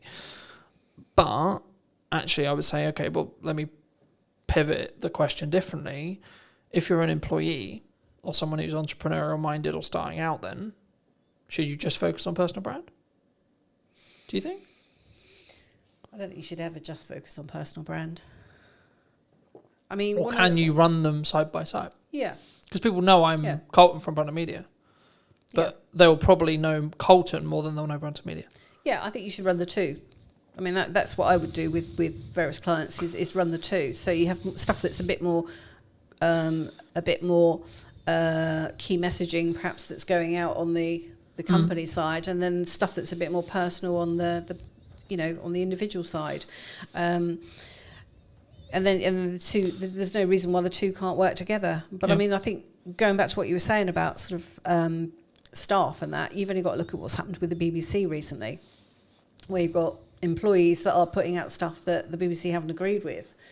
So, you know, that can become part of your brand strategy, that because staff do need to know where the rules and regulations kind of are with it. So, you know, that can be included in your brand strategy as to how your staff behave when it comes to things like social media, as well as, you know, how they behave with customers and how they look and behave on premises, etc., etc. So, yeah, the whole thing kind of ties up staff, because staff at the end of the day can be biggest advocates. Yeah. No, I agree. I think that's quite a cautious line, though, from an employer point of view. Like, as someone who's been employed, where I won't say their name, but I was employed, and the social media policy was basically, you can't, which I get and I'm completely cool with, you can't name us in any way, you can't talk about us, etc., which I get, but that's kind of the line I would draw, because I think the issue can come is when you're saying to someone who works for you part-time or works for you full-time, you're then saying, you can't post on social media full stop, right? I think that's when the concern is for a lot of people, because I think they would be like, well, from like a civil to liberty point of view, it's like, well, no, you can't control that. But not even there. It's actually like, you're now bleeding into my personal life, and like, you're stopping me from developing like a potential side hustle or like a business on the side, etc. And I think, from my view at least, a employer needs to be quite cautious with how they, like, I get it from a PR point of view, I get it, I do. But you need to be quite cautious in how you execute that, in my view, because you need to make sure that where the boundary lines are. Like, it's completely cool if you work for, like, let's just say Company X, that I shouldn't be writing as an employee of Company X. Oh, well, Company X is blah, blah, blah, blah. Yeah, sure. That's the danger, Right? But if I've got an opinion, or I want to talk about something that's completely irrelated of Company X, why shouldn't I be able to put that on social? And that's why I think the kind of the to and fro, and having the and treating people like adults, right? And having the adult conversation. And it's not about like, you must follow your contract necessarily all the time. It's actually, people are going to make mistakes, right? And that's kind of leading into my next question, which is going to be like, we can have the brand strategy to the T, but what if I want to do something that's not on that? When it comes to marketing and output, do you think I shouldn't? Brand strategy is really guidelines more than rules and regulations. So, you know, should I post about my dog, for example? Depends whether it has any relevance, I suppose. Or and whether it's a nice dog. Or, you know, I've referenced when I'm not in a relationship in content before. Now I'm in a relationship, I've referenced that dynamic, right? Yeah. But my partner's not wanted to be as public as me, so I don't use her name. Right, it's got nothing to do with the fact that like she's not cool with being on it. It's just respect out of her, and saying, well, okay, well, she's not as a public person as me, and that's cool. But I can still talk about the dichotomy between how I balance a business and I balance a relationship, and the how my thoughts have changed across time. But that isn't specifically business related. It's not like, what's the ROI on that? You know, if you're just going back to the ROI thing again, it's like, well, what's the ROI on that conversation? I mean, those are probably the posts that will get the most, traction anyway. So I think it's just about being sensible with it. I mean, you know, I know plenty of clients that their staff do post something we put out, or they'll reference something that's happened that they've done at work or whatever, and that's just them showing their skill set as much as anything, or you know, success of something. So I think it's one of those things that decisions need to be made. As with any aspect of branding, it's about making some decisions and setting down some guidelines. And what companies do is up to them. But, I think to an extent it is about looking at risk and reducing risk in some ways, but also having the understanding and compassion that by putting a person in a box for the wrong person, that might mean you push them away from working for you, or etc. And you may want their talent because they're really good at X or Y, for example. Yeah. Do you think AI is going to change that? Do you think AI, because when we initially connected, you were talking quite a bit about AI. I think, possibly wrongly in my thought process, but I think we're on similar sides in some respects, but also in different sides in other respects. So I'm curious a bit where this bit of the conversation can go, but do you, like, because the trend was AI is going to take our job. The trend has now sort of evolved into someone who utilizes AI is going to take my job. What do you think? I think that's probably right, that people that understand AI are likely to take the jobs. Yeah. I think going forward it's going to be more difficult for the people coming into the marketplace if they haven't, or people that just will not point blank refuse to learn these things, because at the end of the day it's just a tool. Yeah. It's just a tool. So, if I didn't know how to use Illustrator or Photoshop or something, I'd be, I wouldn't get the jobs, sort of thing. And it's the same with AI. AI is just a tool that speeds things up, as far as I'm concerned. Do you think there's a lot of scaremongering around it? Do you think people are very... I think there's a lot of hype. Okay. I think going forward we could... I've got a client that's in the sector, and he's convinced that they're going down the wrong route completely, with building on knowledge graphs rather than mathematics. And so it will be interesting to see over the next few years just exactly where it does go. Because if it's learning from itself and it's making mistakes along the way... Well, that compounds on mistakes, yeah. And the worry is if that then gets used for things like medicine and stuff, where's that going to end up? So yes, it's an interesting one, and I've embraced it because for me it's like having an intern that I can just get to do a lot of grunt work and then go through and check everything, and it's been an extra pair of hands. So we've discussed at length how I utilize it, how I'm utilizing it, and etc. But I do feel concerned for 16, 17, 18, 20 who are wanting to skill up. Yeah. Because the entry-level jobs will be done by a robot, whether that's AI, whether that's a physical robot that's being run by an AI, or whether that's a self-service checkout that has AI features built into it, etc. Like we can machine learn it. All these they're kind of buzzwordy. They're actually ways of describing the inside tech. Yeah. In reality, it's technology taking and making stuff more efficient. That's actually what we're talking about. The concern, in some ways, but then the other side of it is like actually the opportunity. Because like if you're 18, 19, 20 and you become really good and really efficient with utilizing AI tools, then you'll be able to jump ranks that like you wouldn't be able to. So I think there's, I'm curious to see where it's going to be. Like you, I'm very curious to see where it's going to be in the next couple of years. I wouldn't say to anyone listening as well, don't utilize it for everything. Yeah. The analogy I've started using now is use it to sharpen your knife. Yeah. And then still use the knife yourself. Yeah. In the same way you wouldn't use a hammer to put up a set of shelves. Yeah. You use a screwdriver. You need to know how to do the process that you're getting it to do. But also there's a cognitive side of it as well, which has been discussed a bit, but not as much. If you're using AI to do your thinking for you, you'll be ceased to be able to think. Yeah, exactly.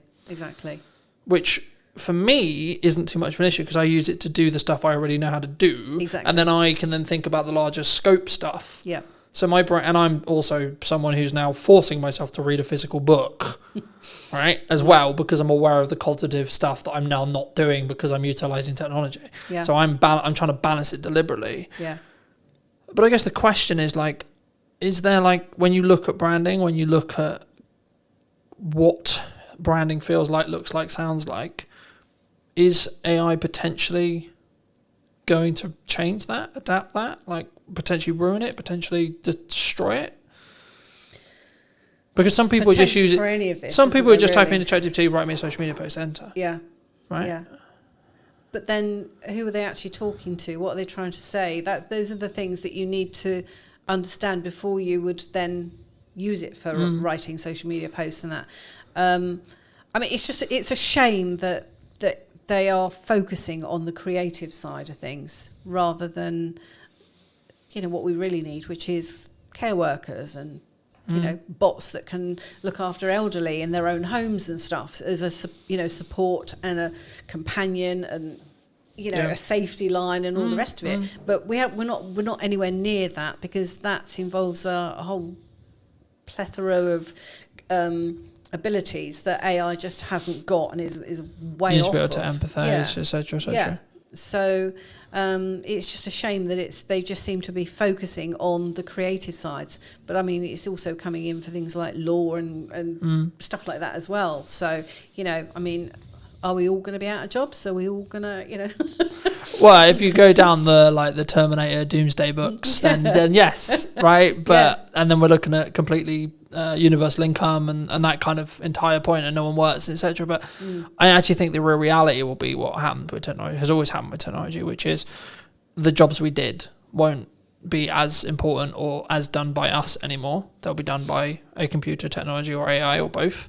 And then we will do strategic thinking, we will do creation, we will do and that's why I'm focusing solely on strategic thinking now. That's the only things I'm thinking about. That's the only things I'm creating for. That's the only things, because everything else will get commoditized.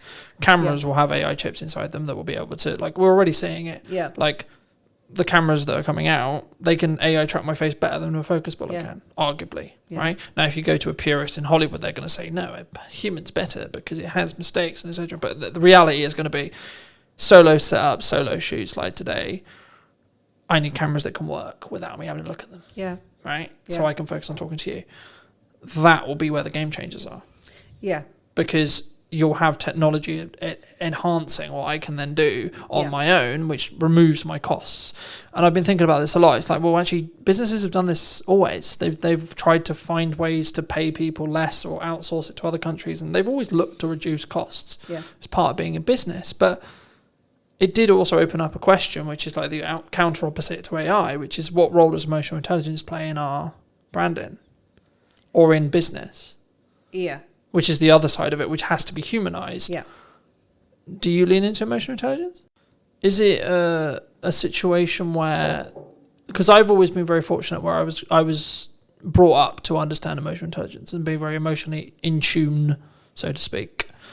I could go down the road of like men are known to be a masculine, stoic thing, but I've noticed actually the people who are, quote, winning when it comes to social and what they're doing can lead with emotional intelligence, meaning they can lean into either the feminine energy of being empathetic and understanding and that kind of thing for periods of time, and then also then transition and shift into the go-getter, stoic, I've got shit to do, fuck my feelings, it doesn't matter, I'll deal with it later kind of approach. And I think actually the people who don't sit on their morals and go, I'm a stoic man or I'm a stoic woman, but then also don't lean into I'm a victim, the world's really difficult, and actually can balance between the two and bounce between the two and lean between the two, will be will be in a position where they are more likely to win. Because they won't just be, in the same analogy, smacking a head repeatedly against the wall going, well, the wall's not breaking down. But it's a case of understanding your client in that situation, really. I mean, if you know that your client is a female of a certain age and likes, you know, certain rom-coms and all the rest of it, you're going to have a more feminine approach when you communicate with her. Whereas the same approach isn't going to be applicable for a roughy-tufty man, is it? That's into outdoor sports or something. You know, you've got to address it in the language that you use, the imagery that you use, and it may not be for a whole company. It may just be for a particular set of products or something for that company that you lean into those things. But then you would have an overall brand for the organisation as well. Which is, you know, I don't know, we produce the strongest, longest, whatever toilet paper or whatever, whatever the item is, you know. So yeah, I think. But looking into personal branding, is it actually about just being in tune to what you're feeling at the time and or what's authentic? I hate using the word authentic all the time, but authentic to you. Yeah, I think you've got to be authentic to you. Because there's times when I'm really busy and I'm really like, where I've got a lot of shit to do, and I would be perceived as someone who's quite stoic in that respect. Yeah. And it's not that I'm not in tune with my emotions, it's that I know to get the X amount of things done that I need to get done, I need to utilise stoicism. But everything you would be putting out at that time would still have your tone of voice and everything, even though it might be a little bit sharpened to normal. There would still be the essence of you within that. I mean, I'm very introvert, so doing stuff like this is terrifying. But and I know that in some instances that can kind of come across as a little bit aloof. And it's not. It's just that I tend to stop and think about everything. If I go into a networking group or something, I'm kind of there assessing the room and everything. And it's not that I'm sort of being snobby or anything like that. I'm just processing what's going on. So, and I'm quite open when it comes to social media stuff. I mean, I don't talk about family and things like that particularly on there, but I will hint at things just because but yeah. Do you think it's also about kind of the chapter that you're in? I've been, and again, it's kind of like, again, I hate using the word authentic, but it's being authentic to you because, like, for example, I've always been someone who talks about my emotions quite openly. I've been very, like, heart on my sleeve kind of thing. Like, when I'm going through shit, I'll be very open about going through shit. When things are going really well, I'll be talking about it really well, right? Like, when I'm really excited, I'm very animated and etc. But, like, I also don't overthink it. Right, I think so many people, they sit there and go, I shouldn't write that post because it would be perceived this way by a person I don't like. Or what if XYZ person sees it and then they think about things? Or what if they choose not to work with me because they see something? And I think actually, in the nicest way possible, in the grand scheme of things, it doesn't actually matter that much. The lifespan of social media posts are very small. So it doesn't really matter that much. But if you set yourself boundaries in the first place... Yeah. We do all have boundaries. I mean, I don't like having my face on social media. I've never been particularly photogenic, unlike my sister. But it's just one of those things that I don't tend to do. I've always been behind the camera in front of it. Is that an approach thing, or is that if you're happy to share a self-love, self-esteem thing? Do you think? It's just me hiding, I think. But it's like what I mean by that is like, because I coach people on this all the time. Is that a confidence thing? As in, you haven't done enough reps in front of the camera to be confident on camera. Quite possibly, but I mean, yeah. And if so, more props to you to doing the show, because that shows that you're pushing yourself outside your comfort zone, which not a lot of people would choose to do. Which is what I am doing this year. Yeah, I'm forcing myself to be more visible this year as a person. Because I see that there are other designers out there that haven't got my capabilities and that. And that's not me being arrogant. That's just me being sort of, open and honest. That there are, I know that I'm good at what I do. Yeah. So I have got to push myself out there because I can help more people if I do. But it's also, you're kind of leading with your best foot forward and you're helping your client more so, if that makes sense. Because... actually, by you putting yourself out there more, you're the best solution for them.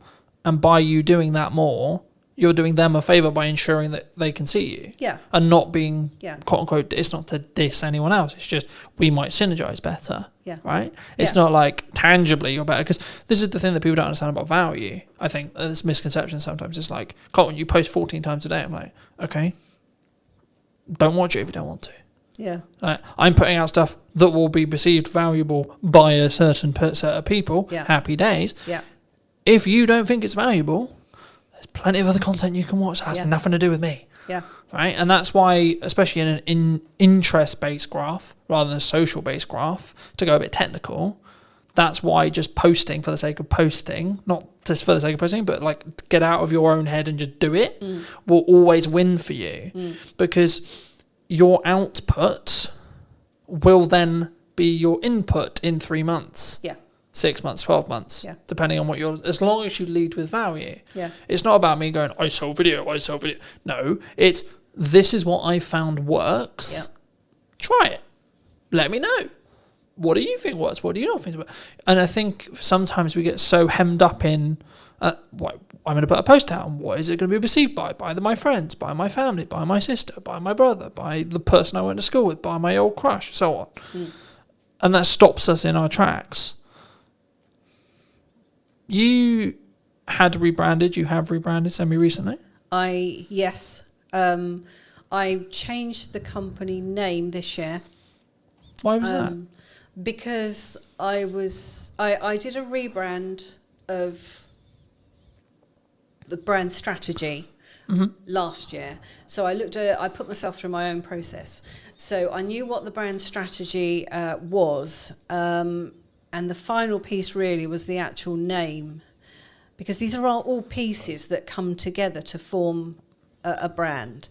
So what I realised was that although having done a lot of SEO stuff on the website and things like that, it still wasn't making a lot of difference as far as visibility was concerned. And the reason for that was because the name, which was The Art of Communication, which I've had since 2008 and was great in 2008, has become a phrase that's been used by so many people that users can't get any traction.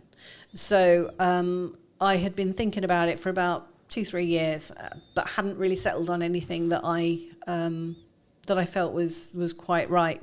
And in the end, I just thought, I've got to do something, and it makes sense just to change it to Art of Comms Creative, because same URL, same emails, all the rest of it. It's just a step forward. So and everything else about the brand was already in place.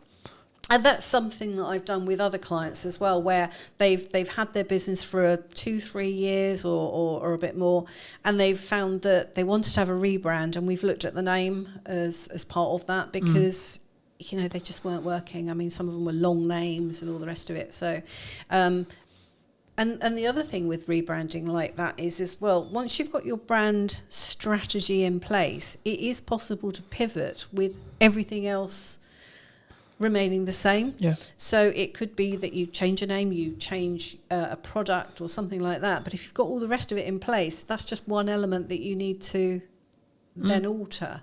And I've had that with clients before, where I've had clients that I worked with before COVID that have had to make significant changes since. But because the strategy and everything was already in place, it just meant making some small changes, and the rest of it stayed the same. So it's not wasted ever. I think sometimes we don't we underestimate the seasons we're in, and I think it's that as long as that branding, comms, tagline, colours, typography, camera, network, etc., served that season, then it doesn't matter if you completely change it. As long as it's then in line with what you then want to do. And the keys and the reason why I didn't mention the values there is because the values are the bit that need to stay the same, in my view. I think it can be very difficult if you do change drastically. I mean, we've only got to look at a certain car advert that changed recently and bombed. But I would argue they changed their target demographic there. Yes, and that was half. Which was the issue. Yeah. Right. You could have reworded and redesigned the logo 1,000 times over, and as long as you were still talking to those same people, who cares? Yeah. So it can be very dangerous doing that. I think you've just got to. But that's why I think you need to be authentic when you start about your values, meaning the business. You need to install the values that you have into the business, whether it's a business brand or your personal brand or both. And then you need to be very clear on your target demographic. They can slightly tweak and change in respect to the ideology and the age and so on, and maybe the income level, because especially as you scale and you're looking to make more money, the target that you had when you were looking for really small micro businesses won't be the same as when you're looking to work with medium to large, right? Yeah. Just in income. Yeah. But the problem that Jaguar had was they went, we have a certain set of people who we've talked to for 50, 60, 70, nearly 100 years. Yeah. Actually, no, man, we don't want to talk to you anymore. Yeah, we're not interested in you. Actually, we're going to go over here and talk to these people who actually didn't really like us to start with. Yeah. And that's the problem. You don't necessarily have. And then call it a rebrand. Yeah. You don't necessarily have the influx of new clients coming in that are the rebranded clients, and you've alienated your existing customer base. Yeah. Yeah. And it's not about being overly political or anything, in my view at least. It's actually about understanding who you serve. Yeah. And actually saying if you're going to make a transition, a pivot, whatever you want to call it, Are you slightly pivoting or are you drastically pivoting? And if you are drastically pivoting, have you thought about the downside and have you prepared financially to make sure the company can run for 2 years while you build the momentum on the other side? There's nothing wrong with that. You might have gone, actually, I don't align with that anymore. But instead of doing it in micro changes, what Jaguar did was, we're going to go over here. No, actually, no, we're going to go over here. Yep. So funny enough, it didn't work. Yeah. And it was then became a laughing stock on the internet, which I found quite interesting. It was very interesting to watch. Yeah, very interesting. And I was like, which comms manager just got fired, right? Because you know a comms manager got fired somewhere. They did, right? And the agency got fired. And it's like whoever came up with that idea was like, you could have done that in 2 pivots, not 1. But you don't know what Jaguar was saying to them. So I mean, it's all being blamed on the agency. But I mean, at the end of the day, but also did, and this could be anyone, not necessarily aimed at Jaguar, but did they want to lean into where they believed the future with political correctness was going? Who knows? You know, I've always been of the view that if you don't like what I say, don't listen to it. Yeah. Right. So maybe I'm anti-political correctness. But that's what branding is about, though. It is about not just attracting people, but also putting some people off. Yeah. And I think for me, I've always been, I have a 100% honesty policy that sometimes gets me in big trouble. All right. Sometimes with clients as well. But I think that's being more authentic to me. And I think that's actually really important because, like, if I make a mistake, I'll put my hands up and go, I'll make a mistake. Yeah. But also, if I think that the client's comms or the client's communication before the project was the problem, I'll say that this wasn't on the list. Yeah. I had it the other day. It's like, I did, but that wasn't on the deliverable list. So, funnily enough, it's not a deliverable. It's not to deliverable quality. Yeah. There's footage that exists of it, yes. But it's not to deliverable quality because we didn't agree that was a deliverable before the project. And then I purely just focus on how can we do it better next time. I don't dwell on it. I just go, well, okay, there was a miscommunication. I don't even point the finger. I just say, well, there was a clear miscommunication there. But I think that's natural in business. And sometimes that might mean we don't work together. Okay, fine. That also might mean, actually, I think that strengthens your relationship with the client sometimes. It can go either way. Yeah. And I think, do you see that that's actually okay sometimes? Like mistakes happen in business, and like how does it say more about a person, I guess, in a question about how they deal with the problem and how they deal with the mistake rather than because mistakes are bound to happen, right? Yeah. I think a lot of it is about managing expectations. I remember years ago I did a logo for a company down in Portsmouth, and there were 2 partners involved, and one of them loved what I'd come up with, and the other one was completely no. He was almost stroppy about it. The guy that loved it, he came on and he said, "We've got a problem here." And so I just sort of said, "You know what? Let's have a meeting and we'll sit around the table and work out what's going on here." And I went down there, and funny enough, the guy who loved it scarpered. He left me with the other guy. But love to meet you. Bye. But as it turned out, I mean, what we did is we sat down and I just sort of said to him, look, went through the various things, sort of like, what about the colours? Yeah, I'm fine with the colours. What about the fonts? Yeah, I'm fine with the fonts. So where's the problem? So what's the issue then? Actually, I promised someone who's an investor that we would use certain aspect in this logo, which we haven't done. And I'm kind of like, oh, okay, we can sort that. Do you know what I mean? It's kind of like, let's just get it resolved, and then we can move on because, but I could have just sort of said, what's going on here? That's not right. I'm a designer, I know best and all the rest of it. But no, let's actually work on this together. Do you think there's a level of ego there? Like, as in you have self-worth rather than you have an ego? Yeah, I don't bring... There's no place for an ego in design, especially when it comes to branding. I was saying business, right? You need self-worth in business. I need to know what I'm worth. I need to know that I'm valued, I need to love myself, etc. Yes. Yeah. But I not sit on my high horse and go, oh, I'm an ego. No. I mean, one of the things I don't have is a particular house style. Okay. And I was talking to a client a few years ago, and I said to her, so what you know, what made you choose me as opposed to other designers you've been looking at? And she said, because I looked on your website and there was no logo on there that I didn't like. And she said, the other thing was, every logo was different and it was all different styles and stuff. And she said, and bearing in mind, this is just coming from me, it's not, you know, no other staff or anything.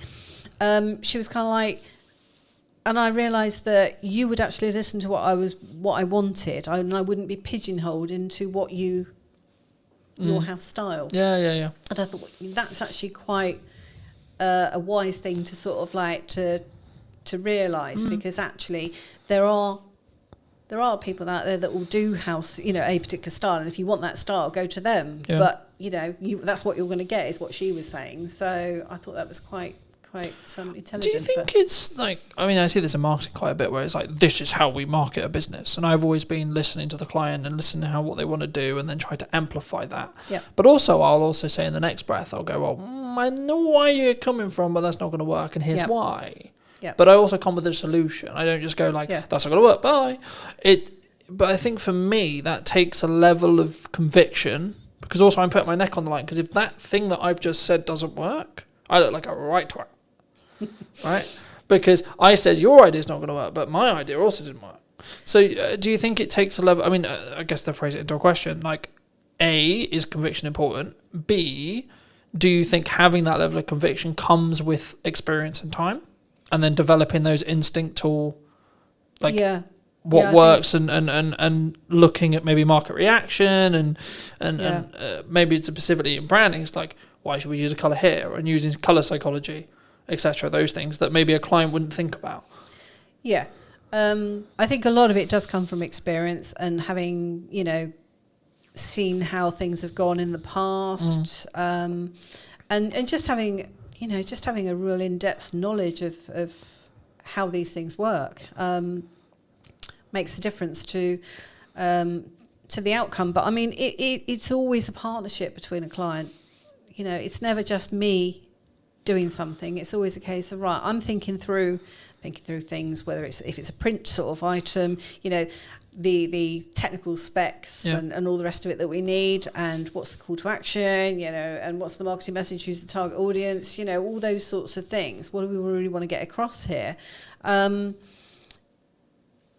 yeah, it's very much a joint partnership. There was another client that I worked for once, and I remember I wasn't working for the boss, I was working for a managing director, and I had a meeting with this particular lady, and the boss happened to come into the room, and I was a little bit worried, because I thought at the time, it's all very well working with the managing director, but if the boss then says, I don't like what you've done, where do we go from there? And he came into the room, and I just sort of like grabbed him and sort of said, you know, project seems to be working, you know, going through pretty well, sort of thing. Are you happy with the logo and the design work that we've done? And do you like it, sort of thing? And he said, doesn't matter whether I like it. He said, it's whether my clients like it. And I thought, bingo, yeah.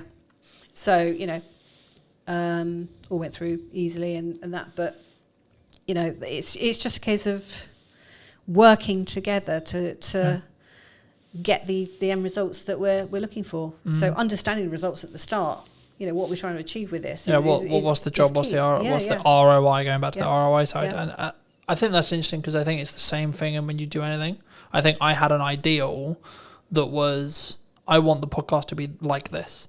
I want my business to be like this. I want what I do with content to be like this. But if the market reaction is, no one gives a shit, got to change it. But a lot of people don't start off like that. I mean, I certainly didn't.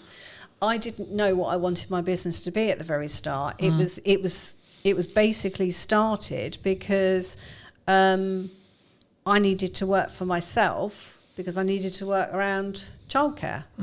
And then as things have kind of progressed over the years, it's now, you know, actually, what do I want this business to look like? You know, what kind of clients do I want to work with? What kind of hours do I want to do, and all the rest of it? You know, that all then gets a bit more solidified. But it's about helping clients really on their journey. I mean, that was one of the things that came out of me doing my own rebrand and my brand strategy was, you know, the fact that I'm a people pleaser. I like to help people. And one of the things that I realised was that I can't help a lot of people on my own. But what I can do is I can enable a few people that can then go on to help other people. Yeah. So it fans out as a as a sort of structure. Well, it has a knock-on effect. And I mean, the next question I was going to ask you is specifically about marketing. Do you think that people need to lean into more ideal action, as in like executing regardless of the outcome or regardless of it's not perfect, to make the ball start rolling, rather than I'm going to sit on all my ideas and I'm going to execute when it's perfect? I think there's got to be a level of perfection there. I mean, I don't mean perfect, but I mean, you know, there's you have to hit a certain of standard, of course. And, yeah, all the rest of it. There's no point putting out just rubbish for the sake of. Well, there's no posting for the sake of posting, right? Yeah. Oh, look, I posted today. Yeah, but if you have intention behind it, then it's better to put something out than wait for it to be. Because when it's perfect, well, exactly, right? Like for me, imperfect action consistently will always outbeat waiting for perfection. Because if you're growing, personally growing or business growing, your definition of the word perfection will be different, right? And what's perfect today may not be perfect tomorrow with all the changes that we've got going on around us. And also it may not align. Like I've been in a very fortunate position where the business has taken me on multiple journeys, that some of which are very lesson heavy, other of which are like filled with joy and filled with happiness, right? But I'm still grateful for every single one of those. And I've actually found that what I want from the business has completely changed in the now nearly 9 years I've run it. When I started, and I was naive, you could argue I was naive, I was, but I was not more naive than I am now. I was like, I'm going to grow the largest production company or the largest marketing agency in the world, right? It's going to be huge. It's going to be this. And then until you actually start having the office, having the staff, having the costs, having the stress, I was like, fucking hell, no, never mind. Yeah. You know, but now success? You know, but I've now realigned it to be actually, okay, maybe one day, sure. But I've now stretched my time window to be, I want to do this for 40 years. I want to still be able to do this in 40 years and then see where we are. It's not about necessarily that. And I think there is a point in that. And the goal I've always had, and the reason why I still sort of lean on that goal, is because if you set an extraordinarily large goal, you're constantly trying to chase the stick or the carrot on the end of the stick. You'll never be content with the results that you create, which means you're constantly looking to grow and develop, which I think will be a better place than, oh, well, I did it. You know, if I look at just doing 20 episodes of this podcast, I've done episode 20. Yeah, now what? I'm done. Yeah. I can stop now. Yeah. But that's